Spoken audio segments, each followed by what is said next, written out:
Read by George Guidell.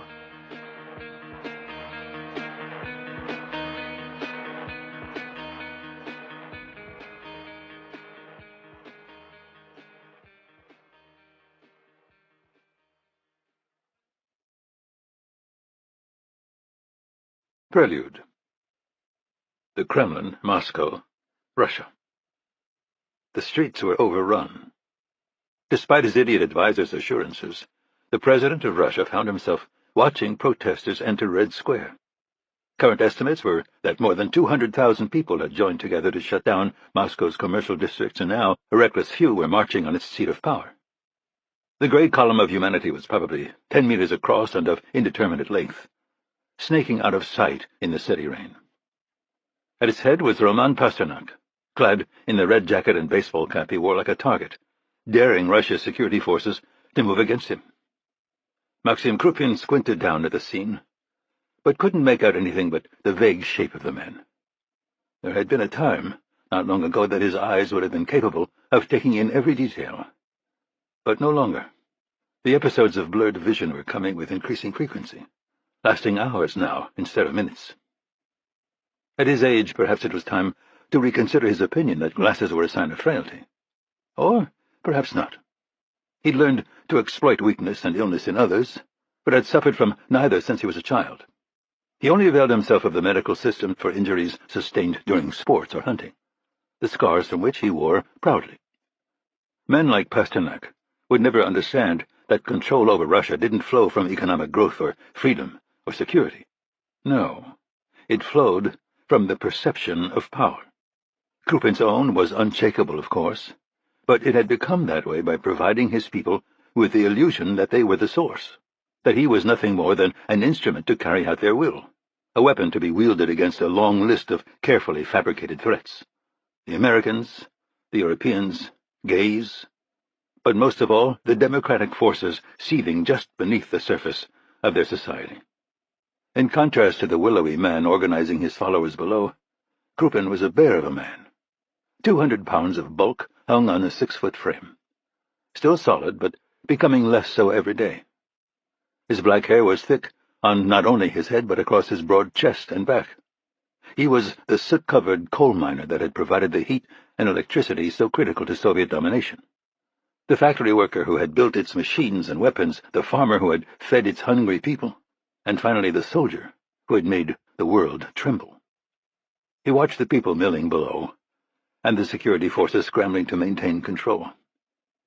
Predictably, most of the protesters were young, pampered university students, or people involved in what had come to be called the new economy, work that economists believed would be the future of the country, but that produced nothing tangible.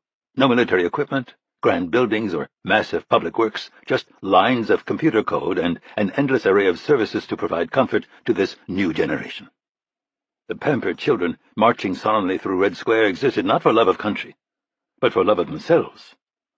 They never spoke of the glory of Mother Russia, instead droning incessantly about their individual rights and the Western luxuries denied to them. But now the nature of the conversation was changing.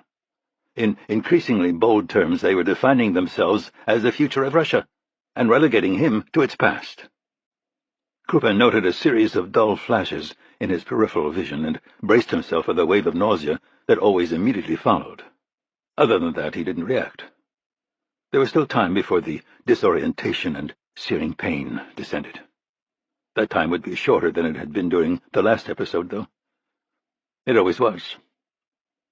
In an act of defiance that would have been unthinkable a few years ago, the protesters spread out beneath the tower where he was ensconced, and in response, he did nothing but stare through the dripping window at them. His underlings were increasingly hesitant to move against the country's fragmented but growing political opposition. Instead of crushing it, they relied on the state media's ability to either ridicule it or to simply deny its existence. Anything more overt, they warned, could lead to a backlash that might careen out of control. The tide that for so long had risen and fallen only by the force of his gravity could overwhelm him as it had Hussein, Gaddafi, and others.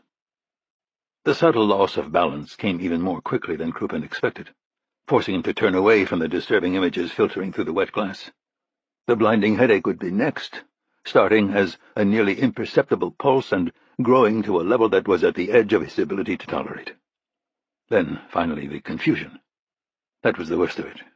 For a man in his position, even a momentary lapse could be deadly. He carefully lowered himself into a utilitarian chair behind an even more utilitarian desk. The tiny office was located in an uninhabited corner of the Kremlin that hadn't been upgraded since the Soviet era. The clock on the wall had stopped functioning years ago, but the numbers reading out on his cell phone were unwavering. 11:59.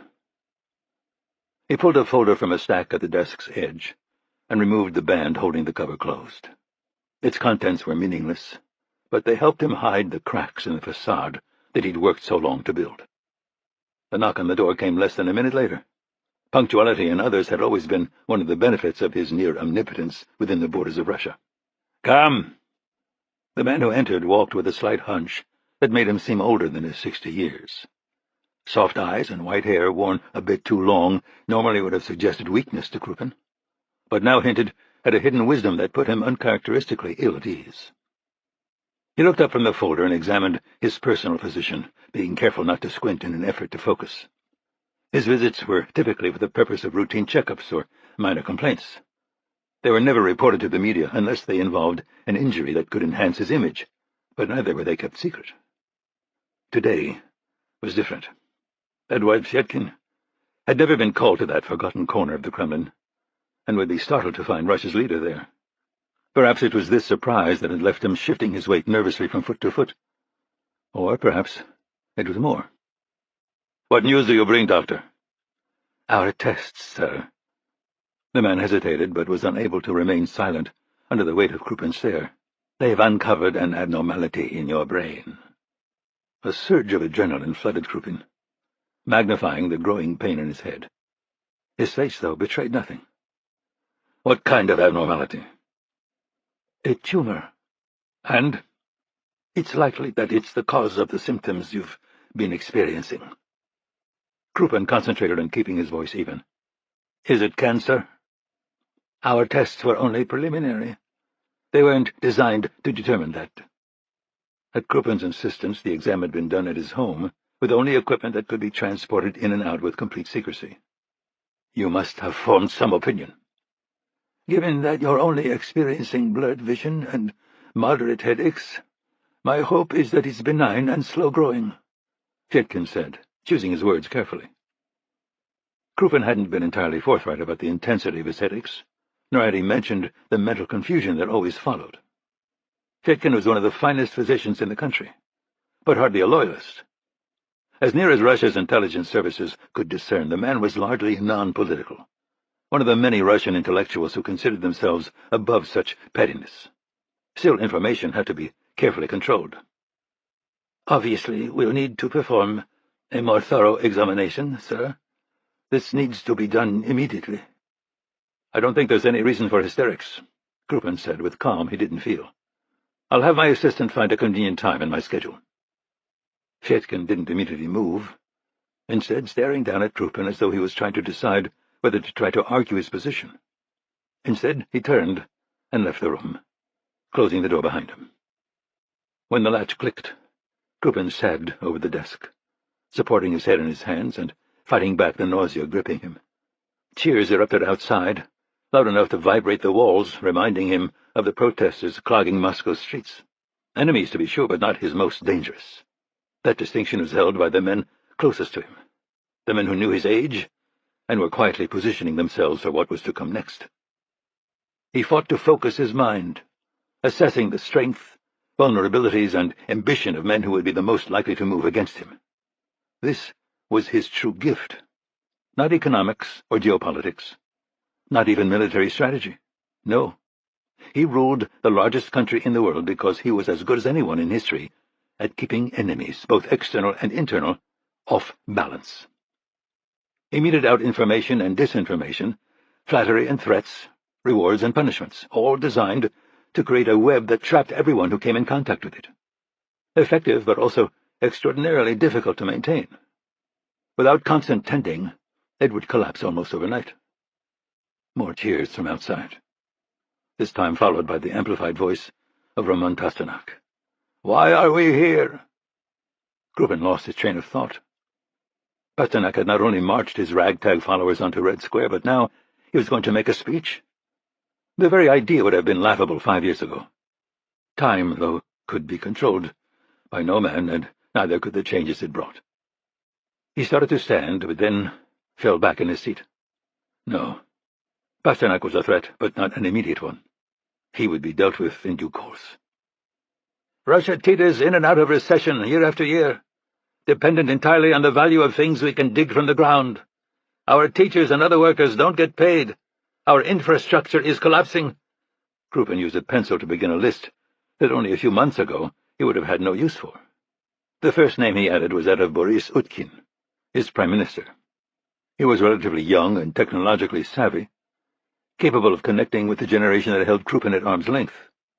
A skilled politician, he feigned loyalty but always positioned himself in the middle ground, a bridge between the iron-fisted control of Krupin's administration and the anarchy offered by the men outside shouting into his bullhorn. We have a motivated, educated populace. But what do we make? What do we invent?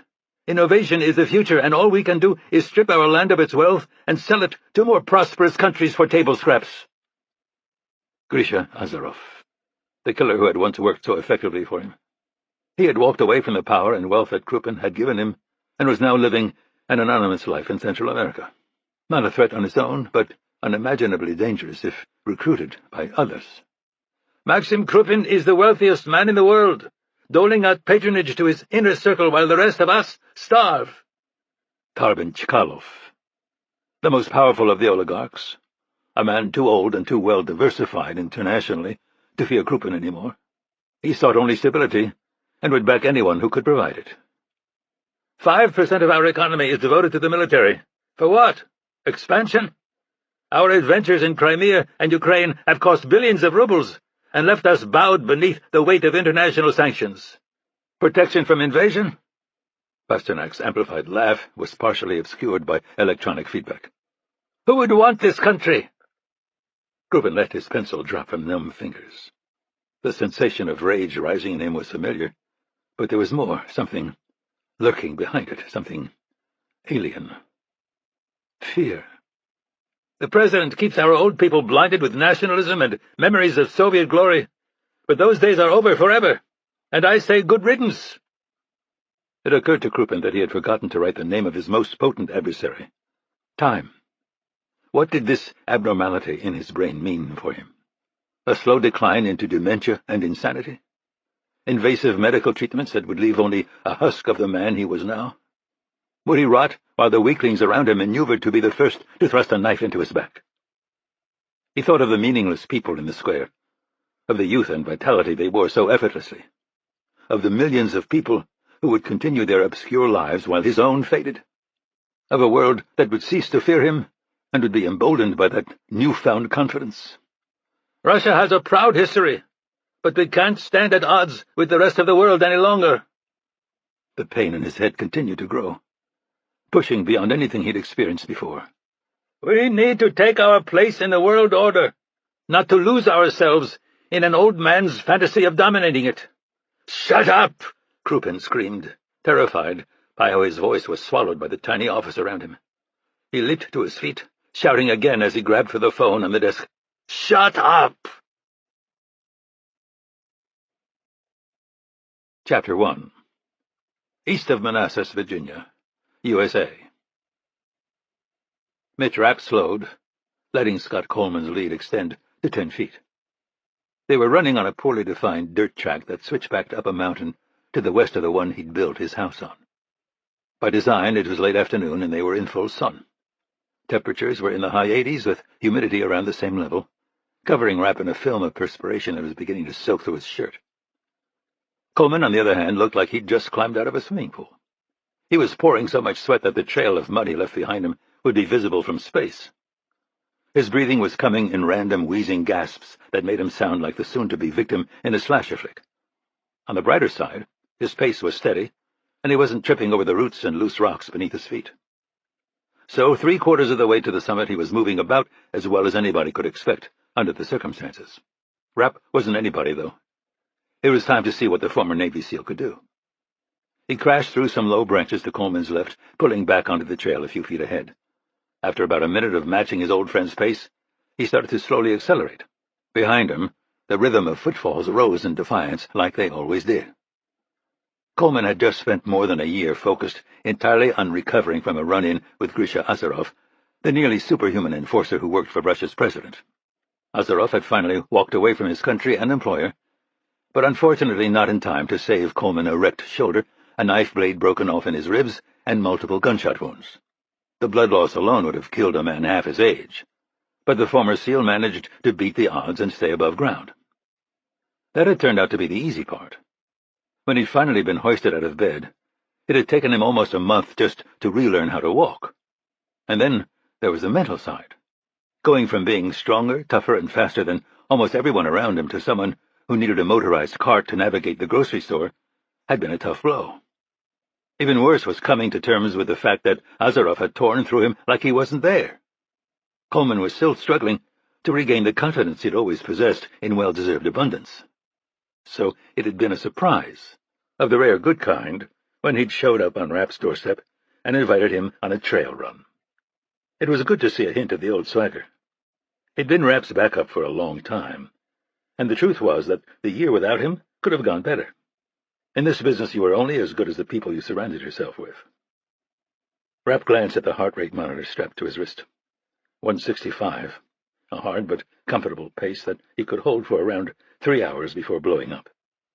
Behind him, Coleman's breathing was becoming desperate, and his footfalls were losing their steady tempo. Stumbles, followed by awkward saves, were increasingly frequent as his thigh muscles began to give up, but no falls, not yet.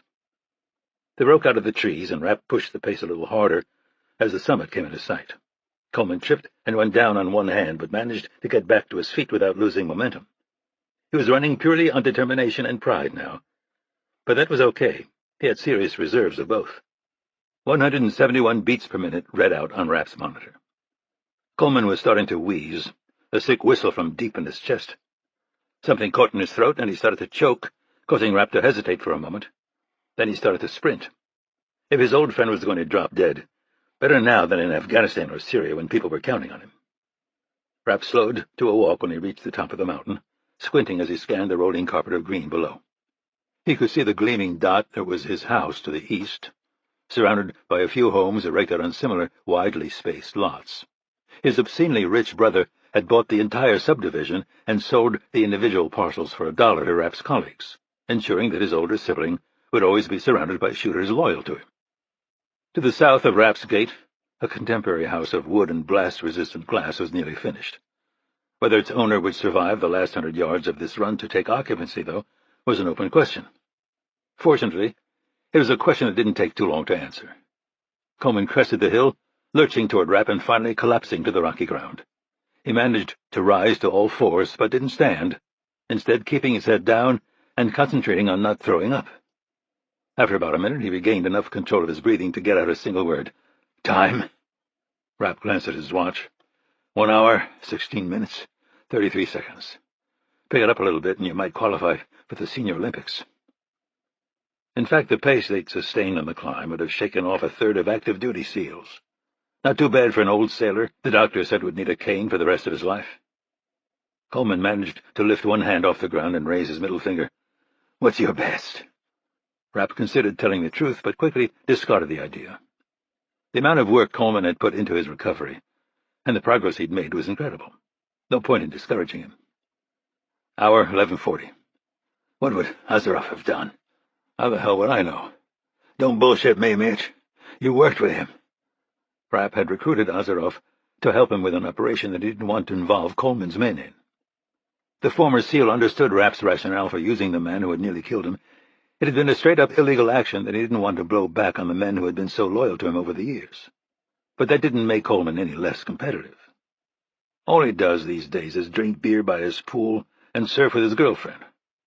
Coleman pushed himself to his feet. "Okay, Mitch. If you won't tell me that, at least you can stop lying to me about your real personal best." "Fine. Hour 4 flat." "Shit," Coleman said, lowering himself onto a boulder and staring out over the landscape. "I'll never be as fast as I was before. Too many years And too much mileage. Fighting's not just about running up hills, Scott. You know that. I'm more concerned about your head. Coleman nodded, not taking his eyes off the horizon. Over the last year, I've had a lot of time to think. Maybe too much. And I'm not afraid if that's what you're wondering. When your number's up, it's up. And I've made peace with what Ozerov did to me. He was a young guy pumped full of performance-enhancing drugs. An Olympic-level athlete with surprise on his side.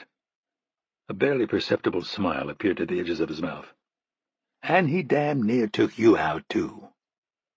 It was a true statement. Rapp won his battle with the Russian, but that win had ended with him getting blown off an oil rig with his hair literally on fire. Too many more wins like that might kill him. It's going to get dark, Scott, and I want to take it easy on the way down. My knee's bothering me. Coleman's smile widened at the obvious lie. And that was another thing that would be impossible to replace if he decided not to come back to active duty. They always knew what the other was thinking, and could anticipate each other's moves. They'd grown up in this business together, and had a connection that Rapp doubted he could ever replicate with someone else. I'm okay with where I stand now, Coleman said, looking up at him. The question is, are you? You can't be out there worrying about me leaving you hanging. Rapp's cell phone rang, and he pulled it out of a pocket in the back of his shirt. Claudia. What's up? He said, connecting the call. How's Scott? You didn't hurt him, did you? Claudia Gould had recently gone from being the woman he was living with to being the woman he was living with, who was also the logistics coordinator for Coleman's company.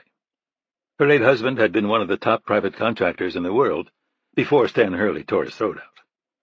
Not an ideal start to a relationship, but it seemed to be working for both him and Coleman. She'd helped Rapp start living something that could pass for a life, and she'd held SEAL demolition and salvage together while Coleman spent his days with personal trainers and physical therapists. He's sitting right here. Upright? And under his own power? Tell her you're fine, Rapp said, holding out the phone. I almost took him at the top, Claudia. Don't let him tell you any different. Rapp frowned and put the phone back to his ear. See? Is he ready to come back to ops? I think he's ready to come back and run the whole thing, ops and logistics. She switched to French, as she always did when she was irritated. You can wish all you want, Mitch, but he's not firing me. I'm running that side of the business now, and it's a good thing for us because it pays a lot better than the CIA. There was no winning this fight, he knew. Claudia had taken a lot of pressure off Coleman, and he had precisely zero desire to go back to coordinating details. Besides, she was better at it, something Coleman was fully willing to admit. The problem for Rapp was getting used to having the woman he was sleeping with on the comm when things went south. Boundaries between their personal and professional relationship were complicated and still in flux. Now's not the time to talk about this, Claudia. Scott and I are going to start down, but it might take a while. Go ahead and feed Anna if she's hungry. We can do dinner when I get back. Actually, you aren't coming down, and we're not having dinner together. Look to the north. He turned and squinted into the horizon. It took a few seconds, but he finally made out a small dot over the mountains. There's a laptop on board with a full briefing. Be careful, okay? She disconnected the call, and he put the phone away before pointing to the approaching chopper. So what's the story, Scott? Are you back? Or not? Chapter 2. Near Dominical, Costa Rica. Not sleeping again, Grisha? Tara Hansen was lying next to him on the damp bed, naked and glistening in the glow of his phone. Normally she would have pressed up against him, but with the air conditioner off, she opted to nudge him with a finger instead. Quit playing with that thing. There's no signal, and you're wasting electricity. Ozerov used the house's internal network to shut off the lights in the upstairs master bedroom.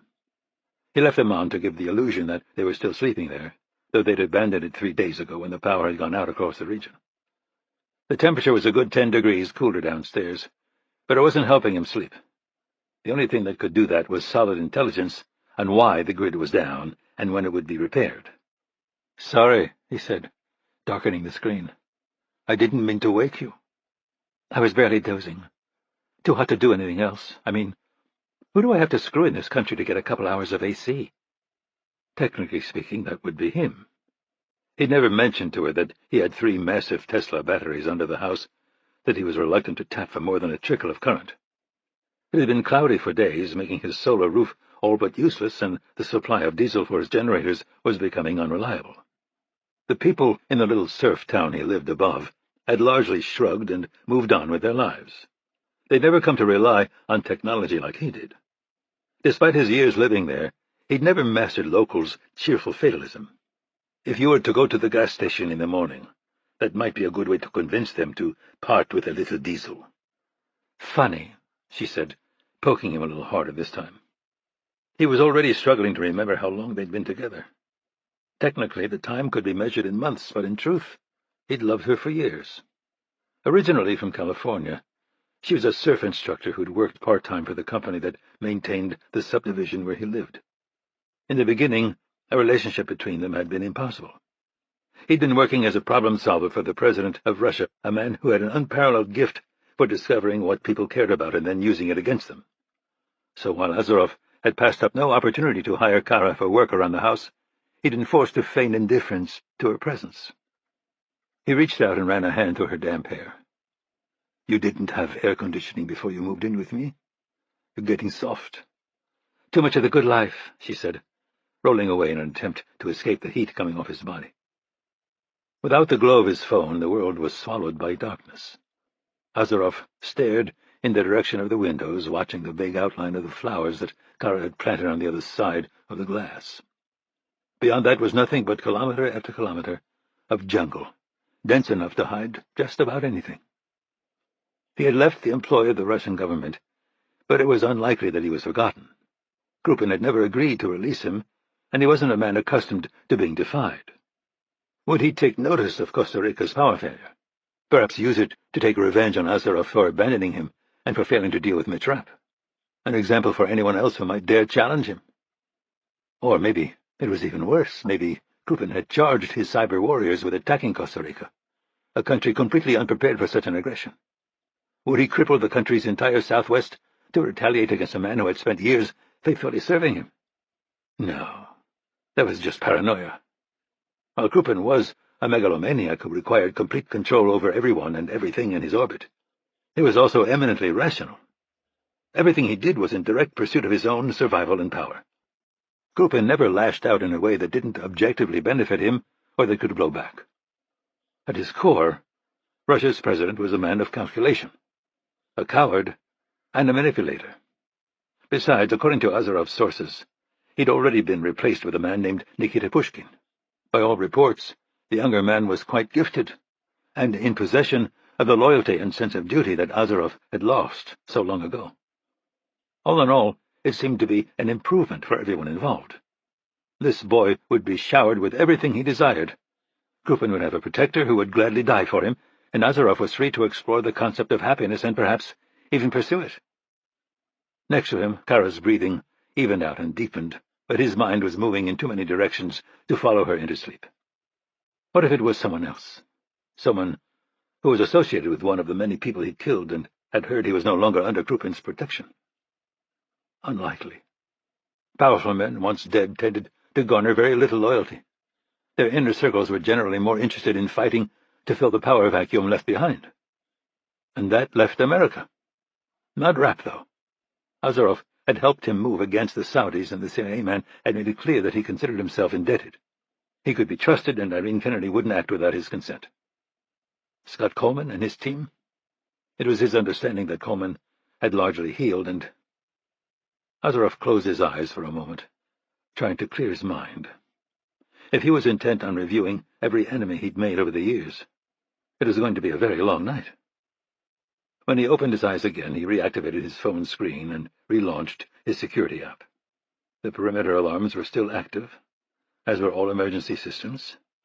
His batteries still had more than 80% of their capacity. Satellite internet was still technically online, but so overloaded that it was all but useless. Kara slapped lazily at him, hitting him in the chest. Her face was half buried in the pillow, and he had to strain to make out what she was saying.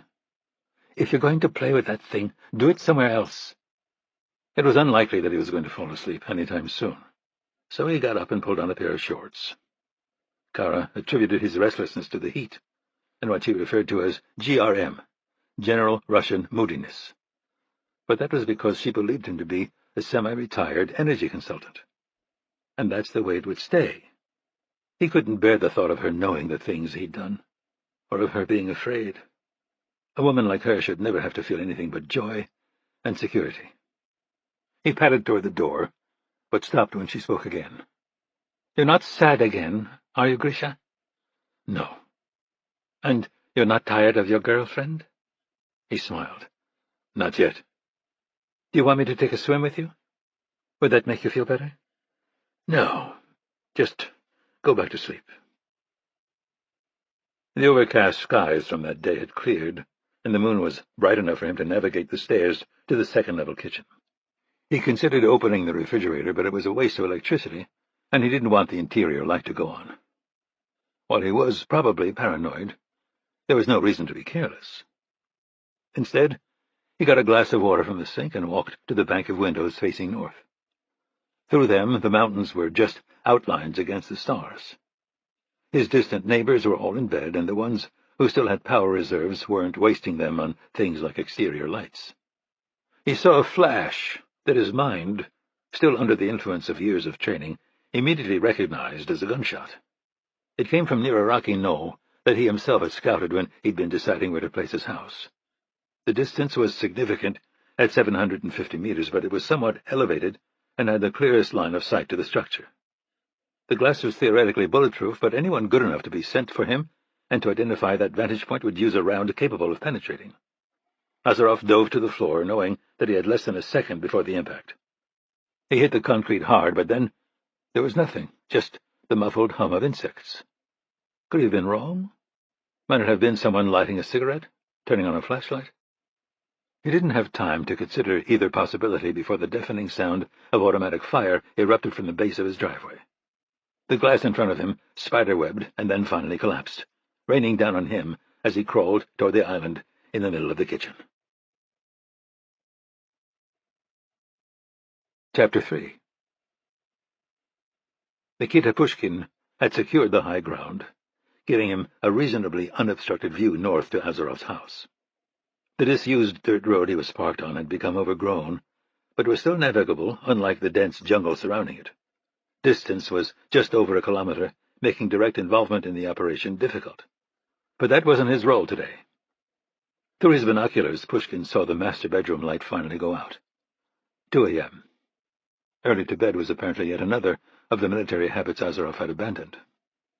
There was a special operations team climbing the steep slope to the front of the house, but their activation was a last resort. The hope had been that the sniper positioned half a kilometer to the west would be able to end this before it even began. Unfortunately, Azarov hadn't left the confines of his home since Maxim Krupin's bold attack on Costa Rica's power grid. Caution, it appeared, was not a habit Azarov had left behind.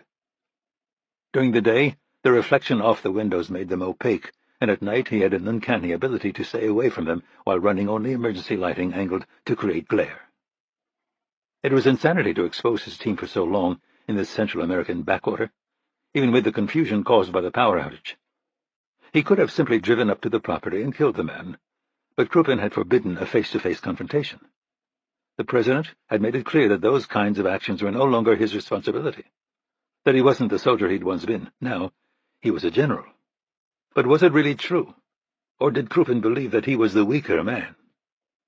Pushkin couldn't escape the feeling that his mentor's confidence in him was less unshakable than it had been in Azarov. It was entirely unfair. Had he not carried out to the letter every order he'd been given? Had he not demonstrated unwavering loyalty? Had he not killed Krupin's enemies and defended his supporters without question or hesitation? Had word of his existence and exploits not struck fear in the hearts of Russia's oligarchs, politicians, and military commanders? He spat on the ground in disgust. The vaunted Grisha Azarov, a man who existed in the twilight between legend and reality, an avenging angel who could walk through walls and kill with a mere wave of his hand. But what was he now? Nothing. Nobody. Another retired foreigner getting fat while wandering the local beaches. Azarov had turned his back on the man who had given him everything. He'd failed to carry out his mission in Saudi Arabia and allowed himself to be shot by Mitch Rapp. Then he'd run in terror from the broken-down CIA man, abandoning one of the most critical operations in Mother Russia's history. Yet despite his cowardice and betrayal, his shadow continued to extend darkness over everything. Pushkin's trainers constantly held up Azarov's natural athletic gifts, his icy personality, and his robot-like ability to analyze tactical situations, all while dismissing the things he lacked: belief, gratitude, patriotism. Like his infamous predecessor, Pushkin had come from nothing, the fourth son in a family that had spent generations toiling in a forgotten corner of Russia. He had joined the military as a way out, but also out of a desire to be part of bringing his great country back to its former glory. He'd been accepted to the Special Forces and worked harder than anyone else around him. He had the ability to ignore pain and fear, and had never experienced the paralyzing effect of doubt. After 3 years of distinguished service, Pushkin had been separated from his unit and put into a far more rigorous program overseen by some of the top people in the world: weapons, tactics, extreme physical training aided by performance-enhancing drugs, language and cultural lessons that allowed him to disappear into the countries he operated in, even instruction in literature, art, and elocution to help him navigate the social strata he was now a member of. Everything he'd ever wanted was his at the snap of his fingers. The money, women, and power that had once been Azarov's were now his. "Report," he said into his throat mic. "We're in position and setting up the spotlights." They would project a wavelength that was invisible to the human eye, but still capable of penetrating glass. His sniper would soon have a view of the interior through his specially equipped scope. After a few minutes, the voice came over his earpiece again. "Lights are active." Pushkin wiped at the perspiration rolling down his forehead. He wanted desperately to go down there and do it himself, to throw open the door, look into Azarov's terrified eyes, and put a bullet between them, to show Krupin that his former enforcer was less than nothing. "Sniper, report. Is the interior of the structure visible?" Silence. "Sniper, report." The response had a slightly stunned quality, audible even over the heavily encrypted radio frequency.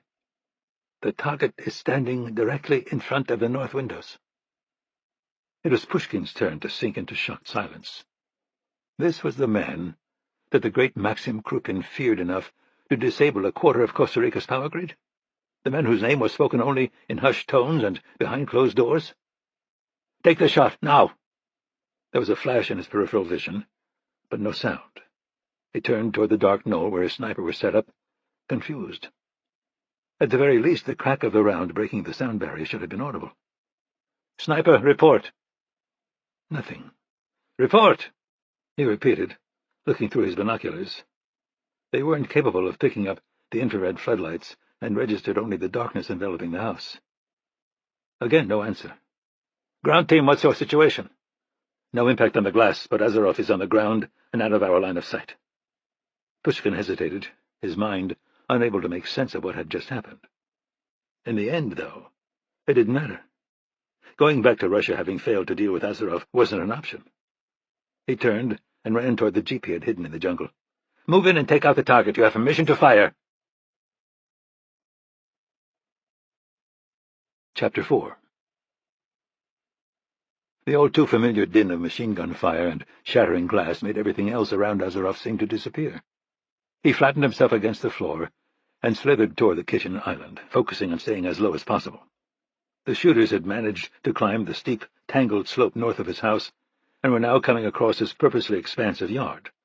So far, their rounds were only pulverizing his appliances and cabinets, but that wouldn't last.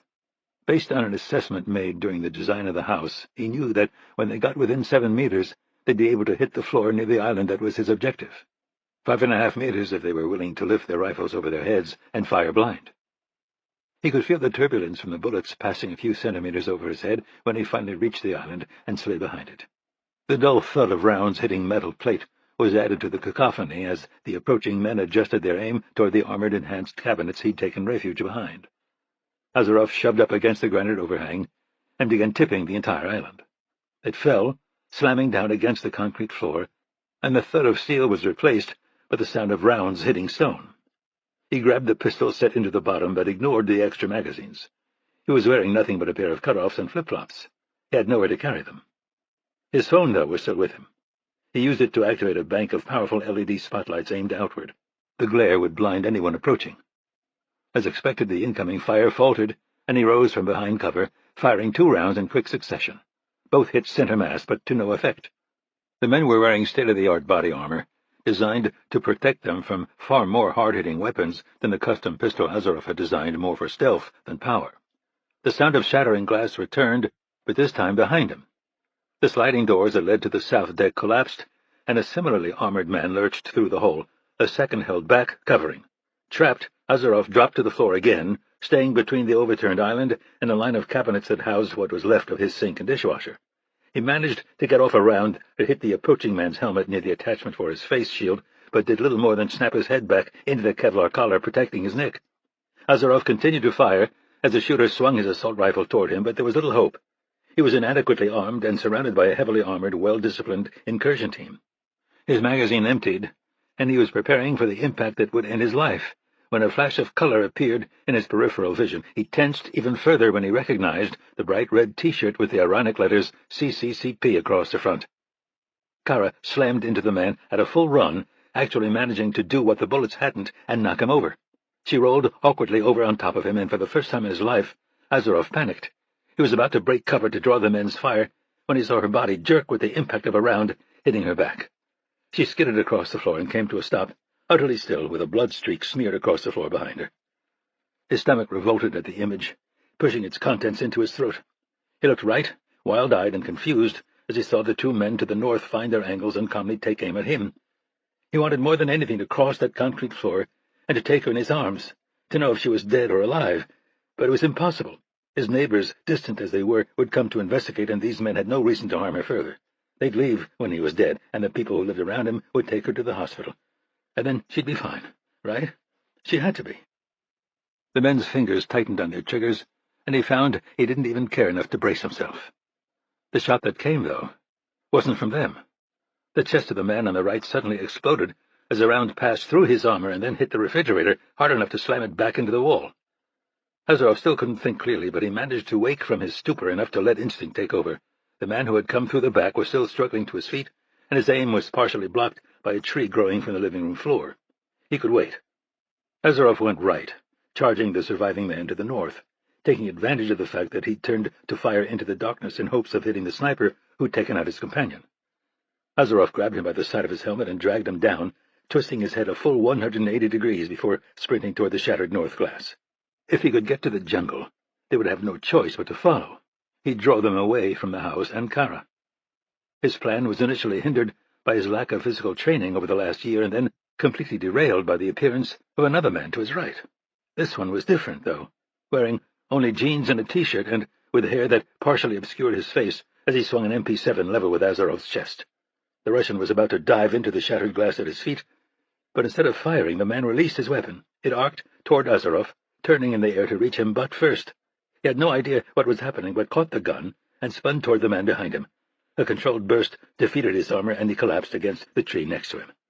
The long-haired man let his momentum carry him toward Kara, and he grabbed her by the shirt, dragging her behind the granite island as Azarov laid down suppressing fire at the remaining attacker now pulled back out of sight to the south. The Russian made it to the island, letting his back slam painfully into the shattered cabinets as the man who had come to his rescue used a dish towel to cover the wound in Kara's back. When his head turned, the hair fell away from his face, making it recognizable. "I've got a sniper near that obvious knoll to the northwest," Rapp said in the sudden silence. "But your friends out there will know that by now, and they'll figure out how to stay out of his line of sight." As if punctuating his words, a window on the west side of the house imploded, and a grenade sailed through. "Inside!" Azarov shouted, helping Rapp drag Kara's limp body into the open bottom of the kitchen island. It was a tight fit with the remaining pots and pans, but they managed to get in before the explosion. The room went dark as the bulbs were blown out, but then began to glow with the light of various small fires. Azarov felt the burn of shrapnel in one of his bare legs, but it wasn't serious. Rapp seemed unharmed, and the Russian could see that he had Kara's left wrist in his hand. It wasn't to comfort her, though. He was checking to see if she was coming with him or staying there. Azarov found himself unable to breathe until Rapp dragged her out and threw her over his shoulder. "I hope you have an exit, because these sons of bitches don't look like they're in the mood to quit." The Russian nodded. "Do you have men out there, other than your sniper?" A short volley hammered the countertop from the north, forcing Rapp to shout his answer. "Yeah, but I'm not bringing them in any closer. I owe you. They don't." The CIA man adjusted the cloth, keeping Kara's life from leaking out of her, and Azarov's eyes locked on it, becoming trapped in the image. Rapp reached out with his free hand and grabbed him by the hair. "Grisha, our exit!" "Down!" Azarov stammered. "Downstairs. We have to get to the storage room." Rapp activated his throat mic. "We're headed to the storage room on the lower floor." "Copy that," came Scott Coleman's immediate response. "Do you want us to move in?" "Have you been able to determine the strength of the Russians?" Somewhere between 4 and 4,000. You could lose New York City in this jungle. Then negative. Stay put. Mitch, Gloria's voice broke in on the satellite link from Coleman's Baltimore headquarters. Confirm you said the downstairs storage room. Affirmative.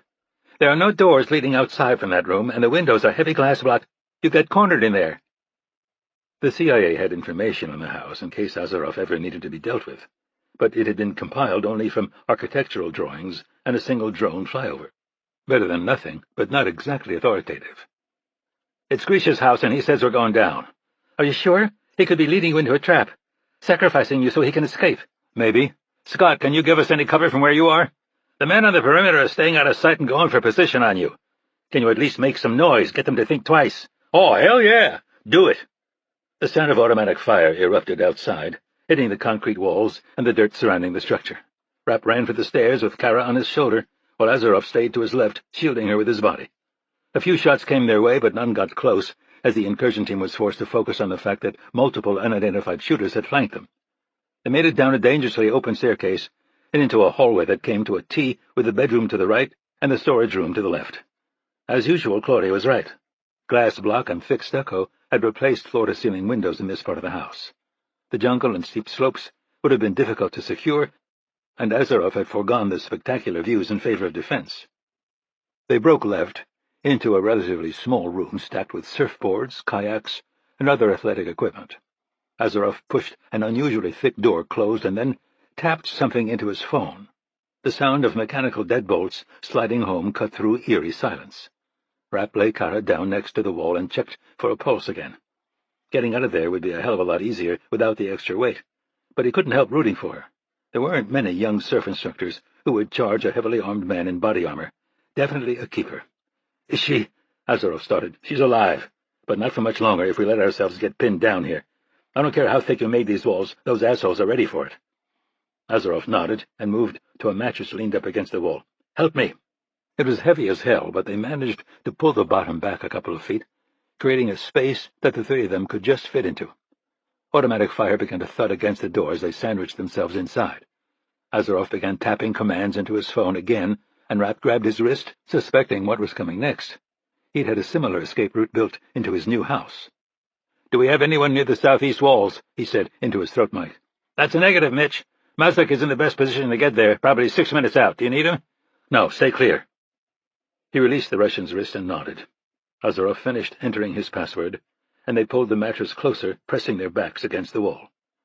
The charges had been expertly placed, and the majority of the blast's energy went outward, sending shattered concrete and glass blocks spraying into the jungle. There was barely enough residual energy to shove the mattress back against them. Rapp slipped out immediately, making his way through the thick, chemical-scented dust to the hole leading outside. His eyes weren't dark adapted, but he was able to make out a single man down at the edge of the jungle. As his vision sharpened, he could see that his body armor and the surrounding trees were full of nails and deck screws that must have been packed around the charges. You had to hand it to Azaroff. The shrapnel was a nice touch. "This way," the Russian said, handing Rapp the MP7 as they moved past with Kara in his arms. Rapp followed, watching their flank as they penetrated into the foliage. Time was against them. Their path was clear for the moment, but blowing the side off your house wasn't exactly subtle. It wouldn't take a genius to figure out the route they were using to escape. By the time Rapp caught up, Azaroff was crouched in the vegetation next to a pickup truck toolbox dragged from a trapdoor in the ground. He'd already cut through Kara's shirt and was fully focused on bandaging the wound in her back. "Are you still strong enough to carry her, or should I?" Rapp said, dropping to his knees next to the box, digging through its contents. "Strong enough. I'll take her." It was the expected answer, but Rapp had wanted to give him the option. The light from the fire starting to consume the house penetrated the jungle with enough strength to allow him to sort through the gear. Boots, camo, a full camelback, a Beretta ARX-100 assault rifle, spare mags. Rapp slipped the camelback and Beretta over his shoulders, leaving the MP7 and clothing for Azaroff. Near the bottom, he found a surprise. A Russian RPG-7 rocket-propelled grenade launcher. The longer he knew Azaroff, the more he liked where his head was at. "Where to?" Rapp said, hanging the launcher over the top of the camelback. "Straight down the slope," the Russian responded. "It funnels into a canyon of sorts between the mountains. Water runs through it during the rainy season, so the bottom isn't as densely vegetated. You can move quickly. Take the night vision gear in the box. I won't be able to move as fast, and we have nearly a full moon. I'm familiar enough with the trail to navigate by that." "How far? And where's it come out?" "About 4 kilometers to a dirt road that runs parallel to the ocean. The road is about 1 kilometer northeast of the town." Rapp activated his throat mic. "Our rendezvous point is a junction of the canyon behind Gracious House and a dirt road that runs parallel to the ocean about 1 click northeast of Dominical. You're going to have to find a place to set the chopper down." "We don't know what the Russians' capabilities are," came Claudia's reply. "A local SUV might be safer." "Negative. Kara's injured, and we need to get her medical attention ASAP. Bring the chopper in low and fast. Hopefully the skids won't even have to touch the ground." "Copy. How long?" Rapp looked over at Ozarov, who was pulling on his fatigues next to Kara's still body. "Time? I've never trained on this route with so much added weight," he said, falling silent as he did the calculations in his head. 58 minutes. 1 hour, Rapp said into his radio. "Copy that. Fred will be there." "Scott," Rapp said, "get a couple of men on that chopper and send the rest of them ahead to the hospital in Capos." "On it." Rapp tossed Ozarov his radio, and the Russian put it on before scooping Kara off the ground. Before he started out, though, he grabbed Rapp's forearm. "If they come after us, it's likely that one of the chasers will be Nikita Pushkin, the man who replaced me. Don't play with him, Mitch. Kill him." Chapter 5. Northwest of Zhigansk, Russia. The semi-truck fishtailed as it climbed the muddy road, intensifying Maxim Krupin's nausea. His vision was clear, though, as was his mind. He hadn't had an episode in 3 days, which he'd come to see as a mixed blessing. A welcome respite, but also a harbinger of things to come. All he needed was another 48 hours of lucidity. Then he could return to Moscow with an excuse that would allow him to disappear into one of his homes and endure the inevitable attack in privacy. The predicted rain hadn't materialized, but they had ascended into the low clouds hovering over this desolate part of Russia. Mist swirled around the vehicle, thick enough to force the driver to turn on his headlights. The reflection off the wet trees lining the road was sudden and surprisingly powerful. Krupin adjusted his gaze to the shadowed floorboard of the truck's cab, fearful that the glare might trigger another attack. Soon, hints of their destination began to emerge from the wilderness. Clearings scraped from the forest, concrete bunkers, and finally rows of rusting military vehicles and outdated artillery. Through the fog, military planes appeared and disappeared like a ghost fleet. And in many ways it was. This dump was one of a number of forgotten repositories to Soviet military, the war machine that had once struck terror in the heart of the West. Some of the equipment would eventually be stripped of anything that still had value, but most would slowly disintegrate into the earth and be forgotten. It was a sobering reminder of how Russia had fallen from grace, but also a perfect location for the task at hand. Thick cloud cover was the norm, and the Americans were both aware of the site's existence and indifferent to it, as were his many enemies inside Russia. While nothing was certain in these kinds of situations, he felt confident that he and his small security detail could slip in and out without fear of discovery. A series of concrete and steel warehouses appeared ahead, scattered throughout the site almost as randomly as the refuse piled around them. The land had been cleared decades ago when this had been a working Soviet installation, but now it was in the slow process of being reclaimed by the forest. The truck in front of them turned right toward the center of the complex, while his own driver continued straight toward a warehouse on its northeastern edge. Finally, he circled on a worn track and backed toward a set of massive doors. Krupin jumped out wearing the clothes of a common workman, opening the bay doors and taking a moment to direct the trailer into them. When the brake lights went on, he walked beneath a corrugated metal awning and found an unassuming door with the promised keypad next to it. A 7-digit code allowed him to enter, and a moment later he was standing alone in a cavernous building that still seemed completely unremarkable. He was initially surprised that no one was there to meet him, but upon reflection he shouldn't have been. He'd limited the number of people involved to the bare minimum, perhaps even below that minimum. Convenience was irrelevant in this situation. All that mattered was secrecy. This warehouse had been used as both barracks and offices at some point in the distant past, and there were still vestiges of those functions. Now, most of the walls had been at least partially knocked down in order to facilitate the movement of cargo and equipment. In some places, stacks of decaying wooden crates looked as though they hadn't been touched in decades, while in other places, construction equipment showed evidence of recent use. Krupin took the obvious path through the refuse, moving with uncharacteristic slowness. As he neared the back, the debris-strewn ground gave way to recently painted concrete. A glow, the source of which was hidden by a recently erected wall, grew in intensity until it overpowered the filthy overhead bulbs he had been navigating by. On the other side of the wall was a clear plastic tent that measured probably 15 meters square and 4 in height. It was full of medical equipment and machinery quietly raided from hospitals throughout Russia. The people tending that equipment had been similarly scavenged from different parts of the country, different specialties, and different experience levels. Everything had been designed to avoid creating a discernible pattern. When Krupin saw the examination table and the gown folded neatly on top of it, he slowed further, finally stopping a few meters away. His entire life had been about control. His rise through the KGB, his entry into local politics after the fall of the Soviet Union, his move out of rural administration and into Moscow's power elite, then, finally, his ascent to the presidency, and his transformation of it into a de facto dictatorship. Russia was now, for all intents and purposes, his. He ruled alone over its land and wealth, its commerce and finance, as well as its military and nuclear arsenal. But most important, he controlled its information. The government-controlled media fed the Russian people a steady diet of propaganda, inflaming their nationalism and building him into the father, savior, and symbol that they so needed. Within the Kremlin, he meted out truth and lies to his people with a dropper, making certain that no one could ever grasp the big picture. No one knew who to trust, and no one could anticipate or see further than him. Now he had stepped outside that universe. He didn't know what functions the instruments or people in that tent performed. He was utterly ignorant as to what the vials lined up on the tray next to the table contained. He didn't know what he would be asked to submit to, or what secrets could be learned from his consent. His body was betraying him, but he was utterly powerless to remedy the situation, or indeed to even understand it. The potentially deadly truth was that he was entirely at the mercy of the people inside that circle of sterile plastic. Due to the bright interior of the tent, no one was able to see out. He watched them, savoring his last few moments of having the upper hand. All were filled with the nervous energy that he'd come to expect of people anticipating his arrival. They busied themselves checking and double-checking their equipment, while Dr. Edward Fyetkin sat working on a computer that had no connection to the outside world. The cold finally prompted Krupin to move again.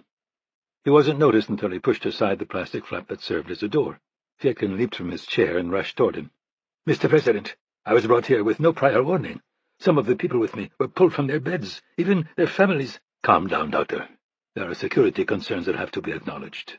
We're suffering traitorous protests throughout the country, illegal economic sanctions, and NATO closing in on our borders.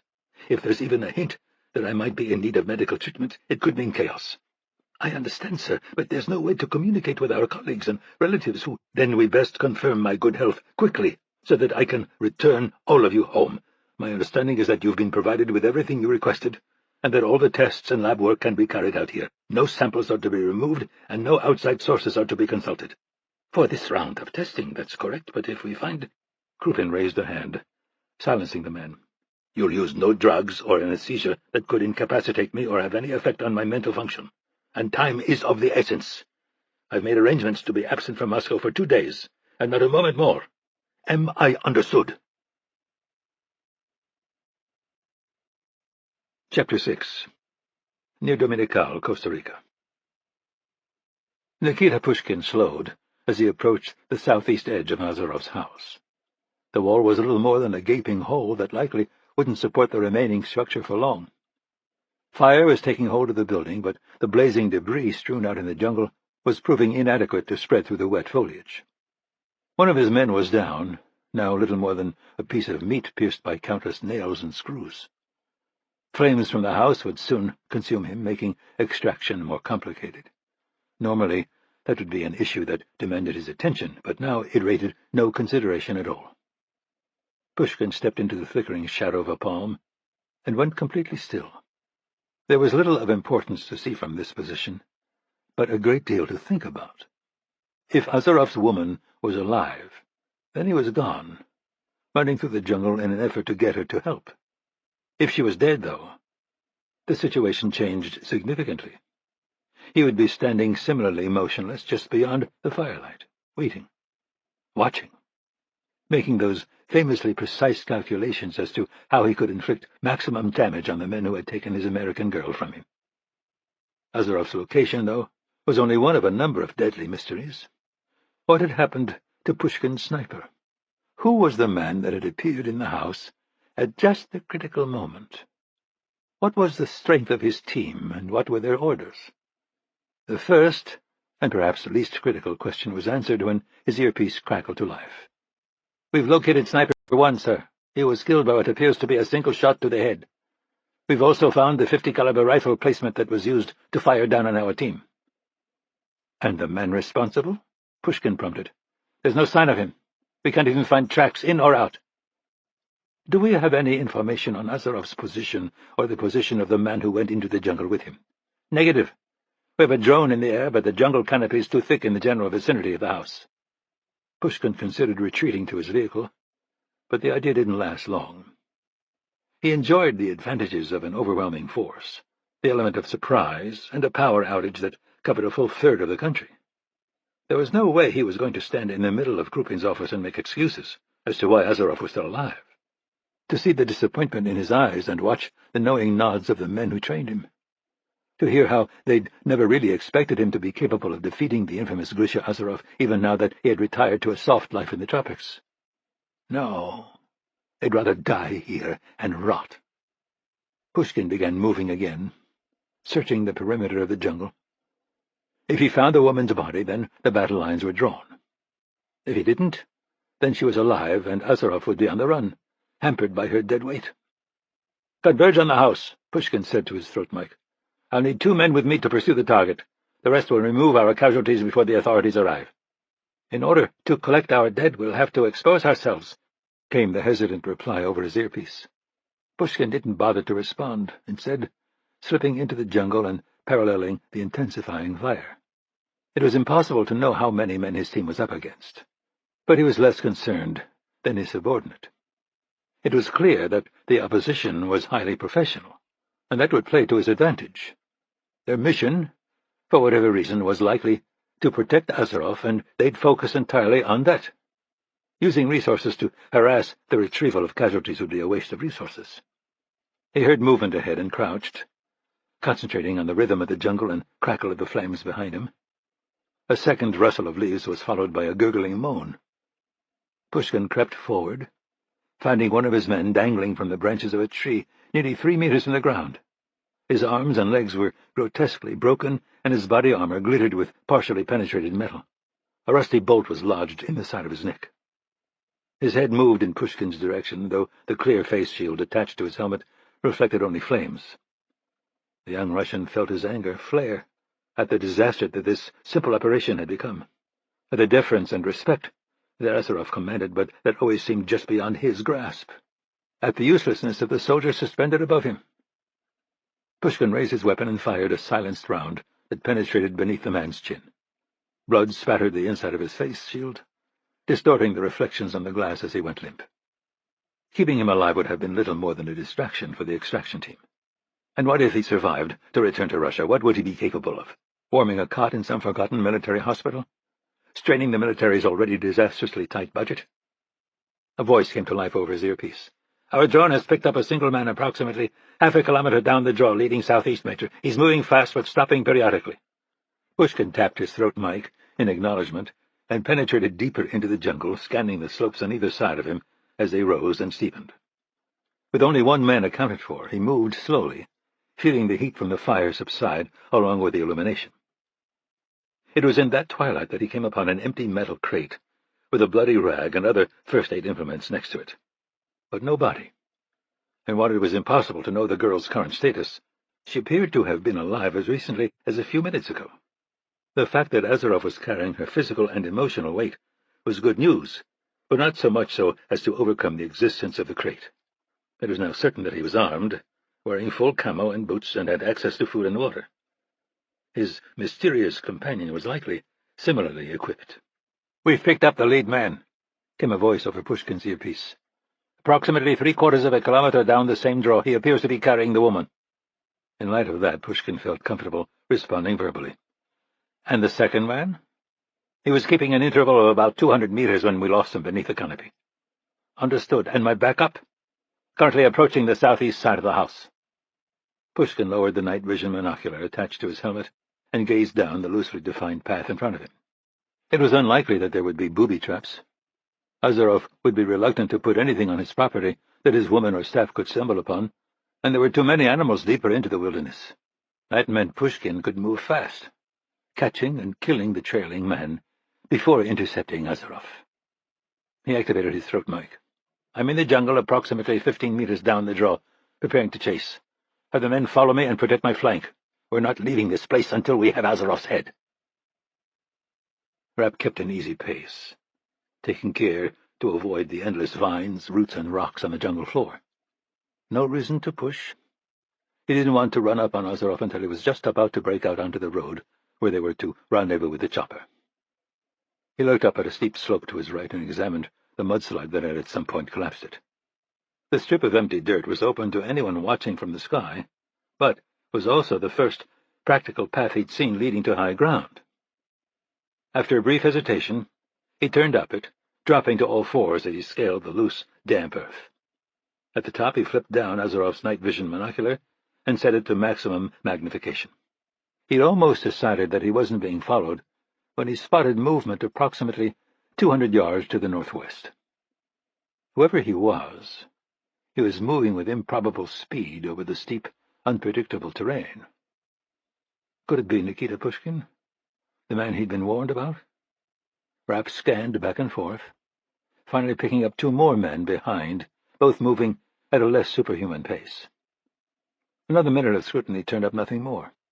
Whether that meant his entire operation consisted of 3 men, or that he was just missing the other 50 spread out under the canopy, was impossible to determine. What he was sure of, though, was that the lead man was going to overtake Azarov before he could make it to the chopper. The former Russian assassin had softened considerably since his retirement, and while Kara probably only weighed $1.15 soaking wet, that wasn't trivial under the circumstances. Coleman's voice suddenly came to life over his earpiece. "These assholes look like they're going to gather up their casualties and back off. You want us to make their lives miserable before we bug out?" "Negative," Rapp responded. He still had no idea what the hell Russians were doing there, but if they were willing to leave, he saw no reason to get in their way. "Copy that. See you at the LZ." Rapp took a pull of plastic-tasting water from the Camelback's hose as he scanned the narrow draw he'd come down. Irene Kennedy had discovered that Maxim Krupin's cyber warriors were responsible for collapsing Costa Rica's power grid.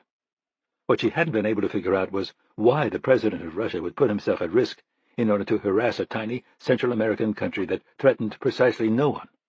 After her Russia experts had come up similarly empty, her mind had turned to Grisha Azarov, the only thing in Costa Rica that Krupin might be interested in. With no practical way to get in touch with the Russian, she'd sent Rapp and Coleman's team for an operation that should have been easy: extract Azarov and stash him in a safe location until the agency could figure out what the hell was going on. As always, they'd been prepared for anything, but showing up at the same time as the Russian armada was a serious bit of bad luck. And that bad luck seemed to be holding. The lead man burst back into view for a moment before disappearing beneath the canopy again. Rapp had hoped the men in pursuit would turn back to join their comrades, but it was obvious now that it wasn't going to happen. He played absently with the Camelback hose, mentally reeling through his options. He could catch up with Azarov and significantly increase their pace by carrying Kara himself. Even at full gas, though, it was hard to do the math in a way that ended with them keeping ahead of the men chasing them. Best case, they'd make it to the chopper and have a few additional shooters on their side when the inevitable clash came. It wasn't like they were flying a gunship, though. One stray bullet could strand them. Rapp let out a long breath and reluctantly started crawling sideways along the steep slope, staying 10 yards above the trail. Moving through the dense foliage was a constant battle, particularly when his mind was consumed with estimating the approaching man's progress. All he needed to do was to find a practical place for an ambush, something high enough to keep him out of sight, but not so high that he had a chance at missing his one chance. If that asshole got by him, it would be a tall order to catch him before he overtook Azarov. Rapp reached out to push back a thick branch and saw a flash of movement at its base. He tried to draw his hand back, but was a fraction too slow. The snake hit the side of his palm and hung there, its fangs trapped in the gloves, Kevlar, but not fully penetrating. He'd been wondering if they were worth the added heat and loss of dexterity, but fortunately had trusted Azarov's gear choice.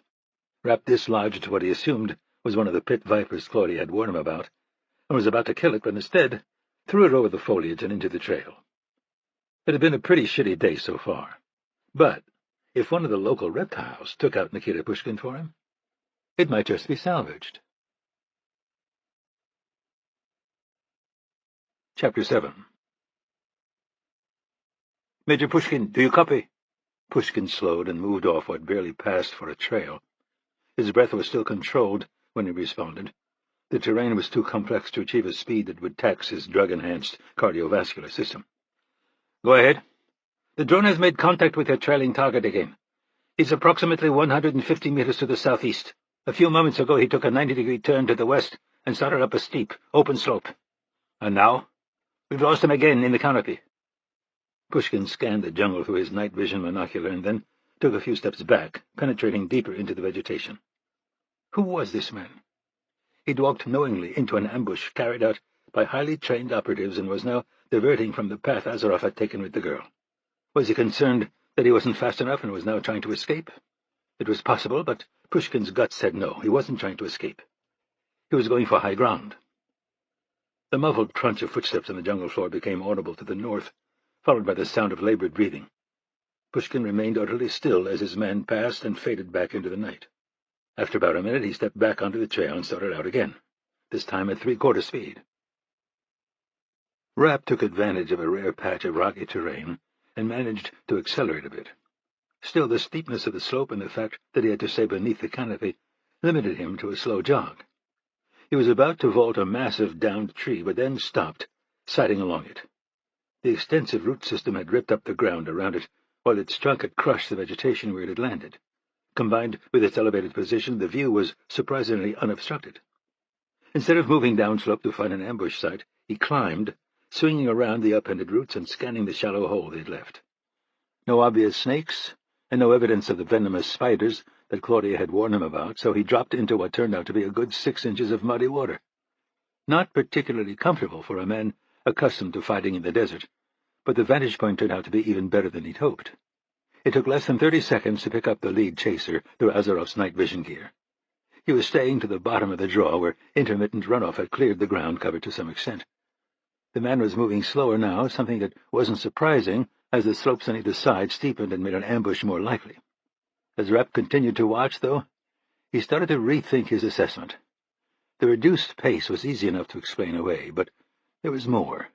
The man he'd seen earlier seemed to float over the obstacles in the jungle floor, covering ground with an effortlessness that was more professional athlete than soldier.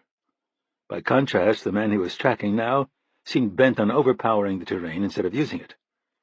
Rapp adjusted his focus to a small, unavoidable clearing well behind the lead man. The second man in line appeared after about a minute, moving at a cautious pace, but with the easy grace Rapp remembered from earlier. "Clever boy," he muttered under his breath. His knee-jerk reaction was always to handle these kinds of situations as quietly as possible. A suppressed shot to the head, a knife under the chin, or snapped neck. But in this case his bias was probably wrong. The locals probably hadn't overlooked the fact that Azarov's house was throwing flames 100 feet in the air. Stealth wasn't the word that came to mind to describe this clusterfuck of an operation. He unslung the RPG from his shoulder and hung it on a branch within easy reach. The next task was harder, finding a comfortable position in the rocky mud puddle. Once done, he found a stale energy bar in his camelback and waited. The sound of running feet below didn't materialize, and instead Rapp heard a barely perceptible rustle carried by the humid air. With the help of the binocular, he was able to pick out a man inching along the edge of the trail, 10 meters below and 20 to the north. His sudden caution confirmed what Rapp had already suspected. The Russians had some kind of overhead surveillance, likely a drone similar to the one Coleman would be flying if this hadn't been such a last-minute operation. It seemed likely that he'd been spotted when he'd crawled up that open mudslide, and the Russians had correctly assumed that he was setting up an ambush. The man passed by and eventually started picking up speed again, assuming he was beyond the point of immediate danger. And, for the moment, he was right. Instead of chasing, Rapp concentrated on preparing the unfamiliar Russian launcher to fire. Once he was sure he understood its operation, he turned his attention to north again. It wasn't long before he saw a brief flash of the trailing man, still dancing over the jungle floor, but even more slowly now. He'd let his interval almost double. Undoubtedly he was on the comm, confirming that his lead was still alive and planning his next move. Rapp was getting sick of these drugged-up 30-something Terminators whom Krupin was churning out. Azarov was bad enough. The world didn't need another one. Sitting in a puddle and aiming through a light amplification monocular didn't exactly make for precision targeting. But that was the beauty of these types of weapons. What was it they said about horseshoes and hand grenades? Close was usually good enough. Pushkin's body reacted even before his mind fully registered the sudden flare to the southwest. He dove right, bouncing off a tree and going limp, letting gravity pull him into a vine-tangled creek bed. Earlier, he'd identified the feature as a potential threat. Now it would likely become his savior.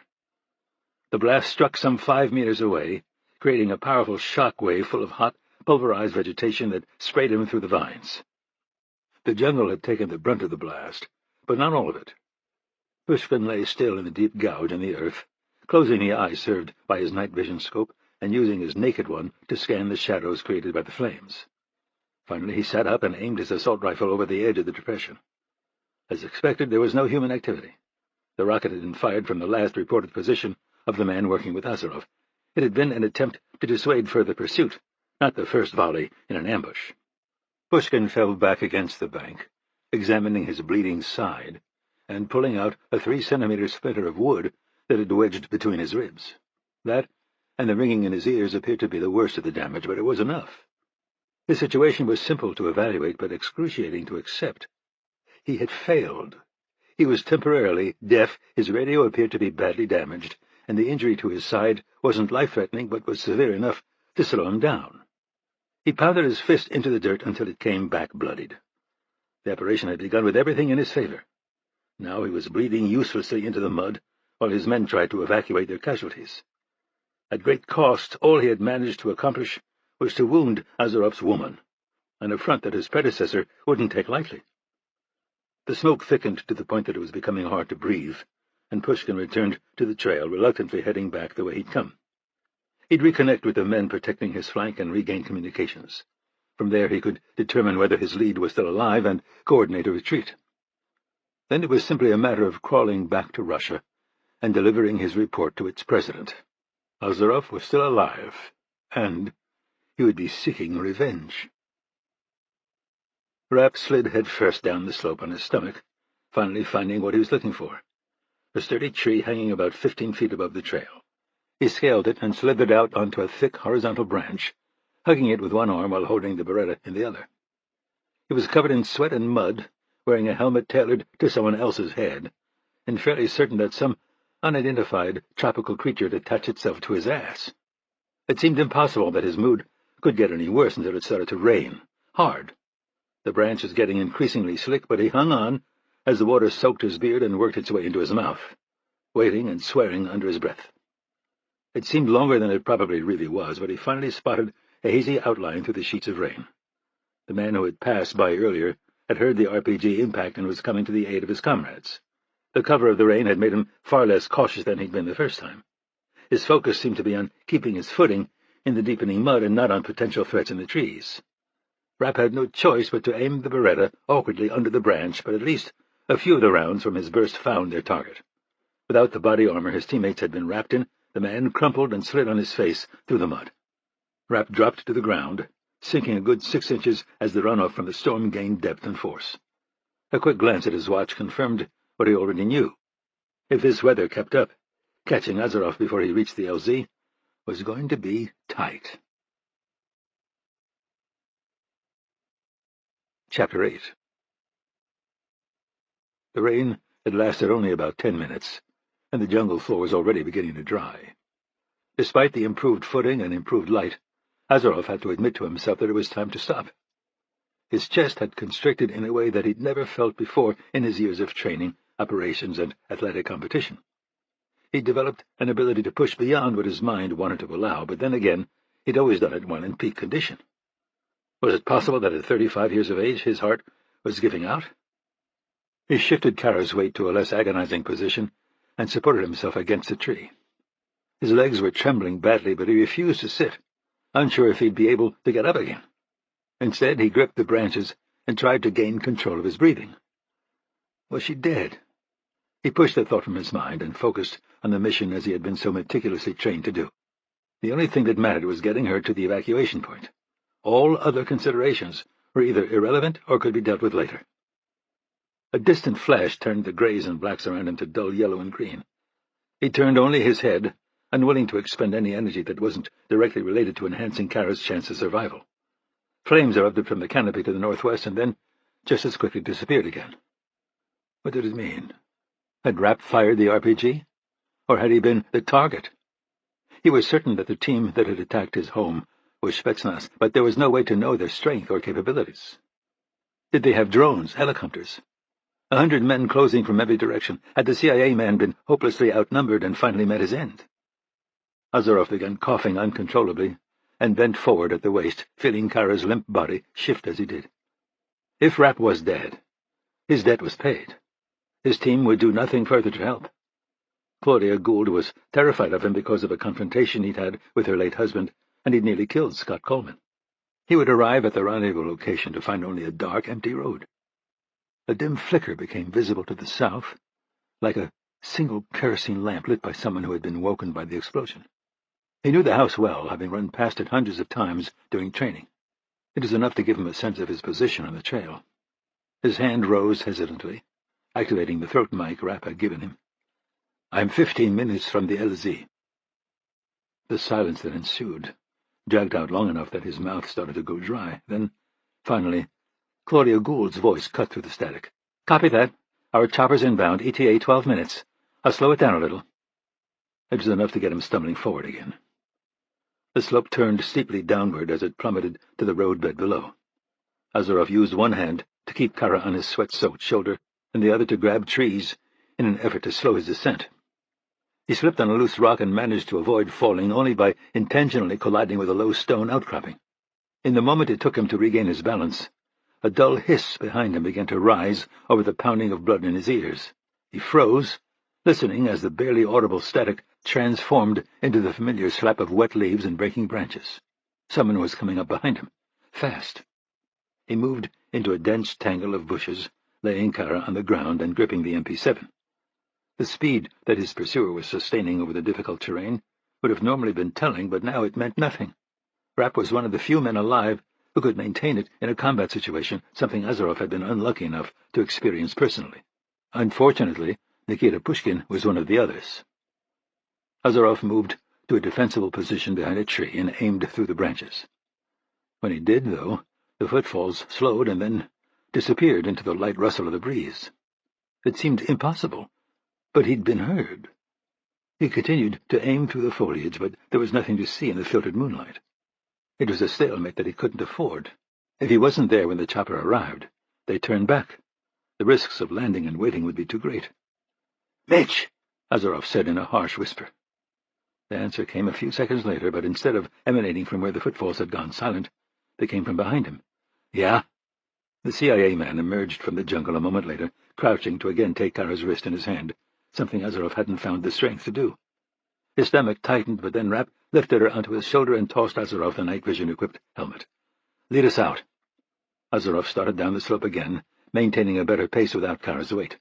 Rapp, who hadn't been burdened by her during his run through the jungle, had no problem keeping up. "I've rejoined Mitch and we're 5 minutes out," the Russian said into his radio. "Copy," Claudia said simply. A more elaborate response wasn't necessary. The beat of chopper blades was already becoming audible. The small sightseeing helicopter was only a few meters from the ground when they burst from the jungle and onto the poorly maintained road. Scott Coleman jumped out before the skids had fully touched down and helped put Kara inside. "Only one of you can come. We're getting too heavy," he shouted before jumping inside and cutting her shirt off, leaving her naked except for the stained bandage on her back. There was a blood bag hanging from the bulkhead, and the former SEAL was already working to get the IV catheter into her arm. Rapp grabbed Azarov and shouted into his ear, "You go!" "What about you? Do you need a pickup?" "No, we need everyone at the hospital. I doubt the Russians will move on it, but I'd have bet against that shit they pulled at your house, too. I'll find my own way." Chapter 9. Capos, Costa Rica. "Hey, we're here, man." Rapp woke, lifting a hand to shade his eyes from the lights illuminating the hospital's modest grounds. He pushed back a surfboard that had tipped onto him and climbed out of the open bed of the pickup. "You sure you're going to be all right?" a young American said, leaning out the driver's side window. Rapp grabbed some cash from his pocket and shoved it in the breast pocket of the kid's shirt. "For gas. Thanks for the lift." "No worries, man. I hope your friend's okay." Rapp stepped back and the vehicle pulled away, leaving him standing in front of the Max de Ranval's hospital. They were only running about half the lights to keep pressure off their generators, but the glare was still a stark contrast to the darkness Costa Rica had been plunged into. He saw a shadow move on the roof, but didn't worry about it. Undoubtedly Charlie Wicker clutching the Galil he favored. Joe Maslick was partly visible behind a brick planter, his eyes sweeping back and forth. Bruno McGraw and Scott Coleman were nowhere to be seen, but undoubtedly close. Rapp started along the outdoor corridor leading to the doors, finally finding Coleman in a dimly lit corner of the waiting room. He had one hand pressed to his earpiece and was nodding perceptibly. "What's the situation?" Rapp said, grabbing a paper cup and filling it from a cooler. There were 3 other people in the room, but all appeared to be locals and likely had limited English. "She's still alive. This is actually a pretty good facility, and they had a surgeon on call. Our medical team is on its way from Bethesda, but they're still 5 hours out. Claudia's melting down that she didn't have people in country when we arrived. Says it'll be her fault if Kara dies." "Bullshit," Rapp responded. "What were the chances of us showing up at the same time as the Russians? 10,000 to 1? Exactly what I told her. You can't stack the local hospitals every time you get on a plane. But it wouldn't hurt for her to hear it from you, too." Rapp let out a long breath and drained the cup in his hand. Dealing with the emotional well-being of the people who worked for him wasn't why he got into this business. Claudia had handled logistics for this op the way she always did, flawlessly. If every eventuality could be anticipated beforehand, the world wouldn't need people like him. "Cops? Irene's been onto the ambassador and asked her to make sure everything gets swept under the rug," Coleman said. "But so far it hasn't been necessary. We told the staff that Grisha was cleaning his gun when it went off and hit her. Pretty lame story, but he's so freaked out they seem to be buying it. I'm guessing it's been reported, but with the power outage, I think a Russian accidentally shooting his American girlfriend is pretty far down their priority list. With a little luck, we'll be out of here before we get anywhere near the top of it." "Where is he?" "We put him in an empty room in the back." Rapp tossed the paper cup and started down the hallway. He got a few curious looks from the staff, who undoubtedly wondered where all these muddy, humorless foreigners had come from, but nothing more. He finally spotted Azarov through the glass panel in the door near the end of the corridor. The Russian was standing at the foot of an empty bed, staring up at the television bolted to the wall. The volume was turned up high enough for Rapp to hear the commentary, but his Spanish was virtually non-existent. Not that it mattered. He'd seen the shaky cell phone footage before. It depicted an attack on a peaceful protest in Moscow a week ago. For reasons no one could figure out, a woefully inadequate security force had suddenly attacked a crowd gathered in Red Square. Because they had been so badly outnumbered by the demonstrators, the tide had quickly turned, causing the police to use deadly force. Bloodbath was too strong a word, but it wasn't far off. No one, not even Irene Kennedy, had any idea what had happened. Maxim Krupin was a vicious dictator, but he was a calculating one. These kinds of images just didn't play in the industrialized world. If anything, they'd weaken the one thing he cared about, his grip on power. Rapp pushed through the door and let it close behind him. Azarov's eyes briefly shifted in his direction before returning to the screen. "It's my fault, Mitch. I might as well have shot her myself." "How do you figure?" "Krupin's desperate. The volatility of energy prices, breakaway states looking westward, his political opponents and the oligarchs constantly searching for weakness in him. I let you defeat me in the Middle East, and now he's desperate." Krupin had put Azarov in charge of a plan to turn Saudi Arabia's oil-producing region into a radioactive wasteland. The ensuing chaos in the energy markets would have bailed out natural resource-dependent Russia while trashing the economies of the rest of the world. Rapp had managed to stop it, leaving the aging Krupin to lead his country toward an increasingly uncertain future. "What's that have to do with you anymore, Grisha? As near as my people can tell, all you do is surf and float around in your pool." The television screen shifted from brutalized protesters to Krupin speaking from an outdoor stage. It was in Russian with Spanish subtitles, but the gist was clear. He was appealing to his core supporters, the ultra-nationalists, the fascists, and the people old enough to remember former Soviet glory. He was calling on them to help him in his desperate fight to defeat the massive conspiracies being carried out by the West. The imaginary plots to impoverish and surround Russia, to finance political opposition and protests, to relegate their great nation to irrelevance. And the people in the crowd were eating it up. Azarov's eyes had gone dead, locked on the man who used to control every aspect of his life. "How is she?" Rapp asked. "Living only by the grace of the machines she's connected to. I'm told that she'll need a new liver, but that there's a long list of people ahead of her to get one." He turned away from the television and locked his dead eyes on Rapp. "Why didn't you warn me?" We knew a lot of Costa Rica's power had gone down, but just assumed it was a technical issue. When Irene got wind it was a Russian hack, we tried to get you by email and phone. It didn't work. So I got on a plane. When you came to me earlier this year and asked for my help, we made a deal. His voice was emotionless, almost robotic. I would help you take care of Prince Musaid, and in return you'd help me if enemies from my past resurfaced. His eyes narrowed slightly, and Rapp realized that this was what rage looked like in Azarov. He'd never seen it before. The Russian tended to do what he did because he calculated that it was in his best interest. Now, maybe for the first time in his life, something had gone wrong that he actually cared about.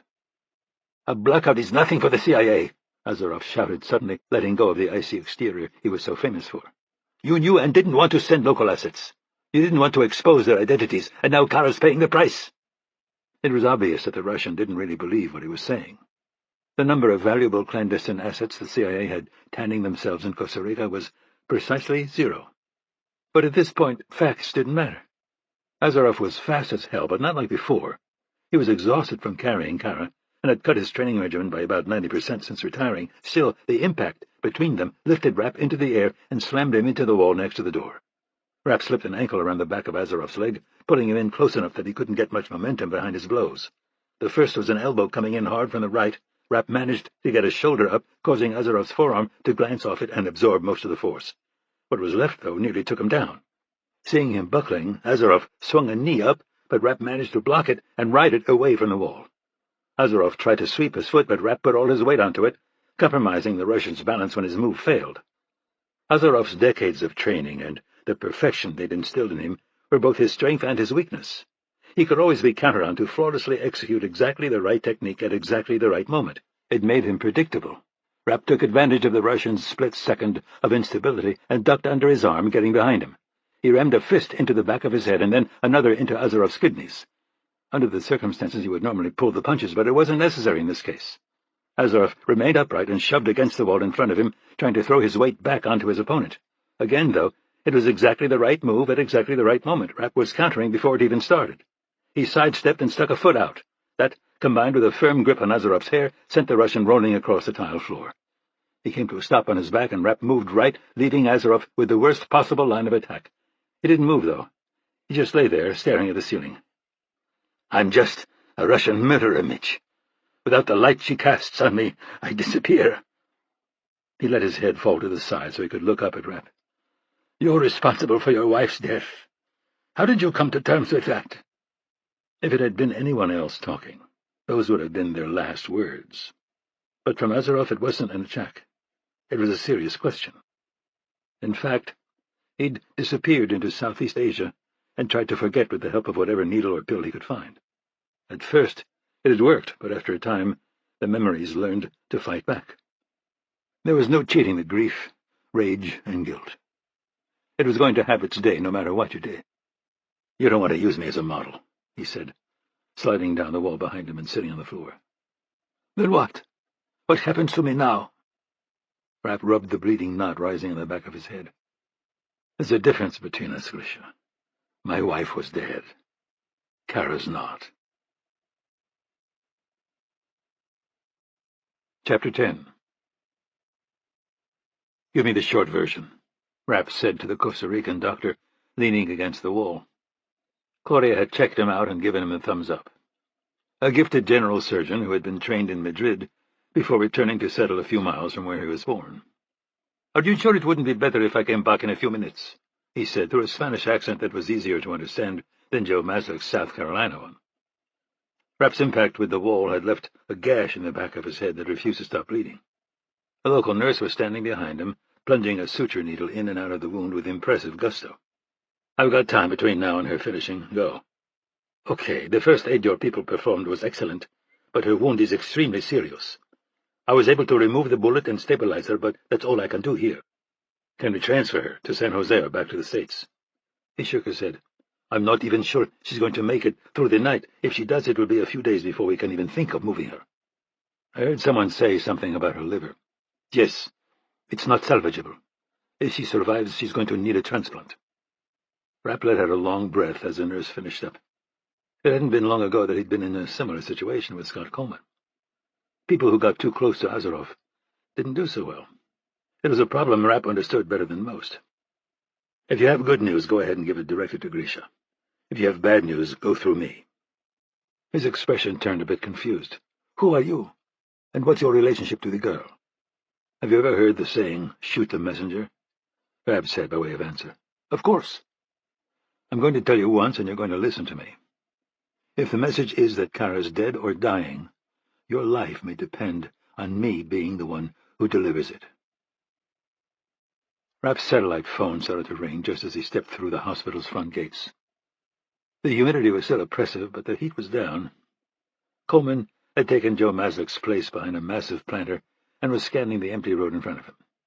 Mas had disappeared somewhere into the landscape. It still seemed improbable that the Russians would attack the hospital in search of Azarov, but not so improbable that security wasn't a concern. If Krupin wanted him dead badly enough to take down a third of Costa Rica's power grid, there was no reason to believe he'd draw the line at shooting up a rural medical facility. He pulled the phone from his pocket and put it to his ear. Hello, Irene. How is she? Alive, but it sounds like she might not stay that way. If she does, she's going to need a liver. I'll make some calls. In the meantime, do you have any idea what happened there? Why Maxim Krupin would go to these lengths to see Grisha dead? We haven't had that conversation. I know it's a bad time, Mitch, but you're going to need to broach the subject. We're in crisis mode here. This isn't a completely isolated incident. There's also the recent attacks on Russian protesters, and now we're seeing increasing military activity in Ukraine, as well as on the borders of the Baltic states. You must have some idea what's happening. That's the problem, I don't. It's impossible to see Krupin's current behavior as anything but erratic and counterproductive to his own interests. Doesn't sound like him. Our thoughts exactly. The fact that he's not a man prone to rash action or self-sabotage suggests that he's working towards something we're blind to, but that Grisha might have some sense of. They debriefed Azarov when he'd walked away from Krupin, but hadn't gotten anything actionable. They could have pushed harder, of course, but what was the point? Krupin was a rational actor surrounded by a massive military and nuclear arsenal. Azarov undoubtedly had some interesting dirt locked up in his brain, but it wouldn't change anything. Now, though, the chessboard had changed. Krupin seemed to be blowing a gasket, and any residual loyalty that Azarov might have felt for the man had disappeared along with his house and Kara's liver. I'll talk to him, Rapp said. And if we end up putting Kara on a plane to Bethesda, you'll have a chance for a face-to-face. I'll look forward to that. But in the meantime, anything at all would be helpful. I have a meeting scheduled with the President, and I'd like to tell him something more than we're working on it. Understood. He disconnected the call and adjusted his trajectory toward Coleman. Where's Grisha? I looked for him inside, and he's not there. He left. What do you mean he left? The former SEAL shrugged. He came out, turned right, and walked away. Why didn't you stop him? He told me to keep the Russians out of the hospital, not to keep them in. Rapp reached up to grab him by the throat and have a serious conversation about how his orders should be interpreted, but managed to stop himself. His old friend was the best in the business and knew damn well what was expected. The fact that he'd decided to do only the bare minimum on this op was understandable. He'd follow specific directives, but going out of his way to protect the man who had nearly crippled him was a bridge too far. Rapp turned and walked toward the road, dialing Kennedy as he went. That was faster than I thought, she said by way of greeting. Grisha's gone. What do you mean, gone where? He stopped and looked out into the darkness. I can't say for sure, but I have a pretty good guess. Chapter 11. Northwest of Zhigansk, Russia. It's on every news station across the country. Prime Minister Boris Utkin's voice continued to rise in pitch. It's virtually all that's being reported on. Krupin reached for the volume knob on the console in front of him. Utkin could screech like an old woman when his comfortable existence was disrupted. Try not to get hysterical, Boris. The fog of his breath was barely visible in the glow that filled the shipping container. It had been moved into the warehouse on his orders and set up as a secure communication center. Internet was now fully functional, as was encrypted satellite phone, and various news feeds were playing out on screens attached to the steel walls. Other than that, the claustrophobic space contained little more than a scavenged chair and a desk made from a plank of wood. Not the surroundings he'd become accustomed to, but adequate. Comfort was no longer a consideration. All that mattered was security.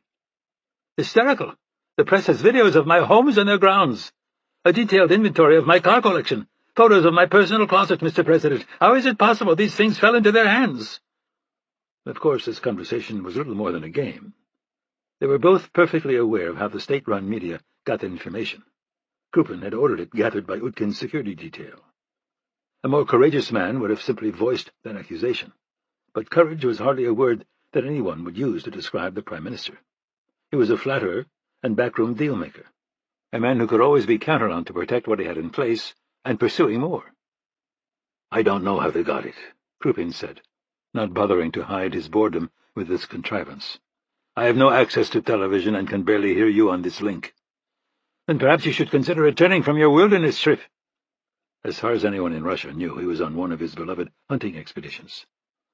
"I hardly think I should be forced to cut short one of my few vacations because the Russian people are discovering that you like the finer things in life." "They're not just making a fool of me, Mr. President. They're making accusations of corruption." "Perhaps you should have thought of that before you gilded your doghouse." There was a short pause over the line. "And yet I'm a pauper compared to you."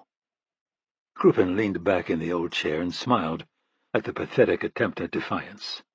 Utkin was barely 50 years old, a good-looking sophisticate who had an ability to connect with the younger and more liberal elements in Russia. This made him a convenient political partner, but one whom Krupin kept distanced from the reins of power. Still, Utkin wasn't entirely without ambition, nor was he without powerful allies in the government. Despite his pampered upbringing and political cowardice, he wasn't to be underestimated. If he saw an opportunity, a weakness, he would exploit it. "A pauper when compared to me," Krupin repeated. "Perhaps. But I don't wear $10,000 Italian shoes, nor do I fly in British pop stars to entertain the guests at my parties. My focus is on more substantive matters." "Ah, yes, the glory of Mother Russia," Utkin said. "But I don't see how a corruption investigation into your Prime Minister enhances your position. You speak with great skill to people nostalgic for Soviet domination, but those memories are fading. The country is in and out of recession and slowly being surrounded by Western forces. The potential that NATO will offer Ukraine membership is quite high, something that will nearly complete the encirclement of our country under your leadership. Is now the time for a scandal in your administration?" Krupin felt his anger rise at the man's tone, and with it he felt the first twinges of pain at the base of his skull. "I think you're right, Boris. It may benefit all of us if you were to leave the country for a time. A goodwill tour. You can use your magnificent political skills to allay the world's concerns over the protests that I've been forced to put down. And in your absence I will reluctantly return to Moscow and deal with the media's coverage of your lifestyle." "Leave Russia?" he stammered. "It'll look like I'm trying to run from the issue. I'll have my people set up an itinerary," Krupin interrupted. "You'll depart in 3 days." 3 days? How long am I to be gone?" The flashing in Krupin's peripheral vision obscured the rusted walls of the shipping container. He suddenly realized that he couldn't remember what Utkin had said. "Repeat that, you cut out." "When will I return?" "When your presence is required." Krupin disconnected the call and closed his eyes, blotting out everything but the empty white light at the edges of his eyelids. Azarov would be dead by now, and Utkin would soon be making empty speeches in Europe. There were still internal and external threats that needed to be dealt with, but those had been two of the most pressing. His next actions would be dictated by the contents of the medical report waiting for him just outside the steel walls surrounding him. He sat silently for a few minutes before stepping from the container and locking it behind him. The only guard he'd allowed inside the warehouse snapped to attention, and Krupin indicated for him to stay where he was. At this point, the risks posed by additional interior security outweighed the benefits.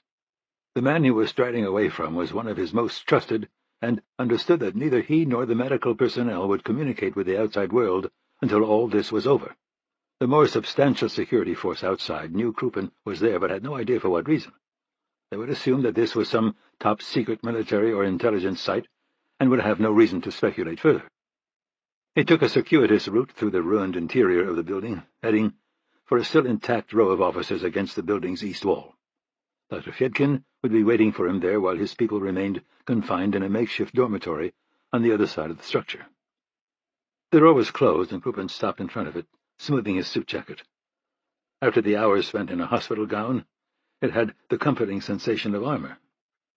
For a similar reason, he'd set the location for this meeting as far from the medical tent as the structure would allow. Surrounded by his machines and needles, Fyedkin was a godlike creature. Without them, he was nothing, just another meaningless technician.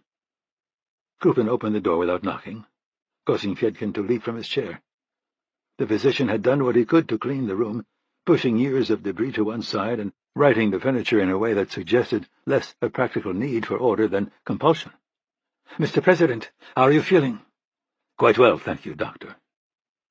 A lie that rolled so easily from Krupin's tongue was apparently less convincing than it should have been. Fyedkin looked straight into his face, probing eyes that Krupin suspected were slightly glassy and unfocused. Not enough that most people would notice, but somewhat dangerously, Fyedkin wasn't most people. "Are you in pain?" "A bit of a headache," Krupin admitted. "It's nothing." "I have medications that might help."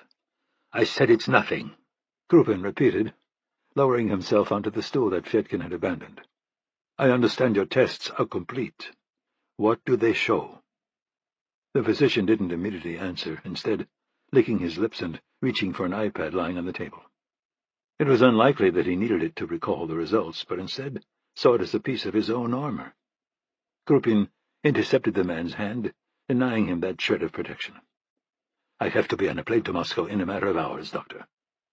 The physician withdrew almost to the door. "We've confirmed the size and position of the abnormality in your brain. Based on that, it's now almost certain that it's the cause of the issues you've reported." "Is cancerous," Krupin said with practiced calm.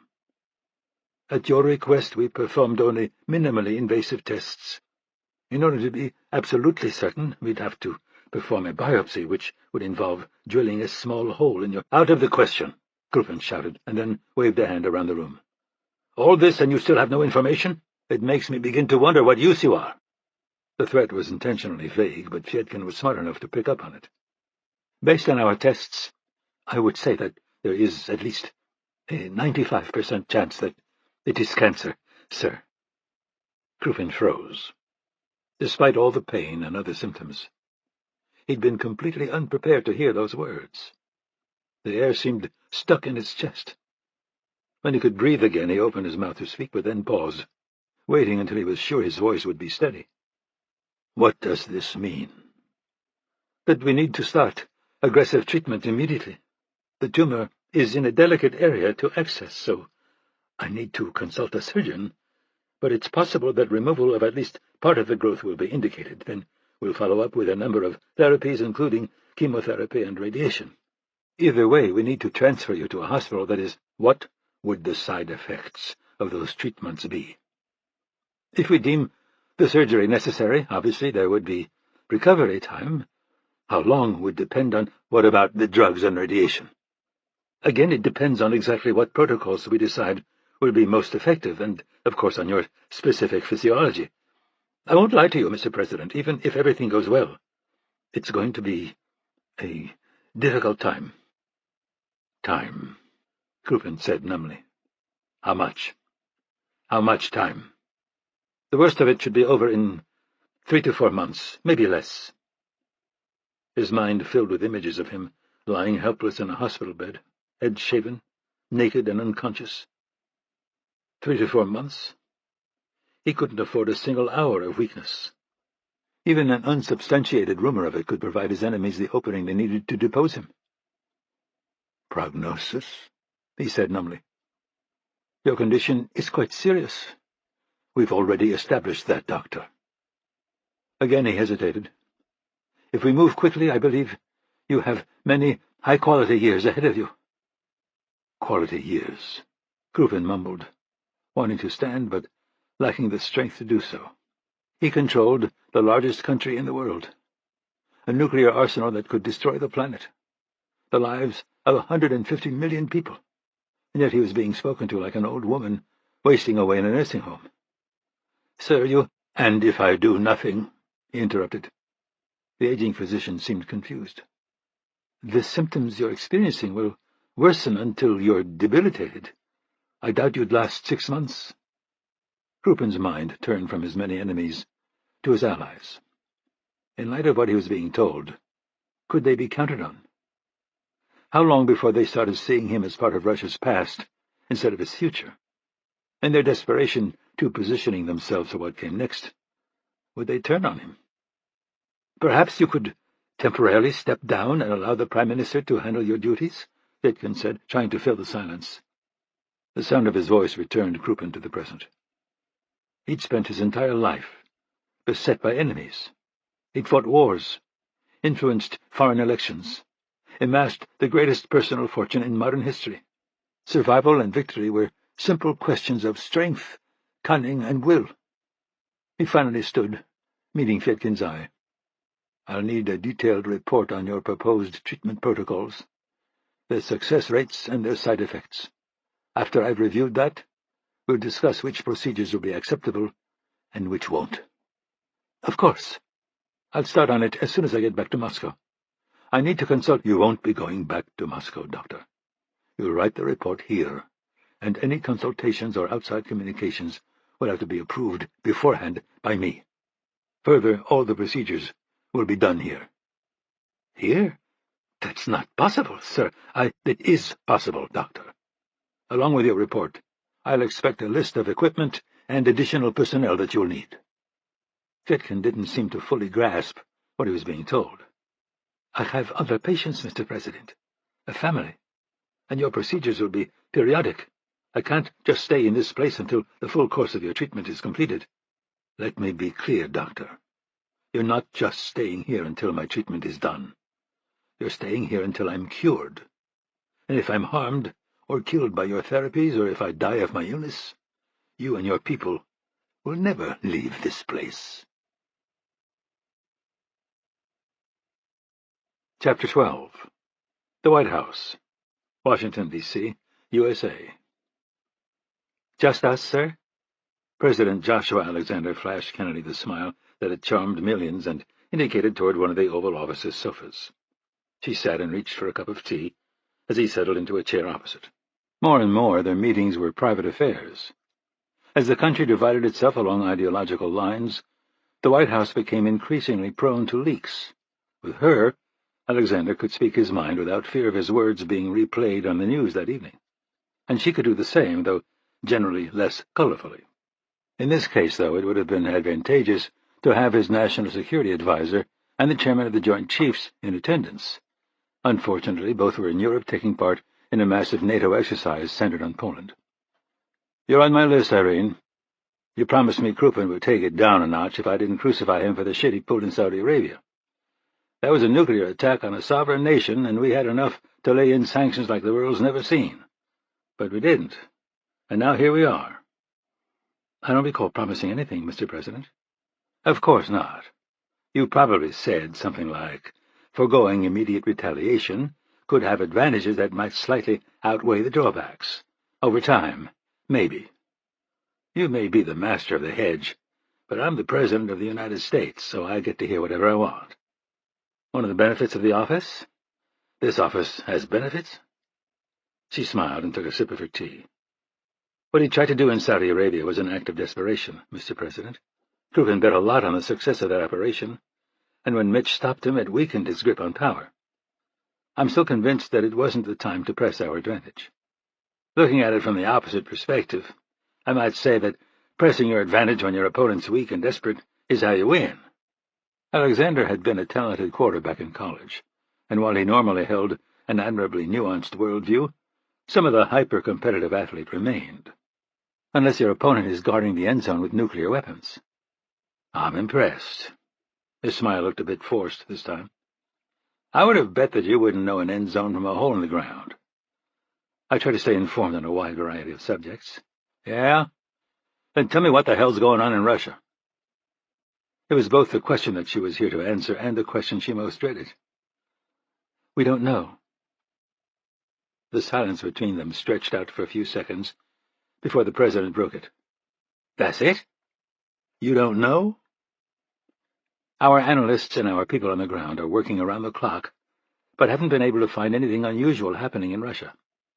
It's a country in a slow but relatively steady decline. Certainly, Krupin is losing some support as his older constituency dies off, but it's not really a threat to his position. Obviously, the Europeans are making noises about accepting Ukraine into NATO, but considering the Russian presence in that country and your opposition, it's more posturing than, but this isn't business as usual, Irene.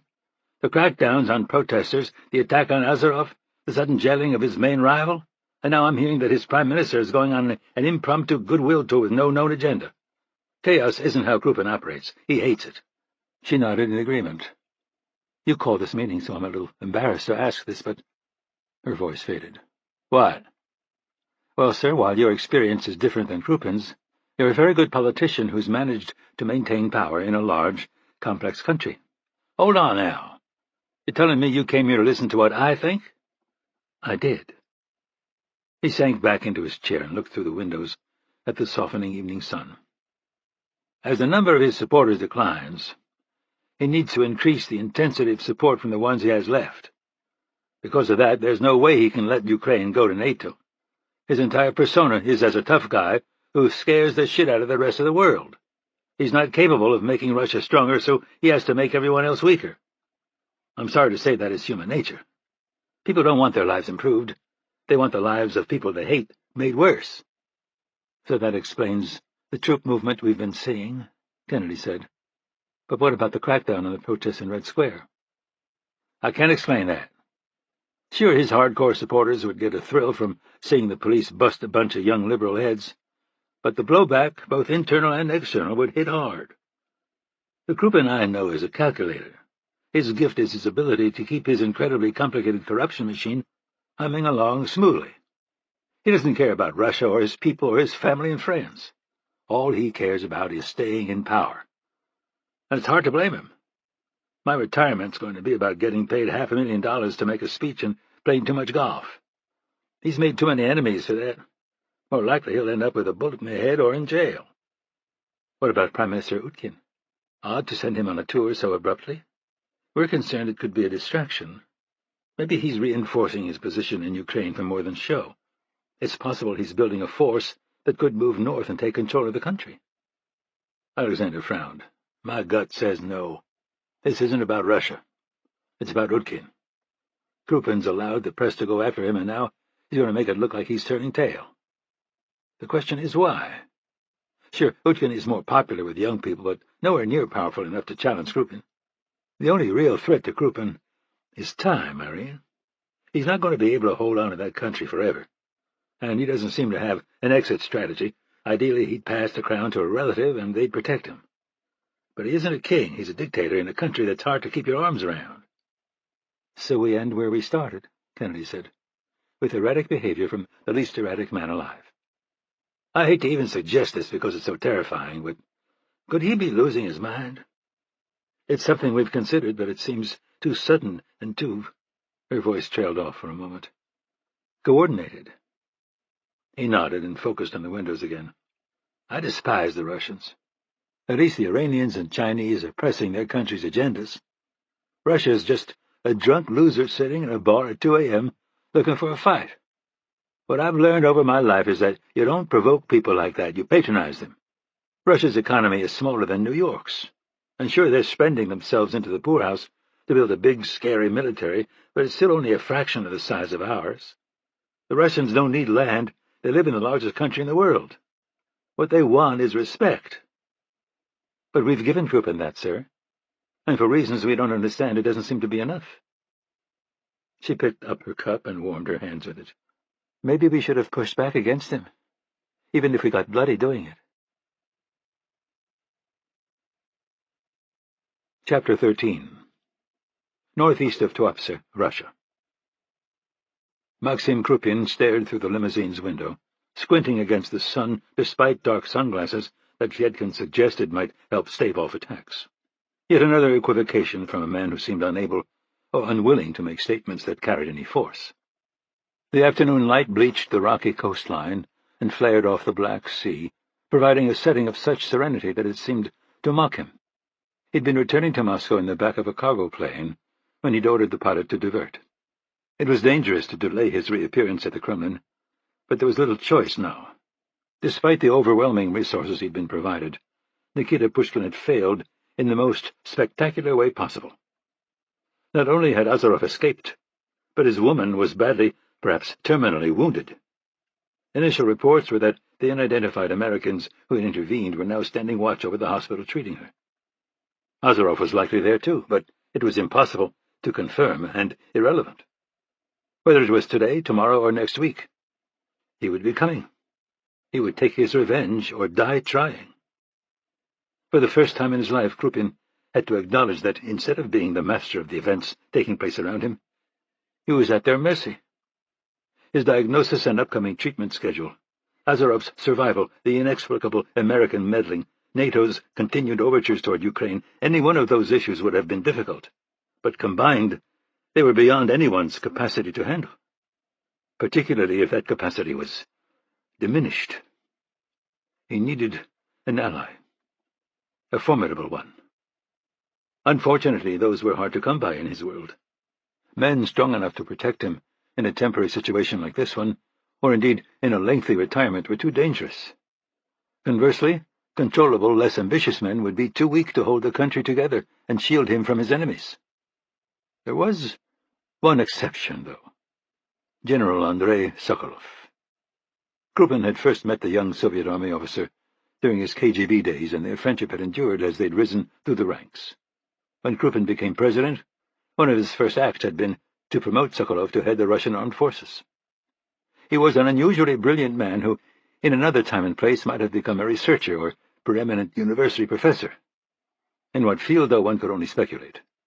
His interests seemed to shift almost daily. Physics, technology, history, psychology. All were equally valuable pursuits in his eyes. He'd even become obsessed with chess for a time, finally challenging the top player in Russia to a match. He'd been soundly defeated, of course, but in 3 times the number of moves as had been predicted. It was Sokolov who had initially developed the idea of applying Krupin's internal disinformation methods to the rest of the world. At the time, it had seemed unlikely that a fledgling technology called the Internet would ever provide a sufficient platform. But Krupin had indulged him with money and resources, as he always did. And now that ridiculous little program, started in a shed outside of Omsk, had been used to undermine the European Union, destabilize Ukraine and the Baltics, and influence the political tide in America. The concept of power was shockingly nebulous in the modern world. There had been a time when it flowed from surging economies, political alliances, and military hardware. Now it sprang magically from the keyboards of children. Krupin shifted in his seat, had a sudden sharp pain in his side. So many times before, he'd attributed this kind of discomfort to age, but now it was accompanied by a surge of adrenaline. Had the cancer spread? Was it invading his body, siphoning off the strength and cunning that made him who he was? A modern structure built into a hill came into view, and the vague sense of panic eased. It was the only home in sight, and the nearest town of any importance was more than 15 kilometers away. While the world's intelligence agencies were fully aware who lived there, no one in the region was. Sokolov never left the grounds of his opulent prison. He had no desire to. His role in leading Mother Russia had ended long ago, and he was content to live in the company of his books. As the limousine turned up the winding drive, Krupin realized that he hadn't communicated with Sokolov in almost 5 years. He had the man watched, of course, but it was an afterthought, more to ensure that he didn't fall into enemy hands than anything else. It was an incredible waste to have such a man languishing in banishment like this. But there were few alternatives. When it had been discovered that he had ordered the torture and execution of civilians in Georgia, the world demanded that he be tried for war crimes. Krupin refused, but the outcry made it impossible to keep him as the head of the armed forces, or even to shift him to a less prominent role in the government. And so this had been the compromise that had been struck. The most gifted and loyal man he had ever known would be relegated to obscurity and eventually buried in this Black Sea wilderness. The building was constructed entirely of white stone block, a sprawling structure that Sokolov had personally designed to hint tastefully at Russia's past. Krupin's limousine paralleled a narrow pool looking over the Black Sea, finally coming to a stop at the main entrance. He stepped out, waving his men back and starting toward the door. No one knew he was coming, and Sokolov had no security. His only human contact was with an old local woman who cooked and cleaned for him. It was she who answered, eyes widening in shock at finding the President of Russia on her doorstep. It was doubtful that she had any idea whom she worked for. In all likelihood, She assumed that Sokolov was just another minor oligarch attempting to live out his retirement in peace. "Is Andrei at home?" Krupin said, already knowing the answer. He was always at home. "Yes," she stammered. "Please, come in. I'll tell him you're here." He accepted the invitation, stepping into the towering dome of an entryway as she scurried off to find her master. Of course, Krupin had paid for all of it. He'd also offered to provide young, beautiful women whose skills went well beyond housekeeping. Sokolov always refused, maintaining that they would distract him from his study and contemplation. The former general appeared at the end of the hallway, moving at a surprisingly effortless jog. His tan slacks and starched white shirt still had a noticeable military precision, as did his close-cropped hair. He was 4 years Krupin's junior, with a less bulky physique maintained in an elaborate gym at the back of the house. "Mr. President, why didn't you call? I would have prepared something." There was no fear evident, despite the possible ramifications of a surprise visit such as this one. If Krupin decided that the former general's continued existence was no longer in Mother Russia's best interest, Sokolov would accept that assessment without question. "Andrei," Krupin said, embracing the man, "it's been too long." "Not long enough," Sokolov disagreed as they pulled away. "You shouldn't be here, sir. The Americans watch everything." "Of course. Is there somewhere we can talk?" Sokolov led him to a modest office in the east wing of the house. It was almost identical to the one he'd insisted on at the Kremlin so many years ago, windowless and lined with books on every subject under the sun. The volumes on his desk suggested that his interests were currently centered on the Roman Empire under Trajan. On the rear wall was a map of Western Russia and the countries bordering it. Sokolov had inserted red pins representing the Russian military presence on the borders of Latvia, Lithuania, and Estonia, as well as troops stationed in Ukraine. Blue pins depicted NATO forces, including surprisingly accurate information on the ongoing exercises in Poland. Undoubtedly, the intelligence had been gleaned from news reports in English, Russian, and German, the languages he'd spoken when forced into retirement. Perhaps there were more now. "Tea, Mr. President? Coffee?" "Something stronger, I think," Krupin said, rearranging a few of the pins to create a more accurate picture. Sokolov froze for a moment, calculating the strategic ramification of the changes before continuing to disuse the bar. Krupin tossed back the vodka he was given while Sokolov pretended to sip at his. He'd never been much of a drinker. Dulling that magnificent mind apparently made him uncomfortable.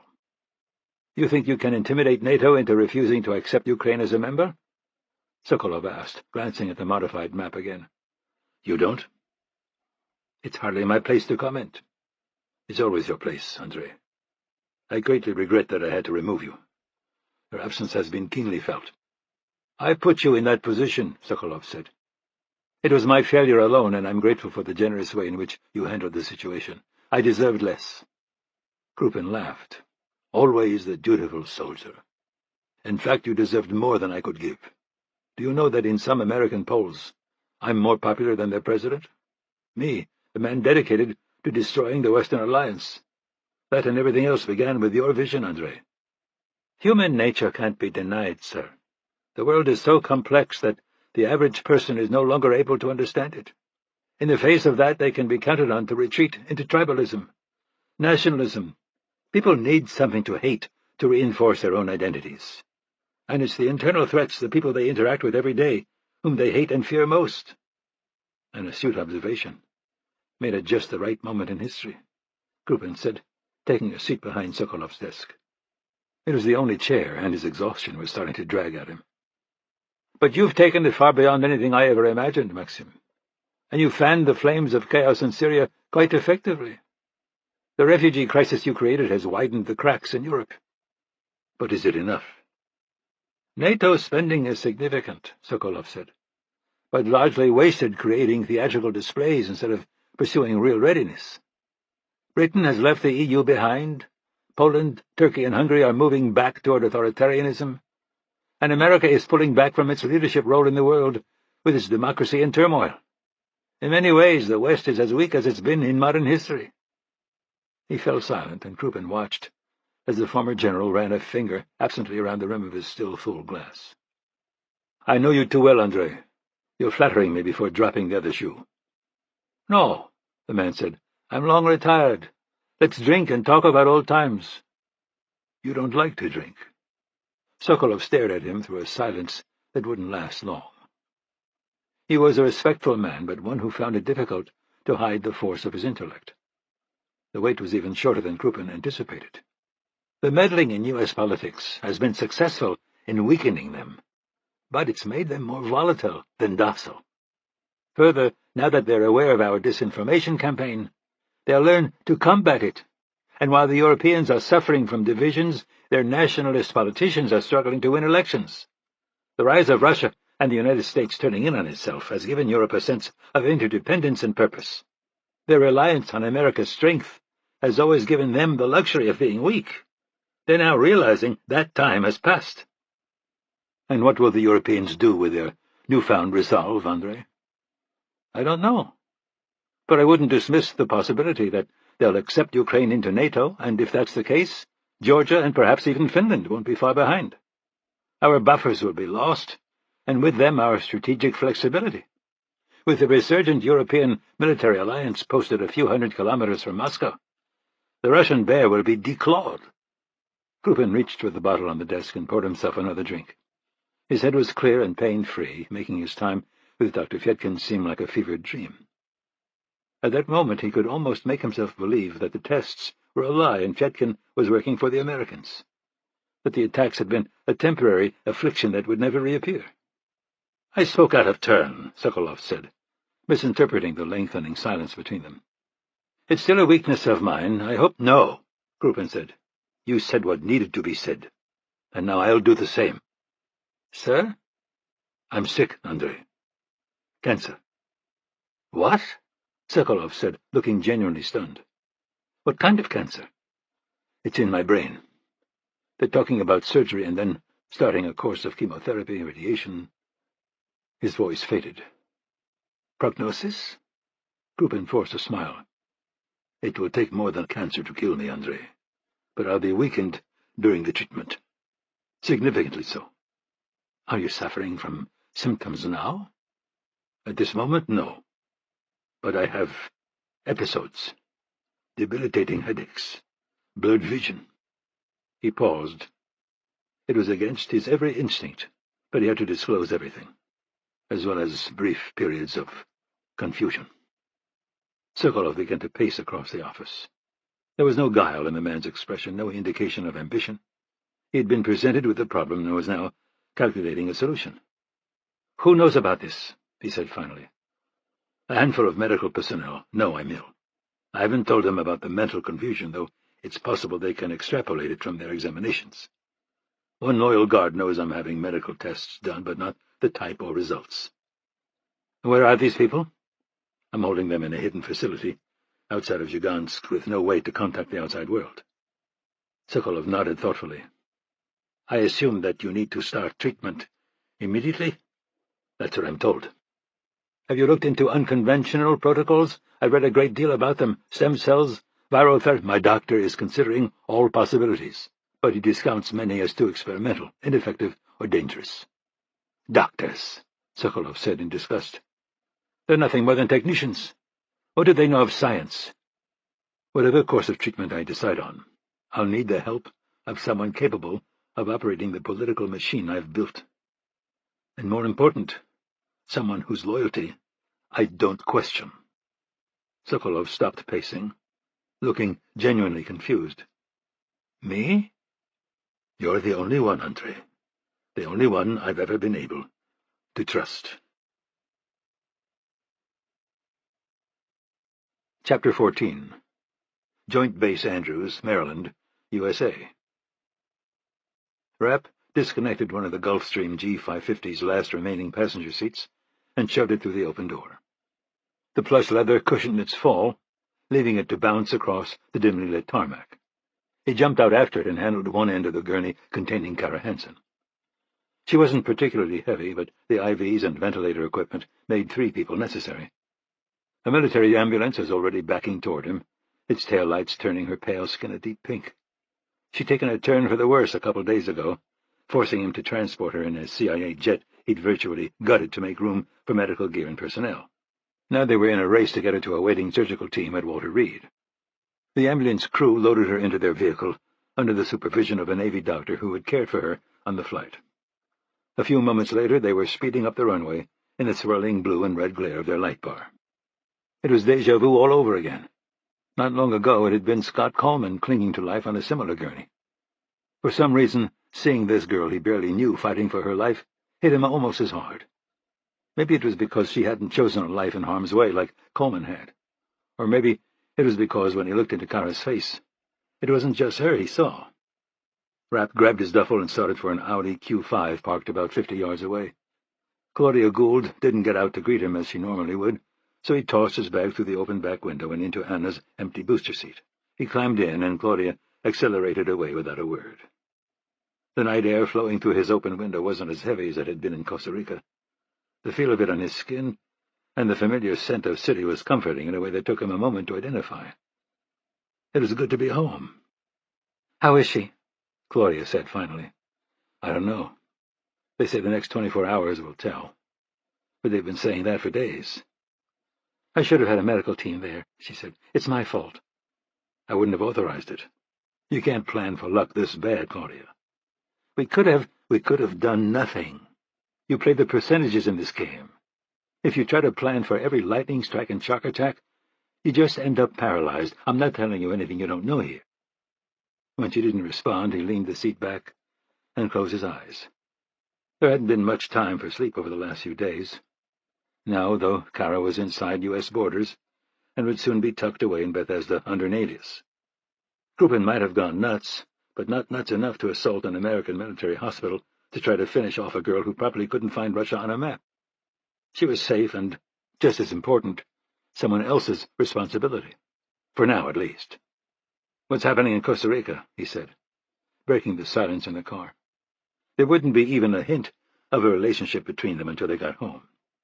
In an effort to make this situation work, they decided to completely separate personal from business. Coleman put even money on it working. Rapp saw the odds as somewhat worse. "The Russians cleaned up pretty well, and the local authorities are stretched to the breaking point by the power outage," she said, switching to the French she was more comfortable with. "For now they're satisfied that the fire is out at Grisha's house, and Kara's left the country." She glanced over at him. "Did you blow someone up in the jungle?" "I hope so," Rapp said, though he was less than confident. As much as he'd like to believe that he'd rammed that RPG right down Nikita Pushkin's throat, he doubted he was that lucky. "Where do we stand on finding Grisha?"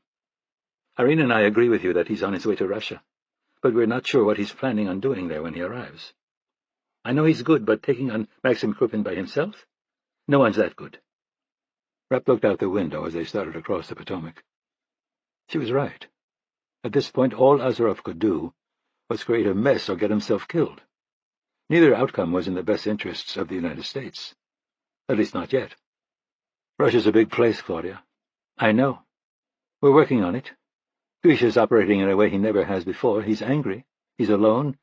And by now, Krupin will know he survived and assume he's coming. That means he can't use any of his normal methods or contacts. Basically, we're in a race against the Russians to find him." Rapp rolled his head left and watched the city lights wash across her face. "That's fine, as long as we win." They fell silent for almost a minute before Claudia spoke again. "Are we done with business?" "Yeah." She leaned over and kissed him, keeping one eye on the road. "I'm glad you didn't get shot or squeezed by a python." He grinned. "You didn't tell me about the pythons." "Or the scorpions with giant fangs. I didn't want to scare you." "Where's Anna?" "I left her with the Nashes.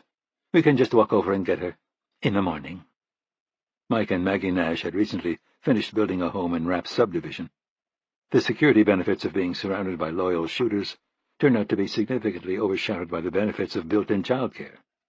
The Nashes had a brood large and chaotic enough that it could take them 2 days to even notice Anna had moved in with them. "We can swing by on the way home if you want," Rapp said. She shook her head. "What I need tonight is a bottle of good wine and some adult time." Chapter 15. Northeast of Tuapse, Russia. Andrei Sokolov opened the safe that had been delivered 2 days before taking comfort in the substantial weight of the door. As one of the men responsible for the early subversion of digital communications, he had a strong preference for paper and steel. The file in his hands was more than a centimeter thick and contained everything known about Maxim Krupin's medical condition. Despite having spent the last 24 hours poring over both it and a mountain of supplemental material, he found himself staring uselessly down at it. The news was worse than even his most pessimistic expectation. Ironically, Krupin had been betrayed by the strength and toughness that had allowed him to rise to power. He'd ignored the worsening symptoms, allowing the tumor to wind its tendrils through his brain. At this stage, surgery would be dangerous and potentially debilitating, while the standard radiation and drug therapies would be of questionable efficacy. He replaced the file, selecting 3 others before locking the safe again. The world was becoming unmoored. America was retreating while China pressed its advantage. Western Europe was teetering between implosion and a newfound sense of interdependence. North Korea was creating instability that could lead to a war that would be certain to turn both nuclear and biological. New technologies were driving the world away from fossil fuels and toward a future of safe, cheap renewables. It was a time of historic danger, but also one of opportunity that Maxim Krupin should have been able to exploit. But now the best-case scenario was a significant reduction in his ability to lead his country through the obstacles ahead. The worst case was that his treatments would fail, and he would leave behind a power vacuum that would tear Russia apart. Sokolov sat behind his desk and poured himself a shot of vodka, downing it in one swallow. The unfamiliar burn flared in his throat for the first time in more than 20 years. If not today, when? In some ways, the logistics necessary for Krupin's illness were even more complicated than the administration of war. While the external threats to him were significant, it was the internal threats that were most dire. Any hint of weakness would be identified and capitalized upon. He was a public figure in constant contact with the public, world leaders, and staff. Even with full control of the media, the symptoms of his illness would have to be carefully hidden.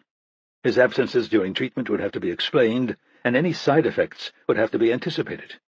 It was vital that Krupin continue to exude the strength, confidence, and brilliance that made him so feared and admired. Given the opportunity, Krupin's traitorous political opposition would bring down everything he'd accomplished. They'd turn the country inward, slashing military and intelligence budgets, bribing Russia's youth with consumer goods and freedom. Russia would fade into irrelevance, a sparsely populated landmass with a languishing military capability and inconsequential economy.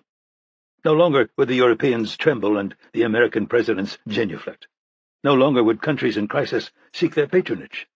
No longer would they be included at the table of the world's great powers. The last vestiges of the glory of the Soviet Union would disappear forever. Sokolov opened a file in front of him and was faced with a young Grisha Azarov in a Spetsnaz uniform. He shuffled through the hastily prepared background information, but found it too incomplete to be useful, not particularly surprising of a man who had lived his life as a ghost in the president's employ. The spotty intelligence was of little importance. Sokolov was intimately familiar with the man and his gifts. Much more interesting was Krupin's relationship with him. Why had he attacked this man? Why was he more frightened by a retired assassin than he was by Prime Minister Utkin?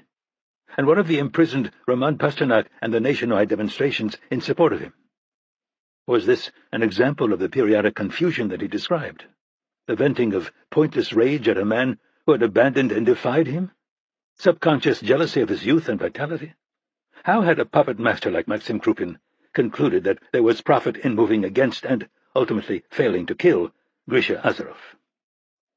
Sokolov shuffled to the back of the file in order to scan the most recent update. The photo he found had been taken by Russian intelligence only a few days before. It depicted 2 still officially unidentified men standing in the courtyard of a hospital in Costa Rica. The one in shadow wore his hair long enough to hang across his bearded face. The other, a blond man with a military-style haircut, was in full view. He didn't need Russia's intelligence service to tell him that the latter was Scott Coleman, and if that was Coleman, it was likely that the man in shadow was none other than Mitch Rapp. He ran a hand over the photo, trying to imagine a scenario that would have brought the CIA man there. The details of his relationship with Azarov were hazy, but it was clear that a relationship existed. If he was there with the combat team, it seemed certain that the agency had discovered Russia's involvement in sabotaging Costa Rica's power grid, as well as the fact that it had been done in support of the effort to eliminate Azarov. And with this trivial operation, Krupin had created a number of non-trivial problems. The first was obvious. Grisha Azarov, one of the most effective killers in the world, would be seeking revenge. Second, it was feasible that Mitch Rapp, undoubtedly the most effective killer in the world, would help him. And finally, Krupin had added needlessly to the impression that his behavior had become erratic, something that would not be lost on the formidable Irene Kennedy. There was a knock on his door, and he closed the file. "Yes." An impeccable young colonel, recommended by Krupin, entered with yet another file in his hand. "We have some initial information on the medical matters you were interested in, General. Would you like to see them as they're received or as they're received?" Sokolov said, tapping an empty spot on his desk. "And bring my car around. We'll be leaving for Moscow within the hour." "Of course," he said, sliding the folders into position.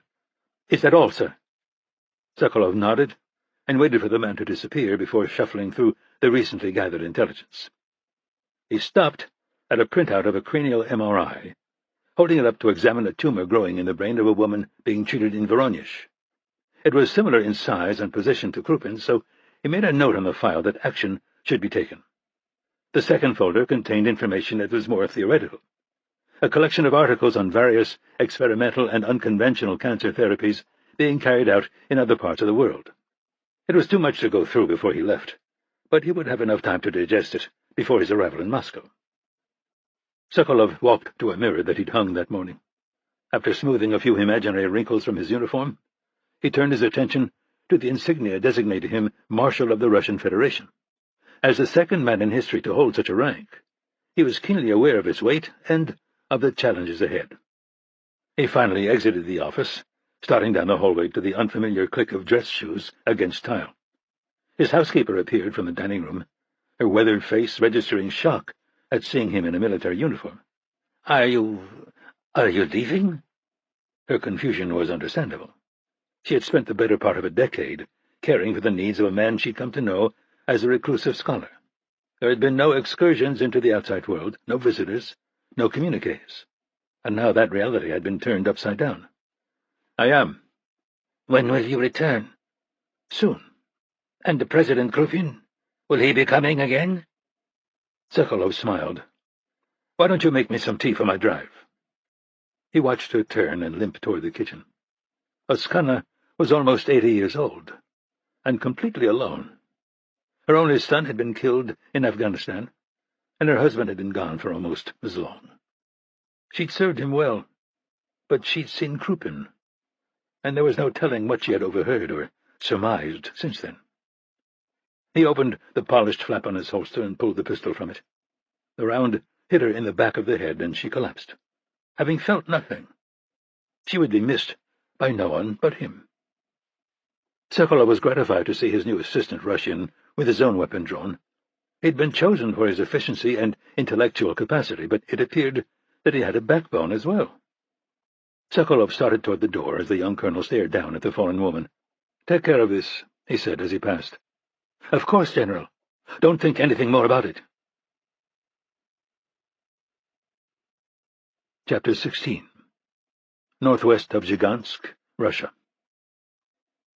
Andrei Sokolov stepped over the cable powering temporary overhead lighting and continued down a freshly painted hallway. The steel and concrete warehouse was no longer open in layout, nor filled with refuse. On the contrary, it had been transformed into a state-of-the-art medical facility and temporary command center befitting Russia's leader. He passed beneath a laborer securing gilt molding along the ceiling, and then turned down a corridor still in the drywall phase. Based on his most recent briefing, there were only 3 workmen left, all cleared for top-secret projects and all toiling outside the building's nerve center. They knew nothing of the structure's connection to Krupin or even where they were in Russia, and after being paid, they would have no reason to care. The corridor evolved into something that felt more like a hospital than he would have liked, but the demands of hygiene had to be met. At its end, the plastic tent was gone, replaced with an elaborate glass surgical theater. Inside, A number of masked and gowned medical personnel were huddled around an operating table. On it was a middle-aged woman whose extremities were strapped down and whose head was secured in a metal frame. She shifted her eyes desperately from one side to the other, but couldn't otherwise move. She was one of a number of people throughout Russia who had been identified as having health issues similar to Krupin's. They'd been offered inclusion in fictitious medical trials sold as having a high probability of saving their lives. The reality was somewhat different. While they were indeed involved in critical medical studies, the goal was to subject them to experimental drugs and procedures too dangerous to test on Krupin. This particular participant had a brain tumor similar in size and position to the president's. One of the nurses spotted Sokolov through the glass and pointed him out to the man standing next to her. He was one of the top brain surgeons in the country, an arrogant little man of questionable politics and loyalties. At this point he knew nothing of Krupin's situation or presence at the facility. His only task was to attempt to remove as much of the tumor from this meaningless woman's brain as possible. Potential dangers and benefits needed to be assessed, and her recovery process had to be recorded in case it should become necessary for Krupin to submit to a similar procedure. Judging by his gait as he rushed toward the glass doors leading from the theater, it wasn't a role he was happy about. "Are you in charge?" he said, coming to a stop less than a meter away and examining Sokolov's uniform with open contempt. "I am." "What is all this? I was taken from my house in the middle of the night and told there was an emergency. Then I was put on a plane and brought here. I've not been allowed to communicate with my family, and I have patients in St. Petersburg who—" "Then complete your assignment here," Sokolov said, making an effort to ignore the lack of respect. The members of Russia's intellectual class were becoming unbearably arrogant, believing with increasing certainty that the state existed to serve them and not the other way around. "Complete my assignment here?" he said, pointing at the terrified subject on the other side of the glass. "You mean operate on that woman?" "I do." "Then obviously you know nothing about brain tumors or surgery." "On the contrary, I understand that she has a malignant tumor that will be extremely difficult to remove surgically." "The chances of surgery significantly improving her prognosis are extremely low," he said, in an exasperated, pedantic tone. "The dangers of a surgical intervention by far outweigh any—" "And yet surgery is exactly what you're going to do," Sokolov said, cutting him off. The surgeon just stared at him, looking a bit dazed. "I will not!" Sokolov nodded, keeping his voice even. "Either you operate, or I'll tape your eyes open and make you watch me dismember your children." The man took a hesitant step back, trying to process what he'd just heard. And in that brief lull, Sokolov decided he'd had enough. He slapped the man across the face, hard enough to leave him on all fours, staring down at the blood draining from his nose. "I want to be very clear, Doctor. What I just said to you isn't shorthand for some as yet undefined punishment. I will handcuff you to a chair in that operating theater, tape your eyes open, and make you watch while I use your instruments to cut your family apart. Am I understood?" The physician didn't answer. Instead, reached up to try to stop the flow of blood. Sokolov used a meticulously polished boot to shove him onto his back before stepping down on his throat. "That wasn't a rhetorical question, Doctor." "Yes," he choked out. "Yes, I understand." Sokolov started back down the corridor. "Then I look forward to reading your report on the procedure." Sokolov picked up his pace, noting that he was running almost 2 minutes behind schedule. While undoubtedly productive, his meeting with the brain surgeon had taken longer than anticipated. He approached a split in the corridor and struggled to recall which led to Krupin's private rooms. But then he saw the president standing in the middle of the hallway on the right. "Sir, what are you doing out here? The area's not secure yet." Krupin didn't react, instead continuing to stare silently through the glass wall in front of him. On the other side was an infirmary filled with people secured to beds. Most were sedated, but a few were undergoing experiments that precluded it. Those few stared back at them through the window, a mix of rage, confusion, and fear playing across their faces.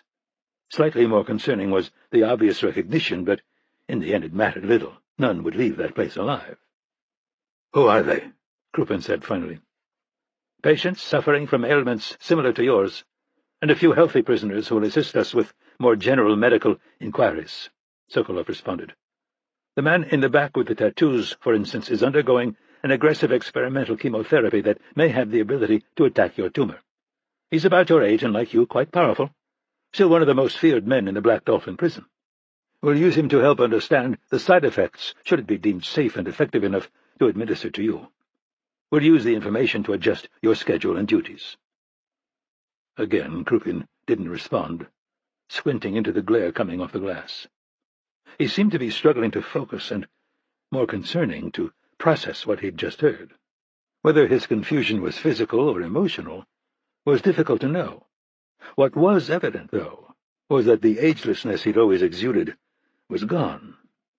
He looked drained, small. "I'm sorry I wasn't there to meet you when you arrived, sir. I didn't bring you back to be my welcoming committee." Sokolov put a hand on his old friend's back and guided him down the hall. "Did everything go well? I imagine it was a taxing day." Krupin had spent the last 24 hours moving from one wilderness camp to another by helicopter. Attended by a film crew and makeup people, he'd been documented hunting, whitewater rafting, and using an open fire to cook the game he'd ostensibly killed. The photos and video would be parceled out to state media as his treatments were carried out, providing an excuse for his absence from the Kremlin and depicting him at his most robust. The white walls and linoleum floors gave way to the red carpet and rich paneling that had been inadvisable in the medical area.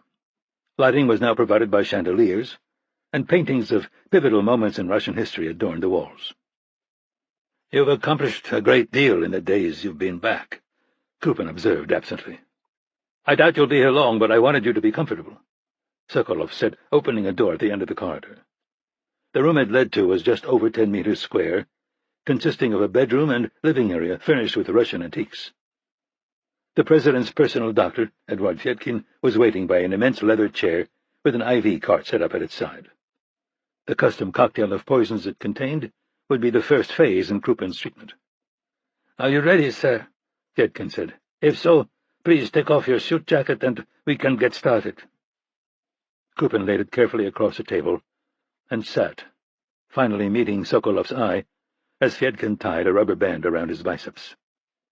"What news of Azarov?" It was improbable that this issue was at the forefront of Krupin's mind at that moment. More likely he needed to be distracted from what was happening to him. "Our people believe he's currently in Maryland," Sokolov said. In truth, this was no more than speculation, based on the location of Kara Hansen. There was no reliable information at all as to Azarov's whereabouts. "And the people who helped him?" The intelligence report identifying Scott Coleman hadn't yet been signed off on, so once again Sokolov demurred. "Likely mercenaries he had on retainer. The loss of electricity would have made him suspicious. You trained him to be paranoid, and he learned his lesson well." "Tarben Chkalov?" The aging oligarch was debatably the second most powerful man in all of Russia. His personal fortune was in excess of $10 billion, and his largely legitimate business empire stretched across the globe. He was equally well respected by his contemporaries, Russian government officials, criminal organizations, and foreign governments. Most dangerous, though, was Chkalov's uncanny gift for feeling the winds of change before others did. If anyone could ferret out what was happening and take advantage, it was this decrepit old man. "He's at his home outside of St. Petersburg, sir. Major Pushkin is completing plans for dealing with the situation. He seems quite anxious to prove himself after what happened in Costa Rica." Krupin winced as the IV catheter entered his arm. "Azarov isn't in Maryland." "Sir?" "I know him, Andrei. I made him. And I can tell you, he's coming for me." "I'll look into the progress of the investigation personally. But remember that he's just one man. A talented killer? Absolutely. But there's no way he can find you here, and it would take an army to penetrate the security at the Kremlin. Certainly Azarov would be aware of this." Krupin fixed his eyes on a blank section of wall as the chemicals began to flow into him. "You're dismissed, Andrei. Get out." Chapter 17. East of Kostomuksha, Russia. Grisha Azarov was forced to slow his vehicle to a crawl when it finally started to rain. The Soviet-era Škoda had been provided by Finnish smugglers he'd kept on retainer for the better part of a decade. It was comfortingly nondescript, but otherwise not particularly confidence-inspiring. The windshield wipers did little more than smear the glass, dispersing the glow from headlights that barely projected past the front bumper. Somewhere out there, though, past that dim halo, was Maxim Krupin. Azarov had spent years in the man's employ, but it had taken only the first 6 months to discover that Krupin was a backstabbing monster whose life was ruled by fear and who believed that loyalty was a one-way street. In light of that realization, Azarov had funneled hundreds of thousands of euros to criminal organizations that kept multiple escape routes open to him. And while he'd cut those ties some time ago, the leader of one of those organizations had agreed to help him. The choice Azarov had presented him, earn a generous fee or die along with his family, friends, and everyone he'd ever met, turned out to be an easy one. The clouds to the north parted for a moment, allowing the moonlight to illuminate a lake to his left and the empty expanse in every other direction. He accelerated again, trying to use the winding road to fend off the emotions threatening to overwhelm him. Was she dead? Alive? Had she woken to find him gone? To discover that she was alone again like she had been for so long? He rolled down the window and let the cold, wet air fill the car. There was no way for him to answer those questions. He was a hunted man, not only by Krupin, but now, undoubtedly, by the Americans. Rapp could be trusted to make sure Kara was cared for, but his debt of honor ended there.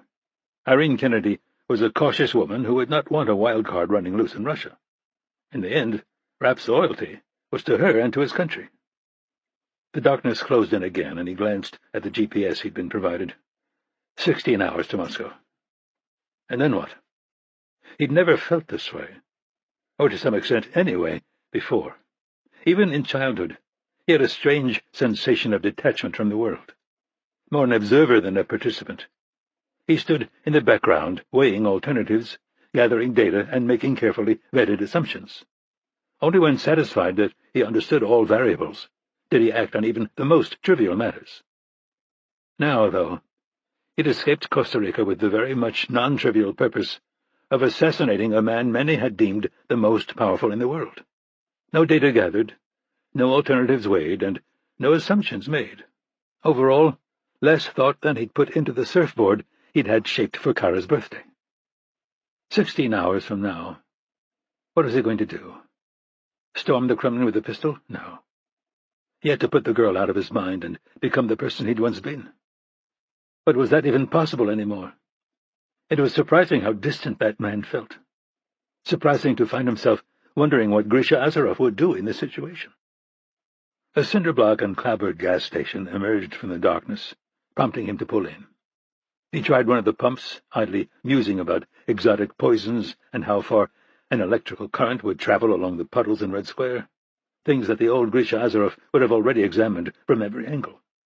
The new Azarov, though, was more concerned with how unaccustomed to the cold he'd become, and how far he felt from home. The pump didn't work. Undoubtedly, he needed to pay first, but no one seemed willing to brave the rain to take his money. He started for the dimly lit building, pondering Krupin's estranged family and the men close to him. Could they be the key to access? Their loyalty was based more on fear and patronage than any real kinship with the president or his rule. Unfortunately, the amount of fear and patronage Krupin could bring to bear was considerable. The window was open to the left of the door, and Azarov made note of it, glancing instinctively behind him. On a night like this it was unusual, but not outrageously so. The scent of mold was noticeable flowing from the building, and it was likely that the cashier didn't want to be closed up inside. Still, Azarov's hand moved a bit closer to his weapon.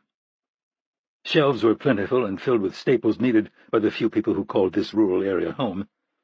Hearing the tinny audio of a Russian game show, he headed for it, finally spotting 2 booted feet propped next to a cash register. "Can you turn on the pump?" he said, over the sound of the television sitting on the counter. "No gas, but the canned tuna's on sale." Azarov ripped the pistol from his waistband at the American voice, holding it in front of him as he slowly drifted right. Mitch Rapp was leaned back in an old office chair, seemingly intent on the television screen. His left hand was out of sight in his lap and was almost certainly holding the Glock 19 he favored. Worse, The open window behind Azarov offered a clean shot for a sniper outside. Almost certainly Charlie Wicker, one of the best in the business. Despite his dire situation, Azarov found it impossible to focus on his survival. "Is she alive?" "Last I heard." The gun wavered for a moment at the impact of those words. "How did you find me?" "Claudia's husband used those same smugglers to get into Russia when he killed Nestor Mushket." "That was Louis Gould? I don't think our intelligence service ever determined who carried out that hit." Rapp's hand began to rise, and the Russian tensed, but he was only holding Russia's version of a Twinkie. "So what's the plan?" Rapp said, unwrapping it. "Just walk into the Kremlin and shoot the president?" "I don't know." The CIA man dropped his feet to the floor and turned in the chair to face him. "What did you do to Krupin to make him send that team?" "Nothing, I swear to you," Azarov said, shoving his gun back in his pants. "What could possibly motivate me to anger the man? And if I did, why would I be completely unprepared when he retaliated?" Rapp's expression softened a bit. "I have to admit that I was a little surprised they caught you standing in the window." "I know Krupin, Mitch. You wasn't happy when I left him. But that's not enough to make him take action, particularly one this overt. I was the instrument he used in these kinds of situations, and I can tell you that he used me sparingly, only when an objective threat needed to be removed or a message needed to be sent. My death serves neither purpose." Rapp didn't respond, instead biting the end off the Twinkie and chewing thoughtfully. "So, are you here to help me or kill me, Mitch?" "Help you charge the Kremlin? I think I'll pass. With both of us and the CIA's resources, we might have a chance at killing him." "Do you have people you trust in Russia?" "No. Krupin made sure of that. He gave me everything and built my reputation into something that bordered on the supernatural. Anyone who knows who I am either hates me or fears me." "Then this is starting to look like kind of a one-sided deal, isn't it? I gather the intel, provide backup, and run the risk of massive blowback on me and the agency while you, take the shot? What are you asking me to do, Mitch? Walk away? You did that once. You showed mercy to the man who killed your wife. And, as I recall, that decision ended in the death of your mentor." Rapp stood and leaned over the counter. His left hand was now behind a stack of cigarette cartons. Was that where the Glock was hidden? Azarov suddenly regretted speaking so plainly. He was in a box, and even if he wasn't, he wouldn't be able to draw his pistol before Rapp could reach his. Instead of making a move, though, Rapp took a step back. "What I'm asking you to do is help me figure out what's caused Krupin to go off the rails. If it's not a problem for the United States, I go home, and you have whatever we've learned to help you with your vendetta. You kill Krupin, or more likely he kills you, and none of it makes any difference to me or the agency. And if his issues are a problem for America, then you'll have me and Irene behind you, which I think you'll agree improves your chances of getting back to Kara in one piece." He paused for a moment. "If that's what you really want." "What do you mean, if it's what I want?" "You lied to her about who you are, and if you survive, you're going to have to come clean on that. My wife knew who I was from the beginning. She was free to choose. Kara wasn't." Azarov tensed, but Rapp didn't acknowledge it, instead coming out from behind the counter and heading for the door. Once again, he'd been wrong about the Glock. It hadn't been behind the cigarettes. The Russian didn't immediately follow, instead thinking about what Rapp had said and finding more truth in it than he would have liked. When he finally walked back out into the rain, Rapp was gassing up the Skoda. "What's our first move, Grisha?" "Tarvin Chkalov, I think." "The fast-food restaurant guy? He's still alive?" "Old for certain, but by far still the most powerful oligarch in the country. He despises disruption and has sources everywhere. If anyone can explain Krupin's recent behavior, it will be him." "Then let's go," Rapp said, replacing the pump and slipping into the vehicle's cramped passenger seat. Azarov scanned the dark tree line. "What about your men?" "What do you mean?" Rapp said, reaching for the broken door handle. "What men?" Chapter 18. Northwest of Zhigansk, Russia. Andrei Sokolov hesitated in the doorway of the opulent bathroom, hovering silently. Laid out on the marble floor was Maxim Krupin. His bespoke slacks had been replaced by a pair of sweatpants, and his thick torso was bare and pale. He was asleep, or perhaps unconscious, with his head propped against the base of the toilet. A streak of vomit had dried across his cheek beneath sunken eyes. Sokolov had hoped that the president would be one of the lucky patients whose chemotherapy reaction would be mild. In the end, though, it wasn't a matter of strength or will. It was just the luck of genetics and how a person's unique body chemistry reacted to the powerful toxins.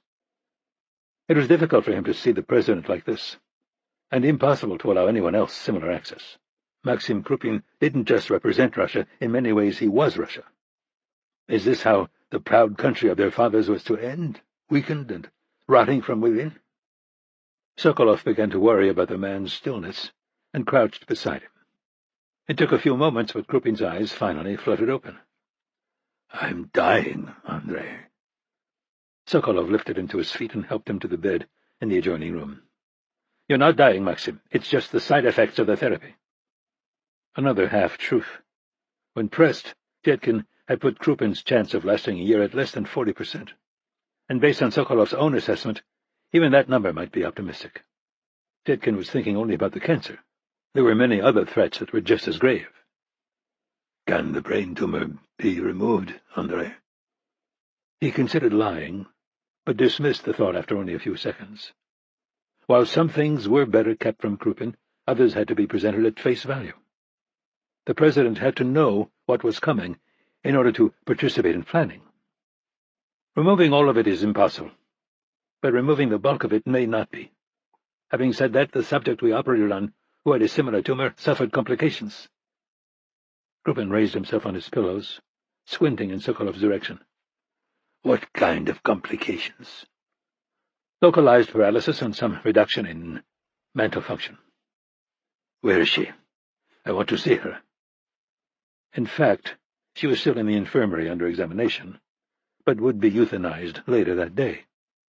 The condition she'd been left in wasn't relevant because Krupin would never find himself in that state. Sokolov would personally put a bullet in his head, and the country would be told he died in a hunting accident, perhaps attacked by the bear he was stalking. A glorious battle before succumbing to the only symbol of Russia more potent than him. "I'm sorry, sir. She was of no further use, so she's gone." Krupin sank back in the pillows, his eyes going out of focus. Sokolov was going to lower the lights to allow him to sleep, but then thought better of it. He didn't need sleep. He needed a reminder of who he was. "The video team has finished editing your outdoor footage," he said, picking up a remote and aiming it at a television hanging on the wall. Images of Krupin sitting in camp by a lake, on horseback, shirtless, and armed with a hunting rifle, began revolving across the screen. They seemed to have the desired effect, prompting him to sit up a little straighter against the headboard. "When you're feeling strong enough, sir, we have matters we need to discuss." "Now," Krupin said. "It isn't necessary to—" "If action needs to be taken, I'll take it, as I always have." "Of course," Sokolov said, relieved to see the re-emergence of the man he'd known for so long. "The first order of business is your treatment. Your reaction to the chemotherapy notwithstanding, we still need to start radiation and other complementary therapies immediately. It could exacerbate your discomfort, but it'd be unwise to wait. In the meantime, we'll be exploring unconventional therapies and techniques to make a possible future surgery as advantageous as possible." "Surgery and unconventional therapies," Krupin repeated in a voice that had lost the force it once had. "I wonder if your scheming has the power to change anything, Andrei. If I don't submit to these treatments, I die. If I allow them to be performed, I'll be weakened to the point that my enemies will fall on me like a pack of rabid dogs." It was a realistic analysis. Loyalty at the Kremlin was directly correlated to power and constantly realigning with every perceived shift in it. Absent the trappings of democracy or royal blood to legitimize succession, Russia's next ruler might be ordained in a violent and lengthy power struggle. Anyone with designs on Krupin's crown would have begun quietly laying the groundwork some time ago. They would not only be looking for opportunity, they would be in a position to seize it. "It will be a difficult time," Sokolov admitted. Krupin met his gaze for a moment before turning away. Normally, he'd be calculating every move, every consequence. prioritizing actions, identifying threats, and formulating strategies. None of those things read in his eyes, though. The only thing visible was exhaustion, combined with something Sokolov had never seen in the man before. Fear. "I assume you have a recommendation?" Krupin asked finally. "I do, sir." "Let's hear it, then." "Your violent reaction to the chemotherapy and the potential for surgery in the future is going to degrade your ability to personally interact with the people, media, and government officials. In light of that, we need a distraction, something that will pull the country together and make you look strong, among other things." "You're speaking of Ukraine." Sokolov shook his head. "A few days ago I would have been. But your treatment is going to be much longer and more debilitating than we'd anticipated. I fear that a move in Ukraine wouldn't be sufficient to keep your enemies at bay." He used the remote to replace the images of Krupin in the wilderness with a map of their country's western border. Current Russian troop concentrations were shown on the borders of Latvia, Estonia, and Lithuania, where extensive exercises were taking place. Russia's military presence in southern Ukraine and Crimea was also depicted, including updates on their increasing concentration at the northern edge of the territory they controlled. Krupin pointed with a shaking finger. "We've continued to move troops to Ukraine in a way that's obvious to the West. We've also stepped up the propaganda campaign aimed at convincing the ethnic Russian community that they're the subject of organized violence and discrimination. The hope is that if we move to take control of the rest of the country, they'll join us. More importantly, though, it would give us a pretense for the invasion, like in Crimea. We could say to the international community that military action was forced on us to protect our Russian brothers. I've familiarized myself with your preparations, and I think victory is all but assured," Sokolov said. "Your hackers have excellent penetration into Ukraine's systems and would be able to shut down a significant portion of their communications and power grid. Resistance would likely be light, and the West has only a token contingent of advisors there right now." "And yet you sound unimpressed," Krupin said.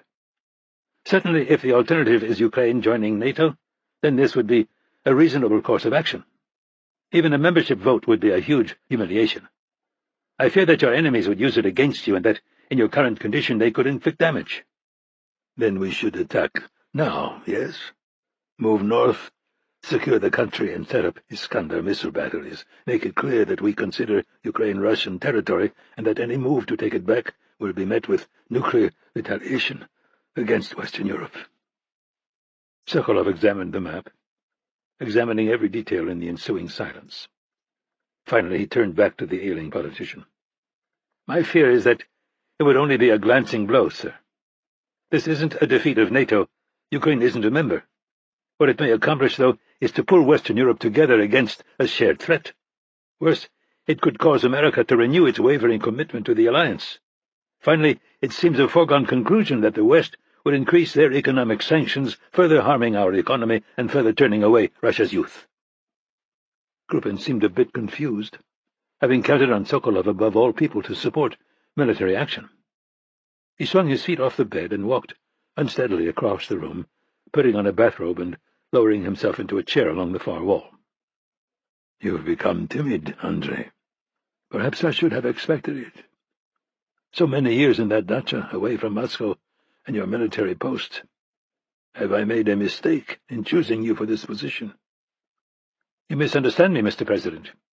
"Do I?"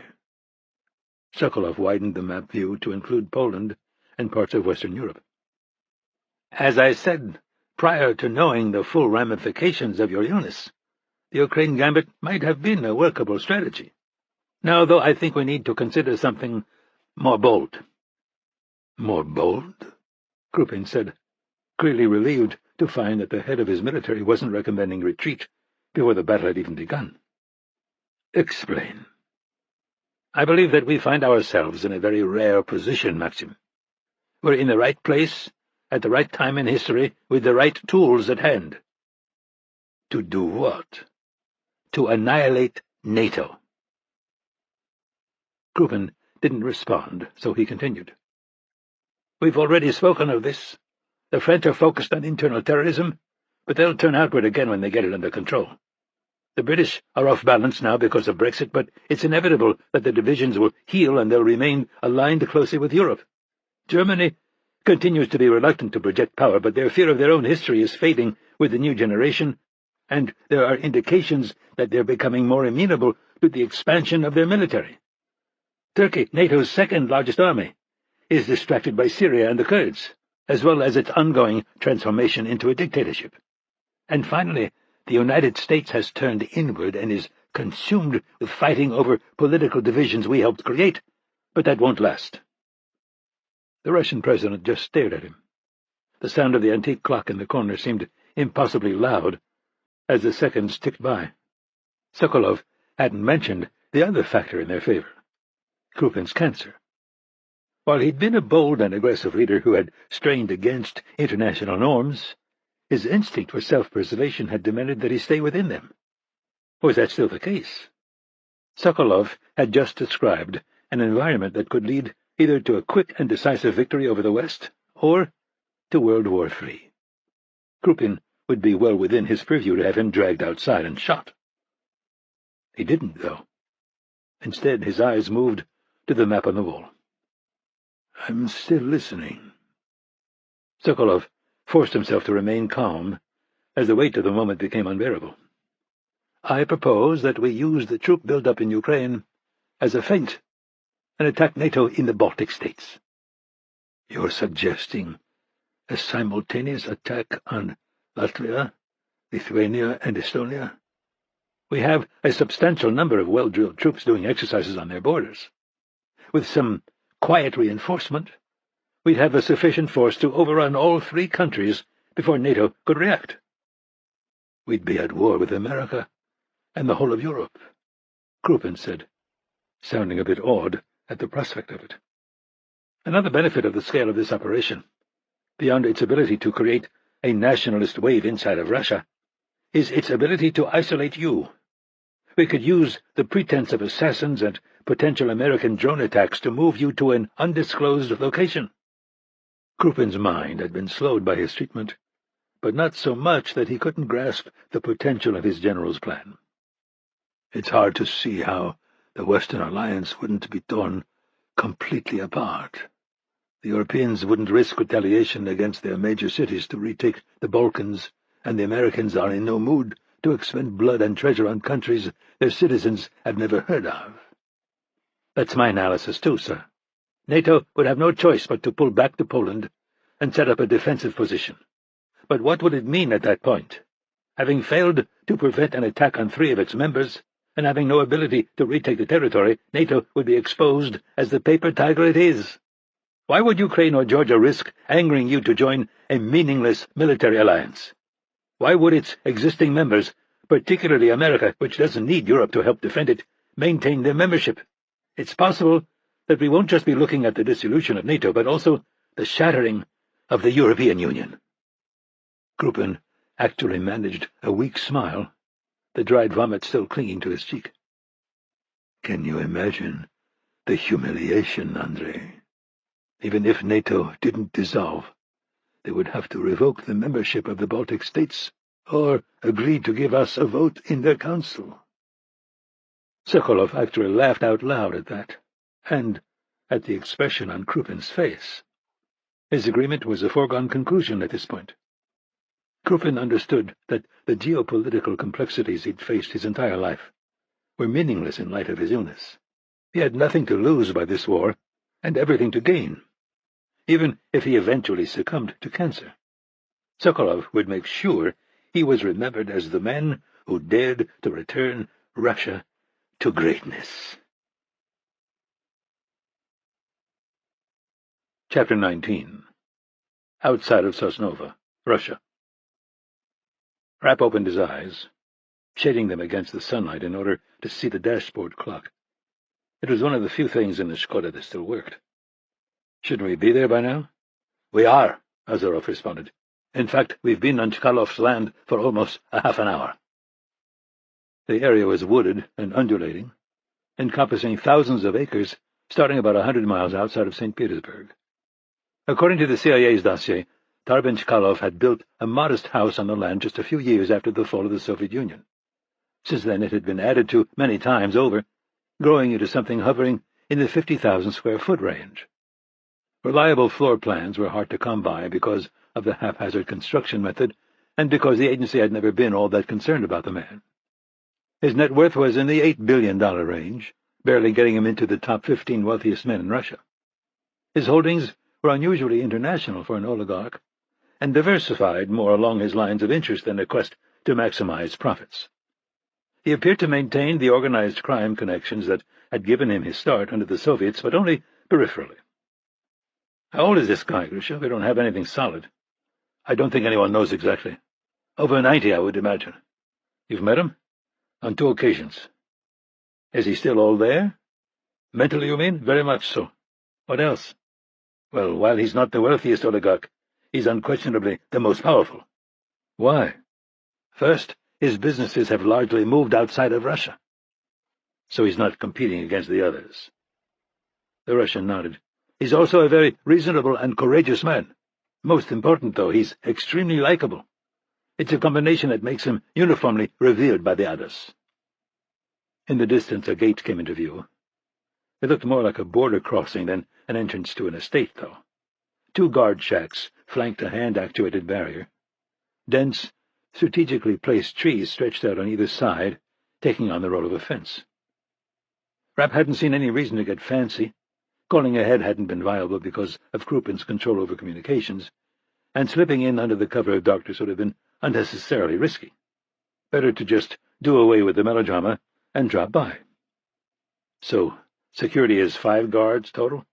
Rapp confirmed as they approached. Unless something's changed. All former top operators from various countries and all very loyal. Also, here's a lot of dogs. What do you mean by a lot? 20, maybe more? I'm not sure they're actually trained as attack animals, though. He may just enjoy their company. 1 man appeared from each guardhouse to watch the squatters approach. Both had assault rifles across their chests, and both had their hands on them. They didn't seem to be gripping them very tightly, though. Azarov made a move for his gun, but Rapp grabbed his hand and put it back on the wheel. If we've been on his land for a half hour, they know we're coming, and they know who we are. Relax. Not surprisingly, Azarov was struggling to take that advice. He was one of the best killers in the world, but his ops had always been laid out for him in nauseating detail. The man despised improvisation and unknowns. They eased to a stop at the gate, and a man who looked to be from India leaned down toward the open driver's window. "Good afternoon, Colonel Azarov. Mr. Chkalov is expecting you. This road will take you straight to the front entrance." The other man lifted the gate, and Azarov pulled through, keeping an eye on the rearview mirror. I don't mean to state the obvious, but that was too easy. Seems like. They didn't even look for weapons. Nope. He pointed to the house, beginning to blot out the horizon. It was an odd combination of French chateau, the Kremlin, and the Taj Mahal. Azarov was most interested in the erratic roofline. They could fire down from there. An easy shot with a rocket launcher. They could, but it'd make a hell of a mess of Chkalov's lawn. There was still no sign of contrails when they stepped out beneath a broad portico. A British man in his early 60s met them on the steps. "Please come in. Can I take your jackets?" Both refused, not wanting to make their shoulder holsters any more obvious than they already were. "Coffee? Tea?" the man said, leading them up a grand staircase that led from the entryway. "We're fine," Rapp said. Azarov was scanning the space below them while still trying to keep one eye on the men in front. There was no question that Chkalov could be leading them into an ambush, but Rapp doubted it. If the old man wanted to make a move, he wasn't going to do it in a house filled with enough original artwork to make Claudia faint. Their guide stopped at a nondescript doorway and motioned them inside. Azarov went through first, leaving Rapp to guard his flank. "Colonel," the man waiting for them said in accented English, "I'm so sorry to hear about what happened to Kara. I trust you don't think I'd have anything to do with something so sordid." Chkalov was mostly bald, with a few wisps of gray hair floating around gnarled ears. The unnatural curve in his back threw his head forward and down, but it didn't seem to slow him down. The most remarkable thing about him was his eyes, an intense blue, still full of curiosity and youthful enthusiasm. "No," Azarov said. "I know who's to blame." With that out of the way, Chkalov turned his attention to his other guest. "Mitch Rapp. You'll excuse me, but I have to admit to being a bit of a fan. Colonel Azarov is a very competent soldier, but in a cold, boring way. You, though, you're different." He stopped a couple of feet from Rapp, examining him as though he was one of the paintings in his entry hall. "Do you have your weapon?" Rapp nodded. "You should probably talk to your security people about that." He dismissed the thought with a wave of an arthritic hand. "If it had been just the colonel, I'd have defended myself. But both of you? Why sacrifice men who've been loyal to me when the outcome is inevitable?" Azarov was right. The guy was impossible not to like. Chkalov pointed to the slight bulge in Rapp's jacket. "May I?" Rapp pulled the weapon from its holster and handed it to the man. "Is this the one you've always had? I mean, since you switched from the Beretta?" Chkalov wasn't kidding. He really was a fan. "No. A few have gotten away from me over the years." "I'm surprised it's stock. I was expecting something more exotic, like the one the colonel carries." Rapp just shrugged. "Of course it's stock," Chkalov said after a few seconds. "Why wouldn't it be? It's not the gun, it's the man behind the gun." He aimed at a marble bust near the wall and sighted along it, smiling broadly. "Did you know that I once met your mentor, Stan Hurley? Is it true that before he died he used his teeth to rip out Louis Gould's throat?" "Yeah, it's true." Chkalov returned the Glock and limped back to his desk to sit. "A fitting death for a warrior. But you didn't come to talk about that. You came to talk about Maxim." "He's run off the rails," Rapp said. "Why?" "I have no idea." "I didn't come here to play games, Tarbin. I think it's clear that I know who you are and what you're capable of. I haven't lived this long by misunderstanding the situations I find myself in." "Then tell me what I want to know, and we'll walk out of here." The man's brow furrowed, and he fixed his blue eyes on Rapp. "Maxim Krupin is a destructive sociopath, but I and the others tolerate him because he shares our passion for political stability. But now that stability has disappeared. Why? Clearly he feels threatened by NATO's overtures to Ukraine, by younger politicians, by the performance of the Russian economy, even by Grisha here." "But how's that any different than the situation a month ago?" "Exactly. I don't know. All these situations are controllable. I see no evidence that he's losing his grip on power." "So, there's nothing you can tell me that I can use?" "I didn't say that. Something you probably don't know is that Maxim recently tapped Andrei Sokolov to lead the military." "The war criminal?" Chkalov nodded. "Andrei is a dangerous man, prone to fevered visions of Russia's past glory. He's the only man Maxim trusts, though I've often wondered if that trust is well placed." "What about you? Would he see you as a threat?" The dull thud of chopper blades became audible, still distant enough to be more a vibration in Rapp's chest than a sound. Chkalov's hearing aids apparently picked it up too. "That may be your answer, Mitch." Rapp moved to the window as Azarov took a position next to the partially open door. The view was onto the expansive back lawn, which dead-ended into trees after about 200 yards. The sky had turned a deep blue, but appeared to be empty. "I don't see anything. It must be coming in from another direction." "The hole's clear," Azarov said. "Is this common?" Rapp asked, turning back to the old man. "Uninvited helicopters flying over my property? No." Chkalov pulled a cigar from his desk drawer and lit it. "I've been saving this for a long time. Cuban. I was told that they're rolled between the thighs of young girls. A lie, of course, but it conjures a wonderful image. Sun, sand—" His voice was drowned out by an explosion that rocked the entire house. Rapp and Azarov crouched when the automatic fire started, but Chkalov just kept puffing. If the two of you would be so kind as to kill Maxim Krupin and that son of a whore Andrei Sokolov, I'd be forever grateful." Rapp grabbed the man by the shirt and dragged him out from behind the desk. "Time to go." "I'm not as fast as I once was. I think I'll just stay here." Rapp shook his head. "You might not know much about what's happening, but you know more than we do. Irene Kennedy's going to want to talk to you." The name of the CIA director seemed to pique his interest. "I've always wanted to meet her." "Here's your chance," Rapp said, pulling him toward the door. Azarov was already moving down the hallway, disappearing into the thickening smoke. The sprinkler system went off a few seconds later, drenching them as they approached the stairs. It turned out to be a bad call. Both staircases leading to the entry had men coming up them, 2 on the right and 1 on the left. None were clad in the heavy armor their colleagues in Costa Rica had worn, which was a positive since Rapp's magazine was full of standard ammo. On the downside, the lack of weight was allowing them to move with impressive speed. Azarov spotted them and retreated, going for the thicker smoke behind him. Rapp took a corridor that split off the main hallway, keeping Chkalov in front of him. "I saw 3. Are there any more?" Rapp asked. "Not that I could make out," he responded as they backed along the corridor, getting out of the worst of the smoke. Not great for their cover, but it had been getting hard to breathe, and Rapp's eyes were starting to water. Chkalov was still puffing on the cigar, unperturbed. He seemed to think he was just a spectator in all this. "That's a hell of a lot of guns shooting outside," Rapp said. "More than I can differentiate. What kind of team would Krupin send?" "Nikita Pushkin with at least 15, Azarov calculated, particularly after what happened in Costa Rica." Rapp pointed to a bulky chest of drawers behind them, and then at Chkalov.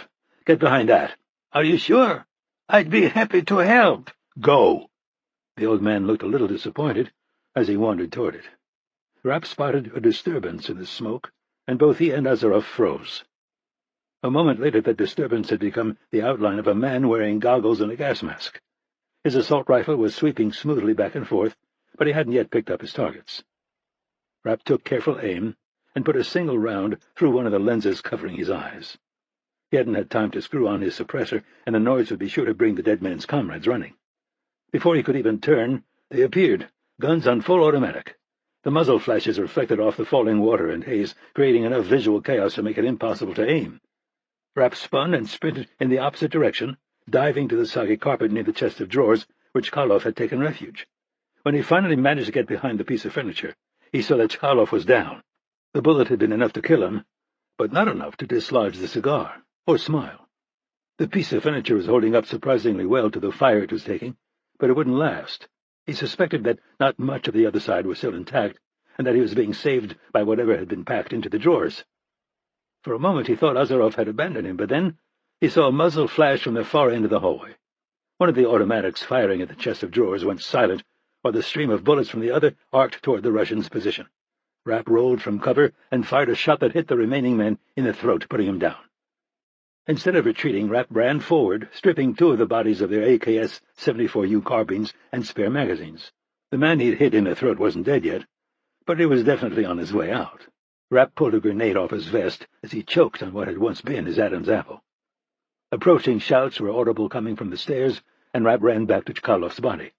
He rolled the old man onto his face and then pulled the pin from the grenade before slipping it carefully beneath his body. After a life that long, Chkalov deserved one last fuck you.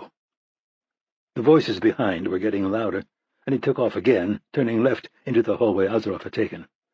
"This place is a fucking maze, Grisha. Find us a way out. I'll slow these guys down." The Russian took off with a brief nod, disappearing through a set of double doors on the right. Rapp stayed low, exposing just enough of his head to keep one eye on the men appearing through the sprinkler mist. The smoke was starting to dissipate, but what remained, combined with the water falling from the ceiling, was enough to keep him hidden if he stayed dead still. The question was how motivated these pricks would be after they discovered their target was dead. Why stick around and risk getting taken out fighting with Chkalov's hired guns?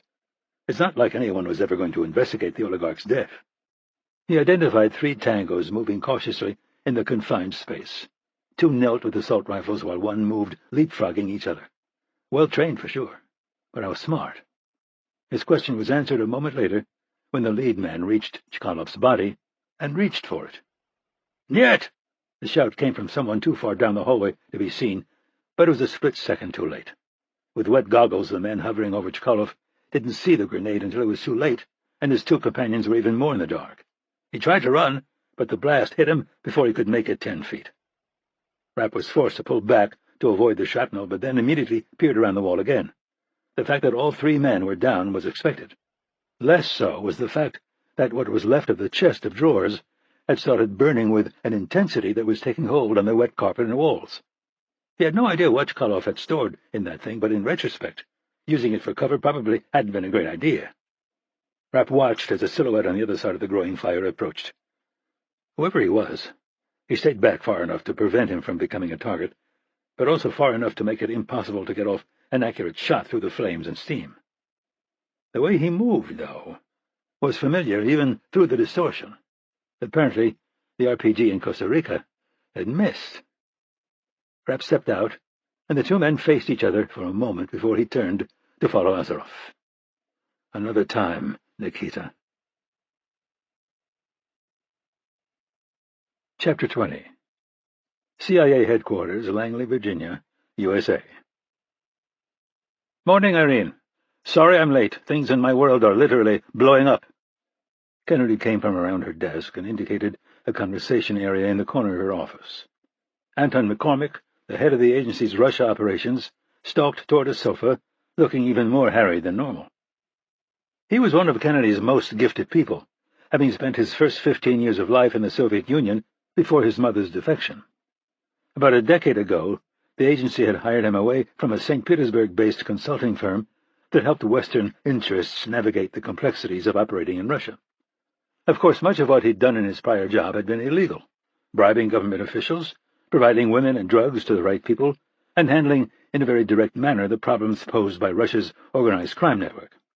Kennedy had been happy to overlook any past transgressions, as well as a few more recent ones, in exchange for his unusual ability to win on Maxim Krupin's distorted playing field. "Coffee?" she asked as she took a seat across from him. He shook his head. "Too much already." "I take it things aren't going well?" "You could say that. Tarbin Chkalov's house is gone, and I mean gone, Irene, burned to the ground. We think he's dead." McCormick's normally undetectable Russian accent started to emerge with the stress he was under. "Mitch was there," Kennedy said. "What?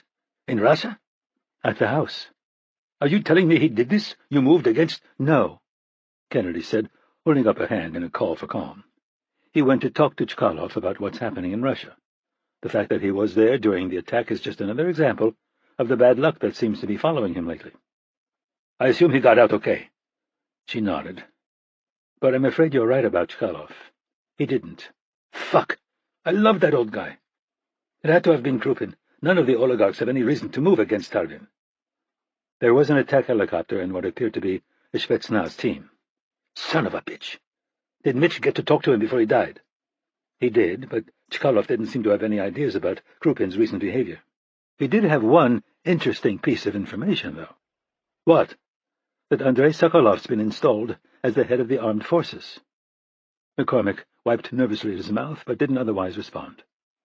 "I assume you're familiar with him, Anton?" "I only know him from the war crimes in Georgia."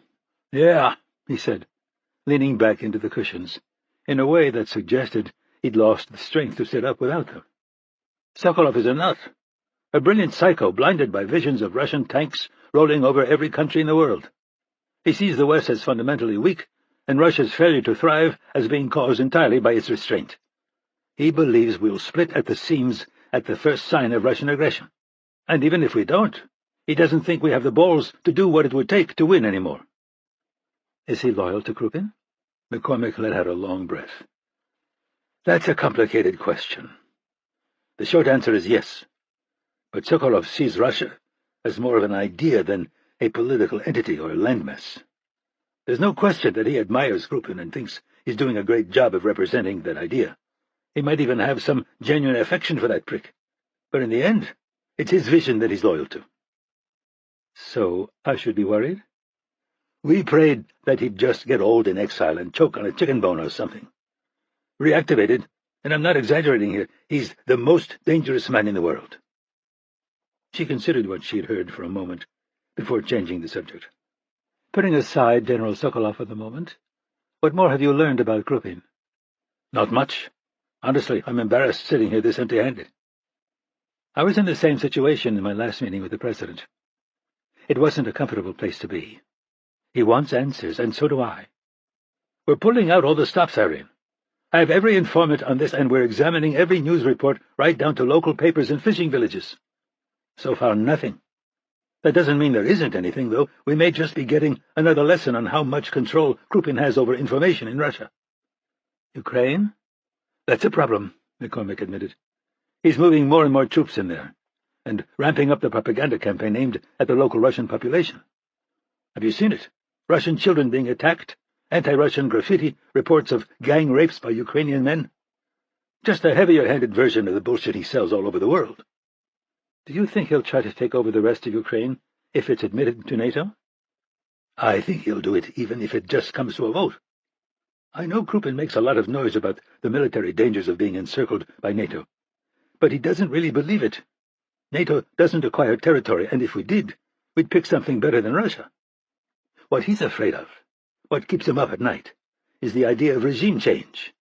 Losing Ukraine to NATO would make him look weak, and that's something he can't afford, particularly at his age. All I have to say is that if NATO wants to bring Ukraine's membership to a vote, we better be ready to fight. And with Sokolov back in power, we better be ready to fight hard. He'd push into Poland and Germany if it was up to him. What you're telling me is that Russia's in exactly the same mess as it was a year ago, Kennedy said. Or 5 years ago, or 10. In a nutshell, yes. Russia's stable. But for reasons we can't figure out, suddenly Krupin's not. He certainly doesn't look like a man who's concerned about his situation. You mean all the hunting videos? Yeah, but you've got to read the subtext. All that shirtless bear-stalking and vodka-drinking is designed to make him look like a badass to his supporters. They also serve to create a contrast with the Prime Minister, who's going around the world wearing $5,000 suits and getting blindsided by questions he can't answer. Strong versus weak. And the Russians hate weak like the stink of death. I said this earlier, but I'm going to repeat it, Anton. I need answers. If I have to go back to the White House and tell the President that we still have no idea what's happening in Russia, I'm taking you to deliver the message personally. I know, Irene. Just give me a few more days. If there's something to find, I swear we'll find it. Chapter 21. Walter Reed National, Military Medical Center, Bethesda, Maryland, USA. There, Azarov said, pointing at a set of doors. It's that one. They'd been on the ground for only an hour, and the Russian looked about half dead from the events of the last few days. His face lost what remained of its color when Rapp let the Dodge Charger drift to a stop in front of the hospital building.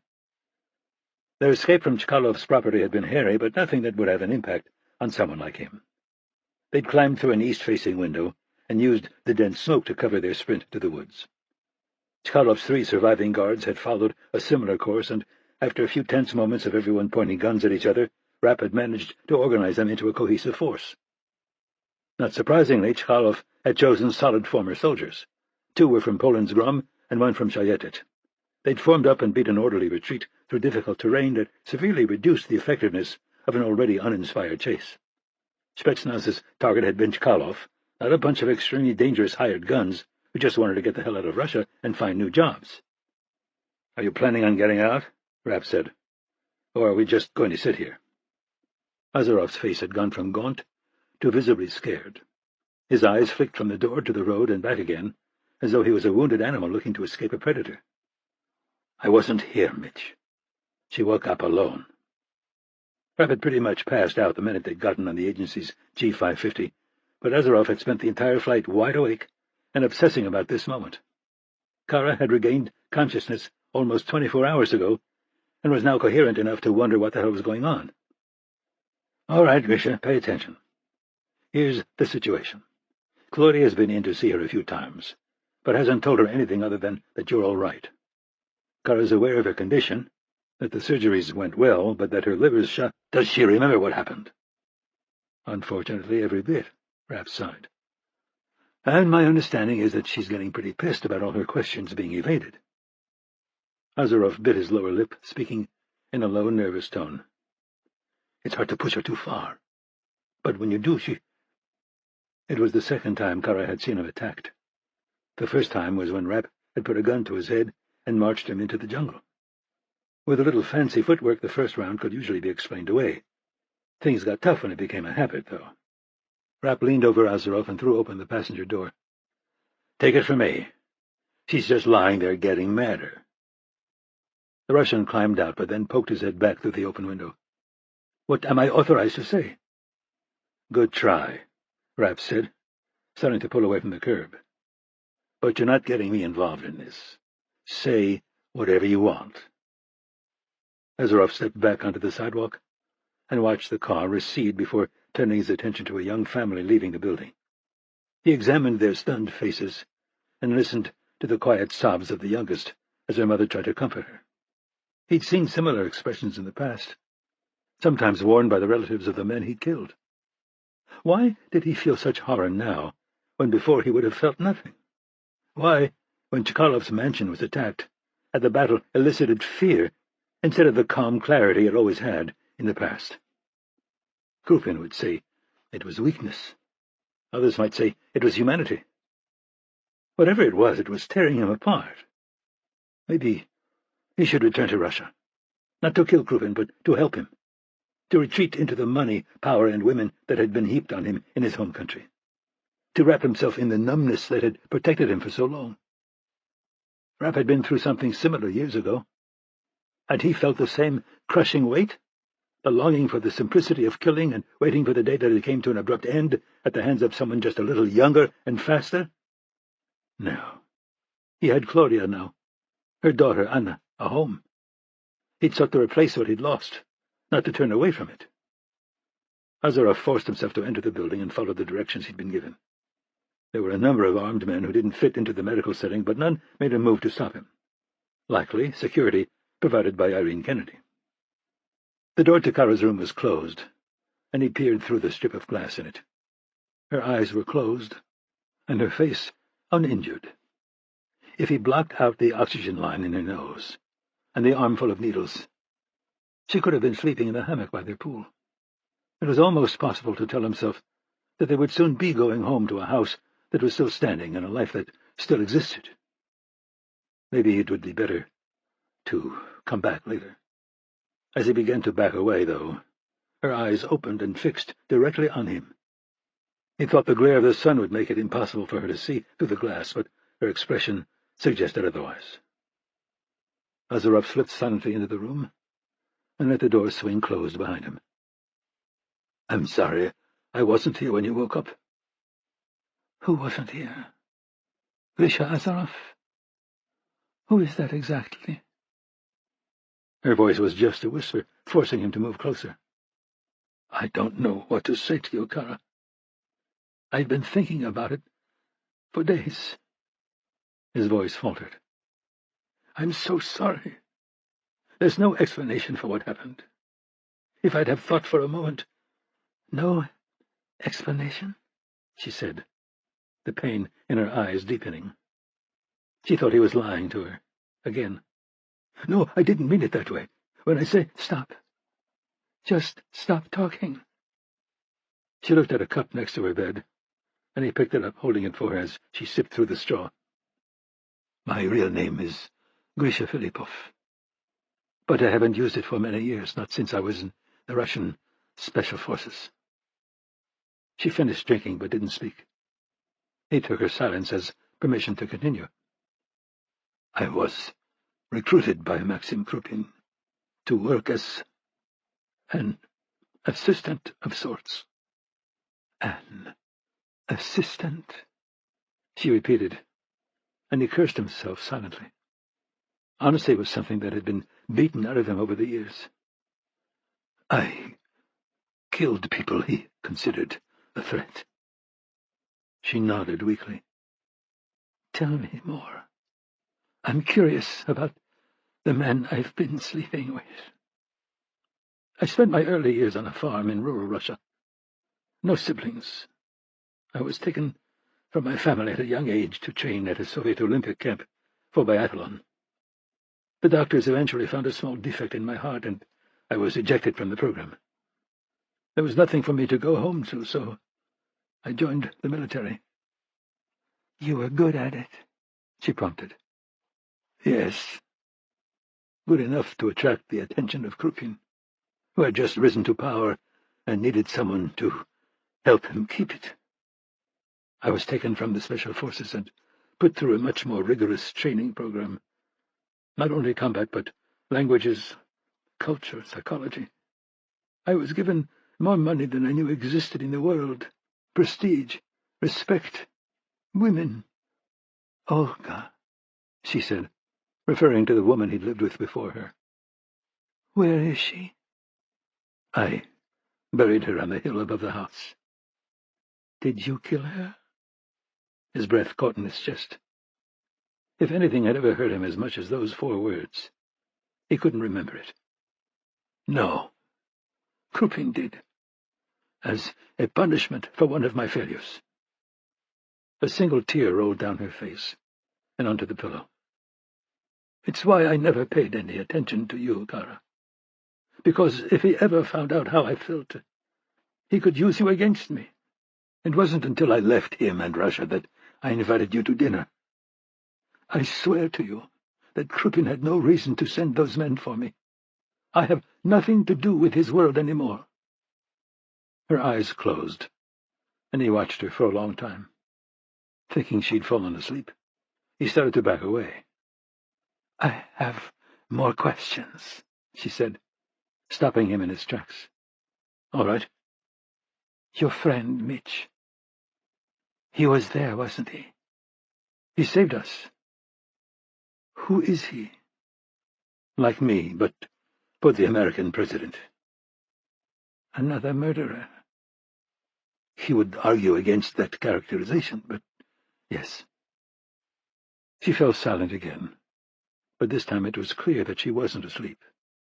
Eventually the stillness in the room became unbearable, and Azaroff felt compelled to fill it. I assume you want to leave me, and I understand. Obviously, you'll never need to worry about money or... They tell me I need a new liver, Grisha, but they don't know when they'll have one. It could be... Her voice cracked, and he held the cup out for her again. It could be a long time. No more hikes through the mountains, no surfing, no exploring. Just this room, this bed, and the tubes running in and out of me. Mitch is a powerful man, with powerful friends. He can... No, she said firmly. There's a waiting list, and my name's going on it where it belongs. I won't cheat someone out of their chance to live because my boyfriend knows people everybody's afraid of. I asked if I could give you part of mine, but our blood types aren't compatible. He was surprised when a nearly imperceptible smile appeared at the edges of her mouth.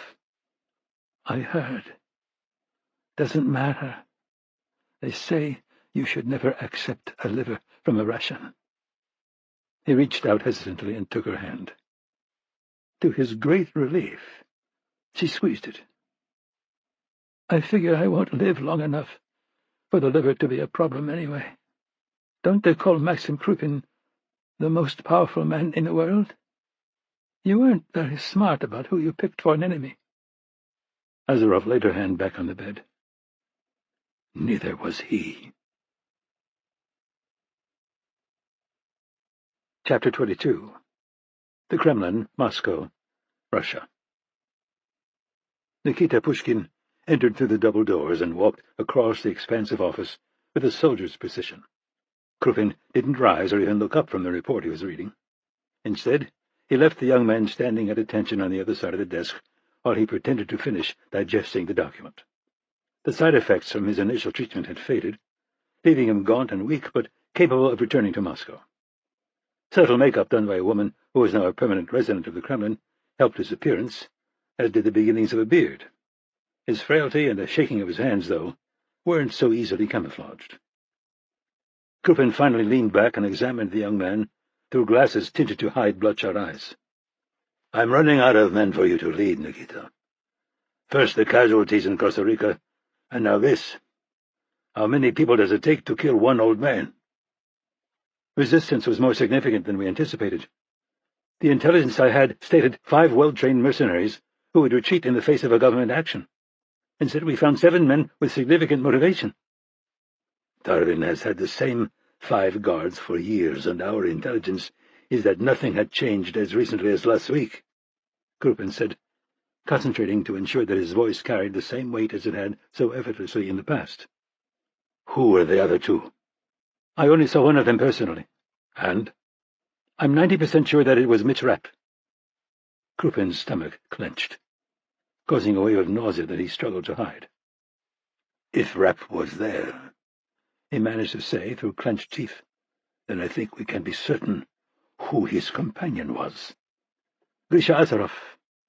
"And you let him escape a second time?" Krupin's accusation was intended to come out as a shout, but fell short.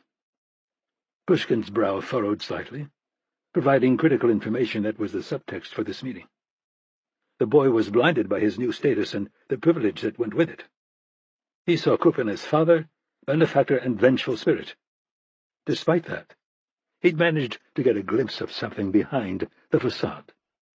If he was able to penetrate it even slightly, more cunning men would be able to stare right through. I had no authorization to kill America's top operative, and Azarov couldn't be taken without going through him first. Krupin's anger continued to build, but he now knew that he wasn't capable of displaying it with the force that had terrified so many over the years. The chemicals and radiation were still affecting him, and when his body finally rebounded, Tedkin would poison him again. For the time being, his normal fire would have to be replaced by ice. "You're not a simple soldier anymore, Nikita. You're expected to think. Why was Azarov so useful to me? Because of his speed? His accuracy? No. Because he could think. The missions in the world you now inhabit aren't straightforward, and they aren't static. Why are you unable to understand what he grasped so easily?" Pushkin stood completely still, fixing on the flag behind Krupin's desk to avoid meeting the man's eye. Grisha's legend had been an extremely effective tool in the younger man's training. Azarov had been elevated to godlike status, a shining example of perfection in all things. As intended, living up to that impossible standard had become an obsession for Pushkin. "Sir, it was—" "I don't want to hear your excuses, Nikita. I want you to find Azarov and to kill him like you should have done in Costa Rica. If Mitch Rapp tries to interfere, deal with him too." Pushkin straightened with a jerky nod. "Now, get out of my sight." He turned on his heels and strode toward the door, but stopped when Krupin spoke again. His rage wasn't the only thing that motivated this boy. "Rapp and Azarov were young once, too. If I didn't think you had the potential to rival them, I wouldn't have brought you to Moscow." When Pushkin started forward again, his stride had taken on a purposefulness that it had lacked a moment before. The door closed and Krupin sagged in his chair. The exchange, his first of any consequence since returning to Moscow, had left him more exhausted than he expected. He had needed to familiarize himself with his capabilities, and the meeting with a moderately intelligent child who worshipped him had been a relatively safe experiment. First, the positive. His appearance seemed fine. At normal levels, his voice was steady and reliable. His vision and his mind were both clear, though that could change without warning. On the other hand, raising his voice made him sound weak. He was also surprised at how quickly his strength faded. The meeting had lasted barely 5 minutes, and he felt utterly spent. Krupin rose and started for a nondescript door behind him. His hunched posture was reflected by a large mirror in the corner, and he forced himself to straighten as he reached for the knob. The private room beyond was smaller and simpler than the intentionally overwhelming office where he received visitors. Bringing in a bed was out of the question, but a sofa had been installed. He lay down on it, glancing at his watch. 1 hour to a meeting that could prove to be not only his defining moment, but a defining moment for the modern world order. Not finding the president in his office, Sokolov knocked on the door at the back. When there was no answer, he cautiously opened it. Krupin was lying on the sofa, utterly motionless. A television across from him was playing a shaky, chaotic cell phone video. It went dark and immediately looped back to the beginning, allowing Sokolov to identify the subject matter. The brutal death of Muammar Gaddafi at the hands of his own people. "Mr. President?" Krupin's eyes fluttered open, but he seemed confused as he struggled into a sitting position. Sokolov made no offer to help, instead examining the awkwardness of his movements and the blank expression on his face. Would he be capable of doing what had to be done? 1 hour was all that was needed. After that, the die would be cast. "Are you all right, sir?" "It was Rapp," Krupin said, by way of an answer. "He was at Chkalov's house, with Azarov." "It may be true, but what of it? Semi-educated assassins, sir. I hardly—" "Don't underestimate them, Andrei. And don't forget that Rapp rarely moves without the knowledge of Irene Kennedy." "They're 2 men armed with pistols, Maxim. And Kennedy is constrained by America's useless politicians. While they flail in the darkness, you'll be using your army to reshape the world."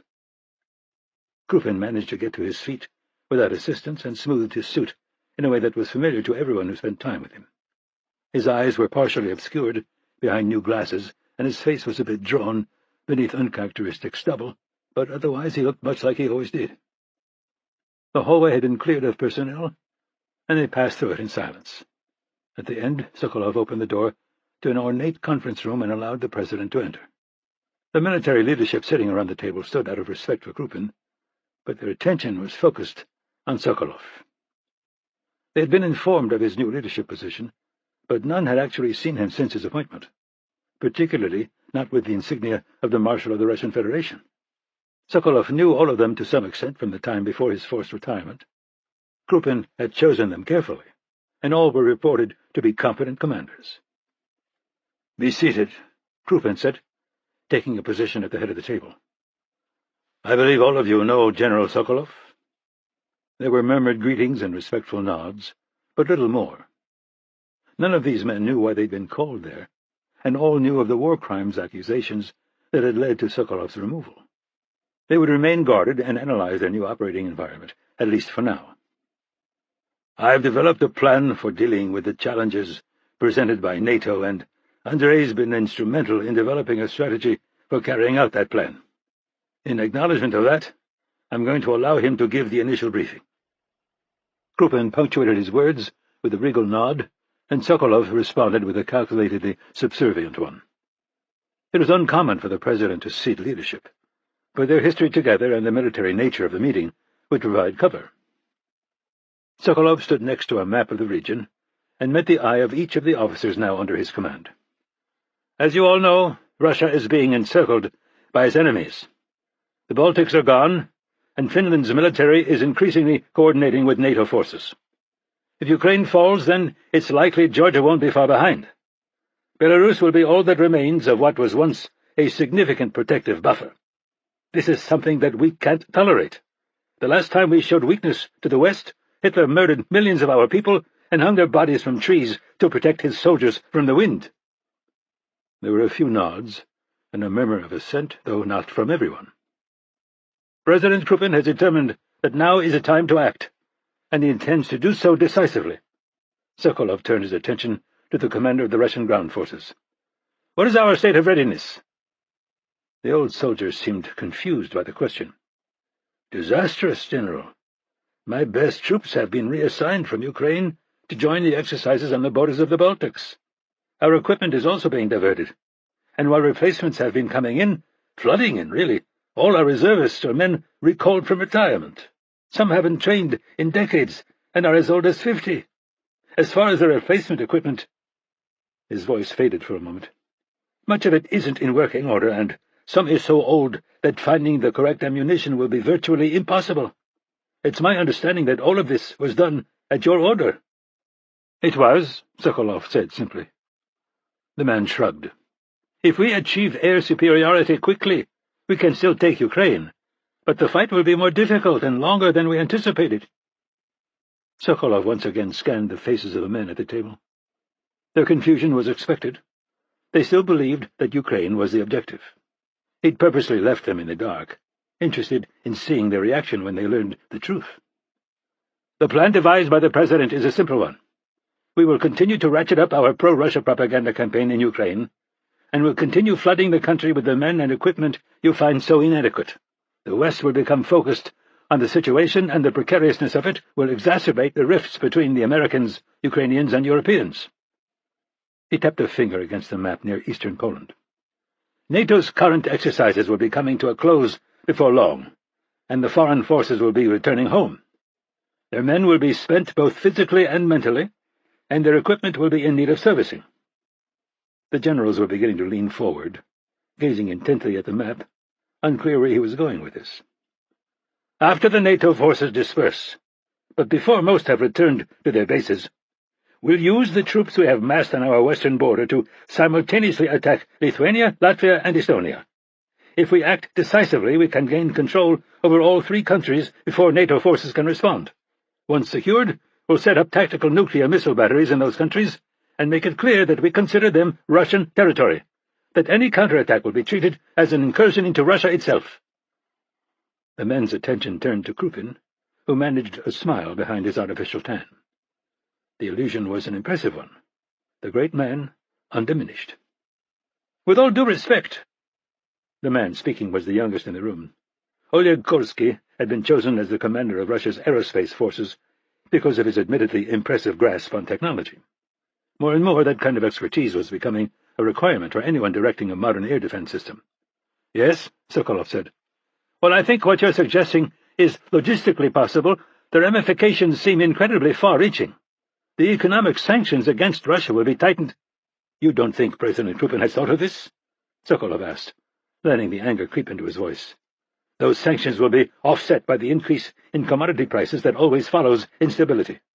"That's not all, though, sir. The Americans—" Krupin finally spoke up.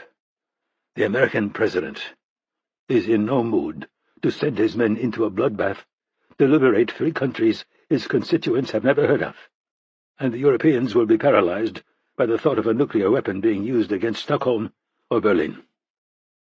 Krupin's voice was quieter than it would normally have been, but the force of it was still sufficient to cause the young general to retreat.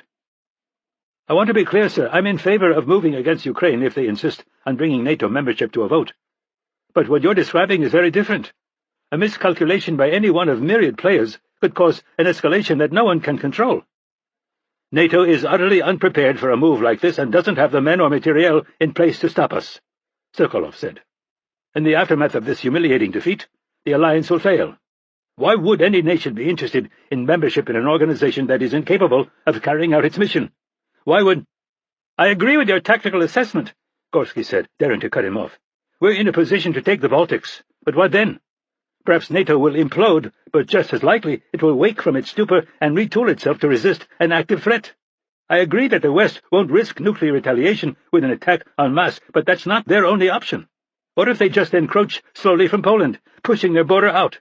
Or quietly insert special forces via the endless Baltic coastline? What if they simply supply an endless insurgency like they did decades ago when we moved into Afghanistan?" Sokolov glared at the man, but didn't immediately say anything. He had no issue with his junior officers speaking their minds, and this particular one voiced valid concerns. The problem was that none of these men understood the situation in its entirety, nor could they be permitted to. This wasn't just about the external threat posed by the West. It was about preventing Russia from falling into the hands of some weak-kneed political hack. Now more than ever, they needed war. They needed a level of chaos that Krupin could disappear into. But even more, they needed glorious victories that reminded the Russian people who they were and what they could again become. It was Krupin himself who broke the silence stretching out in the room. "If you don't feel you can do your duty, General Gorsky, I would be happy to remove you." The man stiffened. "I made an oath to give my life in service of Mother Russia. I intend to keep that oath." "Then General Sokolov will follow up with you individually to clarify what's expected of you in the coming days and weeks." He rose from behind the table with a movement that was a little too careful, but not so much so that anyone would notice. "We're adjourned." Chapter 23. East of Manassas, Virginia, USA. Rapp accelerated through his isolated subdivision, scanning its dark edges even more thoroughly than he normally did. There were a few completed houses with lights on, and 2 more under construction, but most of the lots were empty. One day they'd all be occupied by shooters he trusted and connected by a linked security system. Not that it would matter in the shit show he now found himself in. All his plans were built around the idea of turning back a bunch of terrorist pricks, or, at worst, a private contractor he'd crossed. Maxim Krupin was a very different kind of threat. Rockets, drones, gas. Hell, bio. What good was concrete and bulletproof glass against that? And what about the water supply? They were on a combined well that would be a bitch to compromise by ISIS, but a walk in the park for the Russians. He passed Scott Coleman's nearly finished home and heard the sound of a circular saw running.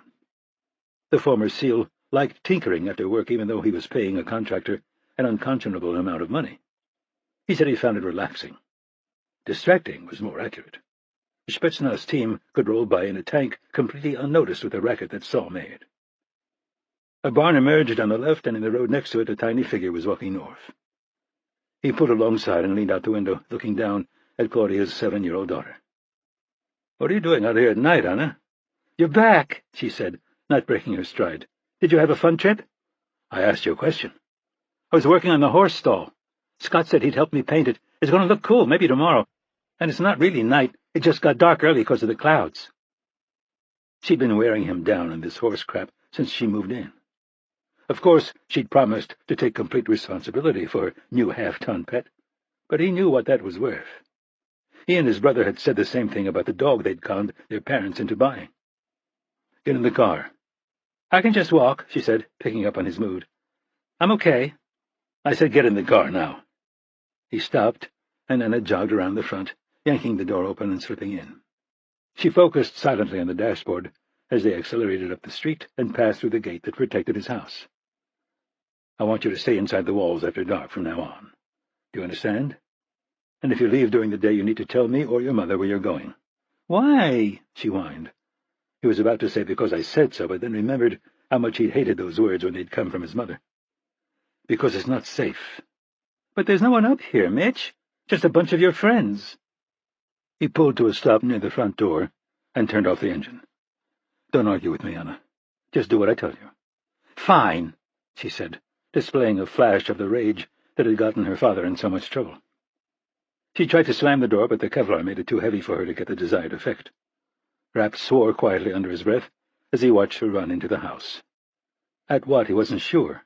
Probably the fact that he was playing around at the edges of fatherhood, and he sucked at it. Finally stepping out into the warm evening, he walked through the open front door and tossed his keys in a bowl that probably wasn't meant to do anything but radiate artistic significance. The house was built around a central courtyard, and he slipped through the slightly overgrown landscaping to get to a glass door leading to the kitchen.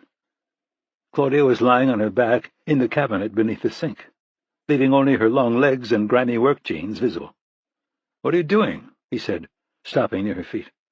She writhed sideways, nearly knocking over the trash can in an effort to look up at him. "Welcome home," she said in French. "The garbage disposal died. Can you believe it? Almost brand new. I'm replacing it." "Ever heard of a plumber?" "I couldn't get any to return my calls. There are at least 2 working on houses in the neighborhood.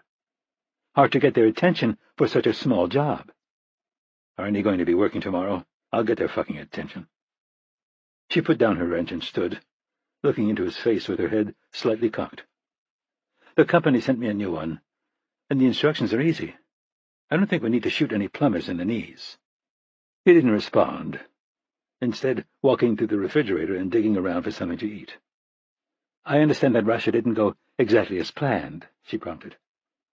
He closed the fridge empty-handed and turned back toward her. "No." "But Irene tells me you're all right." "Fine." "And Grisha's at the hospital?" "Yeah." "Why the one-word answers?" "I'm just tired." "No, you're not. You sleep like a baby on planes. What's wrong with you, Mitch?" He leaned back against the counter and folded his arms across his chest. "If Krupin doesn't know that was me at Karloff's house yet, he probably will by tomorrow." "And?" "Look what he did to Kara. That could be you lying in the hospital wondering when your new liver's going to show up. Or Anna. I can't protect you from him. Maybe I can't protect you from anyone. Most of the time I'm not even here. Anna and I would already be dead if it weren't for you. But you're not. You're alive. Maybe you should start thinking about how you're going to stay that way." "I have enemies too, Mitch." The new identity you gave me is good, but no lie is perfect. Can you protect me from Maxim Krupin? Probably not. But I'm much more likely to be targeted by someone from my past than yours. And in light of that, living with a vindictive professional assassin isn't bad for me. Tell that to the people who scraped my wife off the sidewalk. She let out a long breath. Are you sure this is about me and Anna? Or is it about you? If you drive us away, you can have your nice, neat life back, just you and Scott's Superman. When one of them dies, you all get drunk together and talk about honor and duty and all that other male nonsense. Then you forget them. You tell yourself that their time was up or that they made a mistake you wouldn't have. And when it's finally your turn, they'll do the same for you.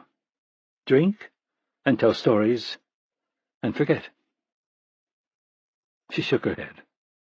Life's messier than that, Mitch. Chapter 24. CIA Headquarters, Langley, Virginia, USA. Rapp crammed the Egg McMuffin in his mouth and chased it with what was left of his Coke. A garbage can had recently appeared in the corner of Irene Kennedy's private elevator, likely because she'd gotten tired of finding his fast food wrappers on the floor.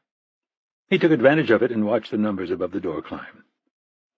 Rapp normally steered clear of Langley, but a text he'd received at 1 a.m. suggested this meeting would be worth an exception. Apparently, the agency's Russia analysts had finally come up with something more useful than shrugs and bullshit speculation. Kennedy's assistants weren't in yet, and he strode through the reception area, leaving his empty cup on one of their desks. Azaroff had beat him there and was standing in the middle of Kennedy's office, looking a little lost. She was oblivious to them both, sitting at her desk, talking quietly into her phone. How's Kara?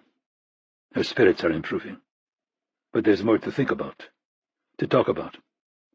Rapp remembered waking up in the hospital to the news that his wife was dead. It had been the worst moment of his life, but at least it had been over quickly. Seeing Kara full of tubes, and knowing that she was going to stay that way for the foreseeable future, was something completely different. Azaroff had to face her every day with the knowledge that he was the cause of her suffering. It was better than the alternative, but Rapp wasn't sure by how much. "He's ready for us," Kennedy said, hanging up the phone. "We're going to meet in the conference room down the hall. The AV equipment is better." They followed her to a room where Anton McCormick was connecting his laptop to a projector. He nodded a casual greeting as they entered, but froze when Azaroff appeared. As the head of the agency's Russia team, he would be familiar with Azaroff's history, but knew nothing about his relationship with Rapp. That was on a purely need-to-know basis, and the names of the people who needed to know could fit on the back of a postage stamp. "Grisha, I'd like you to meet Anton," Kennedy said. They exchanged a brief greeting in Russian, and then McCormick switched back to English to get started. "Thanks for coming out so early. My people have been working round the clock, and we just struck on this a few hours ago. For now, details are sketchy, but we'll be filling them in as fast as we can." He clicked to a slide of a shirtless Maxim Krupin drinking vodka by a lake. "Despite everything going on in Russia, Ukraine, and NATO, Krupin's been unusually quiet. One interview and no personal appearances have been logged in weeks. And more than that, he has the state-run media focusing very much on the growing corruption scandal surrounding his prime minister." "So he decided to go camping?" Rapp said. "Maxim Krupin handed his country over to a bunch of flunkies so he could go get promo shots of him fighting grizzlies with a pocketknife? I don't think so." "I'm not sure our bears are technically grizzlies," Azaroff corrected. "Point's valid, though." "Agreed." "Are you two finished?" Kennedy said. "Anton, please continue." "Thank you. The Russians eat up this kind of testosterone-fueled propaganda, but Mitch is right. The timing and sheer amount of footage is something we haven't seen before." "Like you say, though, it plays well with his base," Kennedy said. "So unusual, but not shocking. There's more. We have detailed maps of Russia, and we've tracked down all the locations where those videos were made. All were done within a 24-hour period inside an area that spans about 100 miles. He basically spent an entire day being ferried around for photo ops." "Again, this doesn't seem that unusual," Kennedy said, playing the role of devil's advocate. He wanted to get all the propaganda out of the way so he could spend the rest of the time hunting in peace. "No," Azaroff said. "Maxim doesn't actually like the outdoors. He does it entirely for the cameras. He wouldn't spend valuable time away from the Kremlin if there was no filming being done." "Exactly," McCormick agreed. "And that leaves a lot of time unaccounted for. If Krupin wasn't wandering around in the woods with a film crew in tow, where was he?" "Mistress?" Rapp said. "No," Azarov said. "He has many, but it's an open secret. And they all live in or around Moscow, as far as I know. Krupin doesn't like leaving the city. Security arrangements are complicated, and he's afraid of people plotting against him while he's away." McCormick advanced to a video of Krupin on a Russian news program. "This is from a year ago. The audio isn't important. It's just another kiss-ass state media interview. What's interesting, though, is comparing it to the one he did just yesterday." McCormick clicked forward again. "Notice anything different?" "He's wearing tinted glasses," Azarov said immediately. "The interview's being done outside, and it's sunny," Kennedy pointed out. "One of Krupin's greatest weapons is his stare," Azarov countered. "I know this as well as anyone. The idea that he would choose to wear glasses like that in an interview is hard to imagine. In fact, we have over 100 examples of Krupin speaking outdoors, and he's not wearing sunglasses in a single one," McCormick confirmed. "Do you notice anything else?" "He's pretty tan for a guy who you say was just outside for a day," Rapp said. "Bingo! You've touched on another superlative, Mitch. This is the darkest we've ever seen him." "I admire what you must have gone through to get a quantitative analysis of his tan," Kennedy said. "But are we perhaps getting into the weeds here?" "I wish I had a smoking gun for you, Irene, but what I'm working with is more of an accumulation of circumstantial evidence. Leading somewhere, I hope. Bear with me just a little longer, and look how many cuts there are during this interview," McCormick said, fast-forwarding through it. "This is a 5-minute piece, and there are 3. Normally, Krupin would do that in one push. And then there's the sun again. If you look at the angle, this interview took a half an hour to shoot." "I agree with Anton that this is unusual to the point of being suspicious," Azarov said. "Maxim is very jealous with his time, and has a powerful disdain for the press, even his own." The Russian stood and approached the frozen image, examining the beginnings of a beard on Krupin's chin and then his obscured eyes. "He's ill." McCormick didn't bother to hide his surprise. "That's exactly the conclusion we came to. It fits everything we've seen. The absence, the marginalizing and imprisoning of his political opponents, killing Tarbin Chkalov, who had an uncanny way of figuring out what was happening in Russia, and most of all, risking bringing back Andrei Sokolov, the man he trusts more than anyone else in the world."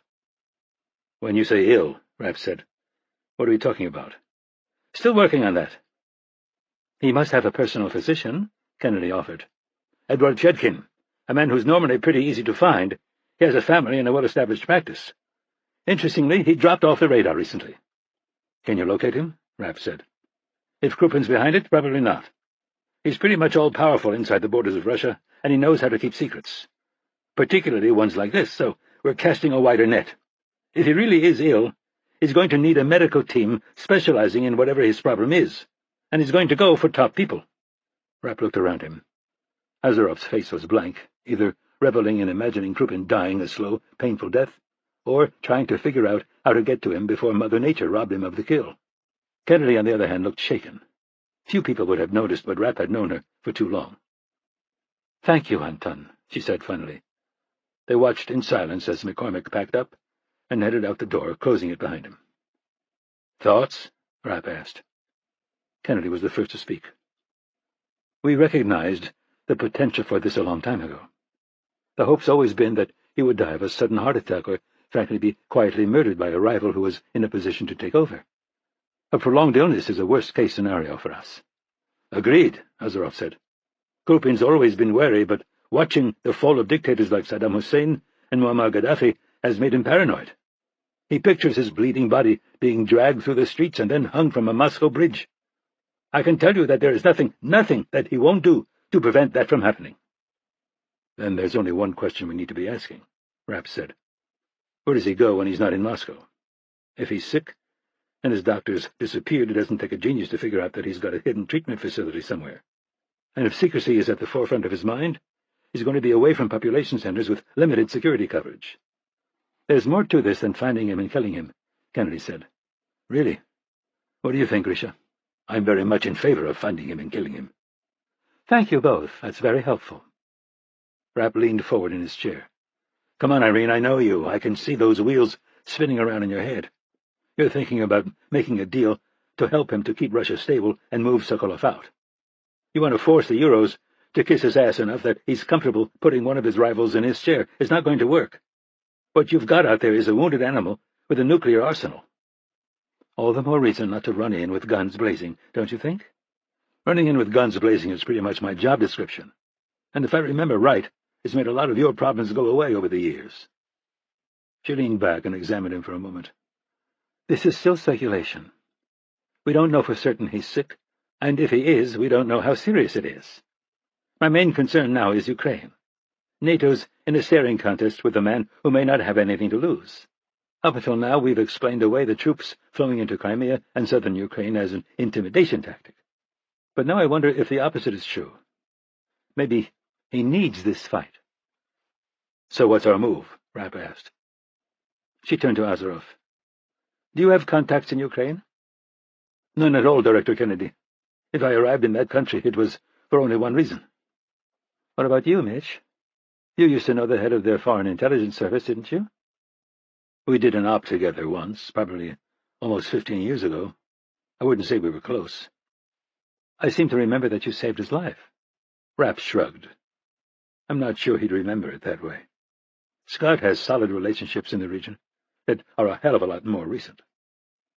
In that case, I'd like you and Scott on the ground there. I need a clear picture of what's happening with the Russian troop movements in the south. The international observers can't get access anymore, and I'm working mostly with reports approved by Ukraine's political machine.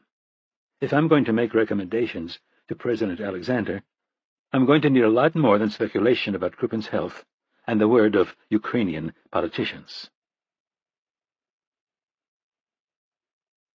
Chapter 25.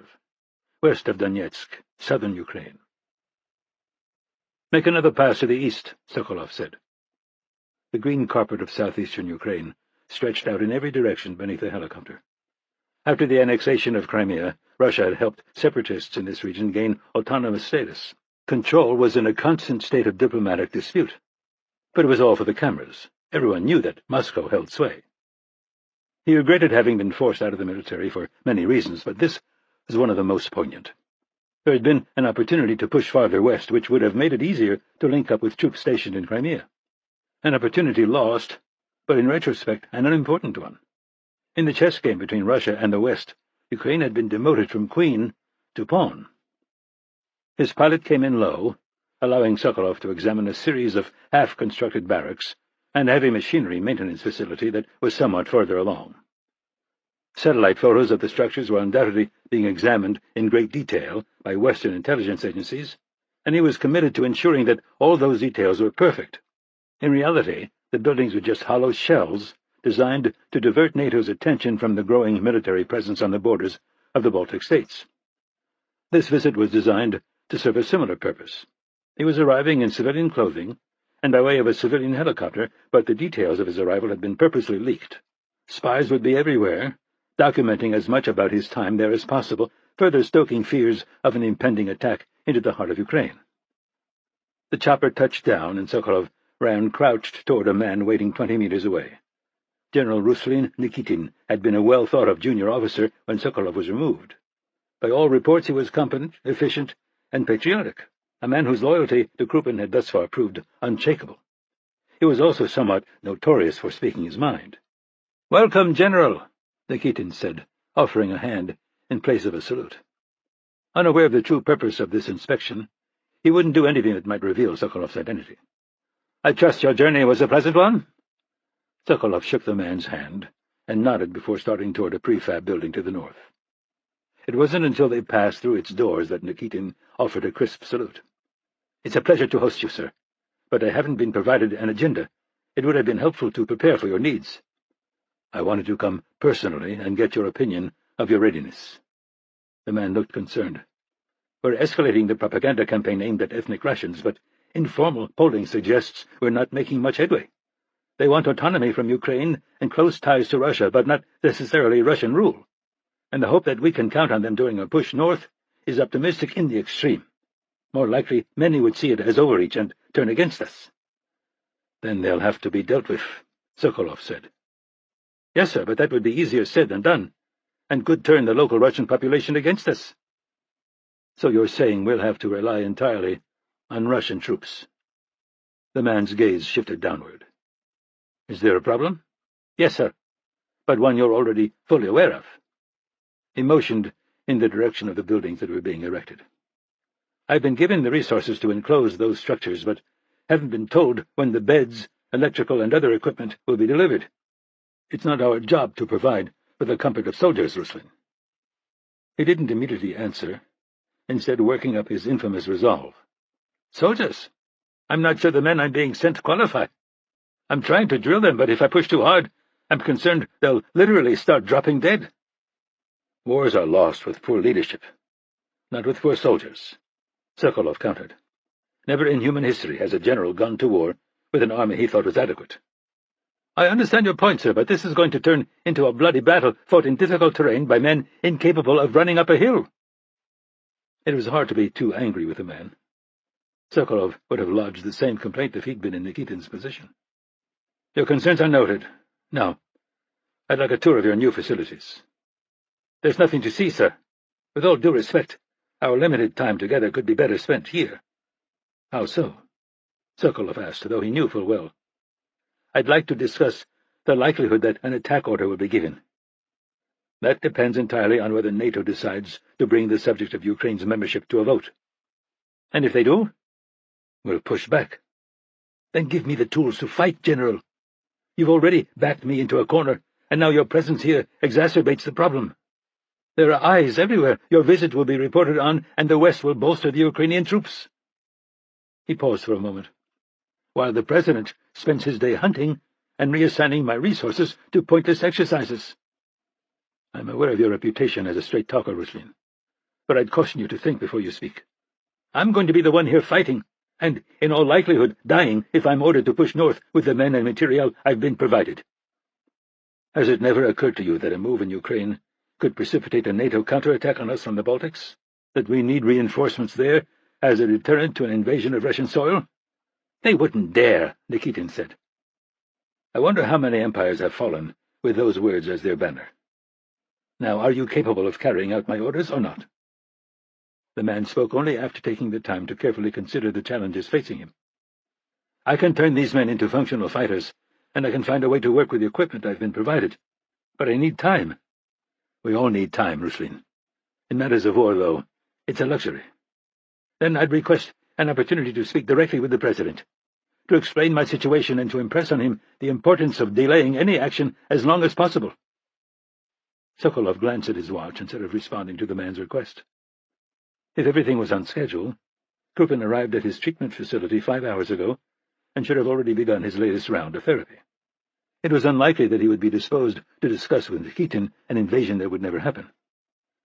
More concerning than his disposition, though, was his ability. A number of prisoners similar to Krupin in age and condition were simultaneously undergoing the same treatments.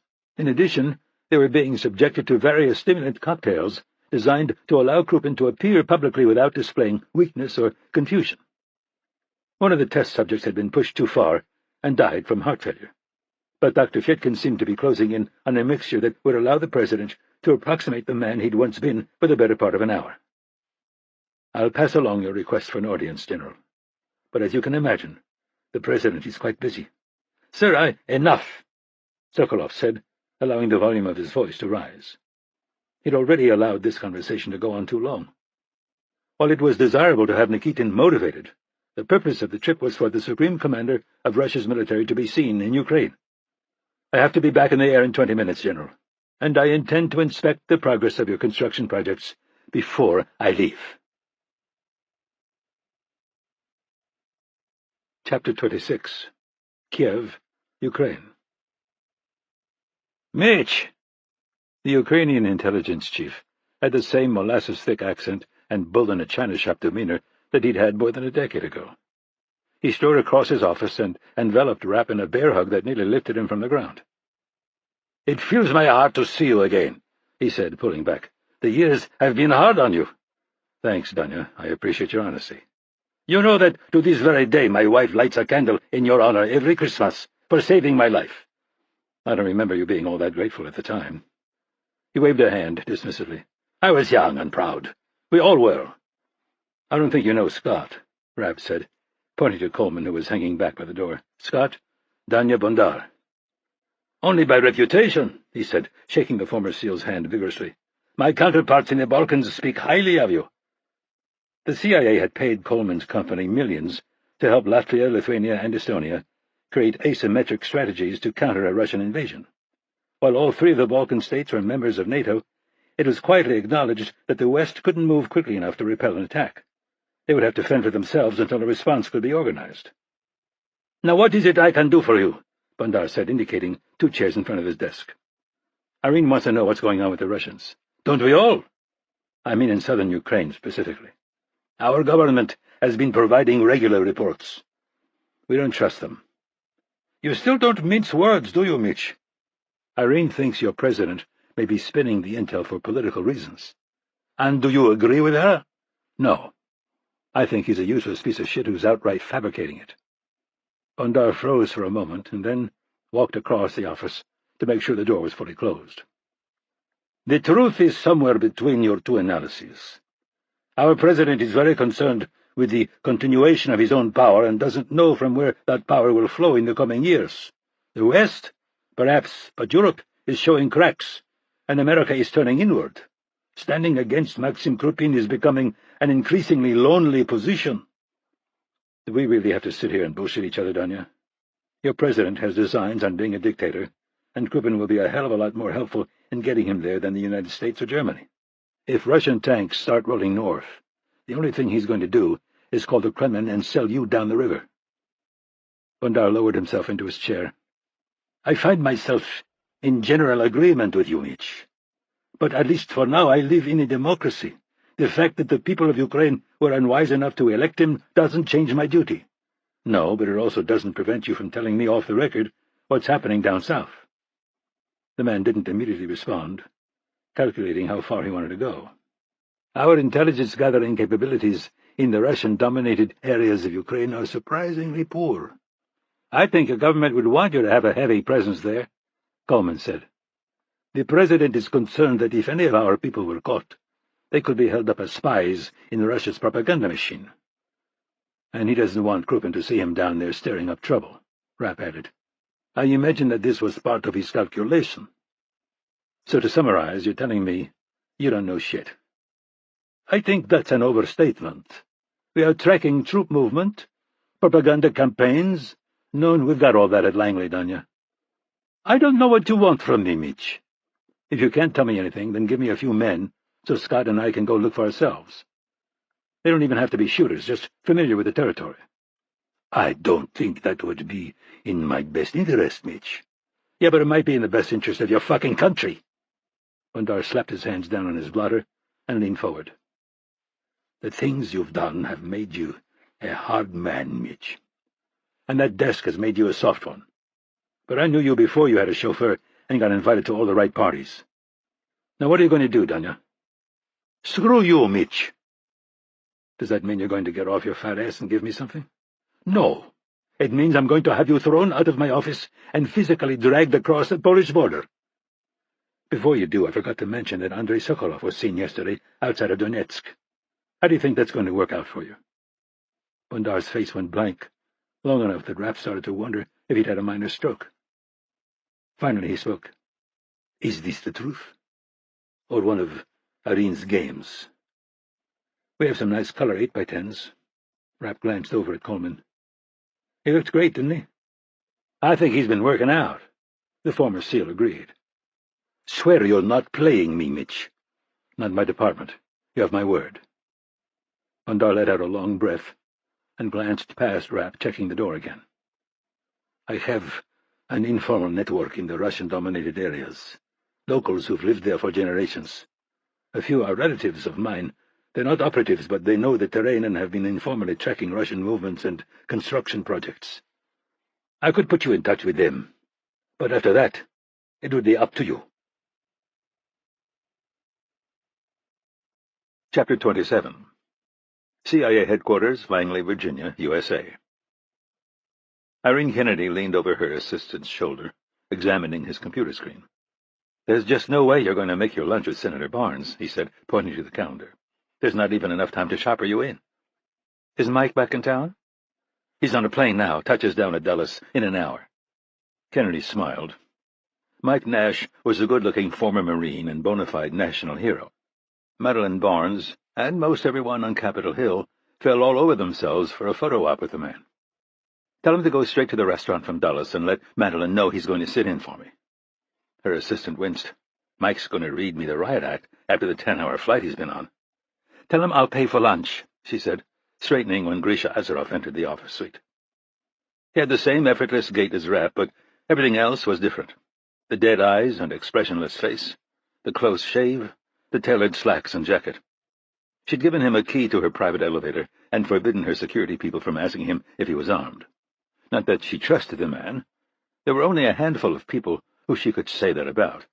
But it was unlikely that he was an immediate danger to her or her people, unless he was provoked. The question was, what would the man register as a provocation? The cool demeanor he'd been born with had been turned to ice by the events of his life. Being taken from his parents and put into the Soviet athletics mill, his unceremonious ejection from that program and time in Russia's special forces, his life as an executioner trapped in the orbit of Maxim Krupin. Now all that carefully cultivated structure had disappeared. Now he was completely adrift, trying not only to build a life for himself, but to understand what that even meant. Kara Hansen wasn't just the woman he loved. She was the life raft he clung to. So somewhere behind the mask, the second most dangerous killer in the world was collapsing. The potential ramifications of that were beyond even her ability to predict. What she did know, though, was that she needed to find a way to get him through it. If he lost control, there would be little choice but to eliminate him, an action that would be extremely unfortunate and incredibly difficult. Mitch was the only man in the world who could reliably perform the task, and he would push back hard. Azaroff had demonstrated loyalty to him, and that wasn't something he took lightly. "Thank you for coming, Grisha. We're in the conference room again." He nodded respectfully and walked beside her to the hallway. She considered asking about Kara's condition, but there was no real point. He'd know that the agency was being provided regular reports. "You remember Anton?" she said, as they entered the conference room. The two men shook hands before joining her at the table. "Anton's people have refined their analysis, and I wanted you to be here for the briefing. Having so much personal history with Maxim Krupin, our hope is that you can provide some insight." "I'll do what I can." She nodded toward McCormick, and he began. "After we decided that Krupin was probably sick, the question became how sick. It could be anything from a relatively minor illness that would tarnish his image as a Russian Superman to something terminal. The secondary question was what kind of treatment would be necessary. He could need a one-time procedure like heart surgery or a longer-term treatment regimen like you'd see for cancer. Each scenario has its own complexities." "And?" Kennedy said. "Bad things, Irene. We still can't find his personal doctor. And believe me, it isn't for lack of trying. All his office will say is that he's on sabbatical, and we haven't been able to get to his wife. What we're even more worried about is that one of Russia's top brain surgeons was called away on an unknown emergency. No one seems to be sure where." "He hasn't reappeared?" "Actually, he has. He was killed in a car accident on the way home." She nodded thoughtfully. "It's compelling, but still circumstantial. I was expecting more." "Be careful what you wish for, Irene, because I've got more. A lot more." He opened the file in front of him. "One of our analysts had the bright idea of looking at Russian chat rooms, specifically support groups for people with different serious illnesses. I think it's unlikely that Maxim Krupin would be looking for emotional support on the Internet," Azaroff interjected. "Agreed. That's not what we were looking for. We were interested in finding a way to corroborate the disappearance of physicians. Sick people are very attached to their doctors, and would probably complain about any disappearances on a forum. As you can imagine, there are a lot of these kinds of groups, some general and some very specific as to illness. People discuss treatments, alternative therapies, their experiences, whatever. Based on the disappearance of that brain surgeon, can I assume that you prioritized forums dealing with those kinds of ailments?" Kennedy asked. "You can, and we found a flurry of recent activity on a chat room relating to brain tumors. But not about missing docs. About the fact that a number of people with very serious diagnoses had been offered places in an experimental treatment study. As you can imagine, most agreed. What information do we have on these studies? There's nothing to know about them. As far as the scientific community is concerned, they don't exist. And it gets worse. None of the treatments are being done at local hospitals. The patients have been transported to an unknown location, supposedly for sterility issues and radiation danger. They must have contact with their families, though. I agree that sick people are attached to their doctors, but they're even more attached to spouses, children, and parents. No physical contact and no phone contact, only email. Do we have those emails?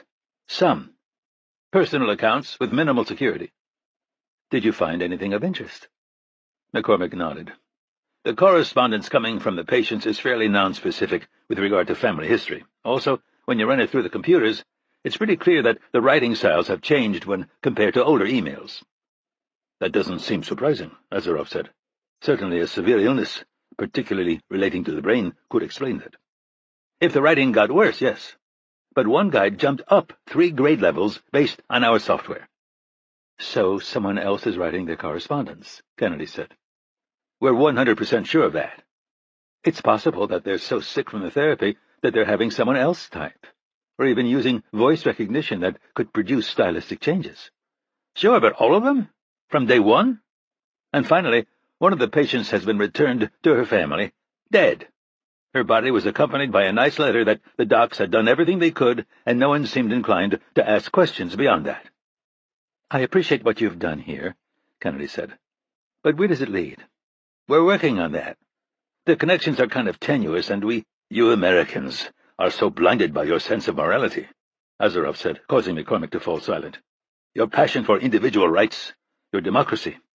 Even here at the Central Intelligence Agency, there are dark places you can't see into. But as a Russian, you can? Kennedy asked. There are many therapies for terminal patients. Some well-supported, some untested or experimental, and some completely rejected by mainstream science. Each has its own risks, and each can leave a patient incapacitated for different lengths of time and to different degrees. He's experimenting on them, Kennedy said. Of course. It would be completely natural for him, and even more so for Sokolov. They're men who leave nothing to chance and are completely devoid of any sense of compassion. Women, children, it wouldn't matter to them. They'd want to test the effectiveness and side effects of every possible therapy. Kennedy leaned back in her chair and turned her attention to McCormick. What was the condition of the woman who died and was sent back to her family? A more or less inoperable brain tumor. And now not only is she gone, but so is one of Russia's top brain surgeons. This suggests to me that Krupin has a similar tumor and that the surgeon attempted to remove it. Perhaps using some technique that's still experimental. When he failed, he became nothing more than a security risk. If that's true, then we've just rearranged the European chessboard in a big way, McCormick said. We've been working under the assumption that Krupin's just saber-rattling in Ukraine. But if he's facing serious health issues with long-term ramifications, he's going to need a diversion. If I were him, I'd order my army to invade tomorrow. I strongly agree, Azaroff said. Krupin won't care about the human toll or the long-term cost to Russia. His only concern will be creating a nationalist wave through the country and ensuring that everyone is too distracted to notice his decline. Kennedy turned her attention to a blank section of wall near the door, trying to sort through what she'd just heard. So, war, she said finally. Not just war, McCormick said. Victory. The Ukrainian military isn't going to be able to stand against Russian forces, and NATO isn't going to get involved to protect a non-member country. Then I'm afraid we're back to the question Mitch asked in our last meeting. Can we find him? Unlikely, Azaroff said. Krupin is very much the master of Russia. If he wants to hide, I doubt either you or his enemies in the Kremlin will ever find him. Anton? Kennedy said. I hate to admit it, but Grisha's right. Krupin doesn't just know how to operate the Russian machine, he designed and built it. Then we'll shift our focus. Anton, you said that only most of the people contacted about taking part in Krupin's fake medical trials agreed, right? Yeah. Some are terminal and have had it with treatments. Some are responding to other therapies. Others don't want to leave their homes and families. What are you thinking? We need to set up surveillance on them. If Krupin's already killed one of his guinea pigs, he's likely to kill more. Eventually he may need to replenish his supply. I like it, McCormick said, rubbing the stubble on his chin. If we can't track Krupin, we track the people he's victimizing. It plays right into his psychology. They're meaningless. Why would he be as thorough obscuring their movements as he is his own? There's no guarantee they're experimenting on these people in the same place as they're treating Krupin, Azaroff said. No guarantee, but a good bet, Kennedy countered. The simpler a situation is, the easier it is to control. There'd be no reason to spread facilities and medical personnel across the country. All right. We have a plan. Keep me apprised of your progress. Understanding he'd been dismissed, McCormick rose. We'll be able to prioritize the patients within a few hours. Getting physical surveillance on them will be a lot harder. I'll let you know where we're at before you leave tonight. They watched him go, and Azaroff spoke just as the door clicked shut. He has to die, Dr. Kennedy. I understand your position, but this isn't just about what he did to Kara. The level of destruction he'll be willing to unleash in order to maintain his power has no limit. I know him as well as anyone, and I can tell you that he won't think twice about firing nuclear missiles at Europe or even the United States if he believes that it could help him maintain power for one more day. Kennedy examined the man, but there was nothing to see that she didn't already know. In the context of his home country, he was the best operator in the world. Was that enough to risk directly involving him? Would you be willing to go to Russia for me, Grisha? His tone was guarded. To do what? I don't know, she said honestly. The goal of the United States is to act in a way that minimizes chaos around the world. That may mean taking extreme action, or it may mean taking none at all.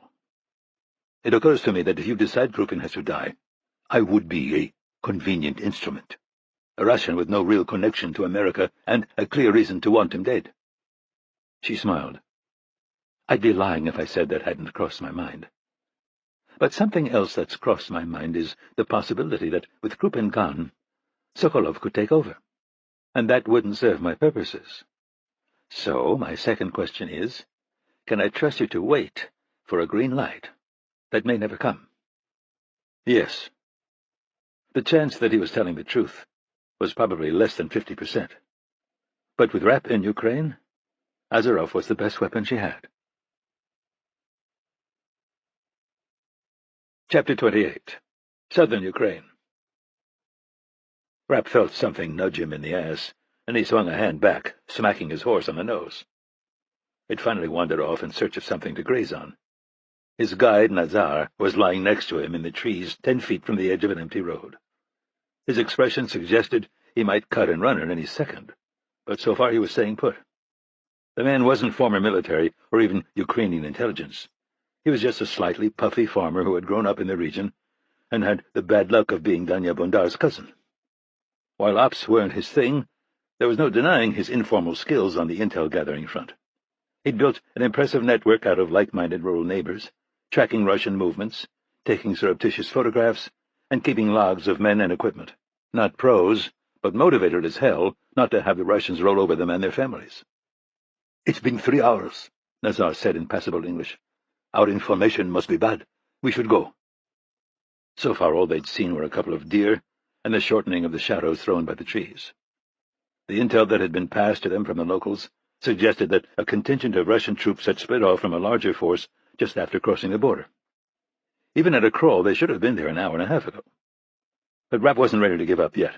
This was a perfect location, remote, with dense foliage that made it easier to get close to the road and would cover their retreat if things got out of hand. He glanced over at the Ukrainian, examining his weathered face, wool coat and cap, and passed down hunting rifle. He likely owned better gear, but wanted to reinforce his image as a simple farmer, a station in life that he'd mentioned on at least 10 occasions already. Could they have turned off, Nazar? Taken another route? No, the man admitted. There's no way to do this. Maybe they went back? Rapp doubted it. Military commanders tended not to change their minds on simple matters like moving troops in non-combat environments. A more likely explanation was that one of the local informants had ratted them out, and the Russians were now creeping up on them from every direction. No reason to tell Nazar that, though. He already seemed stretched to his limit. Another 10 minutes passed before Rapp's sat phone began to vibrate. "Yeah," he said quietly into it. "I've got eyes on them." Coleman was in a similar position across the road and about 100 yards to the south. "How many?" "1 Euro 4320 transport truck riding high on its suspension. I'd swear it's empty. 14 men walking behind it. The situation in Ukraine seemed to get more bizarre every minute. If the Russians were in the process of supplying an invasion, why send an empty truck up a shitty mountain road to nowhere? And why soldiers on foot? They're all fit in the back of the Ural. Was it part of a plan to capture the locals recording their movements? Maybe. But using resources to run down a bunch of farmers playing spy didn't seem all that rational. The sound of a rough-running motor started to separate itself from the quiet scraping of Nazar scooting back toward the horses. Rapp grabbed him by the jacket. The human eye picks up movement. If you're still, they'll go right by. Predictably, the man froze. He wasn't a coward, just a family man well outside the world he normally inhabited. All armed with AKs, Coleman said quietly over Rapp's earpiece. But some look like they're surplus from the Taliban. The truck came into view, and Rapp studied it, examining the hazy image of the lone man in the truck's cab, and then turning his attention to the soldiers shuffling along behind. Most of them were overweight, some significantly so, and a few actually had gray hair. There was no formation, just men trying to find the easiest path along the dirt road and struggling to maintain what looked to be barely a 2-mile-an-hour pace. One thing was made clear by their appearance. This wasn't a spec ops group in search of insurgents. As near as Rapp could tell, it was a group of long-retired reservists in desperate need of basic physical training. The truck crept past, allowing Rapp to pick out more detail. They weren't just ragtag, they were ragtag to the point of not making sense. A symphony of exhaustion, ill-fitting uniforms, and round shoulders slung with poorly maintained rifles. Beyond that, they had no gear beyond small hydration packs. Clearly their commander was smart enough to know that they'd collapse under anything heavier. "Are you seeing this?" Coleman said over Rapp's earpiece. "What the fuck? Are these the assholes we've been worried about all these years?" The soldiers were too close for him to respond verbally, so he tapped in a text. "Something wrong. Need closer look." "What the hell does that mean?" came Coleman's immediate reply. Rapp waited for the last of the stragglers to go by before speaking. "I'll come in from the front while you flank them." The relief on Nazar's face at the Russians having passed faded. "Danya said you can only watch. If you try to do anything else, he said I should—" "Shut up. Scott, can you do it?" "Well, my knee's bothering me, and my calf's stiffen up pretty bad. But since we're going up against 15 armed Russian soldiers, I don't think that's going to make much of a difference." "So you're good?" "What could possibly go wrong?" "On my signal, then." Nazar started scooting back, and again Rapp stopped him. "Your part's easy. When Scott and I have control, I want you to come out, look in the trees on both sides of the road, and shout at all your imaginary men to hold their fire. Can you handle that? What if you don't get control? Then get on your horse and ride it like you stole it." Rapp grabbed the AK next to him and ran crouched through the trees. When he was about 5 yards in front of the lumbering truck, he leaped into the road and fired at the windshield, aiming at the empty passenger side, but still causing the driver to dive beneath the steering wheel. 2 more controlled bursts sounded from the back of the truck, followed by Coleman shouting in Russian. He didn't really speak the language, but his profession demanded mastery of a few useful phrases in dozens of languages. It was hard to get by for long without "drop your weapons," "if you move I'll cut your balls off," and "where's the closest bar?" By the time Rapp made it to the back of the truck, half the soldiers had dropped their guns, and the other half were trying, but had gotten tangled in the slings. Surprisingly, Nazar hadn't bolted. He appeared from the trees with his rifle held in front of him, shouting in Ukrainian to their non-existent comrades in the woods.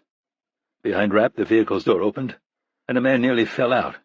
He looked to be in his late 20s, decades younger than his men, and wore a better-fitting uniform, identifying him as a low-ranking officer. He didn't even bother to glance back, instead bolting immediately for the trees. Rapp indicated for Nazar to gather the weapons lying on the ground, and then took off after the young officer. After a 2-minute chase, Rapp rammed him from behind and sent him sprawling across the rocky ground. He tried to roll to his feet, but Rapp shoved a boot down on his throat. For a moment it looked like the Russian was going to try to fight back, but the barrel of Rapp's AK, pressed to his chest, changed his mind. He was even younger than he'd appeared when he'd jumped from the truck, with a pale, unlined face and stylishly cut hair. A recent university graduate spending a little time in the military to kick-start his rise through Russian society. Perfect. "I assume you speak English?" "Yes," he managed to get out. I studied it." "Who are you?" "My name is Grigory Aristov. Rapp smacked him in the forehead with the barrel of the gun. "I don't give a shit about your name. Who are you?" Regular Russian army? Yes, I joined 6 months ago. I was in the top of my officer training class. What about your men? Where'd you dig them up? Reservists, he said, confirming Rapp's suspicions. Some haven't served in years. They were recalled to protect Russian interests in the region. What are you doing up here in the mountains? Why didn't you just take them straight to one of your bases? I don't know. I was told to use this route and to make them march. He probably really didn't know. Combat readiness was just a concept in a book to the kid. This was just a brief stop on his way to a cushy job in the extraction industry, bureaucracy, or politics. In Krupin's Russia, contacts and demonstrations of patriotism were everything. What are you transporting? Almost nothing. Just their equipment. Kind of a big truck for a few duffels. Eristov's expression suddenly became guarded. His initial panic had subsided, and he'd figured out that he was being interrogated. "Who are you?" he said, finding his backbone. "Not Ukrainian? American?" Killing or significantly delaying these men was going to cause more trouble than it was worth. Unfortunately, so was leaving visible marks on him, so Rapp pulled his boot from the man's neck and drove it down between his legs. Aristov immediately curled up into the fetal position, covering his wounded testicles with his hands and letting out a choking moan.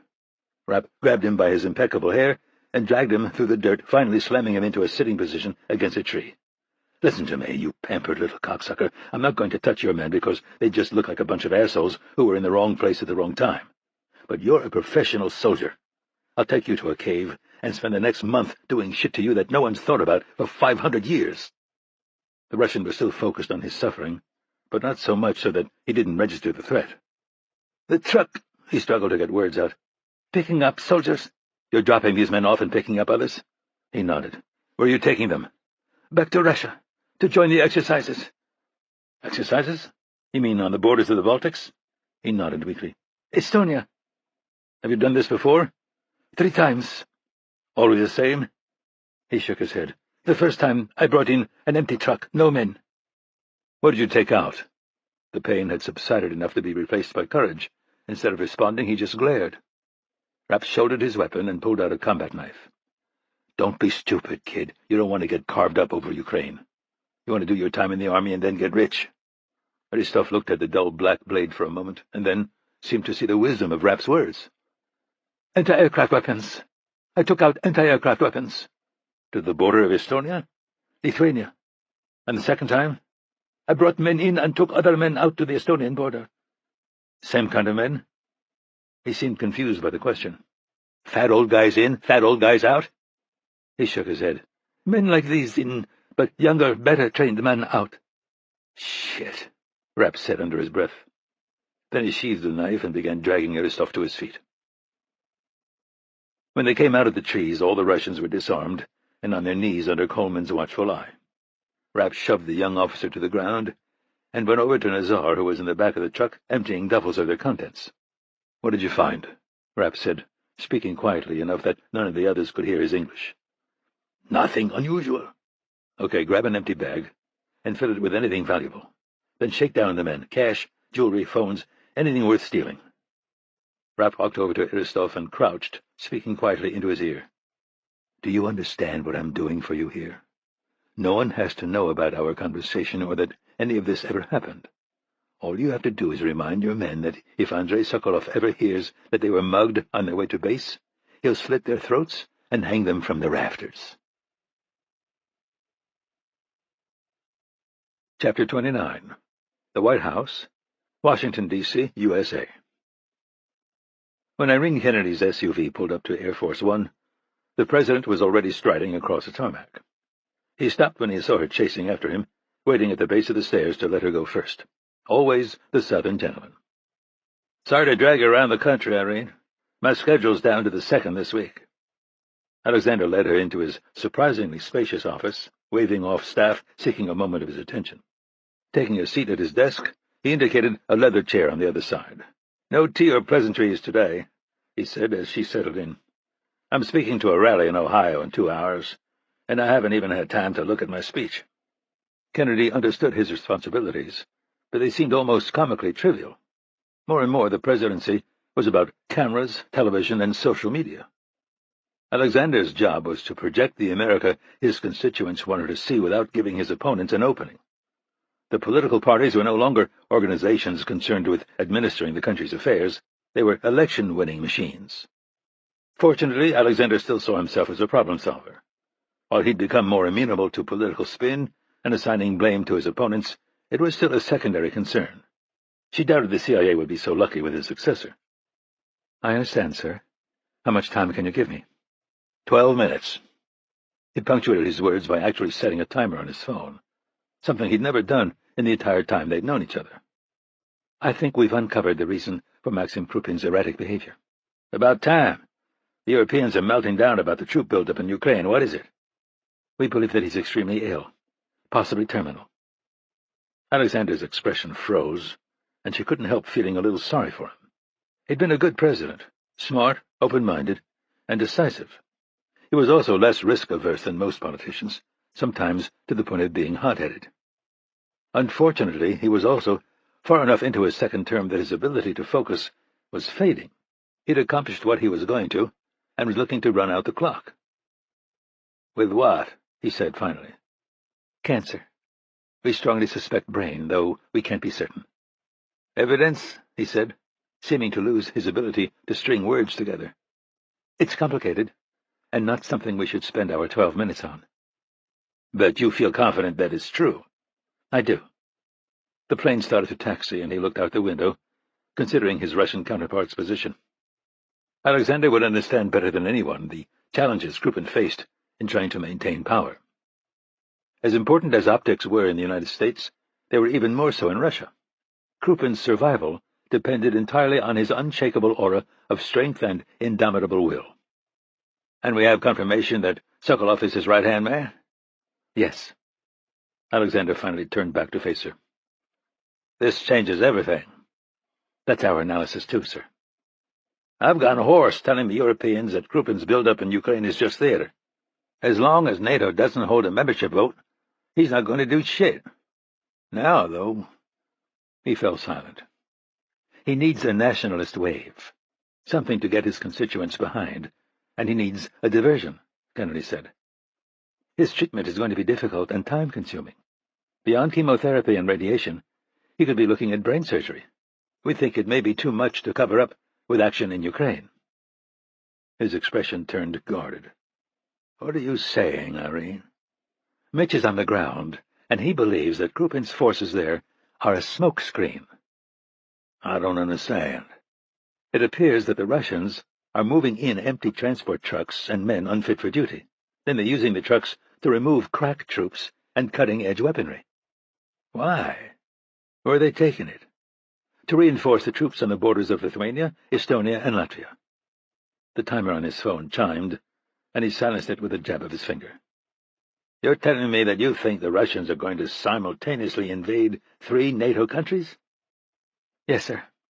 Our best guess is that they'll initiate the attack at the most opportune time during the breakup of the exercises in Poland, when Western forces are in disarray and on their way home." "What the hell are you talking about, Irene? "Those exercises are winding down now." "Yes, sir," she said calmly. "Our people expect the Russian army to start their push into the Baltics in approximately 3 days." Air Force One started to accelerate down the runway, and the president stood, steadying himself against his desk. "Are you seriously sitting there telling me that World War III is scheduled for later this week?" "I'm sorry, sir. I wish I could have given you more notice, but this just wasn't a scenario we were gaming. Krupin only does things that strengthen his position at home, and an invasion of the Baltics never qualified." "Until now," he said numbly. "Until now," she agreed. "This will disrupt every aspect of Russian politics and everyday life. Normally that's the kind of instability that he works to counter, but now it's the goal. Everyone will be just as off balance as he is, and in the long run, if it turns into a disaster—" "He doesn't care," Alexander said, finishing her thought. "He's thinking in terms of weeks, maybe months. There probably is no long run for him." "Exactly." He sank back into his seat, looking uncharacteristically out of his depth. His voice faltered again.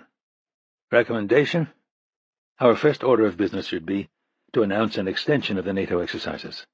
that could cause the Russians to delay their invasion. It's primarily a European operation, Alexander said. We're not running it, just participating. That will have to change. We need to announce that we're joining them in a significant way and massively expanding the scope of the exercises. He considered that for a few moments. If we move a bunch of ships in there and put thousands of boots on the ground in the Baltics, the Russians will call it a provocation. Krupin will see his window closing, and he'll use our increased presence as political cover. At that point, his invasion won't look crazy, it'll look decisive. A strike against the West before they march on Moscow. I don't disagree, sir. But you asked for recommendations, and that's the best we've been able to come up with. He shook his head slowly, trying to process the information he'd been given.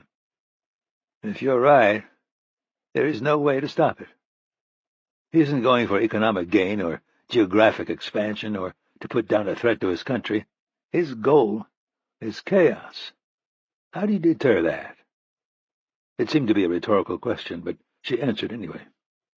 I'm not convinced that we can, and I don't think we can get sufficient troops and equipment in place to repel it. I also don't think that we can win those countries back by conventional means once they're gone. Krupin will declare them Russian territory and threaten a nuclear response to any counterattack. So, you're telling me that 72 hours from now, 3 NATO countries are just going to disappear? What good is a military alliance that can't protect its members from the exact threat it was designed to fight off? I don't know, sir. Playing a game against someone who isn't in it to win is problematic. He locked his eyes on hers. You always choose your words so carefully, Irene. Why did you say problematic instead of impossible? Let me answer your question with another question, sir. When you were a quarterback in college, what would you have done against a team whose only goal was to injure as many of your players as they could? He thought about it for a moment. Taking my guys off the field. Exactly. Years ago, we helped the Baltics create a contingency plan for a Russian invasion. The goal was to bog the Russians down long enough for NATO to respond. Unfortunately, the plan is so destructive to their infrastructure and economy that no one's ever even dreamed of using it as a preemptive strategy. But what if we could convince them to trigger it prior to the invasion? Krupin needs a worthy opponent to make him look powerful. He needs spectacular battles, glorious victories, even heart-rending defeats. For him, this is about drama and nationalism and disruption. What if it was possible to deny him all that? Chapter 30. Salykhard, Russia. They say I can't even have one glass of wine. I'll bet if I were Russian, it wouldn't be a problem. Azarov gripped his phone tighter, knuckles whitening and the plastic flexing noticeably. Kara's voice barely carried over the marginal connection. The energy and joy that had once propelled it was gone, taken by him. You didn't laugh, she said. My delivery isn't as good as it used to be, I guess. I'm sorry. His apology sounded laughably hollow. Sorry for what, exactly? Dragging her into his world? Letting her sacrifice herself for his sins? Leaving her to fend for herself, full of tubes and trapped in a hospital bed? The list seemed to have no end. What are you doing? She said, trying to pry more than 2 words out of him. While she was undoubtedly improving, conversations in which he took the lead were easier for her. I'm at CIA headquarters, helping them understand what's happening in Russia. Another lie that would eventually lead to another apology. In fact, he was sitting in a dilapidated apartment in northwestern Russia, staring through a dirty window at the rain. Across the street, a gray house listed slightly to the right, behind an unmaintained wooden fence. It was the home of a former soldier who shared it with his wife and 2 school-aged daughters. He left the army almost a decade ago to take a series of mining jobs throughout the country. This would be the last of them, though. It was here that his brain tumor had been discovered and deemed inoperable. He'd been offered an opportunity to participate in Krupin's sham medical trial, but refused. His situation was hopeless, and he wanted to go quickly, surrounded by his family and in possession of all his faculties. A brave man looking to spare his family the pain and burden of a lingering death. Are you getting anywhere? Kara said. "I've been watching the news about Russia. Isn't that funny? I don't think I've ever watched the news in my life, but now I feel like I'm part of it." Her voice withered, and he could picture her taking a labored sip from the cup next to her. "Imagine, Grisha, me, mixed up with Maxim Krupin and the CIA. Maybe they could make a TV show about us. It'd be like that movie with Brad Pitt and Angelina Jolie. Mr. and Mrs. Smith." "How do you know that? You sleep through every movie I put on." "You taught me to surf. Maybe it's time I teach you to fight." "I don't think it'd suit me. Maybe I could just play your adoring secretary, like the one James Bond had. What was her name? Moneypenny, that's it." A woman appeared on the sidewalk below, and Azaroff watched the wind attack her umbrella. It seemed like Krupin would send a somewhat more formidable operative to drag off the dying soldier. But it wasn't certain. Force was his preferred method, but in this case perhaps he felt that secrecy was more important. Azaroff felt a distinct wave of disappointment when she passed by without giving the house a second look. As she disappeared into the mist, Maxim Krupin disappeared with her.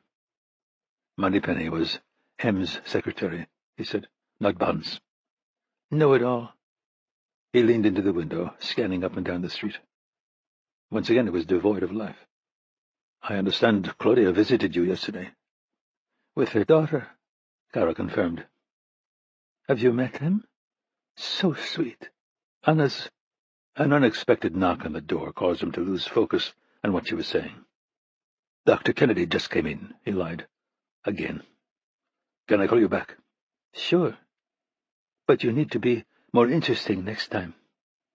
I'm pretty sure the boredom of lying in this bed is going to kill me before the liver does." "I'll work on it, if you promise to get some rest." He disconnected the call as a second knock sounded, this time insistent enough to cause dust to float from the old wood. Azaroff looked around the room, taking in its details again. The entire space was perhaps 4 meters square, with a small table in the center and a rudimentary kitchen along the north wall. A pull-out sofa partially blocked the door to a minuscule bathroom. The only window was the one he was sitting at. If Krupin had found him, there would be no escape. Rapp wasn't going to come to the rescue again, and Nikita Pushkin wouldn't repeat the mistakes of Costa Rica. He'd have no fewer than 30 men, multiple attack helicopters, and satellite coverage. In light of all that, there seemed to be no reason not to answer. Azaroff crossed the room and opened the door, not bothering to even put a hand near his weapon. Instead of Pushkin and a Shvetsnaz team, though, he found a lone man in his late 20s. He wore sunglasses despite the gloom, and his damp shirt strained to contain a physique sculpted more for appearance than athletic prowess. He was prettier than most, but still identifiable as a member of one of the gangs that infested this part of Russia. "Can I help you?" Azaroff asked, already knowing the answer. He was new in town, and had used a significant amount of cash to rent a room that was barely better than sleeping outside. This young thug would assume he was on the run. From the police, from people to whom he owed money, from the military. A man on the run was easy prey. "The landlord made a mistake," he said, entering without an invitation. "The rent is actually double the amount he told you. And it would be best if you paid me my half in cash on the 1st of every month." He squared off with Azaroff, tensing slightly to make his muscles ripple under the cloth constraining them. "The first installment is due now. My mother needs a new heater for her apartment." His eyes were blue and clear, his hair full, and his skin smooth. Azaroff's gaze fell to the tattoos snaking around his thick forearms. High-quality artwork from a shop that would follow professional hygiene standards. "Do you talk, or are you some kind of idiot?" the young man said, as Azaroff fixed on a pack of cigarettes in his breast pocket. Disappointing, but not catastrophic. "Hey, I'm fucking talking to you!" A powerful hand shot out and grabbed the front of Azaroff's shirt, breaking him from his trance. He raised his gaze from the man's chest to his face, examining the furious expression without really seeing it. "You wouldn't happen to know your blood type, would you?" He released his shirt. "Are you on drugs or something?" Azaroff didn't answer, instead reaching out. and closing the door.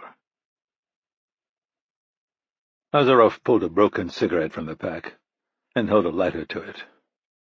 The blood-soaked tobacco resisted the flame at first, but finally it caught and allowed him to draw the smoke into his lungs. He remembered being poor before being taken by the Soviet athletics machine. People helped each other then. There had been a sense of community built around lives mired in despair and hopelessness. So much had changed since then, and so much had stayed the same. The blood beginning to penetrate the cracks between the floorboards needed to be addressed. People tended to mind their own business in this part of the country, but if a crimson rain started in the apartment below, the police would be called. There were towels in the bathroom and a few threadbare blankets on the sofa. They'd be enough. He picked up his phone and dialed Joe Maslik, who was on the outskirts of Novosibirsk, surveilling a woman afflicted with leukemia. She was an intentionally low-priority target, leaving him with the time to act as the CIA's coordinator for this operation. "Go ahead," the American said, picking up the call. "I need a courier to take an item to Dr. Kennedy. Time is of the essence. You got something?" Azarov looked at the dead man lying at his feet and at the large hole in the right side of his back. A sloppy job, but considering it had been done with a folding knife and a few YouTube videos, a respectable one. "Yes, but nothing related to the task at hand." "How big and heavy?" Azarov put his cigarette out on the linoleum tabletop and walked to a small refrigerator. The liver, with a significant amount of flesh still clinging, was lying next to a carton of eggs. "Let's say a 30-centimeter cube weighing perhaps 3 kilos. "Understood. It will need to be transported in a cooler with ice." "Could you repeat that?" "A cooler with ice." Maslik didn't respond immediately, but when he did, he didn't ask questions. A good soldier through and through. "I'll be at least 3 hours before I can get anyone there. Then onto a private jet from the local airport. Call it another 12 hours to Langley." "That will be acceptable, but no longer." Chapter 31. Riga, Latvia. Left up ahead. Coleman turned onto a traffic-choked street as Rapp scanned the sidewalk through his open window. The scene seemed almost surreal. The day before he'd been mugging a group of Russian soldiers and then escaping into the woods on horseback. Now he was looking out on cafes packed with people talking, laughing, and gesturing with wine glasses. No one in Riga seemed the least bit worried about the troops building on their eastern border. Latvia was a NATO nation that had prospered since its break with Russia, working toward a free, modern, and westward-leaning future. For many, the Soviet past was just ink in history books and rambling stories from their elders. "Hard to believe, isn't it?" Coleman said. "What?" "That all this could be gone in a few days. And for what? A sick old man trying to cling to power for another few months." They'd made the long drive partially to stay out of airports that were easily monitored by the Russians, but also to give the agency and military intelligence time to re-examine their data through the filter of Krupin's illness. What they'd come up with wasn't encouraging. Coleman let out a long breath that spoke volumes. The threats posed by the terrorist groups across the Middle East were massive and ever-evolving, but completely different in scope than those posed by Russia. It was a country with a sophisticated military machine made up of more than 1 million professional soldiers armed with cutting-edge equipment. And that was leaving aside the nuclear arsenal capable of wiping out the majority of life on the planet. They continued in silence through the city to an office park in the suburbs. It was intentionally nondescript, a place designed to house bookkeepers and host meetings about marketing laundry detergent. The only hint of its real purpose was the 2 guards monitoring the entrance to the underground parking garage. The uniforms were the expected ill-fitting polyester, but everything else about them screamed Spec Ops. Coleman handed their passports through the window, and after a careful examination, the gate went up. Inside, a man armed with an MP5 waved them into a parking space and then waited for them to get out. He motioned for them to raise their hands to be searched, but Rapp shook his head. He seemed unsure what to do, finally calling someone on his radio. After a brief conversation in Latvian, he indicated for them to follow and led them into a sea of gray carpet, green walls, and drop ceilings. The need for anonymity became clear when Rapp and Coleman entered a large conference room filled with people milling around nervously. As expected, Kennedy's counterparts from Latvia, Lithuania, and Estonia were there, as were a number of generals. The surprise was the presence of those countries' top politicians. Obviously, President Alexander had made some personal calls. Coleman knew a number of them from his consulting days, and waded in, shaking hands and exchanging greetings. The former SEAL was received warmly, but all eyes were on Rapp as he leaned back against the wall. The president of Latvia finally called the meeting to order, and everyone settled into seats. "I don't know if any of you have met Mitch Rapp personally," he said, "but I think we all know him by reputation. Also, I assume it's been impressed on you that in the context of this discussion, he speaks for the American government." Rapp pushed himself off the wall, and the focus on him intensified. "How much have you been told about Russia's military moves over the past weeks?" "We know about the increasing threat to Ukraine," Latvia's president responded. "We assume that this meeting is about our potential involvement should that country be invaded. And while we're sympathetic to their plight, we're in a difficult situation with regard—" "It's not about that," Rapp said. The man fell silent with an expression that suggested he wasn't accustomed to being interrupted. "The Russians aren't going to try to take the rest of Ukraine. That's the good news. The bad news is that in about 48 hours we expect them to mount a simultaneous invasion of your 3 countries." Not surprisingly, everyone started talking at once. Rapp held up a hand, and they fell silent. "The Russians have been moving viable men and equipment from Ukraine to the forces on your borders. In the last 24 hours, we've also seen a significant increase in Russian submarine activity in the Gulf of Finland." "I don't understand," the president of Estonia said. "This makes no sense. We're NATO countries. I understand that Maxim Krupin has been behaving erratically recently, but this would be insane. How could it possibly benefit him?" A great deal of thought had been put into whether to tell them about Krupin's illness, and the decision had been to keep it quiet. It would almost certainly leak, which could generate a destabilization of Russia as Krupin and Sokolov faced off against their internal opponents.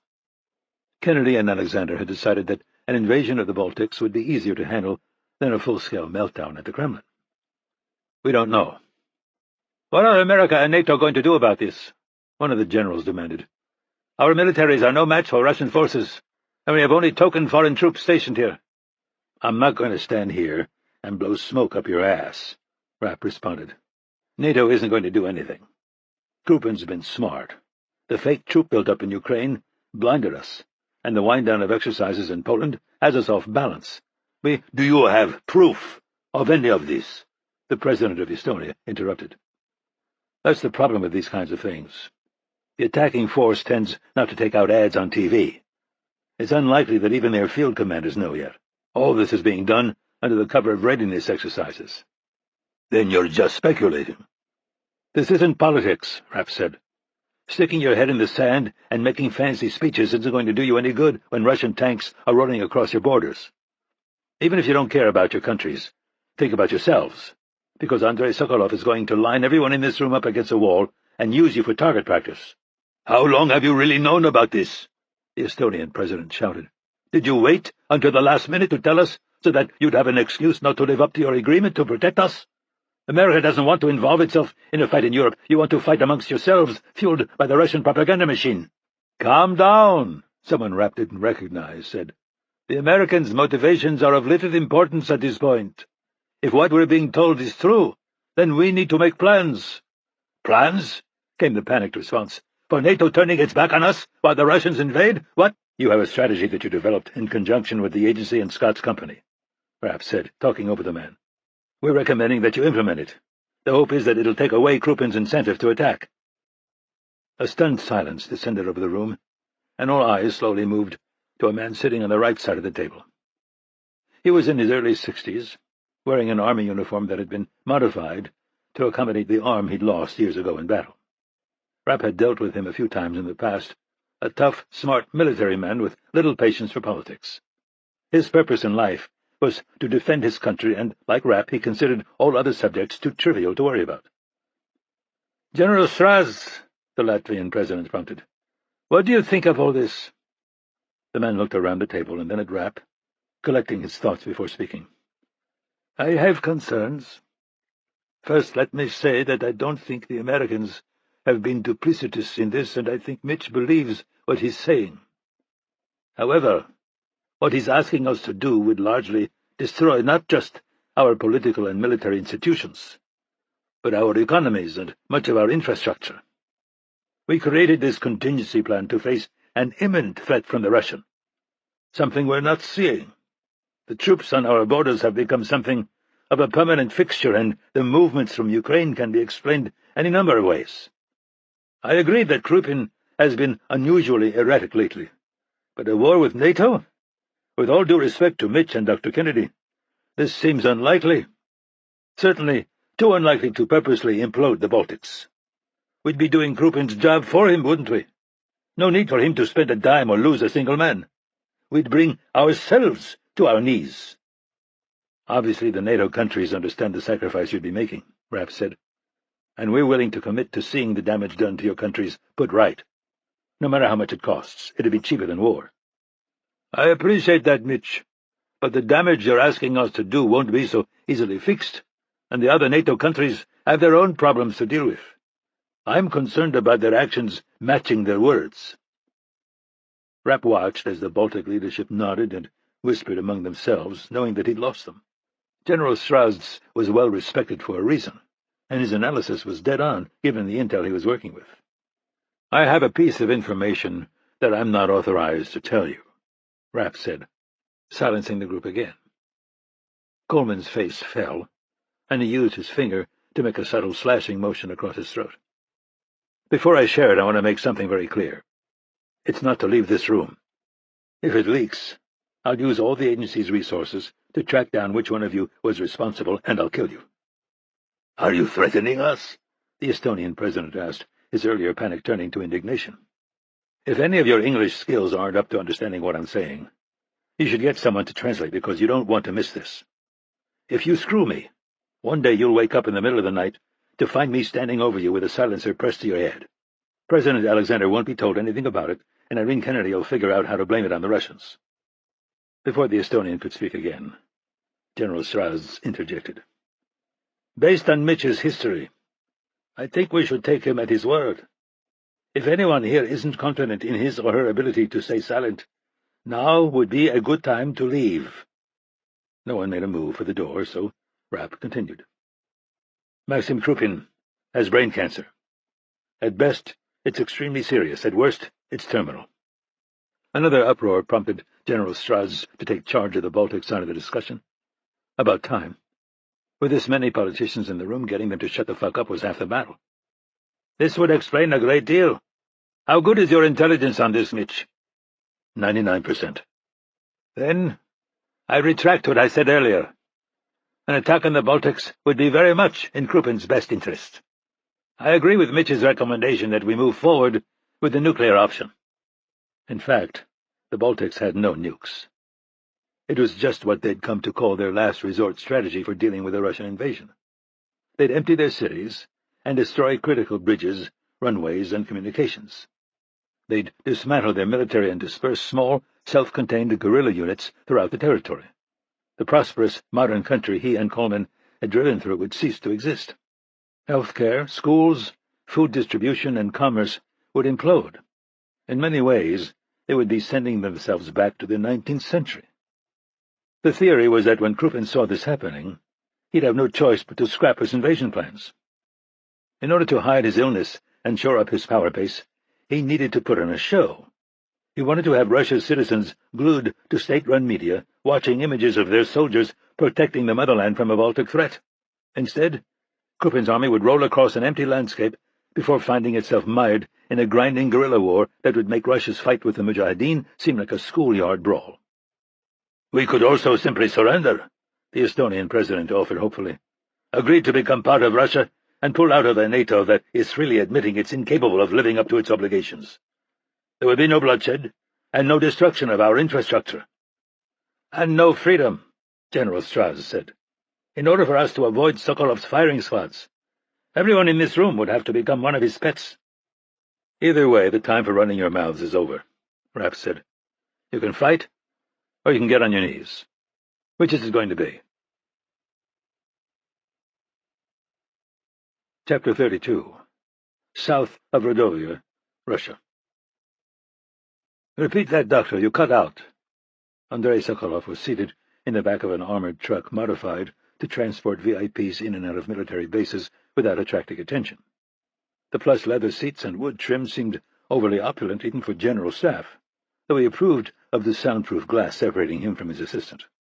"Subject 9 has died. The stimulant cocktail given to him was too strong. His heart failed." Sokolov gazed out onto the muddy field they were traveling across. The rain was forecasted to stop around midnight, bringing partly cloudy skies and low wind speeds that would persist for the better part of a week.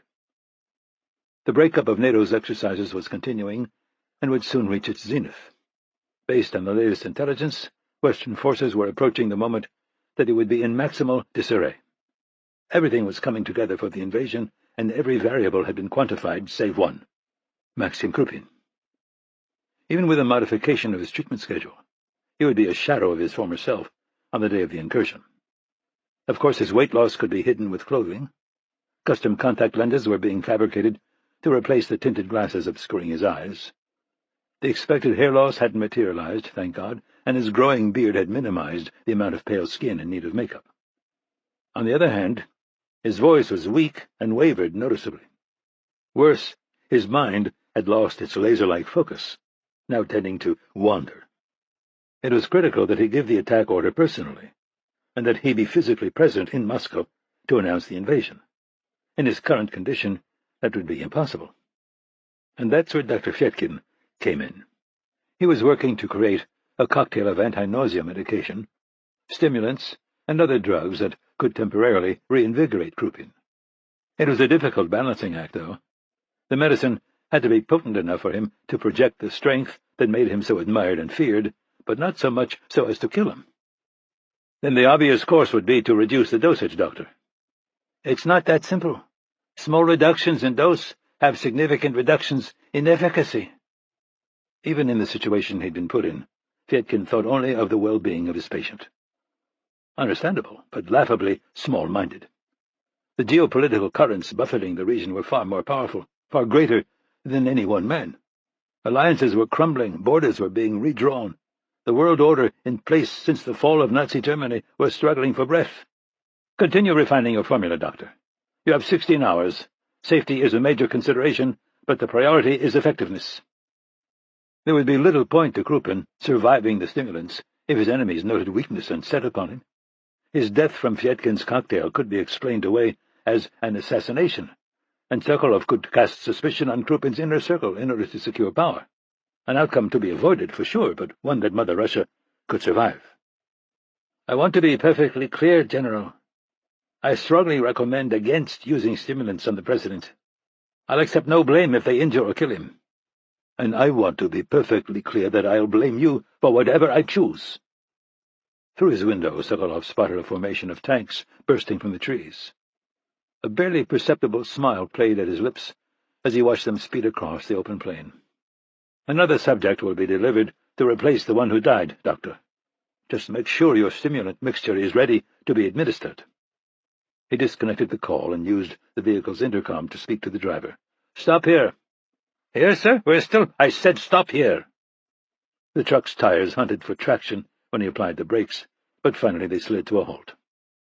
Sokolov stepped out into the rain, opening an umbrella above him as he walked through the deep mud. He would have preferred to feel the rain on his face, but this inspection was quite different than the one in Ukraine. He was dressed in civilian clothes and had arrived on a commercial airliner emptied of passengers.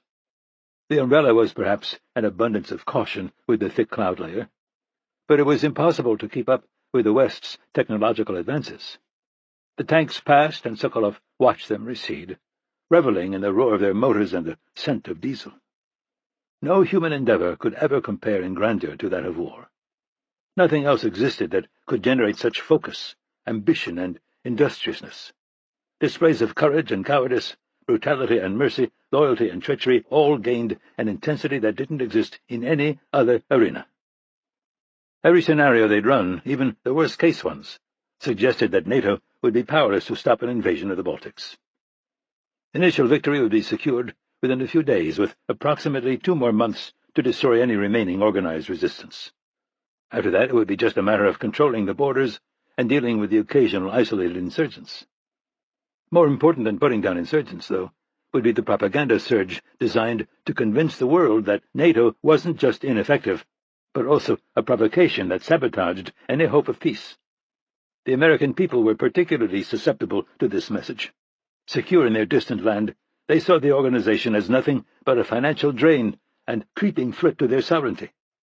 Out of the corner of his eye, Sokolov saw a jeep speeding toward him. It skidded to a stop some 10 meters away, and a man in the uniform of a colonel leaped out.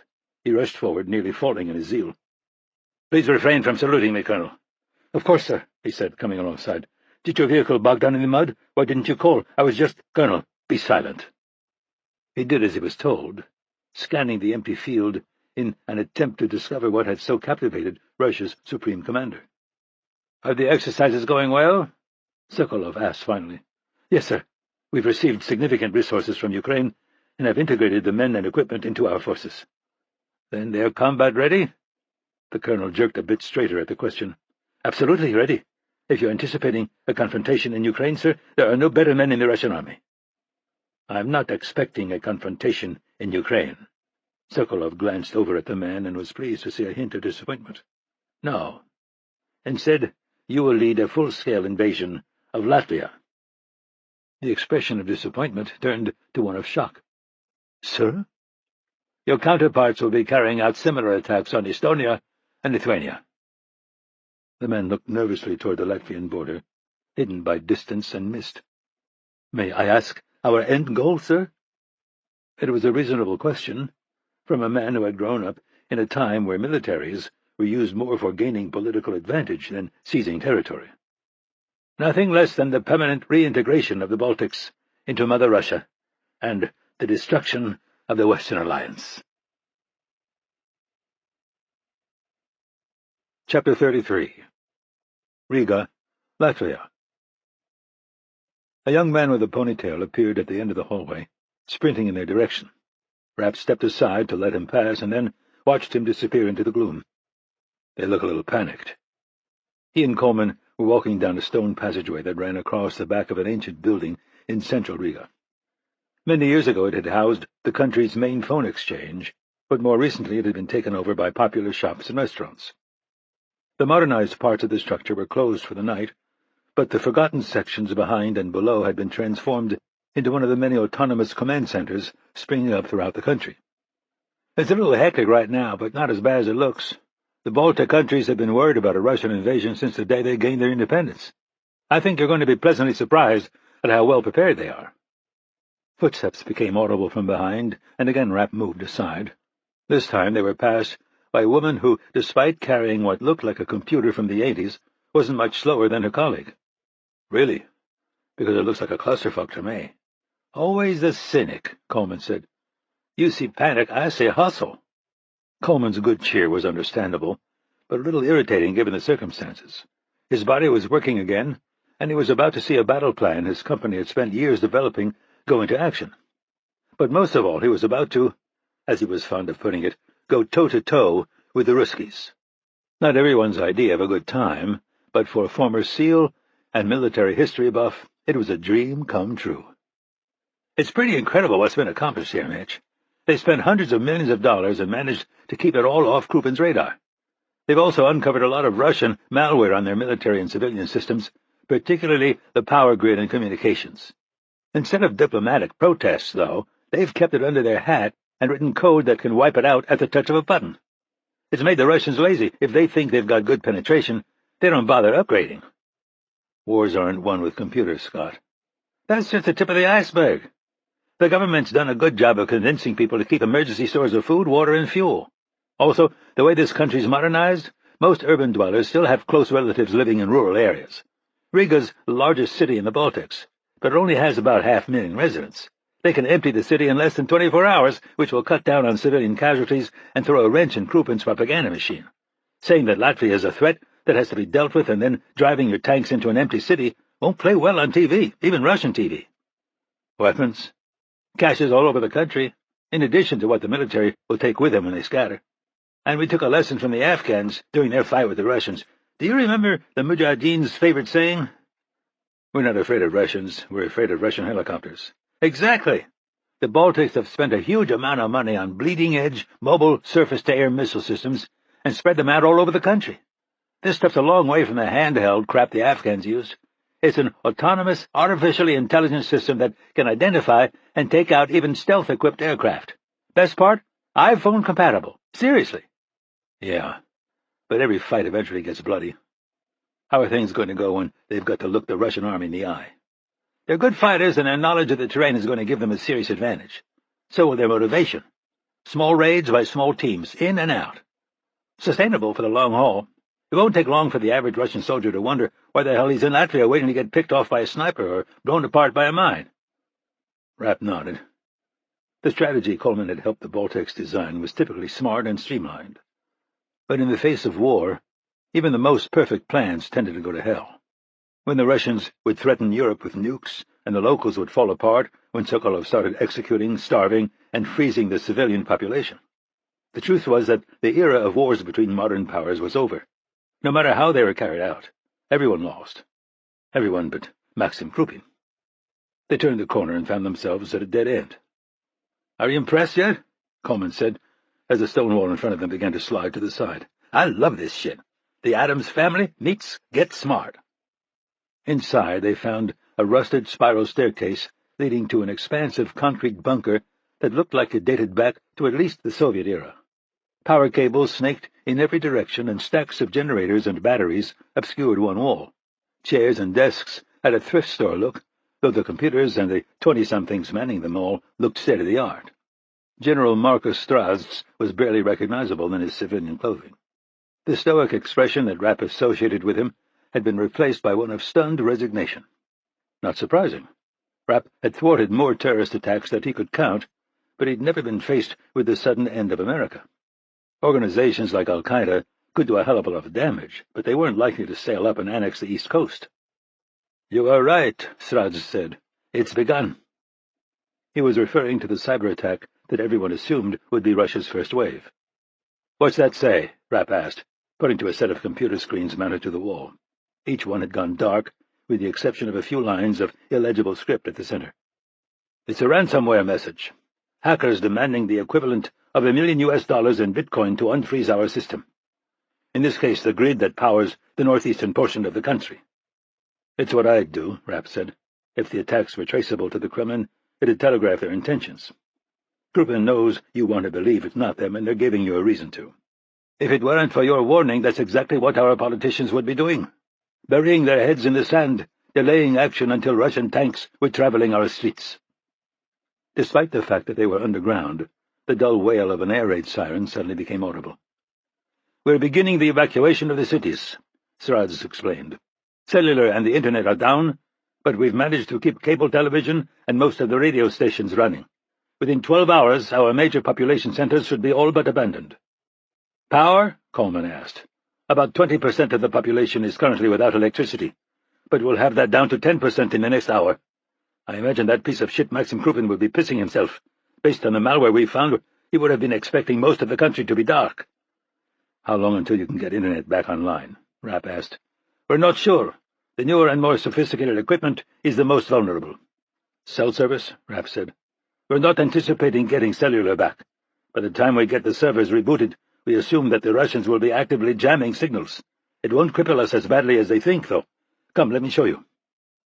As he led them toward the back of the bunker, everything went dark. Noisy swearing rose up from the kids behind the computers, quieting again when the generators kicked on. Strazds continued through the dim emergency lighting, ushering them through an archway that looked like it had been built by the Romans. What they found on the other side wasn't that much more modern. Women in headphones, many who seemed to have been snatched from nursing homes, were seated at an enormous board tangled with cables. All were talking into headsets and making physical telephone line connections. Along the opposite wall was a man sorting through hundreds of deteriorating wires that occasionally showered his greasy overalls with sparks. "Ludwigs!" the general shouted. "Why do I have no power?" The man pivoted on a bad leg. "I've been doing this since before you were born, Marcus. You should show me respect." "I can't show you anything because you're half blind, and there isn't enough light." The man shook a fist in their direction before going back to work. "Latvia didn't modernize as quickly as the West," Strazds explained. "Some of this equipment was in use as recently as 25 years ago, and many of the people who operated it are still alive. There was never any real reason to go through the trouble of getting rid of it, and when we began planning for a potential Russian invasion, we were grateful we hadn't." "This stuff's completely impervious to cyber attacks," Coleman said, picking up on the general's thought. "The whole country is full of wire and physical switches that have been refurbished. It may not be fast and it may not be sexy, but the only way the Russians can take it out is to blow it up, and that assumes they can find it. Most of the schematics for this stuff were never digitized. It was all just rotting away in basements of old government buildings." "How are Estonia and Lithuania doing?" Rapp asked. "As well as can be expected," Straz said. "The Estonian president was still skeptical, and they were reluctant to fully commit, but now I'm told they're doing everything they can to make up for lost time." The old man, trying to get the power back on, grabbed a hold of a switch that belonged in a 50s horror film. A quick yank got the lights going again, but left him patting flames on his sleeve. "If you want out of Latvia, now's the time," Straz said. "I have a plane that can evacuate you to Sweden." Rapp looked over at Coleman's hopeful expression and shook his head.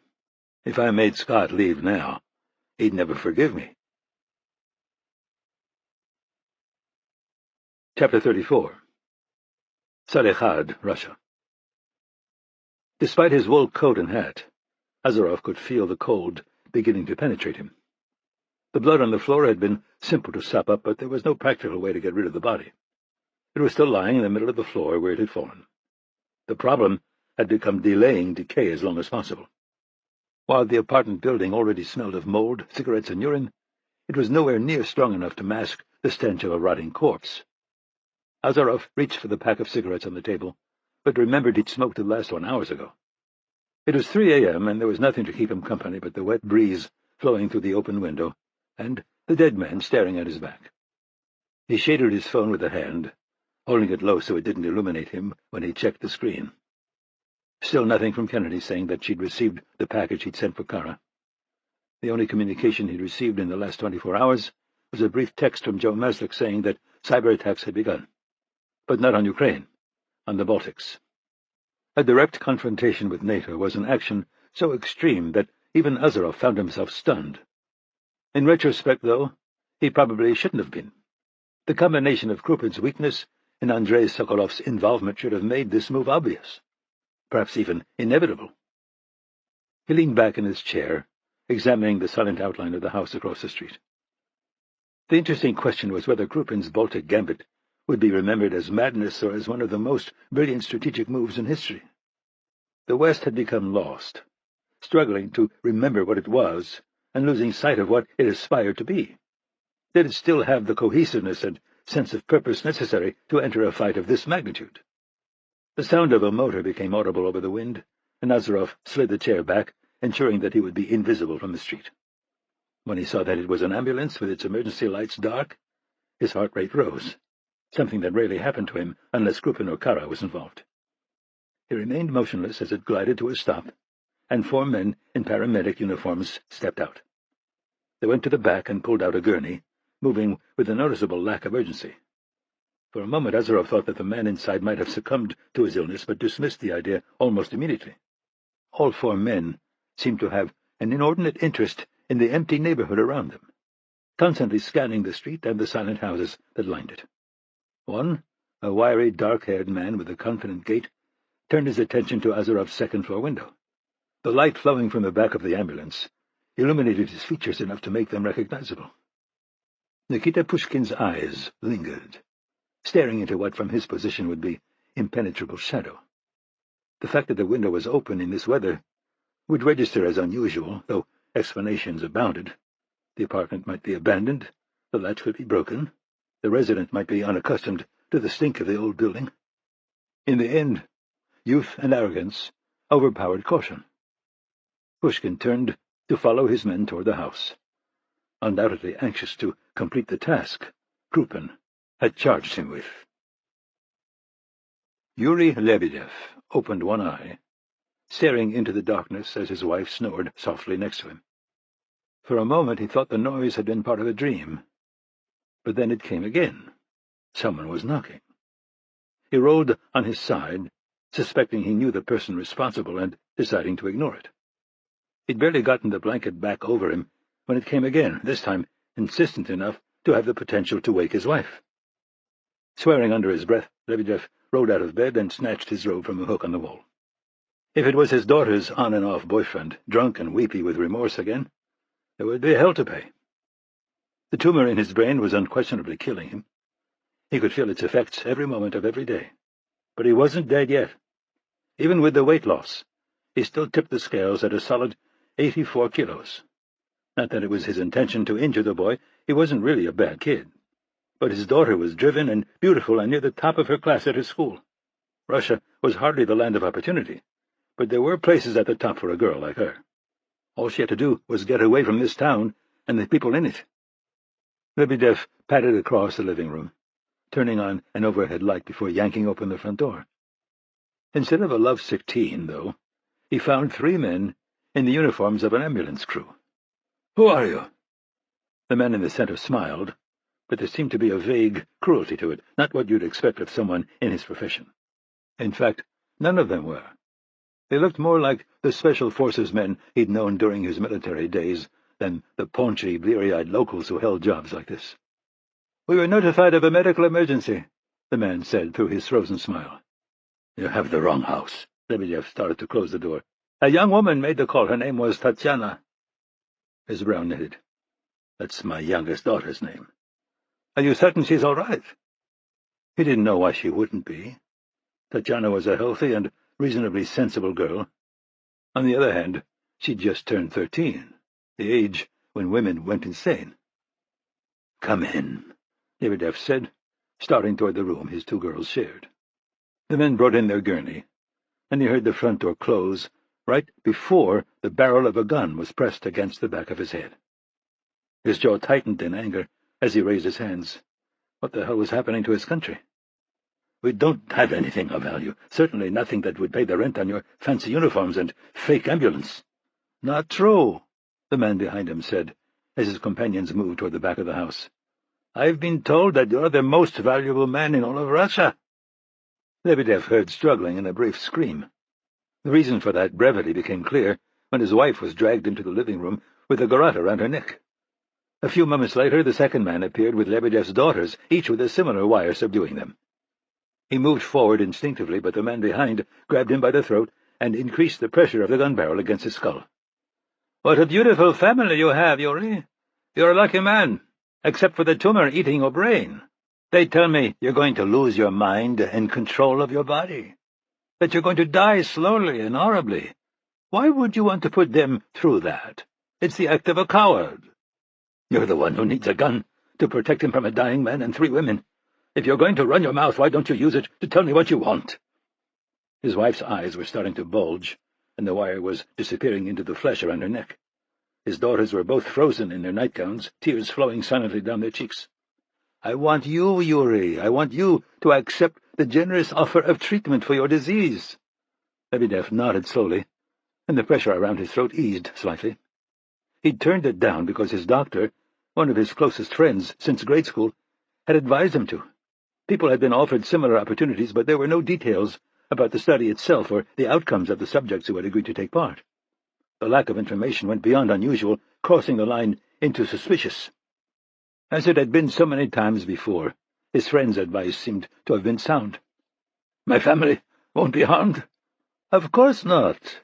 I need them here to tell people you had a seizure that convinced you to join our study, or something like that. I don't really care about the details as long as it's convincing. If it's not, I'll come back here and visit them again. Do you understand?" Chapter 35. The Kremlin, Moscow, Russia. The pain behind Maxim Krupin's eyes was considerable, but different in both quality and magnitude than he'd become accustomed to in recent months. It wasn't the result of his tumor or an indication of an upcoming attack, but instead the result of the stimulants he'd injected. The benefits of Dr. Fedkin's potion had exceeded even his wildest hopes. The details of the corridor he was walking along had sharpened. The red of the carpet, green of the military uniforms, and gold of the ornate molding glowed with newfound intensity. Intoxicating, but also an undiluted glimpse into how much he'd weakened. Until now the decline had been too slow to fully grasp. His short-term memory had been restored, as had his unparalleled ability to sort and prioritize information. The sensation of being in control again, of bending the world to his will instead of being overwhelmed by it, was intoxicating. The guards at the end of the hallway snapped to attention and opened doors leading to a cavernous room that had been converted into a military command center. When he entered, though, the expected machinations of modern war were nowhere to be found. The junior staff appeared to have been dismissed, and his generals were arguing over a tabletop map of the Balkans. Sokolov snapped to attention while the others fell silent and offered somewhat less enthusiastic acknowledgments of their president's arrival. "What is this?" Krupin said, waving a hand around the empty room. "My understanding is that the cyber attacks have begun and were fully operational." "That's correct," Sokolov said. "Unfortunately, the initial phase of the invasion hasn't been as effective as we'd anticipated." Krupin turned to Oleg Gorsky, the young Air Force general who oversaw their cyber warfare unit. "Explain." "I can't. We had excellent penetration into all the Baltic systems. We're trying to evaluate—" "They knew," Sokolov interrupted. "Their security forces have been searching for our malware and then doing nothing to eradicate it. They lulled this fool into complacency while creating patches that they implemented minutes after our attack." "The disruption is still significant," Gorsky was quick to add. "Electrical interruptions, the collapse of Internet traffic, and the cellular network—" "Most of the electrical interruptions were only temporary," Sokolov interrupted. "We're estimating that the enemy controls power in more than 3/4 of our operating theater. There's also evidence of a telephone landline system that we weren't aware of. Emergency radio is operating, as are a number of cable stations. They're using those capabilities to organize a reaction that's surprisingly far-reaching." "How so?" Krupin said. "Residents are evacuating to rural areas in an extremely orderly fashion. It appears that our troops will arrive to find their major objectives abandoned." "I was told that the cyber attacks were veiled as ransomware," Krupin said, struggling to understand what he was being told, even with his stimulant-enhanced mind. "Millions of people are abandoning their homes over hacking that you just said wasn't even particularly effective." "There's more," Gorsky said. "It's not just the cities that are emptying, it's the military bases. Soldiers are abandoning their uniforms and disappearing into the countryside with their equipment and crews. Perhaps worse, virtually every warplane in the Baltics is in the air and on course to bases across the Polish border." "Have we moved into Baltic territory without my orders?" "No, sir," his ground force commander said. "We've made no threatening moves that could telegraph our intentions." "What's the status of NATO?" "The forces withdrawing from the exercises in Poland are turning around and supply lines are being re-established," Sokolov said. "Again unexpected, but too little too late." "We're also seeing an increase in naval activity," Admiral Vladimir Zhabin said. 2 American carrier groups are moving in the direction of the Baltic, while another 2 are on their way to the Barents Sea. We've also logged an unusual amount of submarine activity near our territorial waters and an additional British destroyer entering the Black Sea. Concentrations of European warships in the Mediterranean are—" "Another meaningless display of hardware," Sokolov said despairingly. "We aren't fighting a naval battle." His words ignited another argument between the commanders that Krupin only half listened to. Instead, he struggled to analyze the facts he'd just been provided. Had he been betrayed? Had one of the few officers who knew of the Baltic Gambit leaked his intentions to the Americans? Far more dangerous, was it possible that the Americans suspected that he was ill? Had Irene Kennedy discovered a clue he had carelessly left behind? "Enough," Krupin said, finally, silencing the men. "What does all this mean for our tactical situation?"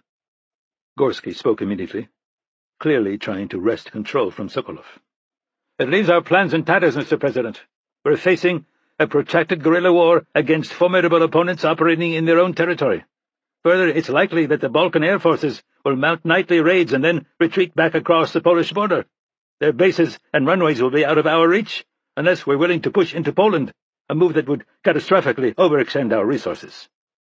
Admiral Zhabin was the next to speak, seeming to have derived some courage from his more forthright colleague. "If the Americans decide to take the Baltic Sea, they'd be in position to supply a significant insurgency.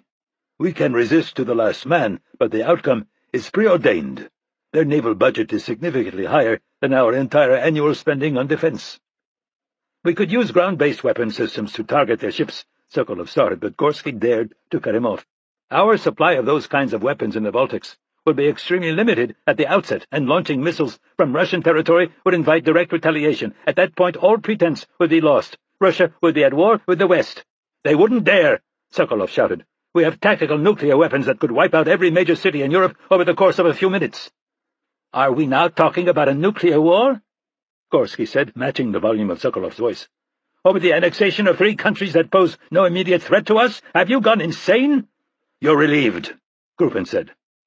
The impact was somewhat less than expected. Gorsky simply gave a jerky nod of acknowledgement, instead of respect, and then walked out. His gait suggested more relief than humiliation. "Recommendations?" Krupin said, turning his attention to the map built into the table in front of him. "Abort and reassess," the leader of his ground forces said. "We can blame the cyber attack on independent hackers, and our forces have done nothing provocative. In fact, we can protest the unannounced extension of NATO's Poland exercises and the sudden increase in American naval activity. More examples of unprovoked aggression against the motherland." Krupin considered the man's words for a moment, and then just shook his head. "Get out. All of you." His remaining commanders filed through the door, and he waited for it to close before he spoke again. "What are the Americans playing at, Andrei?" Sokolov folded his arms across his chest and looked around the empty room. "The governments of the Baltic states were more clever than we give them credit for. What we saw as corruption and waste in their military spending now appears to have been the diversion of funds into creating an asymmetric capability." "Did it work?" "Given another set of circumstances, perhaps. But the immediate threat to you isn't from the Americans or the Europeans. It's from the men who just left this room and their allies. It's from Prime Minister Utkin, who's out of the country but still very much in contact with his supporters inside our borders.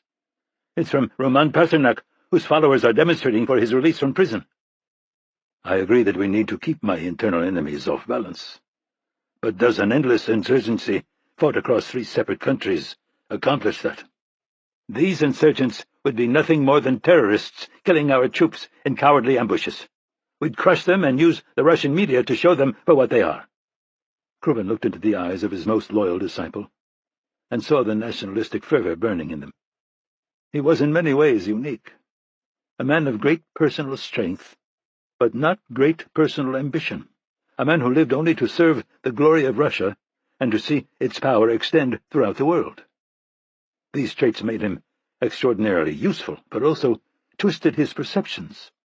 He believed that with a sufficient show of military resolve, the world would suddenly awaken to the reality of Russia's inherent superiority. Krupin, on the other hand, had no such delusions. A bloody, protracted war would siphon their resources and national will. The Americans would keep their actions just below the threshold that would justify a large-scale response. They would smuggle supplies, advisors, and special operations teams. They would engineer ever more crushing economic sanctions, and they would pull Europe together and rebuild their military capability. The Russian people would find their lives adversely impacted and would look for someone to blame. Even with the skillful use of the media, it was impossible to imagine that he wouldn't become the target of their rage. "We need a quick, decisive victory, Andrei, not a slow-moving disaster." "The situation has changed," Sokolov admitted. "We'll win, but the fight will be more difficult than we anticipated. In the end, that's the nature of war." "Unacceptable." "Sir, there is no—" "We'll abort our invasions of Lithuania and Estonia. The freed-up troops will be used to reinforce our attack on Latvia. We'll bring such an overwhelming force to this war that the insurgency will never have a chance to take hold. It'll be clear to the Latvians that resistance can produce nothing but the destruction of their country and the loss of their lives. Sir, we have meticulously laid plans to take all 3 countries. I'd advise against changing them at this late date." Krupin's instinct was to make it clear that his orders were not to be questioned, but forced a softer response. The stimulants would soon wear off, and Krupin's next treatment was already scheduled. For the time being, the general had to be kept happy. "Field commanders are always clamoring for more men and equipment, Andrei. Now we can give it to them. We'll split the Baltics and still deliver a humiliating, perhaps even fatal blow to the Western Alliance. Lithuania and Estonia will still fall to us, but not today." Krupin strode down the hallway, clutching a portfolio in one hand and keeping the other in his pocket. His vigor and ability to concentrate had been waning, forcing him to inject another vial of Fietkin stimulants. They'd done their job, but at the cost of a dangerously racing heart and a shaking in his extremities that had to be obscured. The gilt doors looming ahead began to open, and he heard the familiar rumble of people rising from their seats. The sound system announced his arrival, and he picked up his pace as he entered the auditorium.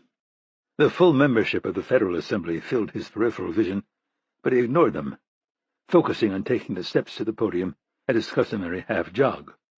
The hand in his pocket felt unnatural enough that he removed it, letting it swing loosely by his side, before slipping it behind a lectern placed center stage. It was a substantial, ornate piece of furniture that hid most of his body, and had a small desktop where he could still his trembling hands. The quilted velvet upholstery on the back was a new addition, but everything else in the room was familiar. The vaulted ceiling high overhead, the gold chandeliers, and, most of all, the faces of the politicians staring up at him. "Please be seated." They did as he asked, the sound of their movements once again echoing through the hall. "I'll keep my remarks brief. As you know, Russia has been the target of increasing aggressions from the West. Their overtures in Ukraine and growing interest in Georgia, their provocative ongoing exercises in Poland, the treatment of ethnic Russians in former Soviet republics." He paused and looked out over the nervous faces of his audience. All were aware of the cyber attacks targeting the Baltics and would be worried about being called into this emergency session. Cowards. More recently, our intelligence community has uncovered a plan by NATO to place men and equipment on our border with Latvia, less than 600 kilometers from our capital.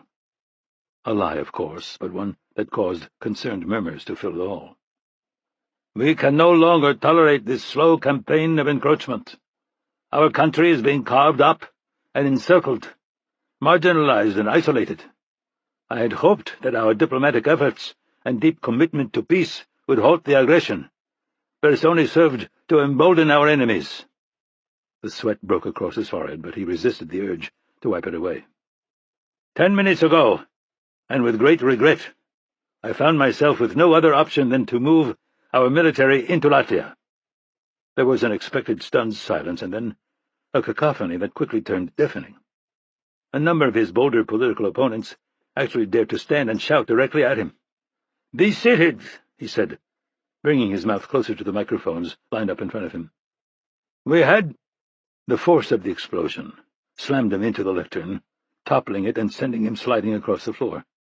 The heat was next, penetrating his suit and scalding the back of his neck as smoke billowed over him. Other than that, he was uninjured. The carefully calibrated direction of the blast and the heavy upholstery on the lectern had done exactly what Sokolov said they would. Krupin managed to stand, squinting through the haze at the members of the Federal Assembly visible in the first few rows. Most were panicking, running over the top of one another in a desperate effort to escape.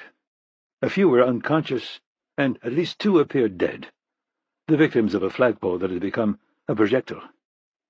Krupin began barking orders, pointed to an injured woman struggling to remain upright as her colleagues rushed past her. He made a show of trying to fight off his security detail as they began dragging him off stage, but it was just for the cameras. His breath was becoming labored, and his heart felt oddly hollow in his chest. He'd accomplished what was necessary, and now it was time to rest. Chapter 36. Salikhard, Russia. Grisha Azarov slipped on his coat and buried the bottom of his chin in a coarse wool scarf. A threadbare fedora, pulled low on his forehead, completed the disguise. Not the most extravagant he'd ever worn, but in the rain and darkness it would suffice. He descended the apartment building's stairs, crossing the poorly lit entry and opening the front door a few centimeters. There was a single man standing behind the ambulance, his eyes sweeping up and down the empty street. Pushkin and the 2 remaining men had gone inside Yuri Lebedev's home with a gurney. Azarov finally stepped through the door, slapping his arms around his torso against the cold as he crossed the street. "Is Yuri all right?" he asked the man posing as a paramedic. "Just fine. You should go back inside." "He's a friend of mine," Azarov said, ignoring the advice. "I know he's been ill. Just a little trouble breathing. We're taking him to the hospital for an evaluation. Now why don't you go back to bed? It's late." The front door of the house opened, and Pushkin came out, leading his 2 men and a rolling gurney. Strapped firmly to it was an unconscious Yuri Lebedev. His wife appeared in the doorway a moment later, looking terrified, and periodically turning to speak to someone behind her. Undoubtedly a feeble attempt to reassure her two daughters. Azarov stepped back, keeping the vehicle between him and Pushkin.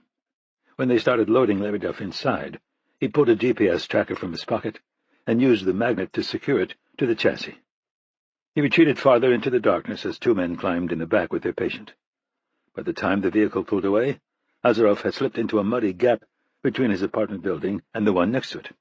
The CIA tracking application on his phone took a few moments to locate the hidden GPS, but finally a blue dot appeared on the map.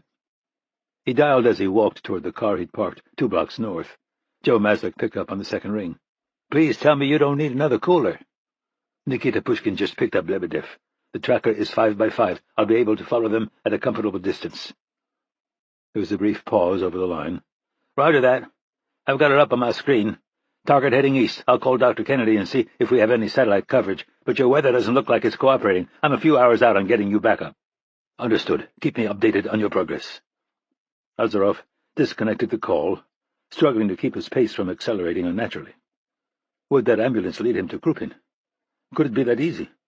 Kennedy had made him promise that he wouldn't make a move without her approval, but she would be fully aware that he was lying. Krupin's death at his hands would leave her with Sokolov to deal with, but that wasn't an insurmountable problem. He was a clever and ruthless man, but also one with many powerful enemies. The car's motor cut out, leaving Azarov coasting down the empty road. He'd erred on the side of anonymity when he'd bought a car not much better than the Skoda he'd been forced to abandon at Darben Chkalov's house. Now he was paying the price. Would Maxim Krupin survive because of a clogged fuel filter? Would it be a corroded spark plug wire that precipitated a nuclear exchange and allowed Krupin to escape retribution for what he'd done to Kara? When the engine kicked in again, it sounded a bit stronger. He pressed the accelerator, and the vehicle actually managed to accelerate to 60 kilometers per hour. His phone was still receiving a strong GPS signal, displaying the position of the ambulance as it entered a local airport that would be closed at this time of morning. Azarov switched to a satellite image and watched the ambulance pass by the terminal in favor of a runway along the southern edge. The map showed a service road that circled the airport, and he turned onto it, feeling the quality of the asphalt deteriorate. That, combined with the fact that he was forced to turn off the car's headlights and navigate by the dim glow of the terminal, caused his progress to slow significantly. The chain-link fence encircling the airport appeared on his right, providing him a point of reference as he curved around to the back of the facility. The ambulance's headlights finally appeared in the distance, pulling to a stop next to a military transport plane. The wind picked up with the arrival of dawn, covering the sound of his approach to a degree, but not so much that he was comfortable getting close. The motor cut out again, and he released the accelerator, allowing the vehicle to glide to a stop about 200 meters north of the plane. Azarov got out and climbed the dripping wire fence, running crouched through the overgrown marshland on the other side. At 50 meters, he started to enter the glow thrown by the ambulance lights and illuminated cockpit, forcing him to drop to his stomach and crawl through the brush and mud. His wool coat kept his torso dry, but his pants were soaked through immediately, conducting the cold from the ground. He could hear voices, but was unable to make out individual words, as two men rolled Yuri Lebedev toward the plane's open cargo bay. Nikita Pushkin and one other man remained near their vehicle, scanning the landscape with AN-94 assault rifles slung across their chests. Azarov rolled to cake the back of his clothing with mud, and then scooped up a handful to spread over his face and hair. It would be enough to allow him to creep forward another 25 meters before the risk of being seen was too great. Pushkin's gaze swept toward him, and Azarov squinted to reduce the reflection off his eyes. Unable to close further, he could do little more than watch as the two men reappeared on the already rising cargo ramp. They jumped off and jogged back to the ambulance, while the propellers started to turn. Pushkin's attention was split as he shouted orders over the whine of the plane, and Azarov used the opportunity to gain another 4 meters. To what end, he wasn't certain. Krupin wasn't there. At best, he was waiting for the plane somewhere else in Russia, but even that was far from guaranteed. When the aircraft started to taxi, Pushkin and his men climbed back into the ambulance. Yuri Lebedev had been kidnapped, his family terrorized, and now he'd been handed off to the Russian Air Force. For good reason, Pushkin considered his job done. The vehicle pulled away as the plane lumbered onto the runway in front of Azarov. A blast of wind and the illumination washed over him for a moment and then left him in dark stillness again. He was about to call Joe Maslick to give him a sit-rep and see if there was any way to track the plane, but instead rose to his feet and chased it. His fitness was far less than it had once been, but the image of Kara lying in the hospital propelled him at a speed that would have impressed even his disapproving former trainer. He reached the tarmac, using the hard surface to accelerate to a full sprint. The plane was still positioning itself for takeoff, traveling at a speed that allowed Azaroff to close on it. He aimed for the landing gear on the right side, fighting the gale generated by the propellers and managing to grab hold of the vertical pillar supporting the wheels. The roar in his ears was deafening as he leaped onto a steel bar protruding from the back of the assembly. He'd used the only GPS tracker he had on the ambulance, leaving him with one option. He pulled his coat off as the plane began to accelerate, taking care not to allow it to get caught in the spinning tires. His first attempt to tangle the heavy wool in the landing gear mechanism failed, and the coat was almost blown from his hand. On his second try, he managed to snag it on something sharp. The act of getting the coat secured while standing on the precarious, rain-soaked foothold had taken so much concentration that he hadn't tracked on the plane's speed. His perspective was badly distorted by the water lashing his face, leaving him no recourse but to simply let go. He curled into a ball and tried to protect his head as he half-slid, half-rolled across the tarmac. When he finally came to a stop, sprawled in a shallow puddle, he didn't immediately move, instead watching the plane lift into the air. Eventually, he began moving his limbs in a methodical search for broken bones or paralysis. Once he'd confirmed that everything was more or less functional, he laid back and let the rainwater run down his face. The secure sat phone had been given to him by the CIA, and he assumed they were using it to keep tabs on him. If it managed to stay on the plane and the signal was powerful enough, they could track it. Would it lead directly to Krupin? Probably not. He was too cautious for that. But it would get them one step closer. Chapter 37. Riga, Latvia. Once again, the world around them had turned deceptively normal. Rapp and Coleman were riding in an SUV driven by a young Latvian army officer wearing civilian clothing. They were west of the Riga airport, cruising along the A5 with the windows open and the lights on. The only thing that hinted of something amiss was the unusually heavy 3 a.m. traffic, residents fleeing the city. Rapp spotted a formation of lights in the sky, following them with his eyes for a moment, before registering what they were, not Russians. Latvian Air Force choppers headed for the safety of Poland.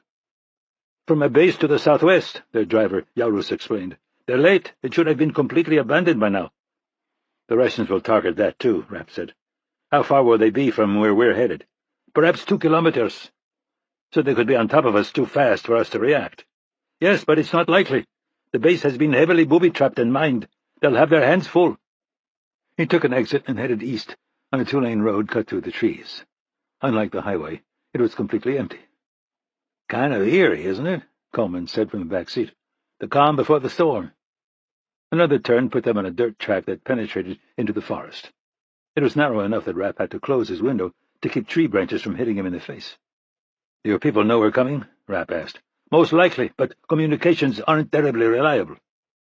Coleman and the Latvians had created an interesting experiment in unconventional warfare. The theory was solid, as was the country's preparation, but it all relied on the destruction of the chain of command. Would it work in practice? Isolation and chaos were operating environments that Rapp had become accustomed to over the years, but soldiers tended to like more structure. "Take it easy, then. I don't want to die from friendly fire before the war even starts." Yaurus took his advice and slowed.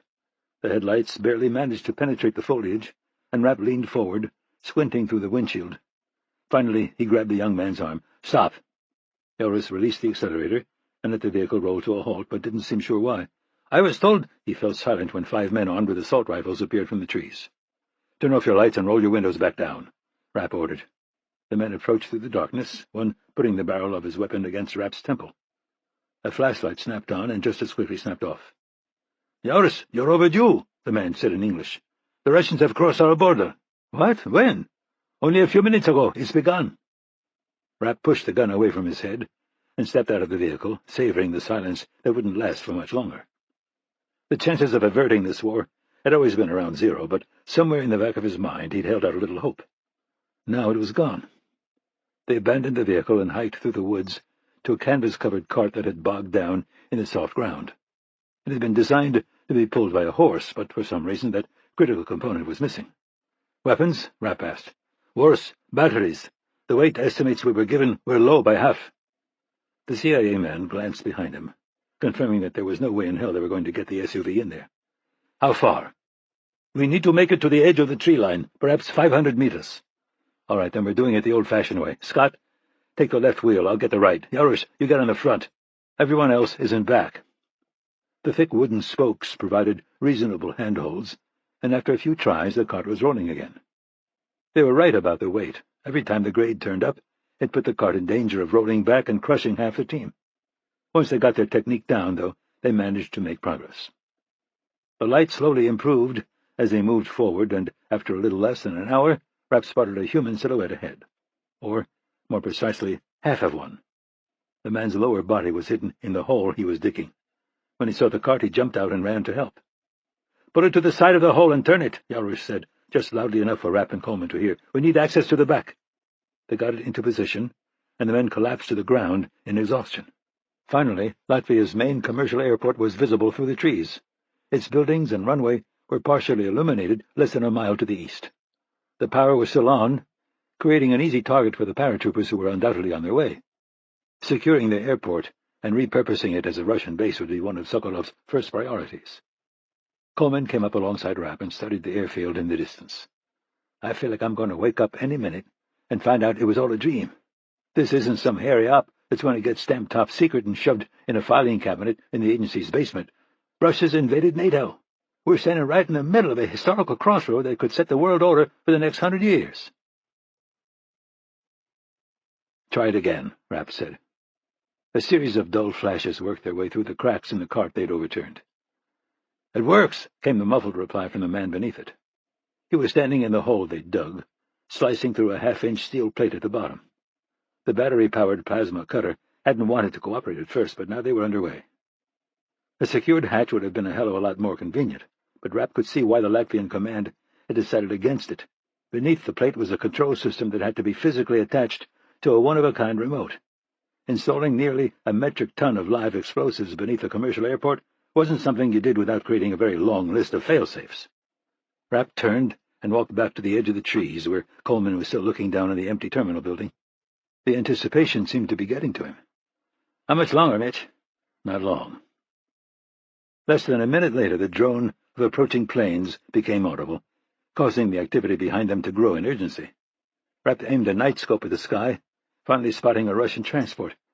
It was only the first of many, and soon the sound of them drowned out everything else.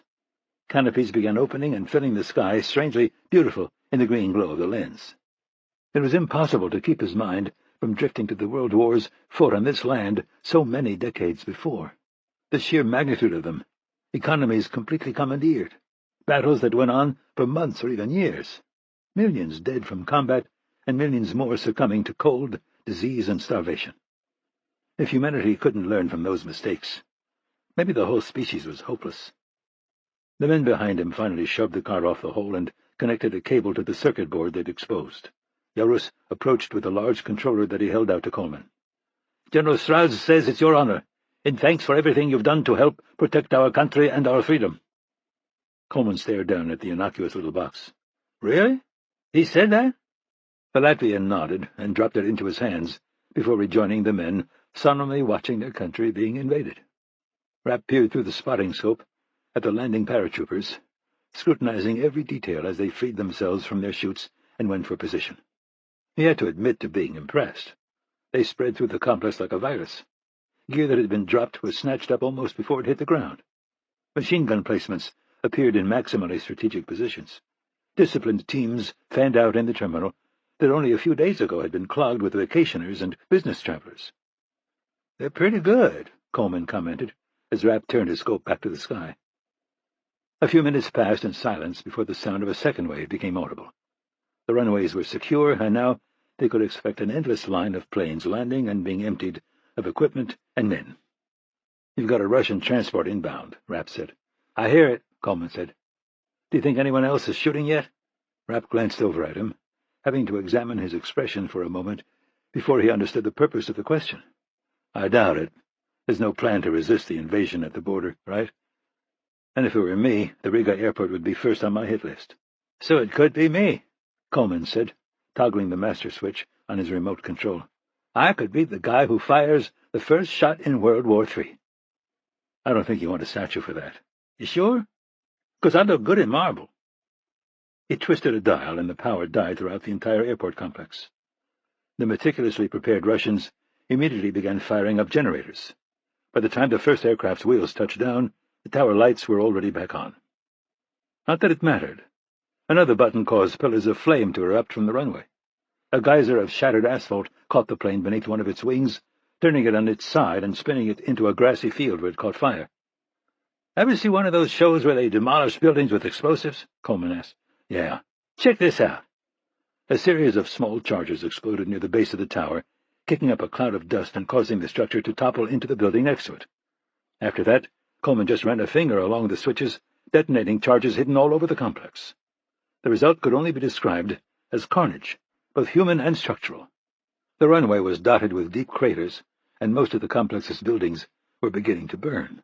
The Russian troops that had been so impressive a few moments ago lost all cohesion. Rapp watched through his scope as they sprinted in any direction that would put distance between them and the airport buildings.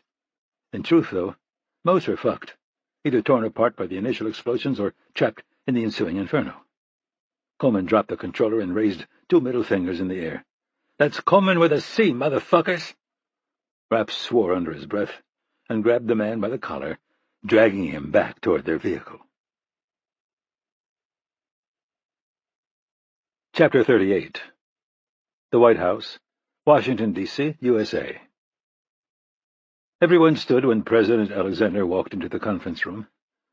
Irene Kennedy looked around her at the ashen faces of generals, politicians, and advisers as they waited for America's leader to speak. Instead, he just motioned for them to sit and pointed at his UN ambassador. She nodded respectfully before speaking. "Everyone agrees that Latvia has been unambiguously invaded by Russia. Article 5, the Collective Defense Clause, will be voted on and approved later today." "So later today, we'll be at war with Russia?" "Yes, sir." "Where's Jim Templeton?" he said, referring to the chairman of the Joint Chiefs. "Poland," Kennedy responded. "He's helping to wind back up the military presence there and integrate more of our troops." Alexander turned to his ranking army general. "What's the latest information we have?" "Latvia, Estonia, and Lithuania scattered their militaries, evacuated their cities, and have started preparations for protracted insurgencies. Our analysis is their actions spooked the Russians. Based on the position of their troops and equipment, it appears that they originally planned a simultaneous invasion of all 3 countries. Instead, they attacked only Latvia and are now in the process of reconfiguring their resources to support the incursion force." "So Estonia and Lithuania are still more or less intact," Alexander said. "More or less.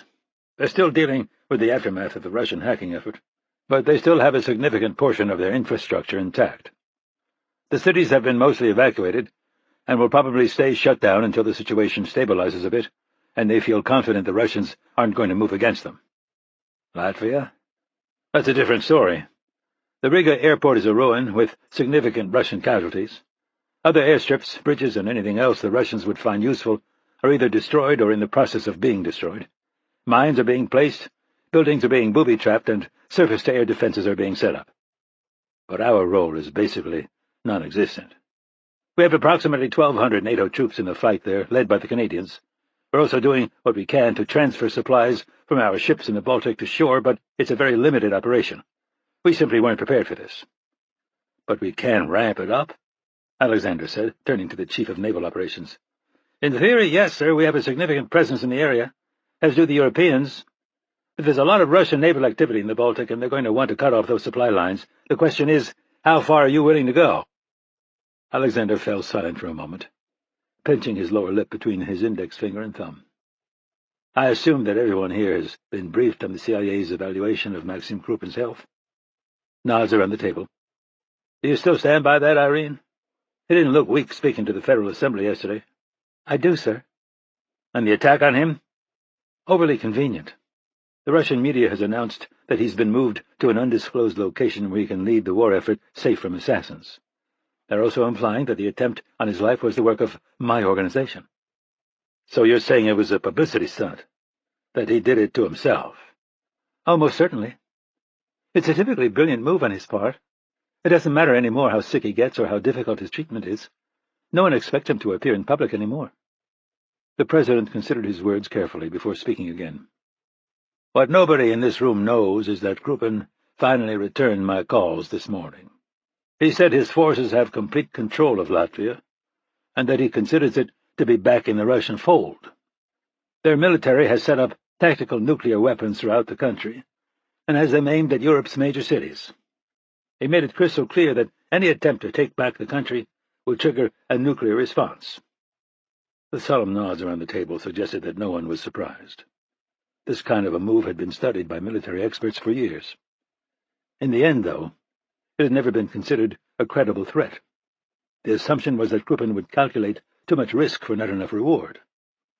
Until now. In light of his health, we have to take his threat seriously. This isn't about long-term strategy, expanding Russian territory, or buffering NATO. This is about him looking strong enough to hold on to power while he figures out if he's going to live or die. Irene, are we on the same page? Yes, sir. The key to this situation is understanding that it's entirely about optics. Latvia denied Krupin impressive battle victories by not actively resisting, and video of the disaster at the Riga airport is already making its way through the media. The Latvians are tough and know their territory. Russia is about to find itself in the middle of a very bloody insurgency that isn't going to play well on TV. Alexander's national security advisor spoke up.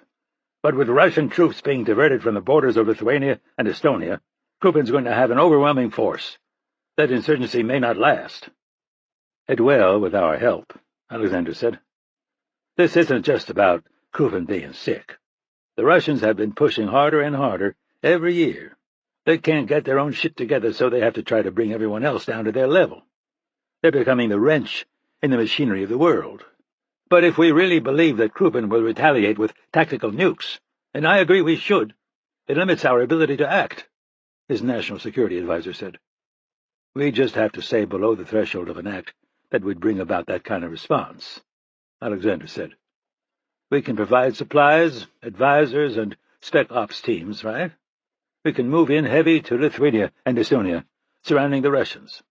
And we can give the Latvian Air Force a virtually unlimited number of planes and pilots, all based safely across heavily fortified NATO borders.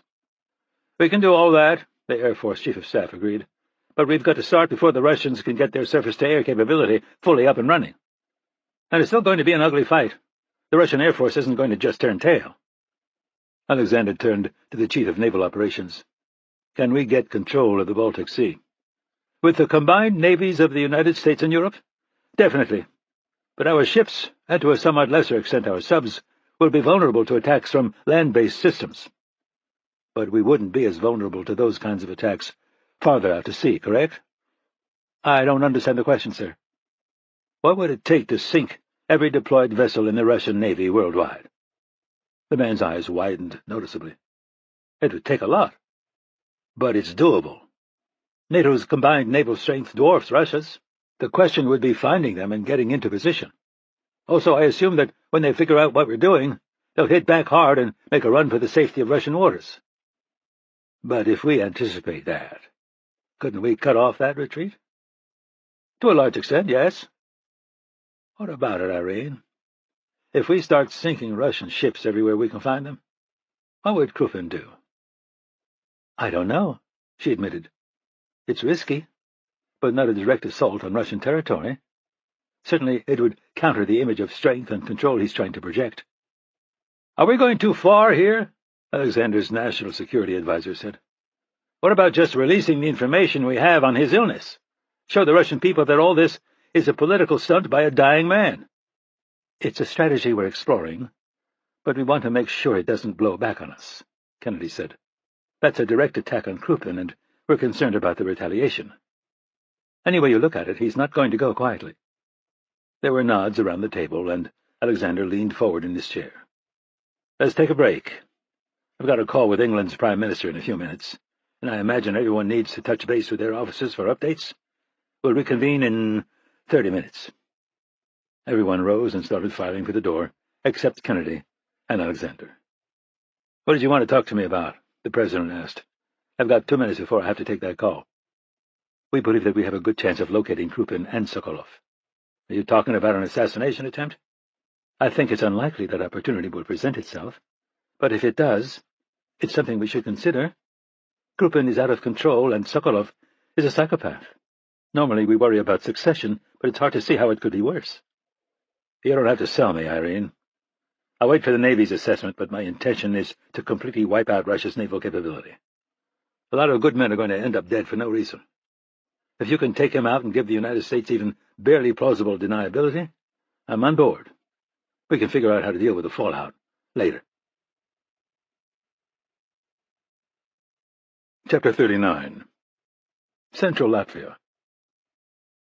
Rapp reached over and pulled the phone out of Yarish's pocket, then shoved it into his hand. The young Latvian army officer suffered a moment of confusion, but then fumbled with the screen to start filming.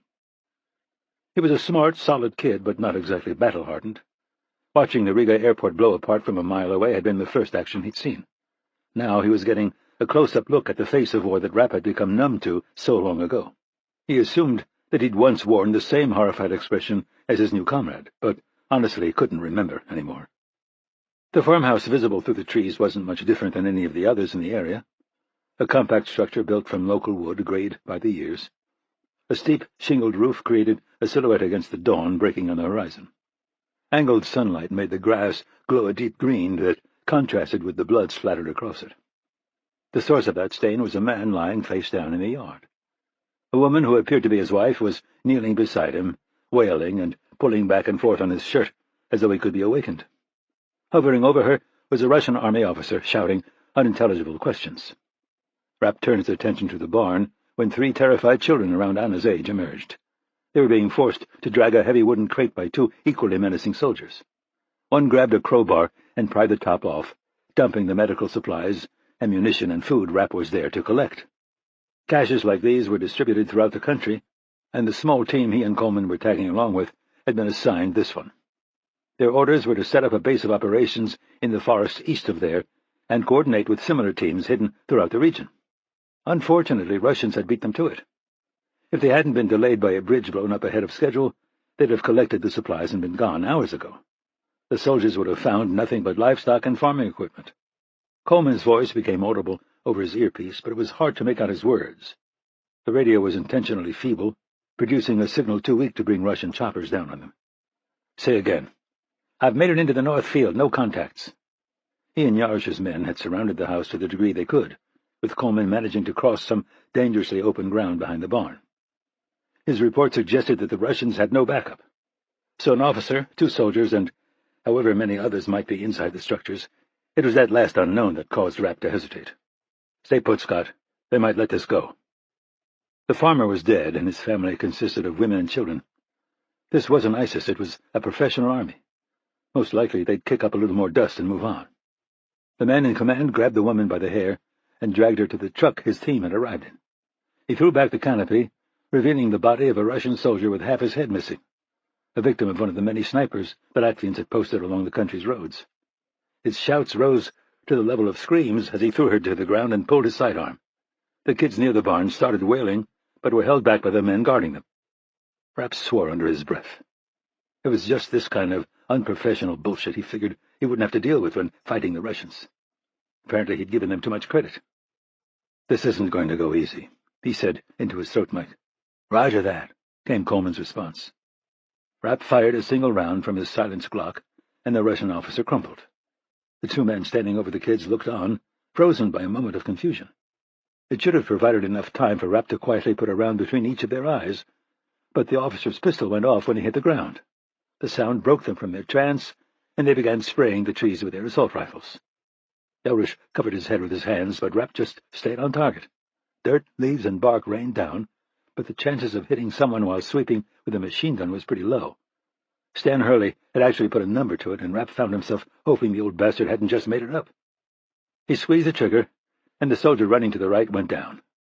The other was smarter. He'd grabbed one of the kids and was using her as a shield while he backed toward the barn.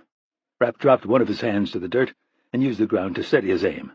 Another careful squeeze of the trigger shattered the man's right eye socket, leaving the girl standing in the yard, panicked and shrieking uncontrollably. Move in on the barn, Scott. We're taking the house. On it, came the reply, as he grabbed Yarish and sprinted toward the front porch. He took the stairs in one leap and kicked open the front door, knowing that speed would have to take priority over precision. It wasn't going to be long before the Russians noticed the shooting and sent an airship in support. He entered with his pistol held out in front of him, finding a single open room with an arched entrance to a kitchen at the back. He pointed Yarish toward it, and let his momentum carry him toward a set of steps to the left. They were dangerously tight and straight, but there was no other option for clearing the top floor. As fast as Rapp was, he wasn't quite fast enough. The barrel of an assault rifle appeared at the top of the stairs, and the deafening roar of blind automatic fire followed. He threw himself against the railing, discovering that it wasn't as solid as it looked when it gave way. The uncontrolled drop back to the ground floor seemed unavoidable for a moment, but then he remembered the ancient beams above. The old wood was rough enough for him to get a good grip with only one hand, and he arced out over the room below. After hitting the apex of his swing, he started inevitably back toward the stream of bullets pummeling the steps. Rapp emptied half his Glock's magazine in the direction of the shooter, but didn't really have much hope of hitting anything. He was about to drop to the floor when the shooting stopped, and was replaced by unsteady footsteps on the floorboards above. Rapp landed back on the stairs and started up them again, this time at a more cautious pace. He reached the landing and swiveled smoothly onto the second floor, leading with his weapon. It consisted of a single open space with steeply angled walls that tracked the roofline. The soldier was kneeling next to a twin bed, begging in Russian and bleeding badly from a wound in his stomach. Rapp fired a single round into his forehead. The man's comrades had made it clear that no quarter would be given in this fight. Not to civilians, not to women, and not to children. Rules of engagement that Rapp was extremely familiar with. "You all right?" he said, as he came back down the stairs. Yarish was on the floor, trying to get a connection on a telephone that looked like it had been around since the 1950s. "Yes, there was no one down here." Rapp activated his throat mic. "Scott, you copy? Give me a sit rep." "There was one tango in the barn. He's down, and we're loading supplies on the horses. I can feel those Russian choppers bearing down on us, though." "Me too. If I'm not out there when you're loaded, take off. We'll catch up." "Roger that." Yarish's expression suddenly transformed from one of concentration to one of genuine surprise. "I'm through. I have a connection." Rapp leaned in, listening to a woman who sounded even older than the phone speak Latvian. "Do you have the number you wanted to call, Mitch? I don't know how long this is going to last." Yarish relayed Irene Kennedy's private number to the woman, and then started pulling the bottom off the phone while Rapp waited to be connected. There was a USB port hidden in the simple electronics, and the young Latvian connected his cell to it as the line started ringing. "Hello? Irene, can you hear me?" "Barely. Where are you?" "Still Latvia, roughly in the middle," he said, not wanting to give his exact location over the line. "What's going on out there?" "The good news is that our plan partially worked. The Russians aren't moving against Estonia and Lithuania." "Let me guess the bad news. They're reassigning all those troops here." "I'm afraid so. And I need you out of there, now." Rapp glanced at Yarish. The Russians were about to swarm his country like some kind of biblical plague, and unless he missed his guess, NATO wasn't going to be able to do much about it. Abandoning him and his team felt wrong. "I think I'm in this for the long haul, Irene." "We have a high-priority target for you in a different country," she said, obviously also concerned about the line. The implication was clear, though. She'd located Krupin. "By the time I get to a border, it's going to be locked down. Let my Russian friend handle it." There was a pause over the line that was long enough to make him wonder if he'd lost the connection. "I don't think we can trust him to do it alone." "Why the hell not? I guarantee you that you're not going to find anyone more motivated." "That's true, but I recently received a package from him." Another pause. "I think he may have lost his mind." Rapp yanked the horse's reins and skirted a log that had become lost in shadow. They'd been working only with a map and compass, necessary because of the Russians' ability to zero in on electronic signals. It was a strange sensation to be on the other side of the technological equation, to be forced to use all the low-tech tricks that al-Qaeda and the Taliban had used against him. "How much farther?" Janusz asked, pulling alongside him when the trees thinned out enough to allow it. Rapp saw movement ahead and motioned with his head. "We're here." A man holding a Heckler & Koch G-36 appeared from the foliage, but immediately lowered it when he recognized Rapp's companion. He led them on a circuitous route north, undoubtedly to avoid the mines and tripwires set up on the perimeter. The camp consisted mostly of military tents beneath structures built of tree limbs and leaves, making everything invisible from above. The majority of people hiding out there were young men, but Rapp spotted one of the kids from the farm being comforted by a woman in civilian clothes. A blonde head appeared from the cave to his left, and a moment later Coleman was jogging up to him. "Did you stop for lunch?" "Phone call." "Anything interesting?" "I've got to go. Irene's going to try to get me onto a submarine from a beach near Lilleaste. The Russian Navy's got to be all over those waters." "We'll see." "All right. Let me grab a horse and some supplies." Rapp shook his head. "I'll make my own way. You can stay." "Not a chance," he replied, grinning broadly. "With your map-reading skills, you'll end up looking for that sub in a swimming pool outside of Barcelona." Chapter 40. Northwest of Zhigansk, Russia. Maxim Krupin stood motionless, staring through the glass at the test subjects on the other side. As his treatment dragged on, he found himself in that sterile hallway more and more. All were strapped to beds, and increasingly all seemed to represent a part of what he'd become. Some stared back with defiance and rage, others fear or pain. A few had minds damaged by experimental drugs or untested procedures. At the back was a woman with unblinking eyes fixed on the ceiling. He couldn't remember what protocol she'd been subjected to, only that it had failed.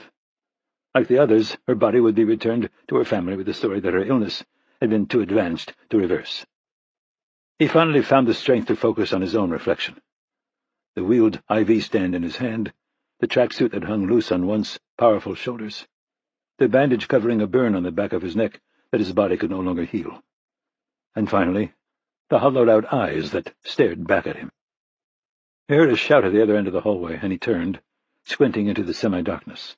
This sector of the facility was off-limits to everyone but medical personnel and a few trusted guards. 3 men emerged from the gloom, one wearing handcuffs and chains on his ankles. He was flanked by the commander of Krupin's security detail on one side, and on the other, Nikita Pushkin. Krupin examined the prisoner, mesmerized by the strength with which he fought against his bonds and the 2 men holding him. He appeared to be in his early 50s, with the same bear-like build that Krupin himself had enjoyed before his illness. Yuri Lebedev, he remembered, a retired soldier from Salekhard. The man stopped struggling when he saw Krupin, locking eyes with his president as he stumbled forward. When he saw the room behind the glass, though, he dropped to the floor, thrashing wildly as he was dragged inside. Krupin watched as they strapped him to a bed. His screamed obscenities echoed through the hall for a moment, finally going silent when the soundproof door swung closed. Pushkin started back toward the hall, leaving the security chief to secure Lebedev's remaining free leg. "Sir," Pushkin said, saluting crisply, but failing miserably to keep the surprise and concern from playing across his face. There had been no reason to tell him anything about this, and he still wouldn't know if Krupin had remained hidden in his living quarters. It mattered little, though. He wouldn't be leaving. "I need you here now, Nikita. I need to be surrounded by people I can trust." "Of course, sir." The thought of having Pushkin close provided a certain amount of reassurance.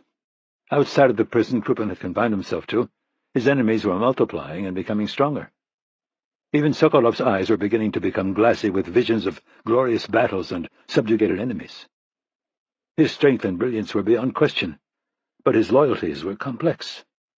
The general romanticized Russia like a Soviet schoolboy. He would give his life and anyone else's to see it rise again. Pushkin lacked such grandiose aspirations, or any aspirations at all, really. That, as much as his physical prowess, had been critical in qualifying him to replace Grisha Azarov. While not as smart or mentally tough as his predecessor, his simple nature and tendency toward hero worship were benefits that outweighed any drawbacks.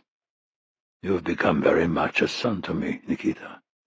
I'm pleased to have you at my side during these times." As always, Pushkin stood a little straighter at the affection denied to him by his own father. There was no question that, unlike Azarov, this boy would carry out his duty until he drew his last breath. "I've arranged quarters for you. You're dismissed." Andrei Sokolov slowed, and finally came to a stop in the dim overhead light. 20 meters ahead, Krupin was once again standing with one hand around a wheeled IV pole, and the other pressed against the glass looking in on the test subjects. It was disorienting to see a force of nature like Maxim Krupin stand so still, to watch him waste his hours obsessing over people who were of no importance. Sokolov started forward again, unnoticed. Without Chetkin's stimulant cocktail, the president had lost his awareness of what was happening around him, falling further and further into himself. Now that it loomed so near, he shared the same pointless fear of death that lesser men did. It was something that had always baffled Sokolov. Even the longest-lived creatures existed for only a blink of an eye. What mattered was building something that was greater, bending that uncaring universe to your will and finding immortality through those efforts. Caesar died in his 50s, but what he built, his reshaping of civilization, would live on until the last human turned to dust. I don't understand your fascination with these lab rats, Maxim. Krupin was slow to respond. What are you going to do to him, to Lebedev? Sokolov followed the president's gaze to a man fighting futilely to free himself from the straps securing him. We're exploring the possibility of using the Zika virus to attack cancer cells without damaging the healthy brain tissue around them. Promising, but experimental. More important, how is the burn on your neck? Please let me apologize again for that. The force of the explosion was controllable, but the heat from it less so. The threat to you had to look— He paused for a moment. Dramatic. And? It was concerning that Krupin spent his time here instead of monitoring the media, something he'd done to great effect before his illness. You appeared quite heroic and powerful. The state-run news programs are blaming Latvian terrorists and suggesting that they had American support. Perhaps even more important, a number of your most strident detractors in the Federal Assembly were badly injured. But not Prime Minister Uitkin. He's of no importance. Sending him around the world exchanging gifts with leaders no one has ever heard of has made him look weak. Now, after the invasion, he's being assaulted daily with questions he can't answer. He doesn't just look weak, he looks like a fool. You underestimate him, Andrei. He has supporters in Russia, not just in the population, but in the military and the government. If my position weakens, it's he who most benefits. Your position hasn't weakened, my friend. Latvia is fully under our control in less than half the time we anticipated, and with far fewer casualties. Not a victory, Krupin said. There's little support to be gained from our tanks rolling into empty cities, and our men being massacred at the Riga airport. It's simply a matter of spin, Sokolov countered. Instead of hard-won, courageous victories, we've pivoted to saying that the lack of resistance was proof that Latvia wanted to return to the Russian fold, that they've come to understand that NATO is a useless ally. That lack of resistance won't last, Andrei. NATO has declared Article 5, and the Latvians have laid the groundwork for an effective insurgency. Arrange a call with the other generals. I want an update on our situation. I'd strongly recommend against that, Sokolov said, searching for a reason to explain his objection.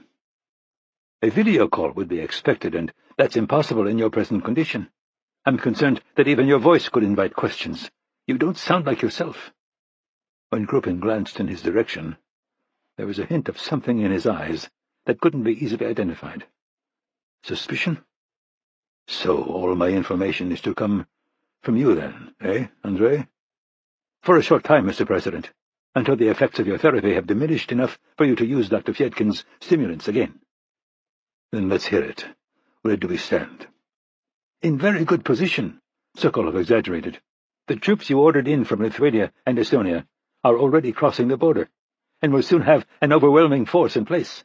The damage to Latvia's infrastructure from sabotage was more extensive than we anticipated, but we have enough engineers and men in place to repair it. NATO troops are moving into Lithuania and Estonia as we anticipated, but they're still in disarray from the dismantling of their exercises. To date, they've made no particularly aggressive gestures. It appears that your conversation with the American president was productive. Air? We have complete superiority. So you're telling me that we've met no resistance? Not at all.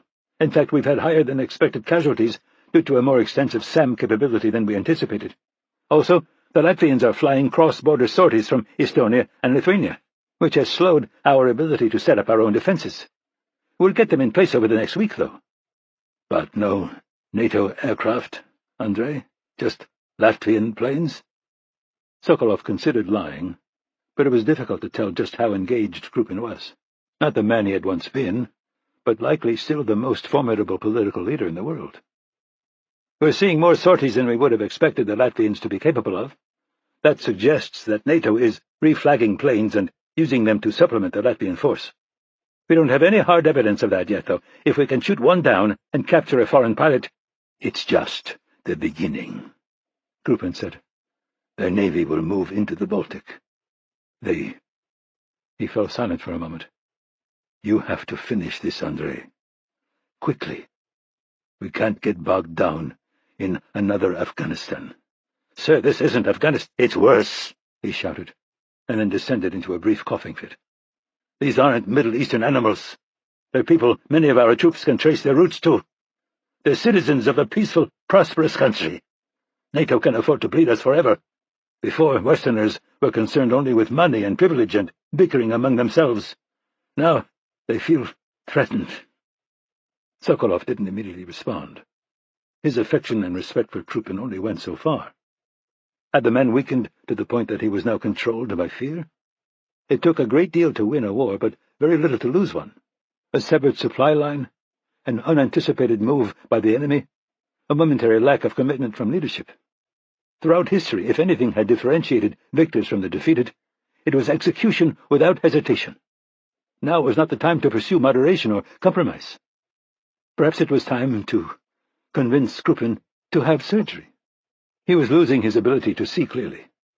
It was understandable with the physical and emotional stress he was under, but still unacceptable. Allowing the president's temporary weakness to destroy Russia would be a dereliction of Sokolov's sworn duty to protect both. You need rest, Maxim. Standing in this corridor is a waste of the strength your country desperately needs from you. I'm meeting with your generals this evening, and I'll fly back as soon as possible to report what they said. By then we should have a clearer picture of our strategic position and detailed recommendations for our next steps. Krupin examined him for a moment, and then lowered his gaze to the medals adorning his uniform. Then he just turned and shuffled off. Chapter 41. Panama City, Panama. Prime Minister Boris Utkin found himself beset on all sides, unable to see the lobby of the Waldorf Astoria with a crush of security men guiding him through it. Not Russians, though. Krupin had sent only a bare-bones detail, the head of which was conspicuously absent at this moment.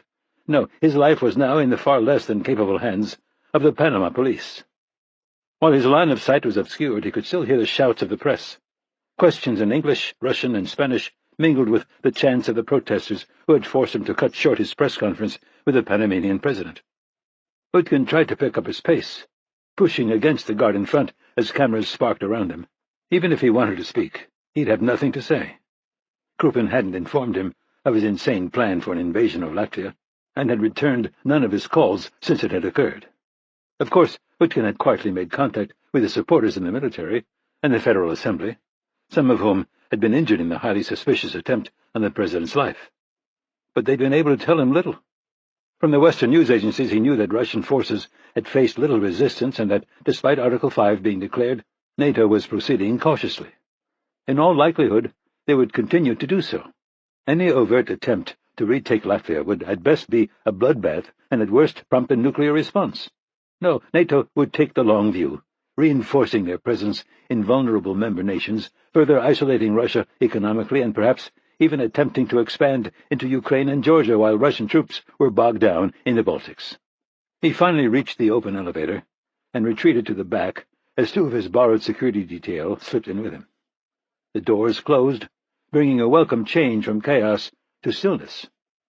Perhaps it was preferable that he was here, he thought, as the elevator began to rise. Certainly better than being impaled by a shattered flagpole at Krupin's recent speech. "Stay out here," Utkin said to the men with him. They posted in the hallway as he entered his suite and slammed the door behind him.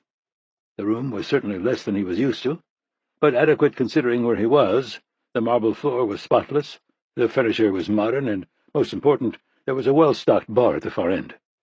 "Leonid, make me a drink." No answer. His assistant hadn't picked up his call on the way back from the presidential palace, nor had he answered various texts.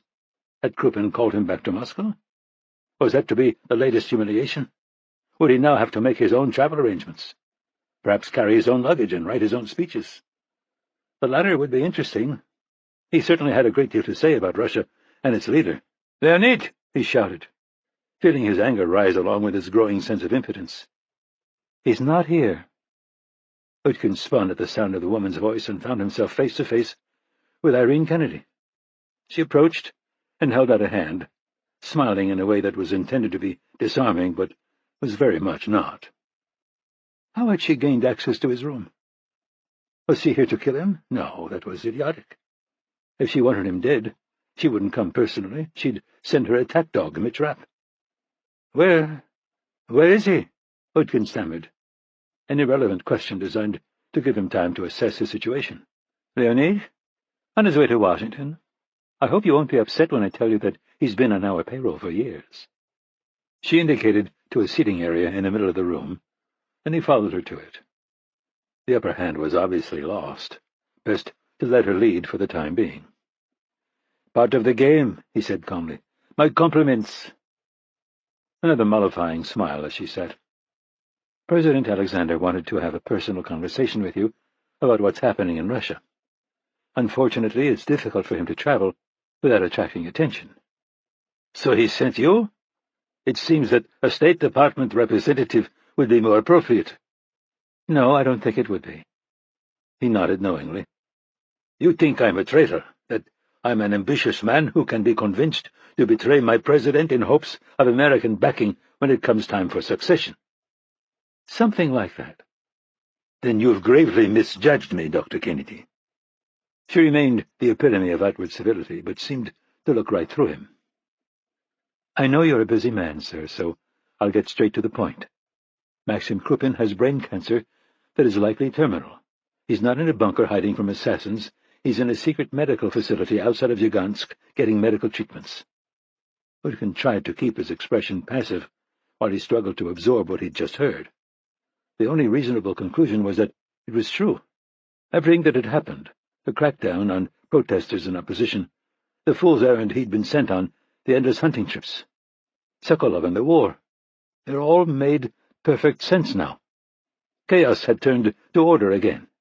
Krupin, the consummate strategist, was doing exactly what a man in his position needed to do in order to cling to power. You're lying, he said, unwilling to put himself in a position to be blackmailed by this woman. Maxim has shown America and NATO for what they are, and now you're willing to go to any length to undermine him.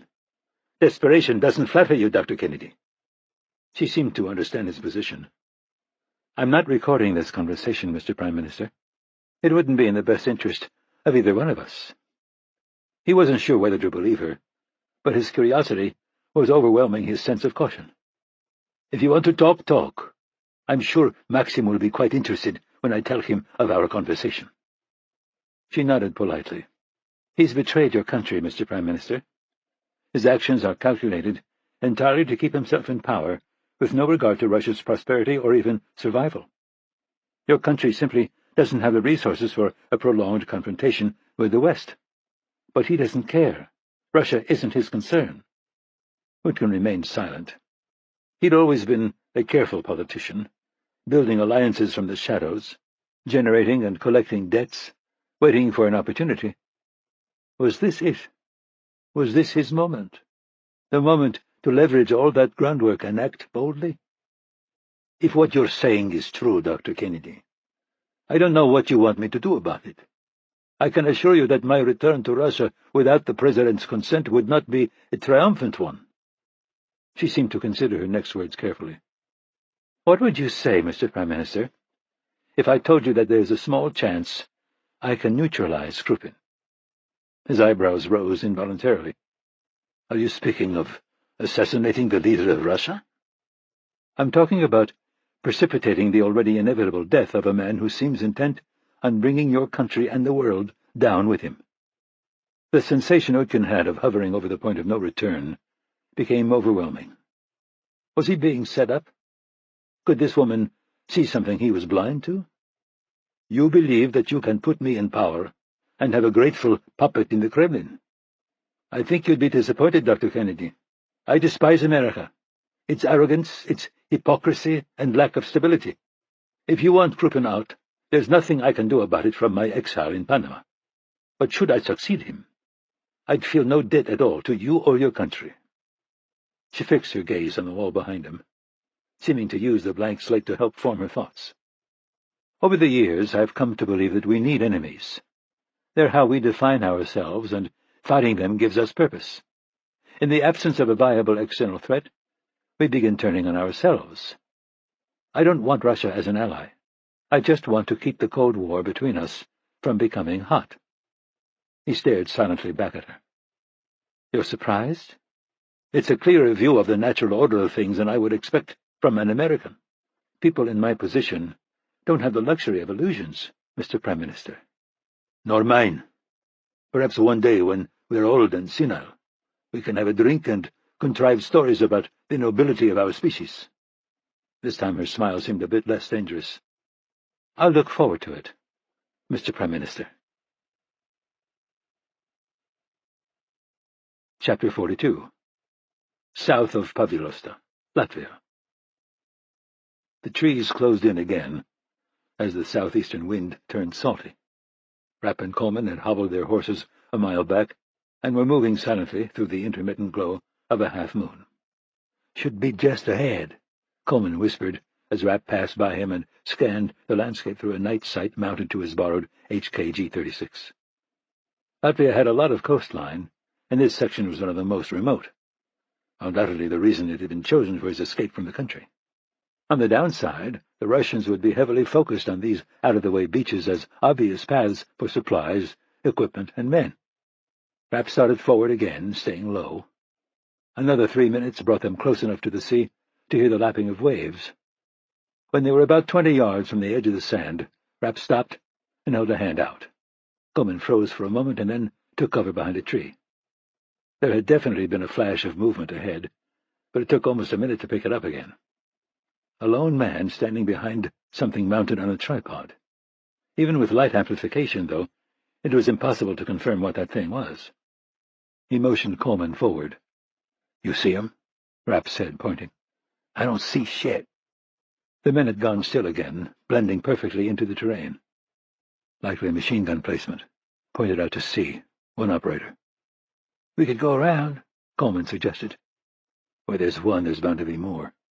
My guess is that they've got assholes like this set up at intervals." "Yeah, but the fact that he's alone is a good sign. It means they're still in the process of securing the beaches with limited manpower. If we can quietly take this guy out, and the intervals to the next placements are wide, we'll have a straight shot to the water." The former SEAL nodded. "Those are big ifs, but I'm willing to gamble.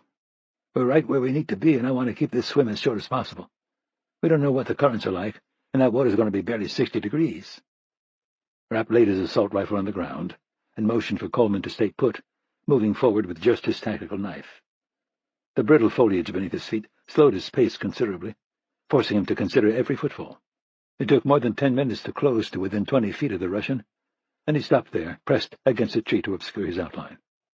The man had his back to the forest, looking out over the empty beach in front of him. The weapon was indeed a tripod-mounted machine gun, some kind of PK with a long belt inserted. A number of other ammunition boxes were stacked, along with food and other gear. They were digging in for a long fight.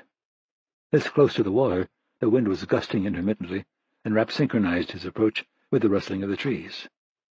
It allowed him to get to within 10 feet, but then he was compelled to stop again. Whether it was natural or planned, the machine gun placement was surrounded by a carpet of dried leaves. Silent and easy wasn't going to be doable. Rapp examined the man's broad back and the white glow of his hands resting on the gun. If you couldn't be quiet, a good substitute was quick. He sprinted as hard as he could across the leaves, but as fast as he was, sound traveled faster. The man began to spin, swinging an arm out as Rapp slammed into him at a full run. They both went down, rolling across the ground until the trunk of a tree stopped them. The Russian was a bull of a man, easily Joe Maslik's size, and suddenly flooded with adrenaline. Normally not a problem, but Rapp's priority was less killing him than keeping him quiet. There was no way in hell he was the only Russian out there, but it was impossible to know how near his comrades were. Certainly within shouting distance, but maybe even closer than that. Rapp managed to snake an arm around the Russian's neck, cutting off enough of his breath to stop a cry for help. As he was focusing on that, though, powerful fingers dug in around his knife hand. The man rolled and slammed him into the tree again, but Rapp ignored the impact, keeping the pressure on his throat. Unfortunately, his assessment of the man being as powerful as Maslik was spot on. The Russian leaped to his feet as though Rapp's 180 pounds didn't exist. The pressure of his grip increased to the point that the bones in Rapp's wrist felt like they were on the verge of shattering. The chances of him keeping hold of the knife for much longer were falling fast. He was dangling from the man's neck, unable to let go and finish the job out of fear that he'd have time to shout a warning before he died. The third impact with the tree was expected, but also significantly harder than the first two. They bounced off, and the Russian prepared to drive back into the trunk again, but Rapp tangled a foot in his legs and caused him to stumble. They landed in a pile of brush, and Rapp ended up on the bottom. The Russian's movements were noticeably less violent than before, though. The lack of air was starting to weaken him. Not enough that he didn't start driving his elbow repeatedly into Rapp's ribs, though. The CIA man wrapped his legs around him from behind, interfering with the momentum of his arm and trying to keep the sound of snapping branches to a minimum. Rapp had resigned himself to taking a serious beating while slowly choking the life out of the man when the Russian suddenly stiffened. A moment later the grip on Rapp's wrist relaxed and fell away. Tilting his head to the side, he saw the hilt of a knife protruding from the Russian's chest. Beyond was the blond head of Scott Coleman. "What took you so long?" Rapp murmured, sliding out from beneath the weight of the body. "It looked like you had him." Rapp was extracting a broken branch from his side when a Russian voice became audible only a few feet away. They spun in its direction, but the tinny quality immediately identified it as a radio. Both waited in silence for a response, but none came. Instead, the same voice crackled to life, this time more insistent. They were calling for the dead man. Rapp snatched up the radio and exhausted a good portion of his Russian vocabulary by saying the word copy into it. "Time to get out of Dodge before his buddies figure out what happened," Coleman whispered. Rapp glanced behind him at the black expanse of the Baltic Sea.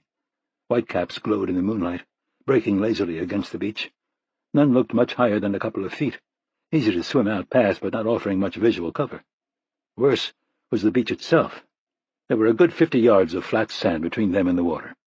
And even if they made it that far, there would likely be another 10 of running through increasingly deep water before they could completely submerge. Unfortunately, better options weren't on offer. Rapp started to follow Coleman, who was running toward the beach, but then his mind registered something he'd glimpsed a few moments before. He dove forward, grabbing one of Coleman's ankles and taking the man down before he broke out of the trees. The SEAL reacted just as he'd been trained, rolling to cover and sighting over his rifle at the beach. "What?" Rapp pulled him back to the machine gun placement and pointed to a saucer-shaped device, partially obscured by leaves. "You've got to be kidding me," Coleman groaned, as Rapp pushed the lids off one crate after another, finding all of them empty. "We're already 10 minutes behind schedule, and now we've got a mined beach?" When a Russian voice erupted from the walkie-talkie again, Coleman crouched and thumbed back at the body behind him. "Oh, yeah, and that guy's buddies are about to come down on us like the wrath of God. I vote that we get the fuck out of here and live to fight another day." It was the smart move, but not among their choices. Maxim Krupin needed to be dealt with before this thing escalated out of control, and Kennedy had lost confidence in Azarov. "There's an American sub out there waiting for us, and we're going to be on it." "Bullshit, Mitch. Sometimes you're just beat, and this is one of those times. Whatever Irene's got going on in Russia, someone else is going to have to handle it." The voice on the walkie-talkie came on again, and the tone of it was easily deciphered. People were on their way. Rapp looked around him at the empty crates, the dead man's sleeping bag, and finally at the machine gun. Time to get creative. He walked up to the weapon and grabbed the hearing protection hanging next to the stock. The last thing he heard before everything went silent was Coleman's quiet voice. "Please don't do that, Mitch." The gun bucked in his hand, spewing a line of tracers out onto the beach. He directed fire at the sand in front of him, turning up a section about 2 feet wide as he walked his aim toward the water. The barrel of the gun was already beginning to glow red when a mine finally exploded about 10 yards away. He closed his eyes as the sand blasted his face, but kept his finger on the trigger. When he opened his eyes again, he saw sand erupting about 15 yards to the right of where his rounds were hitting. Another Russian machine gun placement had opened fire. Not certain what the target was, they were taking their cues from him. When his ammo belt ran out, he ripped off his hearing protection and ran for the sand he'd churned up. The Russians were still firing, but their rounds were impacting well to his right, kicking up a cloud of dust that helped obscure him. There was no guarantee that he'd managed to clear all the mines, and the tension of knowing he could step on one at any moment was tempting him to push too hard on the unpredictable surface. When he was about 10 yards from shore, the sound of the Russian gun changed subtly, but there was no way he could look back to find out why. He hit the water at full speed, lifting his feet high to try to maintain speed. When it got knee-deep, he dove into the frigid sea, scraping across the bottom on his way to deeper water. No rounds were penetrating around him, so he surfaced, letting his head penetrate the surface just enough to see. The Russian gunner had spotted Coleman when he was in the middle of the beach and the former SEAL had been forced to turn back. Rapp tensed as he watched his friend going for cover in the trees, with the Russians doing everything they could to stop him. It turned out that when being chased by a few hundred rounds per minute, Krupin could still haul ass. He disappeared into the darkness, and Rapp dove again, staying beneath the surface as he put distance between him and the shore. Krupin would be fine. While it was true that he still wasn't 100%, it wouldn't matter. Even at 3/4 speed, he'd cut a path through the Russians that they wouldn't soon forget. Chapter 43. The Kremlin, Russia. Andrei Sokolov, noting that he was running almost a minute ahead of schedule, slowed his pace. The normally empty corridor was bustling with young officers, all of whom squeezed to its edges as he passed. He was barely aware of their presence as his mind continued to focus on the ongoing situation with Maxim Krupin. Dr. Fedkin had offered no resistance at all, immediately agreeing to try to convince the Russian president to undergo a dangerous surgery that had little chance of improving his prognosis. It was something that initially had pleased Sokolov, but that now worried him. Fedkin was focused entirely on his own survival, and had come to believe that Krupin was irrelevant to it. While he remained outwardly positive and proactive, it was clear that he no longer believed his patient would survive. 2 guards opened a set of double doors, and Sokolov passed through, entering the cavernous hall that had been repurposed to coordinate the war. Massive screens had replaced the paper maps once used to track troop movements. Computer terminals had sprouted in place of typewriters and calculating machines, and encrypted satellite communications had taken the place of telephones and couriers. None of that mattered, though. The men, the vague scent of sweat and unparalleled focus, had been unchanged for thousands of years. When his presence was noted, his military commanders gathered around the table centered in the room. Their faces were uniformly drawn, with eyes reddened from lack of sleep, and stubbled chins. Their acknowledgment of his approach was muted, no more than brief nods and murmured greetings. "Report," he said to the commander of Russia's ground troops. "Reinforcements continue to arrive from Lithuania and Estonia, but having had no plan for their integration, we're still struggling to make effective use of them. Cities, military bases, and strategic crossroads have been secured, but aren't proving as useful as we'd hoped. Electricity and water to them has been selectively cut off in ways that will be hard to repair, and that's interrupting supply lines that are already overwhelmed by the increased troop numbers. Critical roads, bridges, and runways have been destroyed, slowing our men's movements and making them easy targets for the insurgency. Also, the entire country has been booby-trapped, everything from sophisticated laser-triggered mines to simple sawed-through floorboards." "How long until you've dealt with all those traps?" "Years," the man admitted. "We don't have enough men with that kind of training. And even if we did, it's incredibly time-consuming work. Probably half the population has fled their homes, and many have left traps behind. Add to that the fact that it's impossible to differentiate civilians from soldiers, and—" "I didn't come here to listen to excuses!" Sokolov shouted. "If there's a question as to whether someone is a non-combatant or a member of the insurgency, you would treat them as the latter. If the Latvians are booby-trapping their homes, then we'll burn them to the ground. Am I clear?" His generals all looked at one another before his new Air Force commander dared to speak. "I know you've been traveling, sir, so can I assume you haven't seen the international news in the last hour?" Sokolov shook his head, and the man tapped a few commands on a keyboard. The computerized map that made up the tabletop morphed into a video that looked like it had been taken with a mobile phone. It depicted a woman sobbing over the body of her husband as her children were forced to carry a crate from their barn. A Russian officer suddenly grabbed her by the hair and dragged her to a transport truck. He pointed to a dead soldier in the back and then threw her to the ground, drawing his sidearm as the video faded to black. "Will President Krupin be joining us?" the director of Russia's intelligence operations said. "Perhaps by phone?" "He had other matters to attend to." "Other matters." The man's voice faded for a moment, but then came back stronger. "This video is only the first of many, General. Virtually the entire world opposes our invasion. That opposition will only grow in intensity. This is war. Expecting the approval of our enemies seems a bit naive for a man in your position." He bristled at the insult. "It's not just our enemies, General. It's our allies. This video is circulating through the Latvian population, turning the ethnic Russian population against us. And while we can keep it off the state-controlled media, we can't keep it off social media. Our population and our troops are already uncertain why we're in Latvia, and they fear the West's retaliation." Sokolov felt his jaw tighten, at the entirely accurate assessment of Russia's troops. He hated the weakness of the new generation of soldiers. During World War II, Germany taught the world what could be accomplished with unwavering focus, efficiency, and ruthlessness. It was unimaginable what he could accomplish with the troops and leadership Hitler had enjoyed. There was a sudden commotion in the far end of the room, and a Navy captain ran toward them, pulling his commander aside and whispering urgently into his ear. Admiral Zabin nodded calmly, finally giving a brief response that sent the man running back to his station. "What is it?" Sokolov said. It took a few seconds for him to find his voice. "NATO vessels have carried out a number of attacks on our Navy. We've lost contact with 3 of our submarines, and the Kuznetsov, our only aircraft carrier, is on its way to the bottom of the sea. Our destroyer, the Ushakov—" "The Kuznetsov?" Sokolov interrupted. "What are you talking about? It's nowhere near the Baltic." "I didn't say that our vessels in the Baltic were under attack," the man countered. "I said our Navy was under attack. We're also seeing movements of American vessels toward our shores. I can only assume to cut off our retreat to Russian ports." Sokolov was momentarily stunned by the news. Why would the American president risk so much for a country that his constituency cared nothing about? "You sound as though you've surrendered, Admiral." "I have surrendered nothing," the man shouted back. "My sailors have sunk at least 1 U.S. submarine, and the HMS Diamond is burning. The battle continues and will inflict heavy damage on the West, but we're fighting a simultaneous war against 4 of the world's most powerful navies. I can turn the Baltic into a graveyard, but by tomorrow NATO will control it.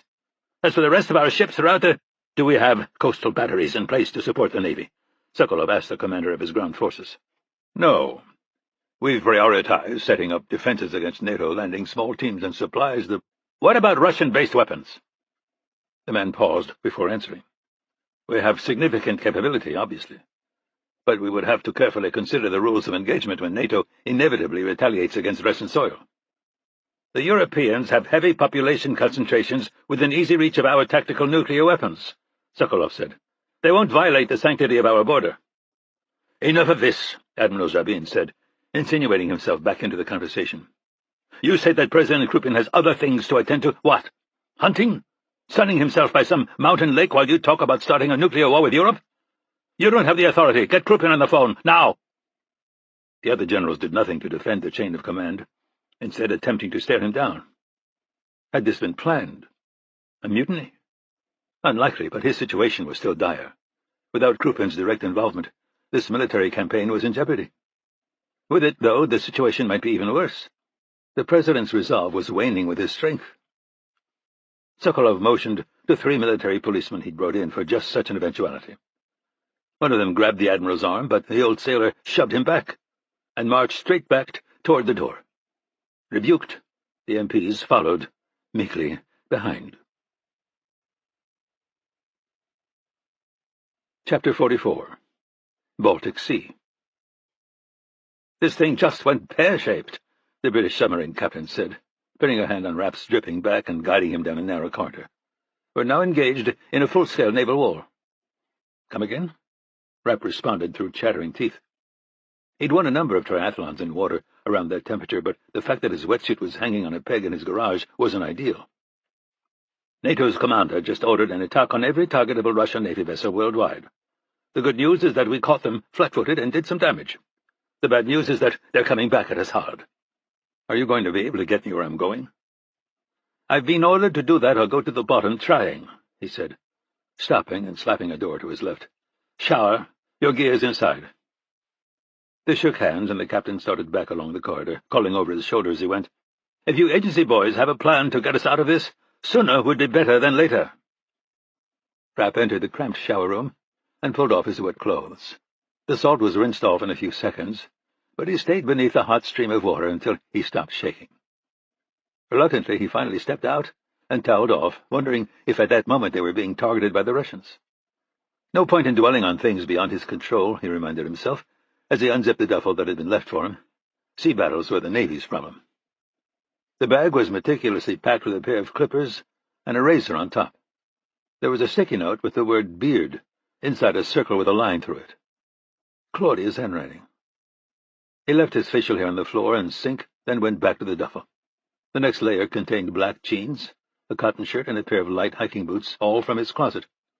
The banged-up eyeglasses with clear lenses, though, were new to him. as was the brushed nickel ponytail holder in the shape of a peace sign. Under other circumstances, he'd have actually gotten a laugh out of that. Rapp put the glasses on and then went to toss the ponytail holder in the garbage. When he did, he saw that Claudia had scrawled something on the back. "Don't throw this away."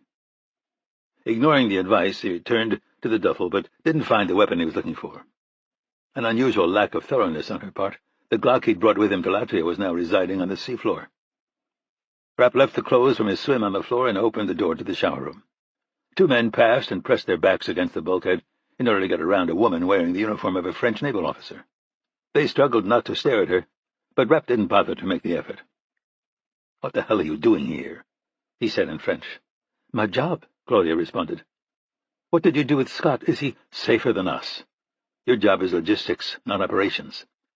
"I'm here to brief you," she said, starting down the corridor. "That falls under logistics. In the middle of the largest fucking naval engagement since World War II? "It's not something I wanted someone else to do," she said. "And besides, there was no way to anticipate this." He opened his mouth to argue, but then just gave up. Winning arguments with her was virtually impossible, and in this case, she was right. The fact that the president had approved this kind of an escalation came as a surprise even to him. He and the Russians had expected the Baltic to be a chess match with both sides primarily concerned with not allowing the situation to spiral out of control. "Is Grisha here?" "Yes." "And where's his head at?" "I haven't spent enough time with him to give you a useful assessment, but Kara's surgery went well." "What about my gun?" "You'll find one waiting for you on a bank of the Olenyok River. Or at least that's what I'm told. Irene's office is handling that end of the operation." She led him into a cramped conference room where Azarov was waiting. "How was your swim, Mitch?" "Cold." Rapp made himself a cup of coffee while Claudia started her briefing. The man Grisha was watching was picked up by Nikita Pushkin. We were able to track him to Zhigansk, a small town in rural Russia, and then to a decommissioned military installation to the northwest. We've analyzed the satellite images from the last few months, and there's been a significant uptick in activity. We suspect that Krupin's getting his treatments there. She spread a map out on the table and tapped a red circle on it. "Remote," Rapp commented. "If it isn't the middle of nowhere, it's only a few kilometers away." "Do you think he's there now?" "We're giving it a 75% chance." "Can you get us there?" "It isn't going to be easy. Not only is it remote, there's only one road going in and out. There's no reason for anyone to be up there, and that road's going to be under heavy surveillance." "Can I assume that you've worked something out?" Rapp asked. She nodded, though a bit reluctantly. "I got to thinking about your last operation in Russia, the one where you went in with a nature outfitter. It worked once, so we thought it might work again. Maybe a hunting guide, which would give you an excuse to be armed." "Your tone suggests you weren't able to find one," Azarov said. "I'm afraid not. No one's operating any kind of tour in that area right now.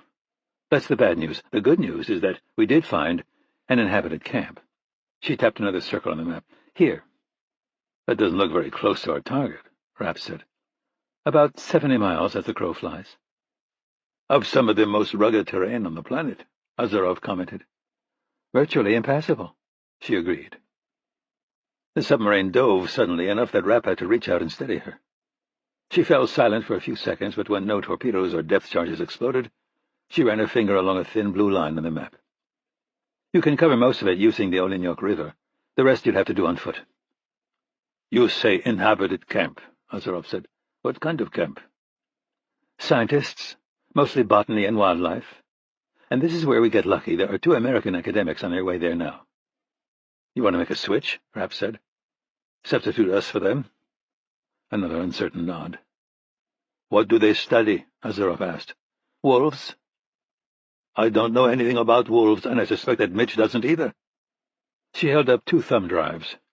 "Everything you ever wanted to know about Canis lupus, as well as your cover stories." "You don't seem convinced," Rapp said. "I don't think you should do it." "It's your plan." "So you should listen to me when I tell you how horrible it is. Irene ordered me and her team to come up with the best strategy we could, and this is it. It's unworkable, Mitch. Your cover story is incredibly weak. You're not a scientist, and you have almost no time to prepare. The terrain is— You said we could use the river. That makes moving easier, but leaves you exposed to possible overhead surveillance. If you're caught, there are going to be questions, and you don't even speak the language." Rapp nodded and scanned the map for a few seconds. No one in the camp's going to quiz us on basic wolf biology. As long as we know what we're there to do and limit our contact, we should be okay. Can we travel on the river at night, then sleep in the woods during the day? She shook her head. Too far north. The sun doesn't set this time of year. It just keeps getting worse, doesn't it? It's what I keep telling you. How much traffic is there on that part of the Olenjok? Virtually none, Claudia admitted. But that's no guarantee. Wrong business for guarantees. Let's assume we can sell ourselves as scientists and that we reach our objective without drowning, getting shot, or being eaten by a bear. What are we going to find? Basically an ammunition and equipment dump with 8 warehouse-type buildings, Claudia said. The number of guards is a question mark. If there are any outside, they're doing a good job of staying out of sight. How many are inside would just be speculation. Pick a number between 0 and 100. That's helpful. I'm sorry. Okay, Rapp said. Let's be optimistic and say we get in there. What then? We kill him, Azarov responded in a tone that suggested he wasn't entertaining other options. Claudia nodded. The President and Irene are fine with that, but they'd prefer something subtle. Rapp actually laughed. So we make it through 70 miles of no man's land, get through whatever guards there are outside, gain access, get through the guards inside, and then make it look like national causes? That's my point, Claudia said. This isn't a plan, it's desperation. In all likelihood, you'll get killed or captured. And after that, it won't take them long to identify you. That would make a disastrous situation even worse. Rapp took a chair and gulped down some of his coffee, feeling it burn down his chest. Can I count on you to back me up, Grisha? The Russian's gaze lowered to the tabletop. If I'm honest, I don't know. Explain. My fitness is worse than it's been since I was a child, and I'm having a hard time focusing. 2 issues I've never had to deal with during an operation. My understanding is that Kara's doing fine. Yes, but did Dr. Kennedy tell you why? The liver? Yeah. He managed to surprise her. That's not easy. She seems to think I've become mentally unbalanced, that I'm emotionally incapable of handling my new life. She's a wise woman, and I'm concerned that she's right. While I very much want to be the man who kills Maxim Krupin, I have to consider the possibility that my involvement could cause the mission to fail. Maybe you'd be better off relying on the team you normally work with. Rapp leaned back in his chair, examining the man. He was probably right, but Coleman was stuck, and his men were all engaged in other operations. Not to mention the fact that none of them spoke Russian. Give me specifics. Could you still run a marathon? Of course. How fast? Azarov's eyes narrowed as he calculated the number based on extensive training history. 2 hours 55 on the flat asphalt. Good enough to float down a river and do a little bushwhacking? But there's still the mental side. What the fuck are we talking about? Rapp said, finally losing patience. A liver? Kara needed one and you found a donor. But that's not going to mean shit if Krupin survives. He can't leave you breathing and she's going to end up getting dragged in again. The only way you and Kara have a future is if Maxim Krupin doesn't. Azarov turned to Claudia, apparently not convinced that Rapp was a reliable arbiter of sanity. And you? What do you think about what I did? Her eyes actually misted up. I think it's the most romantic thing I've ever heard. Chapter 45. Central Russia. Rapp leaned forward to examine the landscape below the chopper. A whole lot of nothing. Marshy plains, tree-covered mountains, and a distant river that he assumed was the one Claudia had told him about. Irene Kennedy was trying to get a raft and other gear onto its banks, but when they'd boarded the helicopter in Jigansk, it still hadn't been done. The sub had gotten them to Sweden, only to find the airspace so full of warplanes and the occasional missile that the CIA's G-550 had been turned back. They'd been forced to divert to Denmark, putting them well behind schedule. The original plan had been to meet with the scientists they were replacing. Instead, the 2 men had been stopped by MI6 in London and then transported to a forgotten corner of Africa where they'd stay until this thing was over. Rapp and Nazarov had taken their seats on the last plane going to Moscow before travel between Europe and Russia was shut down. The pilot arced south of the chaos in the Baltic, but fighter formations and smoke rising from burning ships had been visible against the clear sky.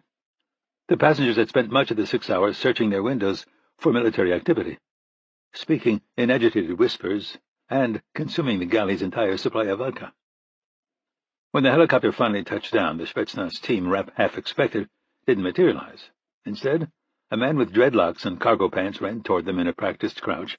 He removed some of their gear and jogged away with what he could carry as the chopper took to the air again. When the noise faded, he introduced himself. "Chase Mason. Glad you guys could still make it with all the shit that's going down." "We are too," Rapp said, shaking his hand. "I'm Mitch. This is Greg." "Nice to meet you both. Let me show you to your tent. I'm afraid you're going to have to share, but it's pretty spacious. We don't have all the creature comforts, but on a sunny day like today, it's not so bad. At least the bugs are down. Be thankful you weren't here last month." Rapp worked up a friendly grin, only half listening, as he studied the camp. Not much more than an outdoor cooking area, 2 latrines, and 6 yurts skinned with dirty white canvas. The largest of them was flanked by a freestanding satellite dish, and its stovepipe was the only one producing smoke. It looked newer than the others, with a beat-up lawn chair out front and a generator humming just out of sight. Their quarters were more basic, but still better than what Rapp was used to in the field. A single circular space with a rusty wood stove for heat and a battery-powered light bulb for after sunset.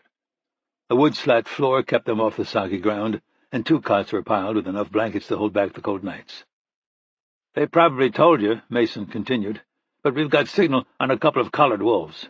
You'll be happy to hear that they're only a few miles east of here, and there's a pretty good game trail that'll take you most of the way." "Sounds great," Azaroff said in an impressively neutral American accent. "Go ahead and get settled in for a few minutes," Mason said. "But don't take too long. Sergei wants to talk to you." "Sergei?" Rapp said. Claudia had given him a dossier on everyone at the camp, and there was no mention of a Sergei.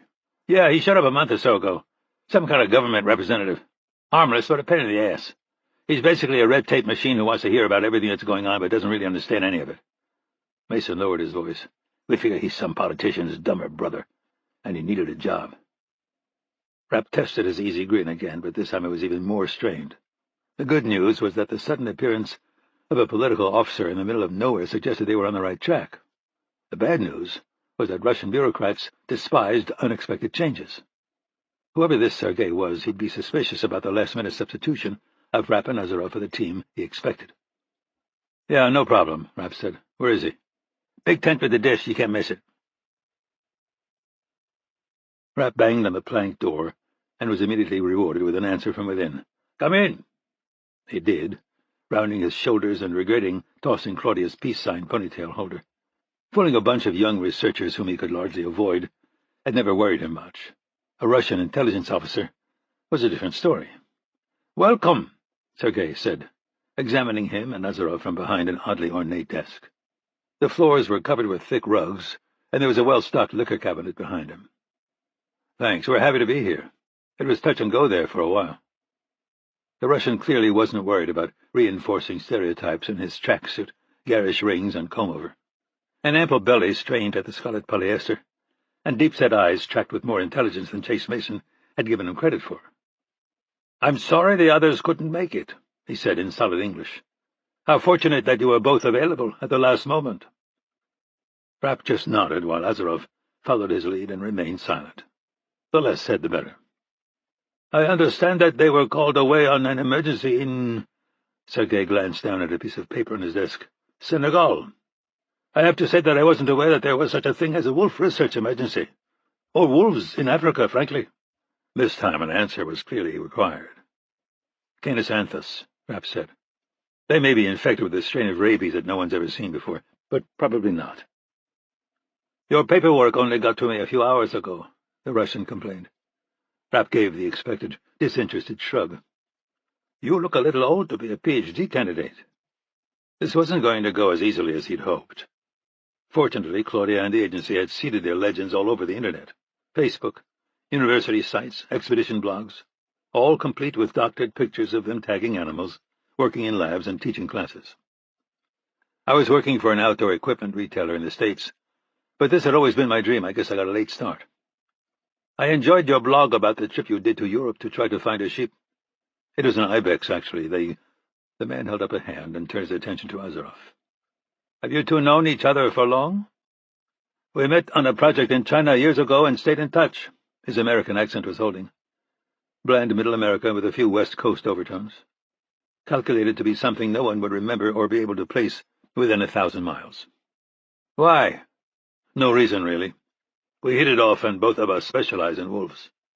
I'm not a full-time academic, though. I work for Wyoming Game and Fish. Mitch called me when this opportunity came up, and I jumped. Beautiful country you have here. It kind of reminds me of home. Sergei nodded, but continued to contemplate them. I'd love to hear more, but I have other matters to attend to. Perhaps I'll go out with you tomorrow. The weather service is calling for another cloudless day. It was clear from his physique, pale complexion, and comfortable surroundings that going out with them was the last thing he wanted to do. Krupin's people had undoubtedly sent him there with orders to look for anything suspicious. Now he'd found it, and he was going to make sure nothing got by him that could bring down his president's wrath. That'd be great, Rapp said, knowing he had no other option. It'll be nice to have someone familiar with the terrain. True to Sergei's promise, a high-pressure system had settled in over the region, bringing with it clear skies and unusually cool temperatures. It was supposed to last for another 5 days, which would be more than Rapp could afford to take. The way the war was heating up, Western Europe would be an uninhabitable wasteland by the middle of next week. "We've got oatmeal or granola with soy milk," a young woman said, stirring a large pot hung over a fire. The sun still hadn't broken over distant peaks, and so far she and Rapp were the only two people who had ventured outdoors. Oatmeal. The woman, Ingrid from the University of Oslo, based on a brief introduction at dinner the night before, filled the 2 bowls on Rapp's tray and then poured in a little milk. "Have you seen the news yet this morning?" "Nope," Rapp responded, trying to avoid unnecessary conversation without seeming overly unfriendly. While he'd become reasonably knowledgeable about wolf biology, his newfound expertise wouldn't survive the scrutiny of the real scientists in the camp. Fortunately, all anyone wanted to talk about was the war. "NATO says it has control of the Baltic Sea, that every Russian ship has been destroyed, but that there may be a few hidden submarines. They say that at least 1,000 sailors have died. Do you think that's possible? So many people?" "I don't know." In truth, the estimate was likely low. NATO was wreaking havoc on Krupin's navy while trying not to cross the line into anything that could be construed as an attack on the homeland. But where was that line exactly? With Krupin's brain rotting away, and Sokolov controlling the war effort, the situation got blurrier every day. "Men are crazy," she concluded. "You have no idea." "Are you going out this morning?" "Yeah, we're meeting Sergei in 20 minutes. She rolled her eyes. "He's going with you?"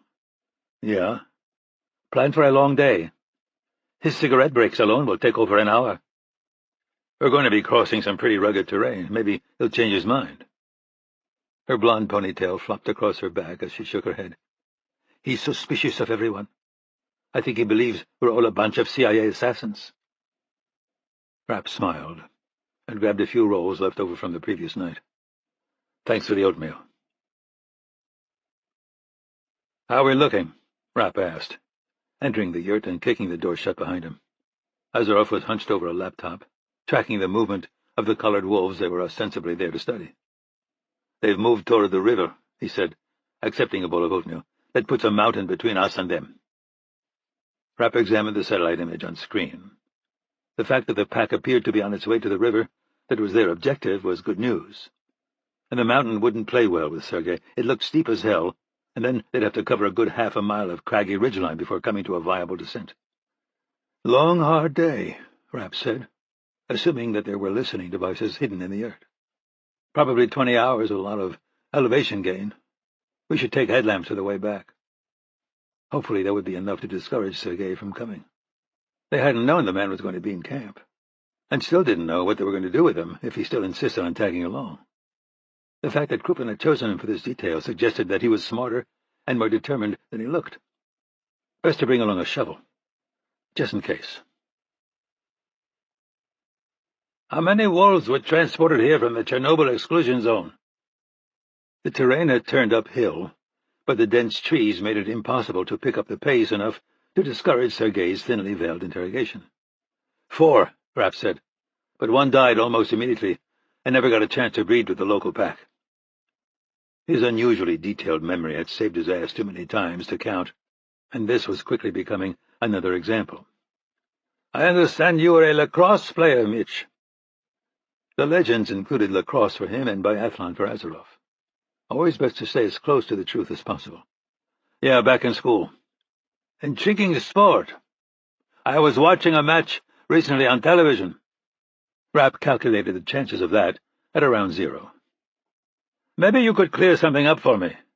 What does FOGO stand for? Face off, get off, he said, using a machete to hack through a bush that opened up to a rock-strewn slope. Finally, it was possible to accelerate enough to get Sergei huffing instead of running his mouth. The route to the top of the mountain was in full sun, with virtually no air movement. Rapp would keep the Russian near his limit, not hard enough to make him demand a break, but hard enough to make him suffer. With a little luck, his heart would give out. Rapp took the path of most resistance, glancing back at Sergei's glistening face and Nazarov bringing up the rear. The ground underfoot was dangerously loose, creating minor slides that left dust trails leading back toward the trees. Rapp aimed for a comfortable-looking boulder, but then turned before reaching it, finding an even steeper line to the distant summit. As expected, Sergei didn't follow, opting instead to take a seat on the boulder. His tracksuit was soaked through, as were the nylon straps holding the Makarov PM pistol beneath his left arm. He had undoubtedly worn the holster for the purpose of intimidation, but was now likely regretting the extra weight. "How much longer?" he panted. Rapp squinted at the ridge looming above. "Maybe 2 hours." "And how long have we been climbing?" "About 10 minutes, Azarov said. "At least it's not hot yet," Rapp said. "The way back's going to be brutal." "And I hear that there's been a lot of bear activity in the area later in the day," Azarov added. The possibility of an animal attack was the last straw. "I have a conference call with the Kremlin early this evening," Sergei said. "I don't think we're going to make that," Rapp responded, shooting for a tone of sincere regret, but going a bit wide of the mark. The Russian nodded gravely as his breathing finally began to slow. "I'm afraid I can't miss it." "No problem," Rapp said. "We'll just head on up and see you back at camp tonight." The political officer looked at them, going from one face to the other, finally settling on Azarov. "You've not said much on our journey. Why don't you tell me a bit about what you hope to accomplish with your research?" "We're studying the persistence of radiation-induced genetic mutations passed down through generations of wolves." "That sounds like something you read in a book." "What do you mean?" Rapp said, coming to Azarov's rescue. "We're biologists. Everything we talk about came from a book." Sergei returned his attention to Rapp. "You're very convincing, Mitch. But your friend here, I don't trust him." "What do you mean?" Rapp said. "What's the trust? We're going to go over this mountain, dart a few wolves, get a few blood samples, and go home. I mean, I know about all the stuff that's going on in Latvia, but what's that got to do with us? Wars start, wars end. Nothing's accomplished. Science goes on, man." Sergei lit a cigarette, drawing on it and letting the smoke roll from his mouth as he spoke. "Your presence online is impressive, but there's a flaw." "Flaw?" Rapp said, as Azarov looked on with an increasingly dead expression. "What are you talking about?" "There isn't a single clear picture of either of your faces. Always just a bit out of focus, a bit distant or a bit shaded. What do you think the chances of that are?" "Pretty fucking low, actually. Those photos had been processed in a way that would make them impossible to identify by Russian intelligence." "Are you kidding? With phones, people take 1,000,000 pictures a minute, and all of them suck. You want to see what we look like? You're staring right at us." Sergei stood. "We'll go back to camp and talk more. Perhaps take some clearer photos and send them to Moscow. If all goes well, you can come back out later this week." Rapp let out a long, slow breath. "No way I can change your mind?" Something in his voice or expression alerted the Russian, and he dropped his cigarette, jerking his hand toward the gun holstered beneath his arm. Rapp slammed a palm into his nose, hard enough to disorient him, but not hard enough to drop him. The gun came out, but the Russian's grip was no longer strong enough to keep Rapp from plucking it from his hand. What are you doing?" he said, stumbling back against the boulder while his nose poured blood down the front of his tracksuit. Rapp ignored the question, dropping his backpack and pulling out a rope. It took just a moment for him to fashion a noose and slip it around Sergei's neck. The Russian panicked and tried to get it off, but Azarov pinned his arms behind his back. Rapp attached the other end of the rope to the back of his pack and started up the side of the mountain again. Sergei stumbled along behind, grabbing at the rope but unable to generate enough slack to escape. "You fucked with the wrong people," Rapp said over the man's gagging. "We Americans take our research seriously."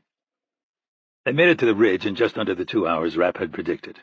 Sergei had probably fallen to his knees 15 times over the last 300 yards, but credit where credit was due. The fat fuck was still alive. They stripped off their packs and looked down the backside of the mountain at the river and the endless wilderness beyond. Sergei was on all fours, clawing the noose off and gasping for breath. He finally tried to get to his feet, but Azarov slammed a foot into his ribs and left him writhing on his back. "Steep and narrow here," Rapp said. "Lots of loose rock. An accident waiting to happen." Azarov grabbed Sergei's ankles and Rapp took his wrists. They carried the struggling man to the edge of the slope, and after a few vigorous swings, let go. He screamed as he arced out over the steep terrain, going silent again when he hit ground 30 feet below and began cartwheeling down the slope. His broken body finally came to rest against a boulder a good 300 yards from the summit. "He didn't start a slide," Rapp said, disappointed. "Perhaps he was too light." Rapp emptied most of the contents of their backpacks and threw the items to create a trail that made it look like they'd gone down the same way.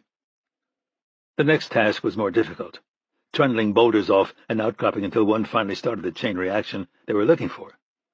They ended up with an obvious slide that buried most of their gear but left Sergei's body partially visible. "How much time do you think we have?" Azarov said. "They won't start to worry until we're at least a couple hours overdue. A few more hours to put together a search party, and then 4 more to get up here, maybe another couple days before they're sure our bodies aren't in that slide." "Not much time," Azarov said. Rapp just jumped off the ledge in front of him and started down the slope. Chapter 46. East of Zhigansk, Russia. "Enter." The voice barely carried through the door, and Andrei Sokolov didn't immediately comply, instead taking a moment to collect himself. These personal visits to Krupin's medical facility were long and complex, something the general had neither the time nor energy for. There was nothing that could be done, though. The secrecy surrounding Krupin's illness and the handling of the man's growing weakness became more critical every day. Sokolov finally entered Krupin's opulent living quarters, but instead of finding the Russian president wallowing in bed, he was sitting behind a modest desk, clear-eyed and wearing a business suit. The slight shaking of his hand was an indication that he was once again under the influence of Dr. Fyedkin's stimulants. Even more concerning was the presence of Nikita Pushkin standing silently in the far corner of the room. Sokolov saw no reason to acknowledge him. He was nothing. A weapon was only as dangerous as the man wielding it. Krupin's attention lingered on his general for a moment and then returned to a television hanging on the wall. The screen depicted a high-altitude flyover of the Baltic Sea and the smoke plumes that represented the fate of the Russian fleet there. "Where to from here, Andrei?" Sokolov had been prepared for a number of specific recriminations, but not for a question so open-ended. He found himself in the rare position of fumbling for a response. "We fight on, sir." Krupin laughed. "That's the strategy you devised for me? We fight on? NATO has been a more aggressive opponent than we expected. But at their foundation, they're weak. Weak!" Krupin shouted, leaping to his feet with the power the stimulants had temporarily given him. "Half my navy is at the bottom of the ocean, and the other half is either being hunted or trapped in port, and you did nothing. Our ability to attack naval targets from Latvian soil hasn't come online as quickly as we hoped. We've prioritized those systems, and within 48 hours we'll be in a position to retaliate against NATO vessels." "What NATO vessels, Andrei? My understanding is that they're abandoning the Baltic." Sokolov didn't immediately answer. While true, he wasn't certain where Krupin acquired the information. Had the international media started reporting on the pullout while he'd been traveling incommunicado from Moscow? Or had the president reinitiated direct communication with Russia's other military commanders? "They're one step ahead of you, Andrei. They attacked with everything they had, knowing that you weren't ready. And now they're moving their vulnerable surface ships out and leaving their submarines to supply the insurgency. I don't look strong. I look like an idiot." "I'm aware that we've lost control of the media narrative, but we'll regain it. Latvian terrorists have carried out a number of brutal attacks on our troops. We'll be able to regain the sympathy of the Russian people." "You think Russia is run by being the object of pity?" Krupin shouted. "Our disinformation efforts are dead. You've provided the West, the external enemy they needed to end their squabbling and pull together. And what of the glory the Russian people crave so deeply? What have they been provided? The defeat of our navy, mounting economic sanctions, and the capture of cities inhabited only by people too old or infirm to leave. These Latvian terrorists will— They aren't Afghan animals, Krupin yelled, the red of his face turning vaguely unnatural around bulging eyes. The international press is portraying them as courageous patriots trying to repel invasion. The success of this operation turned on a quick and decisive victory lauded by Latvia's ethnic Russian population, a demonstration that the country would be stronger, backed by the stability of Russia, than the constant upheaval of democracy. His strength faltered, and he lost his balance. Pushkin was immediately in motion, helping the man back into his chair. "Sir, you're not well," Sokolov said. "Dr. Fyedkin—" "Fyedkin is of no consequence," Krupin said, lowering his voice to a sustainable level. "There will be no more procedures and no more treatments until I've gained control of this situation." Sokolov nodded respectfully, but felt his anxiety deepen. Krupin didn't have the stamina to lead this war effort, and he was increasingly hampered by his inability to differentiate between himself and Russia. The quick, easy victory he needed was no longer possible. Sacrificing focus on the larger battle to concentrate on his political survival would create a slow-moving disaster that the country might never recover from. This war was now about Russia's future, while Krupin was becoming part of its past. "Contact your counterparts in the West, Andrei. Reiterate that we've moved nuclear weapons into Latvia, and make sure they understand that they'll be used at the first hint that the Latvian insurgency is being assisted from the outside." It was precisely the wrong strategy, devised with a man who was thinking in terms of days and weeks, instead of years and decades. NATO had indeed surprised them, but it was too early to determine if it would matter to the final outcome of the war.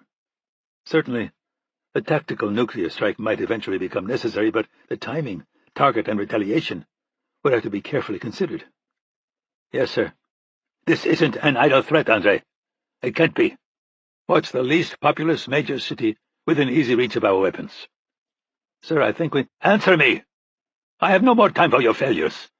Every minute that passes without a victory strengthens my enemies in Moscow. They're plotting against me. I can feel it. I've always been able to feel it."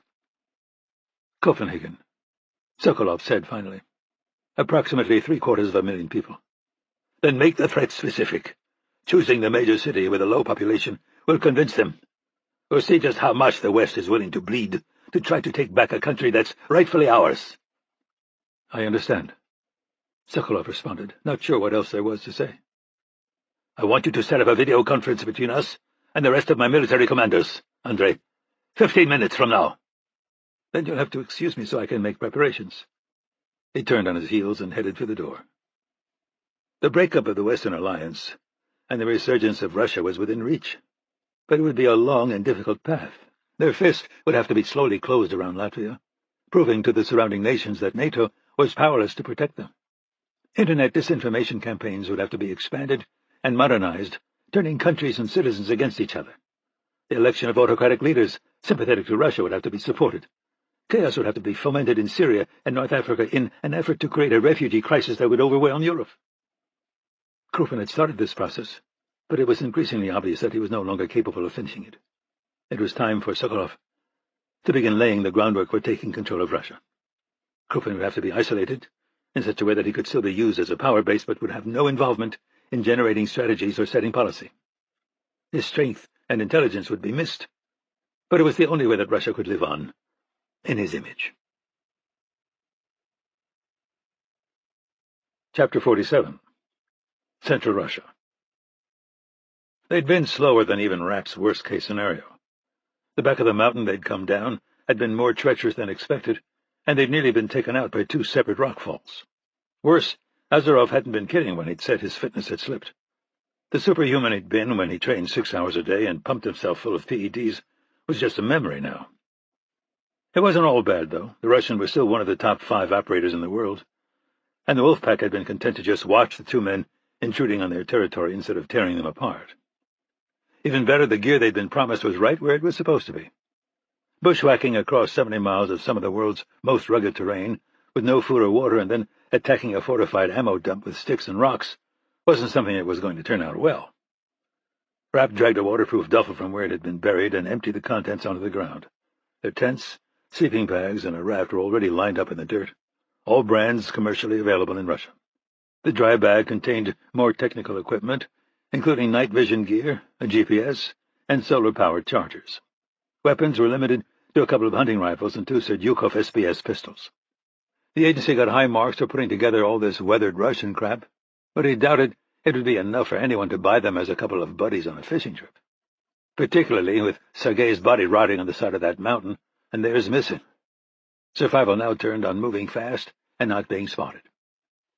He finally found their communications equipment packed with a bunch of freeze-dried Russian provisions, borscht and beef stroganoff. He'd have to get Azarov to read the labels. He turned on a portable satellite radio receiver he found, using the included Bluetooth earpiece. It was tuned to an English-language station out of Moscow, and despite the government spin, he was able to get an idea of what was happening. All the talk about NATO's ambush of peaceful Russian Navy ships and subsequent cowardly retreat suggested that Western forces were continuing to kick ass in the water. The price would be high, though. It was hard not to wonder how many men and women he'd served with over the years were down the bottom of the Baltic Sea. Just as bad, it appeared that Krupin had threatened Copenhagen with a nuclear strike. At the behest of the treacherous American government, the cowardly Danes were abandoning their capital city. Based on the chances Rapp gave himself of pulling off his mission, he hoped they were running, not walking. Beyond that, information was hard to come by. There was no thumb drive with an encrypted briefing or additional reports on the war effort, not even an update on the whereabouts of Krupin or Sokolov. No big surprise. They'd been cut loose at this point. If they got caught, the agency would say that he'd never been officially reinstated to the CIA after his actions in Saudi Arabia, and feign ignorance of his actions. If pressed, Kennedy would cite his personal debt to Azarov and point out something that Krupin understood better than anyone. If you hit Grisha Azarov, he was going to hit back. So from now on, his life would be ruled by the unknown.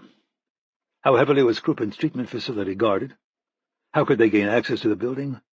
Hell, was he even there? Or would they be charging a bunch of medical personnel and a couple of bemused janitors? Their campsite finally descended into shadow, forcing Rapp to slip on a down jacket as he inflated their raft. A little help preparing would have been useful, but Azarov was dozing in a pile of leaves near the shore. Better to have him rested than screwing with foot pumps and weapons checks. "I'm sorry," Azarov said, appearing from the trees. "I didn't think I'd sleep that long." "The good life can be destructive," Rapp said, pointing to a few cold sausage links and something that resembled a Russian Pop-Tart. "And I'm its most willing victim," he said, walking over to the food. "Is there anything I can do?" "No, we're pretty much packed up." The Russian sat on a log and took a bite of sausage, studying the wide, slow-moving river. "It's funny. More and more when I try to look back on my life, I wonder what happened. You chose this. I stumbled into it." "One last mission." He nodded. "I never cared about any of the others. Or anything, really. I joined the Soviet athletics program because I had no choice, and my parents saw it as a way to get me out of poverty. I joined the military because I needed work and because I was good at it. When Krupin recruited me, I agreed because it paid better than Spetsnaz, and because he's not a man you say no to. It's interesting how we came from opposite directions to end up in the same place." "Yeah?" Rapp said absently, shoving a few critical items into a waterproof bag with some rocks. He dangled it off the side of the raft, and if they were discovered, suddenly cut it loose. Azarov picked up another sausage and gnawed thoughtfully on one end. "Your life has been driven entirely by passion. The death of your young love prompted you to join the CIA. Then your love of country and rage at the people attacking it kept you there." Rapp slid a rifle between a cooler and the side of the raft, but didn't respond. It made sense that Azarov would know a great deal about him. The SVR undoubtedly had everything from his college transcript to his shoe size. It made for an odd conversation with the man who had tried to kill him multiple times. "I have a lot of explaining to do to Kara," Azarov continued. "It's forced me to take stock of who I am. And I can't even remember the names and faces of many of the men I've killed.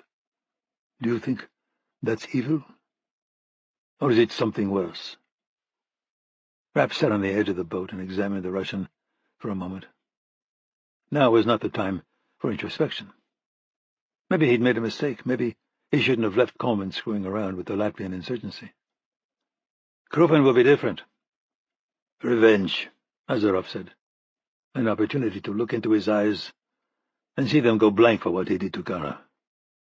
Would you believe it if I told you that he's the first person I've ever hated? It's a strangely uncomfortable feeling. Yeah, Rapp said, standing and starting to drag the boat toward the river. It is. Chapter 48. East of Lugansk, Russia. Rapp stayed in the shadows, circling to the east and keeping his eye on the dilapidated buildings and military refuse piled up around them. They'd spent 2 days on the river and then another 8 hours bushwhacking through dense woods and wet marshes to get there. Now, though, he was starting to wonder if all that effort had been wasted. Skies were clear and the afternoon sun left little hidden. Even in the unrelenting glare, there was nothing to suggest that this facility was anything more than what it looked like. A graveyard for damaged and obsolete military equipment. The fact that his sat phone signal seemed to be getting jammed was the only thing giving him hope that the agency eggheads hadn't completely whiffed this one. Irene had surrounded herself with quite a brain trust, but sometimes they had a tendency to get lost in their data and assumptions. Great in a warm, dry office in Langley, but often not worth shit in the real world. He finally picked up movement in his peripheral vision and crouched lower as a man became visible, weaving through the debris. He was wearing the dirty, ragged clothing of a workman, strolling past a partially collapsed warehouse with a complete lack of urgency. It made sense that there would be someone posted to the area, a coordinator of shipments, cataloger of inventory, and deterrent to anyone looking to scavenge weapons. Rapp used a set of compact binoculars to examine him in more detail. He didn't have the Asian features of the people who inhabited the area, but that didn't mean much. He had a wiry build in place of the bulk normally associated with someone working in this environment, but, again, what did that prove? That he wasn't a big eater? He seemed a little more interested in the tree line than expected. Again, though, so what? Maybe he was a fucking bird watcher. A twig snapped to Rapp's right, and he eased back deeper into the trees, going for a knife instead of the unsuppressed Russian weapon the agency had provided. In all likelihood, it wouldn't be necessary. Azarov had been circling the facility in the other direction, and probably made this sound intentionally to warn of his approach. Rapp picked up a small stick and broke it audibly. A moment later, the Russian was crawling up alongside. If this really is a high-tech medical facility, then Krupin's done a hell of a job camouflaging it. Are we wasting our time? Azarov shook his head. I passed a building north of here that has a man standing by the entrance. A guy passed me a few minutes ago, too. Could just work here. Except I know this man. Baron Doronin, one of Krupin's elite guard. Rapp surveyed the cinder block and steel of the buildings, the debris that offered 1,000 places for a security force to hide, and the weapons that looked inoperable but might be locked and loaded. Irene's egghead scored again. The question was, what could he do about it? The rust-streaked door was clearly heavier and newer than anything on the buildings surrounding it. Doronin was seated beneath an overhang constructed of multiple layers of corrugated metal that had been left shiny on the underside. Rapp scanned the scene, lingering for a moment on a pile of tangled steel and debris just past the edge of the improvised roof. "Look right," he whispered. "See the horizontal line in that pile of junk?" Azarov nodded. "I guess that's actually 2 walls joined together at that line. The top part can be pushed over. If they went to the trouble of building a barrier like that, you can bet they'd put something heavy behind it." "Agreed. Now that you've seen the place, how many people do you think we're up against?" In his previous life, Azarov would have been involved in setting up these kinds of security measures. Still, he took some time to think about it. "Outside, I'd guess 5 or less. Krupin has a passion for secrecy, and if he's sick, that passion will have become an obsession. Having said that, there would be no reason for him to reveal the purpose of this place to the exterior guards." Rapp nodded. "If it were me, I'd just play it off as some kind of beyond-secret military research facility. But inside, it'd be hard to hide what's really happening." "Correct. Inside, I'd expect to find the head of his personal guard and Nikita Pushkin. Perhaps a handful of other men who have demonstrated blind loyalty in the past." Okay, then. We have a building with one visible ingress point, about 40 meters square. Heavy door that I think we can assume is locked. Unknown interior layout. One guard visible, probably another with a fixed machine gun placement just out of sight. At least one more guard roaming who's going to come up behind us if we start shooting. Probably more, maybe a lot more. Did I miss anything?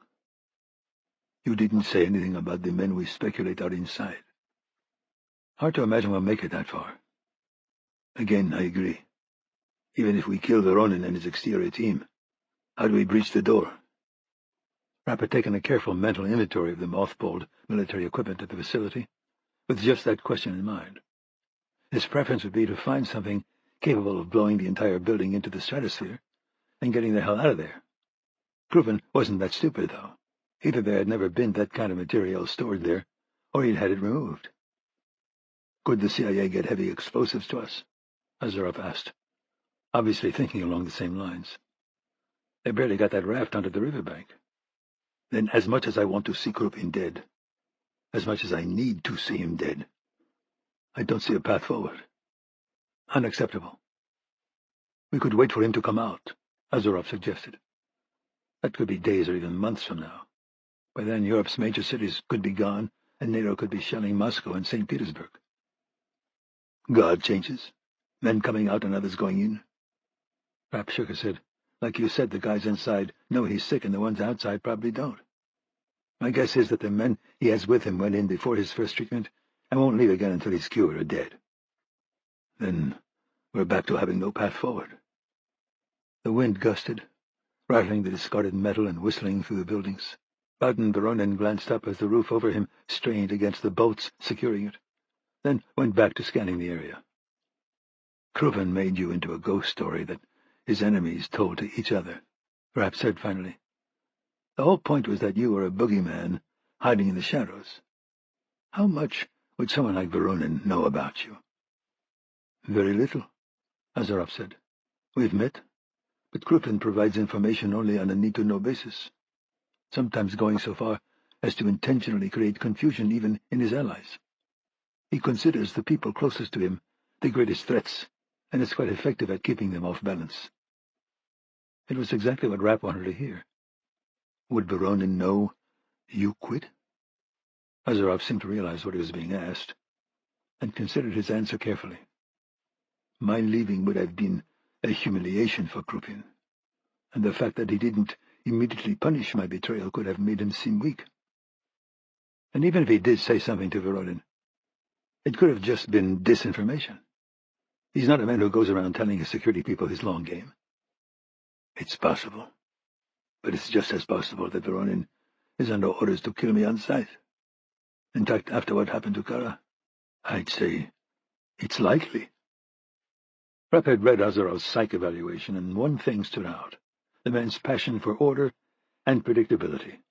He'd been too valuable for Krupin to risk in any operation that wasn't completely nailed down. Winging it just wasn't part of his world. Likely is different than certain. Mitch, listen to me. These assholes are afraid of you, and they have no way of being 100% sure what your real relationship with Krupin is. I think you're being overly optimistic. It was probably true, but there was no point in acknowledging it. This'll work, Grisha. All you have to do is go out there and sell it. Chapter 49. When they emerged from the trees, Bowden Voronin immediately slammed his assault rifle to his shoulder. Azarov's stomach clenched, but he made sure it wasn't outwardly visible. To his left, Rapp seemed utterly unconcerned about their situation. The CIA man had spent his life fighting unpredictable enemies motivated by religion and visions of glorious martyrdom, a far cry from the calculating wealth and power-obsessed men whom Azarov had targeted. Voronin remained nearly motionless, tracking them with minuscule adjustments of his weapon. He was an extremely gifted former Spetsnaz officer whose loyalty to Krupin was utterly unshakable. It would take only a slight twitch of his finger to succeed in doing something so many men had died trying to achieve.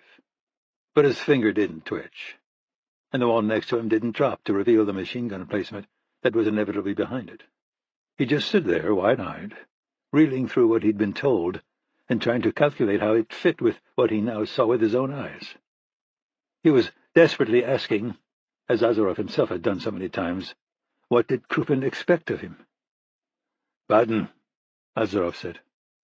The calm greeting seemed to pull the man from his trance. "Colonel Azarov, what are you doing here?" The hint of fear in his voice bolstered Azarov's confidence. He wasn't a man to be afraid of a fight, no. His concern was that he might fail his president and country, that he had missed some subtlety to Krupin's orders that would allow him to act decisively.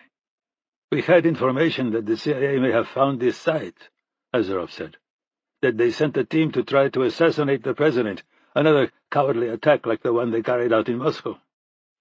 The man's eyes widened and flicked to Rapp before looking past them into the woods. "I think it's nonsense," Azarov continued. "But the president wouldn't be the president if he didn't send me out into the wilderness for days to search for nothing." Normally he wouldn't have been so talkative, but under the circumstances it seemed appropriate. And it worked. Krupin was a man prone to asking the impossible of his people, often for no fathomable reason. Voronin, who may have been living for months beneath that corrugated overhang, would understand this better than most.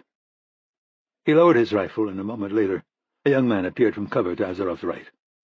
They'd been correct about the weapons placement. "Colonel," he said respectfully.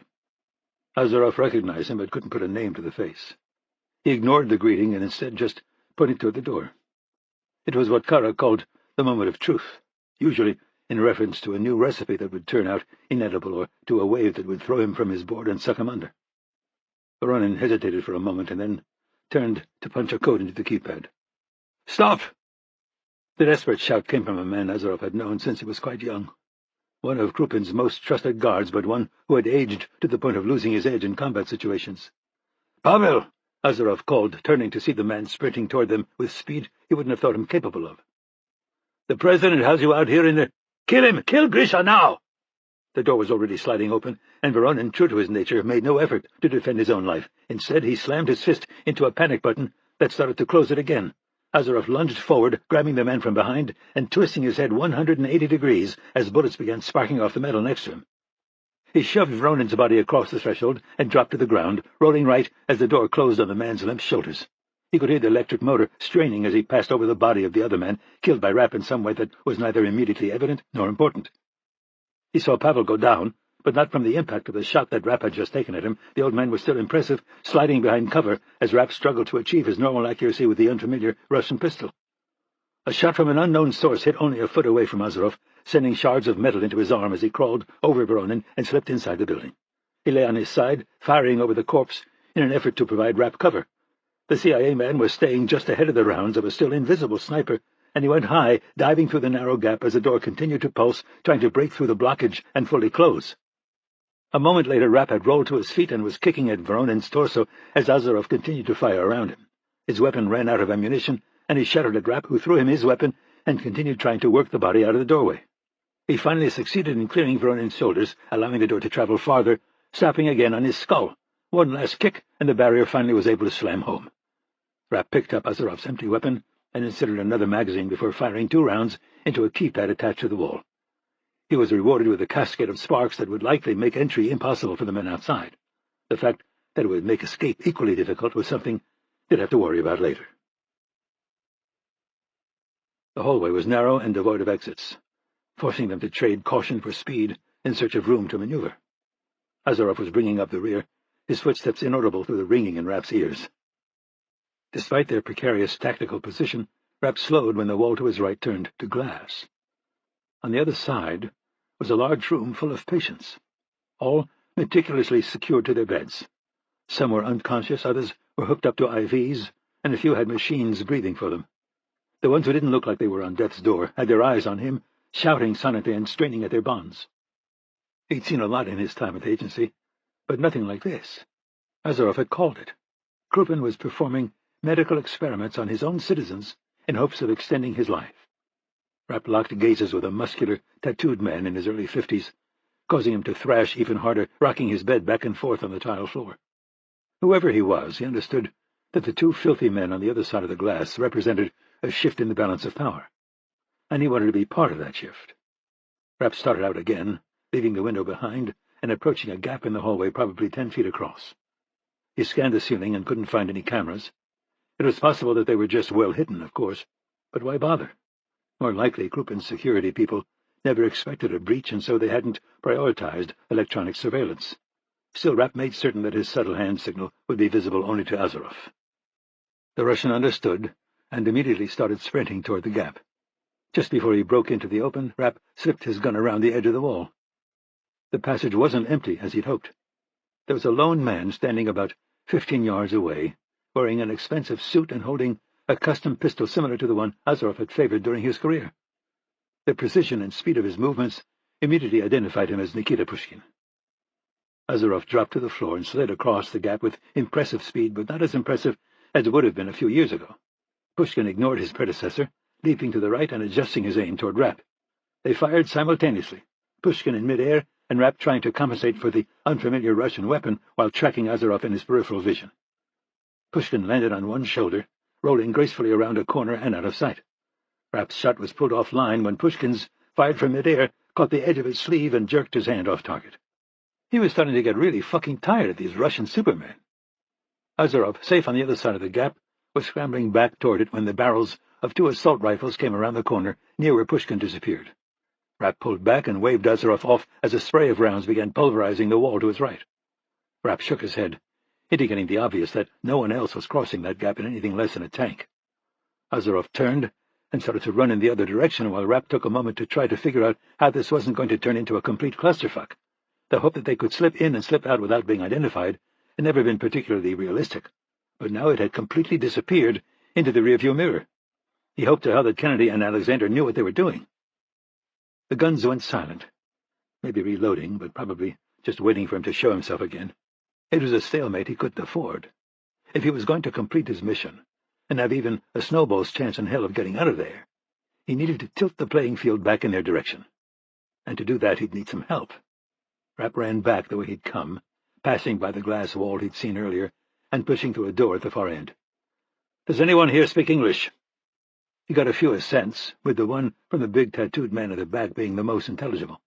Rapp cut him free, speaking slowly so that he could simultaneously translate for the others. "I need to kill pretty much everyone in this building." Based on the voices that rose up around him, everyone was on board. Rapp handed the man the knife so he could finish freeing himself, and went for a scalpel that was sufficient to sever the bonds of a 30-something woman who looked to be in pretty good shape. With some haphazard teamwork, it took less than 2 minutes to free everyone capable of standing. Rapp surveyed his army, taking in the pale faces, questionable balance, and squeamish way they disconnected themselves from IVs and monitors. Most were over 50, some had evidence of recent operations, and others seemed partially sedated. It wasn't the worst group of allies he'd ever had. None would shoot him if he turned his back on them, but it was close. "What's your name?" Rapp said to the big man as he helped a teenage girl to her feet. She had eyes that were in danger of being swallowed by the dark hollows around them, but managed to stay upright when he let go of her. "Yuri Lebedev." "Army?" The man nodded. "For 20 years, before I got sick. Can anyone else here handle a weapon?" Lebedev translated, and the only affirmative response came from a formidable-looking woman who was unquestionably north of 70. Not exactly Scott Coleman, but she'd have to do. "Does anyone know if Maxim Krupin is here?" The name elicited angry murmurs from the group, but Lebedev managed to silence them. "He often stands at the window. The last time was a few hours ago. Are we to kill him too?" "Hell yes. The only man who's off-limits is about my height and just as filthy, light brown hair. Understand?" He translated, and one woman protested. "She wants to know about the doctors and nurses." "You tell me. I think they're trapped here like we are." "Then let's see if we can recruit them. Does anyone know the layout of this place?" "Only some of it, the area between here and the place where they do medical procedures." "Fine, take me there." The group was large enough to fill the hallway, creating an easy target for anyone with an automatic weapon. Rapp and Lebedev moved out front, and the rest of the group started to spread out based on ability. His hearing had fully returned from the gunfight earlier, but he was starting to wish it hadn't. The sound of shuffling feet and someone vomiting was less than confidence-inspiring. They were 20 yards from the gap Azarov had crossed when a man with an AK appeared from around it. "Down!" Rapp shouted, dropping to his stomach as the deafening roar of machine-gun fire erupted. Lebedev turned and plowed through the people behind them, knocking the frozen ones to the floor. They were in a kill box, and Krupin's man knew how to use it. He was wearing a ballistic vest, forcing Rapp to go for his head, which was partially hidden behind the assault rifle he was sidling along.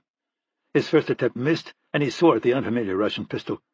A woman behind him screamed when she was hit, but he ignored her, concentrating on the weapon's imprecise sights. His second shot struck the body of the man's rifle, and the shrapnel from the shattered round hit him full in the face. He was still on his feet, but now he was firing blind. Rapp sprinted forward, weaving as the man swept his weapon back and forth. He hit him low, taking out his legs and twisting the rifle from his grip. A hard blow from the butt caved in his forehead, and then Rapp pulled back, straining to hear anyone who might be coming to their comrade's aid. Nothing. "Is everyone all right?" he asked, backing toward the group still lying on the floor. Their pale skin and gowns made for surprisingly effective camouflage against the tile and had probably saved a few lives. Unfortunately, the sterile white of the corridor also made blood stand out as though it had its own power source. A woman had been hit in the chest and was lying on her side, staring sightlessly at the wall. Behind her, a man who had barely been making it, as it was, had taken a round to the thigh. He clearly wasn't getting up again, but Rapp's two shooters, Lebedev and the old woman, looked unharmed. Rapp tossed Lebedev the rifle, and then turned his attention to the girl with the sunken eyes. "Help this man back to the medical area. See if you can stop the bleeding in his leg." Lebedev translated, and she nodded, looking a little shell-shocked. Whether she'd be able to pull it together and give the man the first aid he needed was probably no better than 50-50. But Rapp couldn't make that his problem. Not until this was finished. Chapter 50. Azarov paused when he heard gunshots echoing through the building, but then decided to ignore them. Rapp would do what he always did, kill everyone who got in his way, and then somehow come out the other side alive. The hallway widened as he continued down it, newly hung drywall still stinking of the white paint that covered it. He crept up on a doorway that had hinges installed but no door, rotating smoothly into it with his weapon held out in front of him. The space was no more than 3 meters square, with exposed rusted girders and decaying electrical wires dangling from the ceiling. Oddly appropriate. Like Krupin himself, the entire building was nothing more than a rotting husk beneath a hastily applied veneer. Azarov slipped back out and continued moving cautiously down the corridor. The blank white of it helped him focus, but nothing could turn him into the man he once was. The indifference that had steadied his hand through so many operations was gone forever. He was driven now by the desire to make Krupin suffer, to look into his eyes as the life drained out of them. But even more overwhelming was the desire to take Kara home and spend the rest of his life making up for what he had done to her. She'd never hidden the fact that she considered him a man who desperately needed to get in touch with his emotions. But now wasn't the time.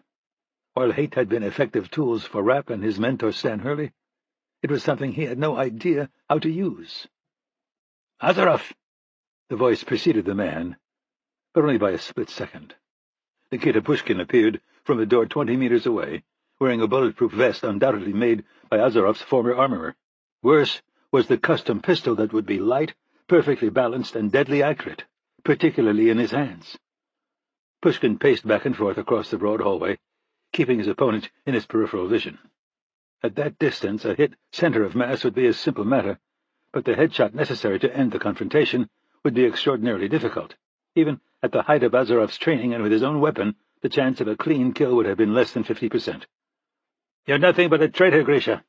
"To what? Maxim Krupin isn't Russia. He's a dying old man who spent his life perpetuating his own power.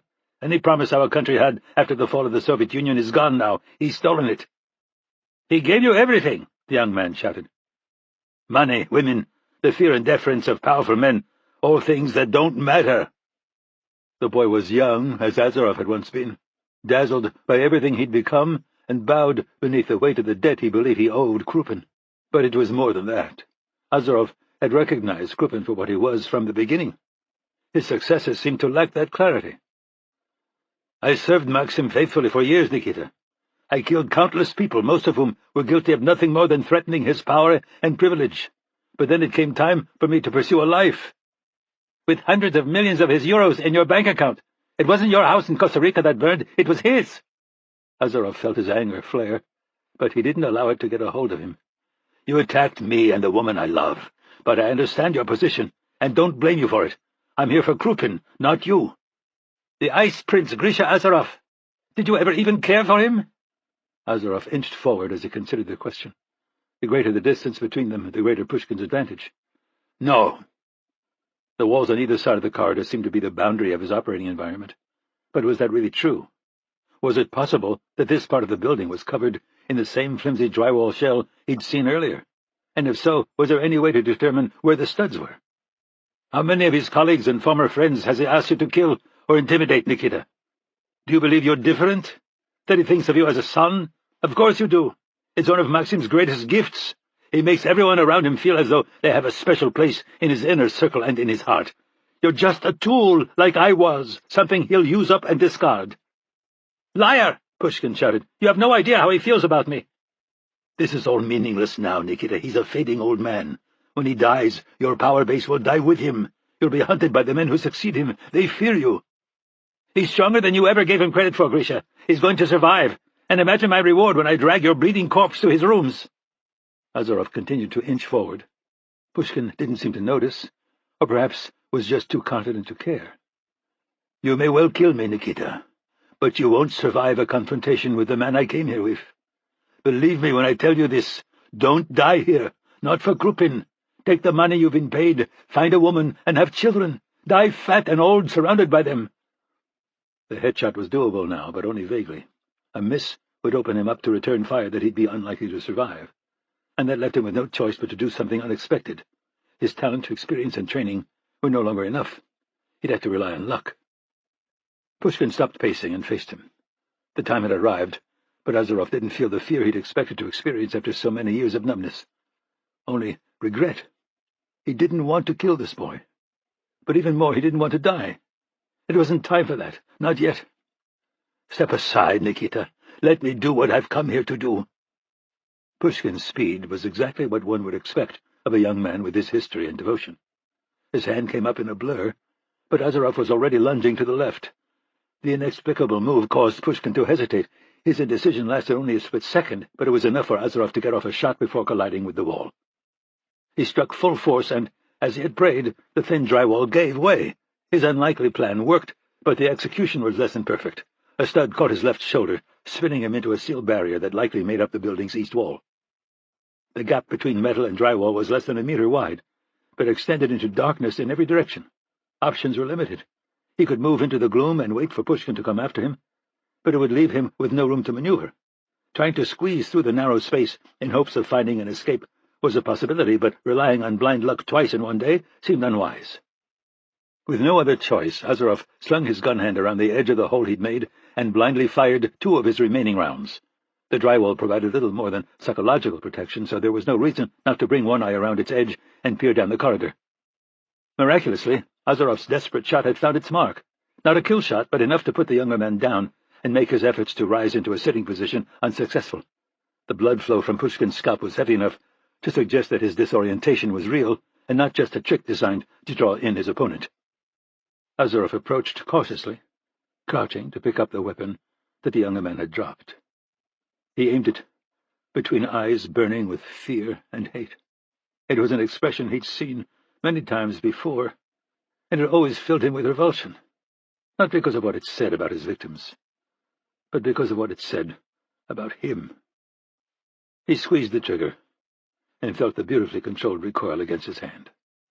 The bullet struck just above the bridge of Pushkin's nose, and he fell back, his head making a wet thud when it hit the tile floor. Azarov shook his head imperceptibly. Pointless. Chapter 51. Rapp finally seemed to have crossed to the right side of the tracks. Whitewashed hospital walls and fluorescent lights had given way to rich wood paneling, gilt moldings, and chandeliers. The introduction of carpet silenced his footsteps and muffled various bursts of gunfire emanating from elsewhere in the building. The undisciplined shooting was followed by somewhat more controlled, but clearly desperate return fire. The ebb and flow of it suggested his ragtag gang of patients had managed to get the drop on at least 2 people. Hopefully one was Krupin. Not only a poetic end to that piece of shit, but also one that kept America's hands somewhat clean. Of course, the actual chances of him being that lucky were around 0, but hope sprang eternal. He eased up to a door on the right side of the hallway and looked down at the knob. The lack of a locking mechanism suggested he wasn't going to find Krupin there. More likely a storage room or something similar, but he couldn't take the chance of someone getting behind him. He twisted the knob and threw the door open. The screaming started the moment his gun slipped around the jamb, and then transformed into terrified whimpers when he penetrated into the opening.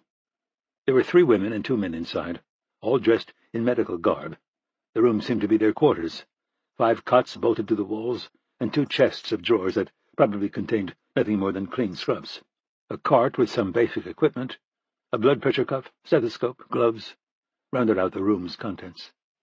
Everything they'd need to keep a round-the-clock eye on their only patient. "Where's Krupin?" Rapp said. 2 of them pointed in the direction he'd been going. There was no reason not to believe it. If the CIA's analysts were right, and he had to admit they were on a winning streak, these people had been snatched just like the patients he'd found. Rapp motioned them out, and they took off in the direction he'd come from. The more people he had running around loose, the better. His ignorance of the building's layout put him at a disadvantage, so whatever chaos he could create would work to reduce his opponent's advantage. The hallway curved to the right, finally dead-ending into a heavy oak door designed more for its imposing appearance than any real concern over security. A door befitting the most powerful man in the world? There was only one way to find out. Rapp dropped to one knee and fired 2 rounds into the jamb next to the knob. The door swung back a couple of inches, and shouting immediately rose up on the other side. Rapp wouldn't bet much on his ability to identify Maxim Krupin's voice, but the tone was hard to mistake, a man accustomed to barking orders and having them followed. Another voice became audible, a little hesitant but still firm. Whoever he was and whatever his argument, it was clear that he was going to lose. It wasn't much to work with, but still Rapp could make some fairly solid assumptions. Krupin was cornered in that room with at least 1 guard, and he wanted the man to go out and neutralize whoever had just shot up his door. The guard, being a top operator and not a complete fucking idiot, wanted to stay undercover and wait for the reinforcements he hoped were still breathing. More shouting preceded a boot flashing into view and kicking the door open a few more inches. Rapp backed along the curving corridor until he could just barely keep the edge of the door frame in view. A gun appeared around it a moment later, and the shooter emptied half his mag in a random pattern down the hall. Rapp responded with 3 carefully placed shots, stitching them across the wall to the right of the frame. They penetrated, and at least one hit its target. Not that it did any real damage, but the impact with the man's bulletproof vest was enough to cause him to stagger across the crack in the door. Starting to get used to his Russian weapon, Rapp managed to put his next shot into the guard's temple, dropping him onto the plush carpet. Rapp rushed forward, kicking the door hard enough to push the body out of the way, and then rolling into the dimly lit room. A man in a white smock was coming at him, but Rapp recognized him from the pre-op briefing Claudia had put together, Dr. Edward Fietkin, by all reports a decent human being who had the bad luck of being Krupin's personal physician. The reason for his charge became obvious a moment later. The Russian president was behind him, crouching for cover and shoving him forward. Fietkin slammed into Rapp, knocking him back as Krupin went for the gun. His hand clamped down on Rapp's wrist with shocking force as the 3 of them collided simultaneously with the wall. Krupin kept Rapp's gun hand pinned to the wall while he rammed a fist into whatever target he could find. Rapp deflected the frenzied blows to the degree he could while trying to figure out what the fuck was happening. This wasn't the dying old man the agency had sent him after. The son of a bitch was faster than most 20-year-olds, and he hit like a Mack truck. When Krupin lined up a roundhouse to the side of Rapp's head, the CIA man finally reacted, ducking and letting the man's momentum throw him off balance. A kick to the side of the knee created an audible crunch as the bones gave way. Krupin should have collapsed, screaming in pain, but he didn't seem to even notice the injury. Rapp hit it again, this time hard enough to fold the joint sideways. The Russian finally dropped, but instead of staying down, he crawled frantically for the far wall, dragging his injured leg behind him. Rapp was starting to wonder if he'd given Kennedy's brain trust too much credit. No medical equipment was immediately evident. The room was dominated by a 4-poster bed, an overstuffed chair, and a bank of televisions silently feeding news from various international organizations. Finally his eyes fell on the doctor, who was partially visible behind a massive armoire. "What the hell was that?" Fortunately, Fietkin not only spoke English but understood the question. "Stimulants," he said, pointing to a series of pens lined up on a writing desk. Upon closer examination they were syringes, 2 of which appeared to be empty. "They're extremely dangerous, but he forced me to administer them." "Who are you?" Krupin said, trying to push himself to his feet, but finding his shattered knee unable to support the maneuver. His bloodshot eyes bulged noticeably, and his hands were shaking. "You know who I am." "Mitch Rapp," he said through clenched teeth. "What are you going to do, kill me? And then what? escape unharmed from this building and then make it across Russia to a friendly border without being captured?" "Something like that." Krupin laughed through his visibly quivering jaw. "Your president and the Europeans are worried about Latvia? If it's discovered that I was assassinated by a CIA operative, Latvia will be nothing. You'll have started World War III. "Are you sure?" Rapp said, aiming his gun between the man's eyes. "Who are all these people who are going to give a shit that you're dead? The generals who got into this clusterfuck? The nationalists who just watched you get half their navy sunk? Or all the backstabbing Russian politicians waiting to take your place?" Some of the man's rage was replaced by uncertainty as his amphetamine-fueled mind began to grasp the precariousness of his situation. I can give you Andrei Sokolov. He's in the building." Rapp closed one eye, focusing on Krupin's increasingly pale face over the side of his Serdyukov SPS. "What's Sokolov to me?" "This is his doing. He wanted this war, not me. I'll admit to being ill. We can say that he took advantage of my situation, and I'll order a retreat." Rapp just kept aiming. "I'm not State Department, Maxim. I don't work for the negotiating part of the U.S. government." "Wait!" he shouted. "I'm willing to make concessions. Tell me what you want." Even half dead and high as a kite, Krupin wasn't a stupid man. Russia was an almost purely destructive force in the world, a country consumed not with improving itself but with bringing everyone else down to its level. And Krupin was behind all of that. An offer of major concessions from him wasn't something to just shrug off. On the other hand, what was that offer really worth? Even assuming he survived his illness and managed to maintain power, he'd walk away from any promises made while staring down the barrel of a gun. Like the consummate politician he was, Krupin read his hesitation. "There's a communications room in the building. We can use it to call President Alexander. I'll talk to him personally. We can make a deal." Rapp kept his gun on target, but looked over at Dr. Vyetkin. "What's his condition?" "Serious," he responded hesitantly. "I'd rather not shoot you, Doc, but I wouldn't lose any sleep over it." "Likely terminal," the man quickly corrected. "He'll continue to decline and probably be dead in 3 months. It'd be a miracle if he lasted 6. When Rapp turned back to Krupin, the man's face had gone blank. One of the byproducts of being a brutal dictator was that people tended to softball everything they told you. The unvarnished truth spoken in such a matter-of-fact way didn't seem to be sitting well. Not that it mattered. Rapp hadn't come there to make deals. He squeezed the trigger. Instead of the comforting buck of the weapon in his hand and scent of gunpowder, there was nothing. The piece of crap Russian pistol had jammed. He swore quietly under his breath, trying to work the stuck slide as Krupin crawled desperately for the door. He'd made it over his dead guard and halfway into the hallway before Rapp grabbed him by the foot and dragged him back. The Russian leader thrashed wildly, but his broken leg prevented him from getting any real leverage. The syringes on the desk were within reach, and Rapp picked one up, slamming it into Krupin's calf. The reaction was immediate. His strength and desperation increased to the point that it was like trying to hold onto a wildcat. Rapp grabbed another syringe and dropped his weight onto the man, this time breaking the needle off in the man's collarbone. There was enough of a barb left, though, to get it into his neck and depress the plunger. That was the one that pushed Krupin over the edge. His body went rigid, and his breath caught in his chest. Rapp backed away, watching the Russian convulse for a few seconds, before finally going still. The shit had now officially hit the fan. Chapter 52. Azarov kept his back pressed against the polished wood behind him, sliding slowly along the curved wall. There was little doubt that he was on the right path. The passage had gone from simple hospital corridor to a level of opulence that would have been at home in the Kremlin. A finely carved door came into view, confirming the description given by the medical personnel he had intercepted a few minutes before. Even more telling was the dead man lying near the threshold and the bullet holes near the latch. The door opened onto an opulent room furnished with a massive bed and various wall-mounted televisions.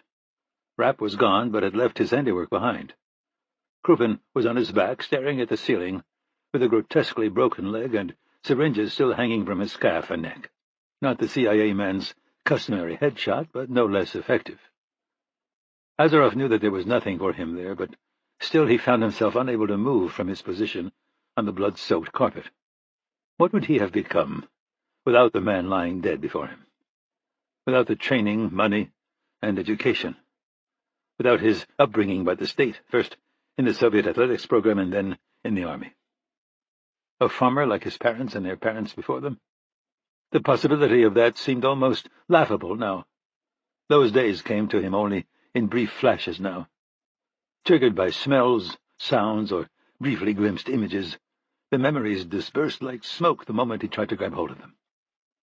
He aimed his weapon at Krupin, but felt none of the expected rage or catharsis. There would be no pleasure to be derived from firing into his lifeless body. The few rounds he had left could be put to better use. Azarov retraced his route through the corridor, allowing himself to move somewhat more quickly than he had earlier. Krupin's guards would have fallen back to defend him, and the fact that there had only been one suggested that the threat inside the building was neutralized. He crossed into the building's main medical facility and stumbled on a scene that reminded him of one of the low-budget horror films that Kara loved so much. They were usually poorly lit and atrociously acted, with improbable storylines that climaxed either in boiler rooms or abandoned hospitals. Andrei Sokolov, in full-dress uniform, had barricaded himself in an operating theater made entirely of glass. Outside those transparent walls was a group of people in hospital gowns, some with partially shaved heads, others bleeding from where IV catheters had been recently removed. The glass had been damaged by gunfire but was holding, and Sokolov had taken refuge behind an MRI machine. One of the patients, a big man with forearms covered in tattoos, discarded his empty AK and sprinted toward the door leading into the enclosure. Azarov watched, transfixed, as the man's ghostly compatriots followed at speeds that ranged from a full run to an unsteady lurch. Sokolov fired his service pistol, missing the big man and instead hitting a woman behind him.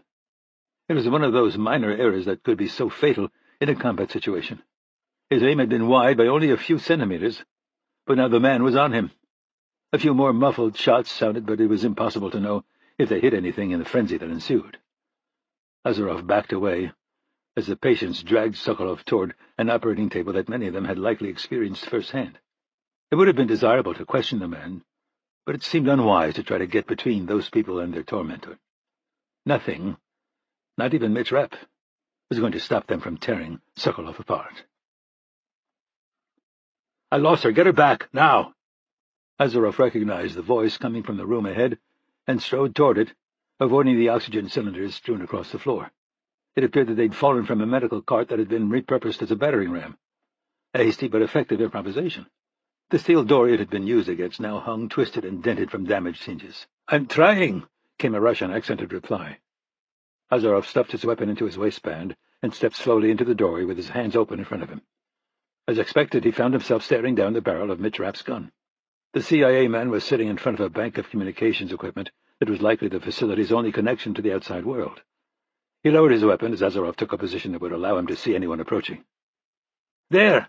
Edward Chetkin said, typing frantically into a keyboard. "You should have her back." "Irene," Rapp said into the microphone in front of him. "Can you hear me?" "Is it done?" came Kennedy's distorted voice. "Yeah." "Is there any chance it could be played as natural causes?" "That'd be a stretch." "Understood. What's your situation?" "Not good. The doc knows the facility, and he says there's no back way out." Rapp indicated to Azarov, who just shrugged and shook his head. "Yeah, we're fucked. The men Krupin has outside won't use any serious explosives because they'll think they might injure him, but they'll get in here sooner or later. You being captured and identified isn't going to go well for relations between the United States and Russia." "It's not going to go well for me either, Irene." There was a brief pause. "I have someone who may be in a position to help you, but it's going to take time. How long can you hold out?" "Depends on—" Everything went dark for a moment before the emergency lighting came on. "Get her back!" Rapp yelled. "How?" Chetkin said. "There's no power. I'm not an engineer. Shut up!" Rapp said, moving to the door. "Grisha, you got anything?" Azarov shook his head. "Then maybe this is going to go our way." "How so?" "They cut the power from outside. They're already seeing this as a hostage crisis, and they'll use the power as a bargaining chip. We can play for time." "I admire your optimism, Mitch, but I have to admit that I don't share it." Chapter 53. Rapp continued sifting through the pile of weapons, picking up an AN-94 assault rifle and checking the magazine. Only a few rounds left. A 9A-91 was in a little better shape with about half a mag remaining. The people watching him from behind makeshift barricades were all wearing the same expectant expressions and blood-splattered hospital gowns. According to Azarov, those stains were about all that was left of Andrei Sokolov. Most had never experienced combat before that day, but all were handling it with the fatalism that Russians were famous for. They were no longer strapped to beds being experimented on, and had managed to serve themselves up a heaping plateful of revenge. Overall, not a bad day for a group of people who figured they'd soon be dead one way or another. At least now they had an opportunity to go down swinging. He finished his inventory and walked to where Azaroff was watching a shower of sparks penetrate the wall. The steel there was flimsier than it was on the door, but still formidable. Whoever was outside had gotten their hands on some kind of cutting tool and was using it to inch his way through. "How much longer?" Rapp said. "I'd guess 4 hours. How much ammunition?" "Enough to make some noise, but that's about it. Have you thought up a list of bullshit demands that'll tie up Krupin's men?" Azaroff was going to identify himself as a Chechen terrorist and offer up a time-consuming list of demands in return for Krupin's release. As plans went, it was shit, but it'd buy some time. How much was impossible to know. "I'm still working on it, but I'll be ready when they get through." Rapp glanced back and motioned to Edward Pietkin. Unlike the patients, he and his medical team looked scared. Until they'd been kidnapped and imprisoned there, all had been planning long, prosperous lives. Outside these walls they had families, friends, and careers that they weren't done with yet. "What do you have that we can use as a weapon, Doc?" "Weapon? What do you mean?" "Be creative. Could we pump anesthesia through that gash in the wall and knock the people on the other side out?" The physician wiped at the sweat building on his forehead. "No, it doesn't work that way." "Then what do you have that's poisonous or that'll blow up?" "We have medications that, given in the right doses, would be deadly. You've already proved that, but blow up, I don't know. Medical equipment is designed not to blow up." "There must be something." "Our job is to save people, not kill them." Rapp dismissed him with a wave of the hand and started passing out the guns they'd collected. "Don't fire unless I give the order. Understand?" Yuri Lebedev translated as he accepted an AS Val assault rifle with a nearly full magazine. "What happened to Krupin?" he asked. "Dead." The former soldier smiled cruelly. "I wish I had been the one to pull the trigger." "Me too," Rapp responded sincerely. Unfortunately, Kennedy was right. He couldn't be captured here. Even if he managed to hold out in the interrogation, it wouldn't take Russian intelligence long to ID him. On the other hand, if they all died in that place, there was a solid chance America could get away with this. The Russians would likely assume he was just some mercenary that Azaroff had hired and be anxious to bury him along with all the other evidence. The collapse of Russia's government in the middle of a war with NATO would create enough chaos on its own without leaked stories about medical experiments and brain tumors. Krupin's death would be blamed on a heart attack or unnamed foreign agents or whatever it took to keep the country from blowing itself apart at the loss of their strongman. The one thing that could change that was finding the CIA's top operative locked in a building with Krupin's corpse. The Russian hardliners would trot Rapp out as proof of everything they'd been telling their people about the West. Krupin would be portrayed as a selfless leader who had given his life to keep his country from being encircled by Western forces. Russia's citizens, wary of the war effort until now, would get fully behind it. Fighting would spread to the other Baltic states and Ukraine. Assuming the nukes were kept in their silos, there would be hundreds of thousands of casualties. If they flew, then that number would climb into the millions. Checkmate. After 2 decades in the business, it looked like he may have finally run out of road. The wall was nearly cut through, but it had taken more than double Azarov's 4-hour estimate. One of the patients was a former construction worker and had come up with a credible theory for the delay. The angle grinder being used was battery-powered and constantly in need of recharging. With only a few minutes left, the wind was starting to push at the loose steel flap, creating a rhythmic clanging. Behind Rapp, the people who didn't have guns had gathered up anything they could find that could be used as a weapon. The medical personnel still looked hesitant, but everyone else seemed ready, maybe even anxious, to face the men who had helped imprison them there. The sparks reached the ground, and a moment later the section of wall fell inward. Everyone tensed, but to their credit no one fired. Rapp made his way to the hole and peered out, scrutinizing the visual chaos of the munitions dump. No evidence at all of the force he assumed had surrounded them, though there was now a personnel transport vehicle parked about 25 yards away. Azaroff moved alongside and scanned the scene with similar intensity, but after a few seconds just shrugged. "Open a dialogue," Rapp said, and Azaroff shouted out a few of their bullshit demands in Russian. Hopefully, a few steaks and a case of beer. No answer. Rapp could understand Krupin's men wanting to play this cool, but after an hour of silence it was starting to feel a little too cool. After about 30 minutes, Azaroff had started making a series of increasingly graphic threats. At 45, Rapp had thrown out one of Krupin's fingers. still wearing a ring with the insignia of the Russian Federation on it. Still no reaction. 2 hours in, he'd had enough. "I'm going out. You want to hang back?" Azarov shook his head. "Waiting for death makes me nervous." They motioned for the others to stay and stepped through the door, Rapp holding an AN-94 and Azarov clutching the custom pistol he'd taken from Nikita Pushkin. They moved slowly, sweeping their weapons smoothly as they searched for signs of Krupin's men.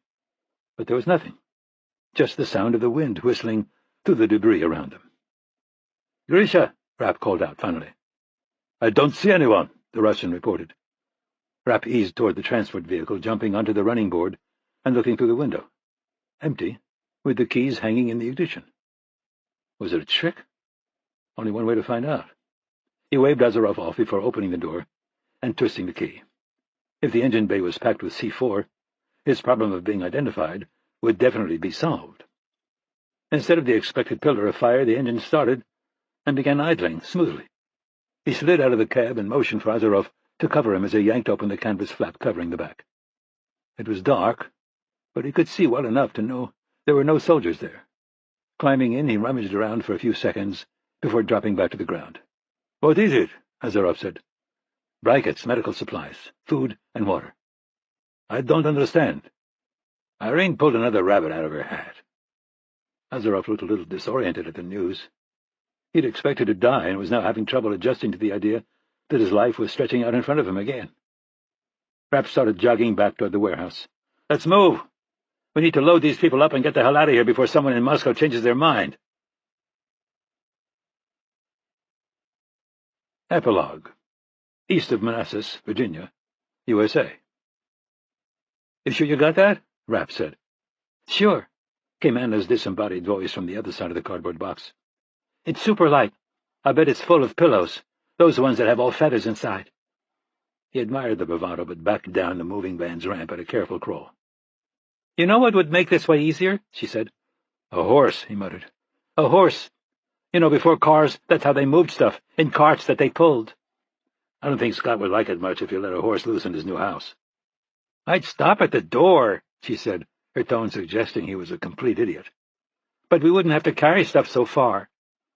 Anna continued to extol the virtues of pack animals as they passed through the flagstone entry and into a living room with a north-facing wall made entirely of ballistic glass. Security seemed a little lax in the design, but Coleman joked that his main strategy had been choosing a lot outside of the blast radius around Rapp's house. Claudia was on a ladder above the fireplace, hanging a painting that had been her outrageously expensive housewarming gift to Coleman. As near as Rapp could tell, it was a bison painted by a 9-year-old with access only to primary colors. Everyone else seemed enthusiastic about it, though. "Where's it say this goes?" Rapp said. Anna struggled a bit with the word scrawled on the side. "Landing." "That means right here," Rapp lied, and helped her put it on a coffee table. He'd carried up the stairs when she inevitably fell asleep on the sofa. Coleman appeared from the kitchen. "You get that truck emptied out?" Despite his time living in a Latvian cave and some pretty ugly exchanges with the Russians, he didn't have a mark on him. The only thing out of the ordinary was the fact that his blond hair was even more closely cropped than normal. Apparently, he'd gotten a little too close to a missile strike, and the flash had singed the right side of his head. "Almost," Anna said, "but Mitch isn't working very hard." "He's not? Then why don't we give him a break? I bet you and I can finish up faster without him dragging us down." She seemed to agree and charged off with the former SEAL right behind. In the ensuing and undoubtedly short-lived calm, Rapp grabbed a beer and fell into a plastic-covered chair. The TV leaned against the wall seemed to be hooked up, so he used the remote to turn it on. It didn't take much searching to find a news channel covering Russia. Krupin's death had been blamed on his cancer, and Andrei Sokolov was being set up as the villain. A trusted friend who had taken advantage of Krupin's illness to follow his own traitorous agenda, yada, yada, yada. Prime Minister Utkin was consolidating his power faster than anyone expected. He had the full support of the Russian military brass, most of whom had opposed Krupin's Baltic adventure from the beginning. And, of course, a little under-the-table assistance from Irene Kennedy hadn't hurt. Another one of her many deals with devils throughout the world. Hard to complain, though. It was Utkin who had called off the dogs at the ammo dump and let Rapp transport Krupin's lab rats across the Finnish border. He had to hand it to Russia's prime minister. The guy was a complete asshole, but he wasn't the second-rater he'd looked like when he was stuck in Krupin's shadow. Russian troops were already pulling out of Latvia, and, despite the devastation left behind, he'd actually managed to make the move seem magnanimous. In fact, he was already calling the sinking of Russian naval vessels an illegal act and demanding restitution. Rapp took a pull from his beer bottle. Fucking Russians. He heard familiar footsteps come up behind him, and then Claudia dropped into his lap. "Did you get your painting straight?" he said in French. "It looks fantastic. We should get something from that artist. We could hang it in your gym." "I assume you're joking." "You'll never know, will you?" She wrapped her arms around him and settled against his chest. "Anna and I are happy to have you home. I wasn't sure this time." "How's Kara?" he said, intentionally changing the subject. The op was over, and he'd survived. No point in revisiting it. She paused long enough to let him know that she was consciously letting him get away with diverting their conversation. "Good. We're going to use Irene's plane to transport her to Maui. I found them a beautiful house overlooking the ocean. Grisha thought she'd be happier there during her recovery." Rapp nodded and turned his attention to a video depicting the annihilation of the Riga airport. Coleman's handiwork was even more impressive on TV than it had been in person. Claudia watched silently with him for a few seconds before speaking again. "Some people are saying that this was a good thing, that NATO is already committing to better financing, better training, and better coordination." He shook his head. "The politicians will get sidetracked. They'll start complaining about the money, and in a few years no one will remember the invasion of Latvia any better than they do the invasion of Georgia," Rapp said. "The Russian situation has never been complicated. They can't be reasoned with, or helped, or turned into an ally. All you can do is contain them." He pushed her off his lap and stood, draining the rest of his beer. "History's a broken record, Claudia. The best we can hope for is that next time it'll be someone else's problem."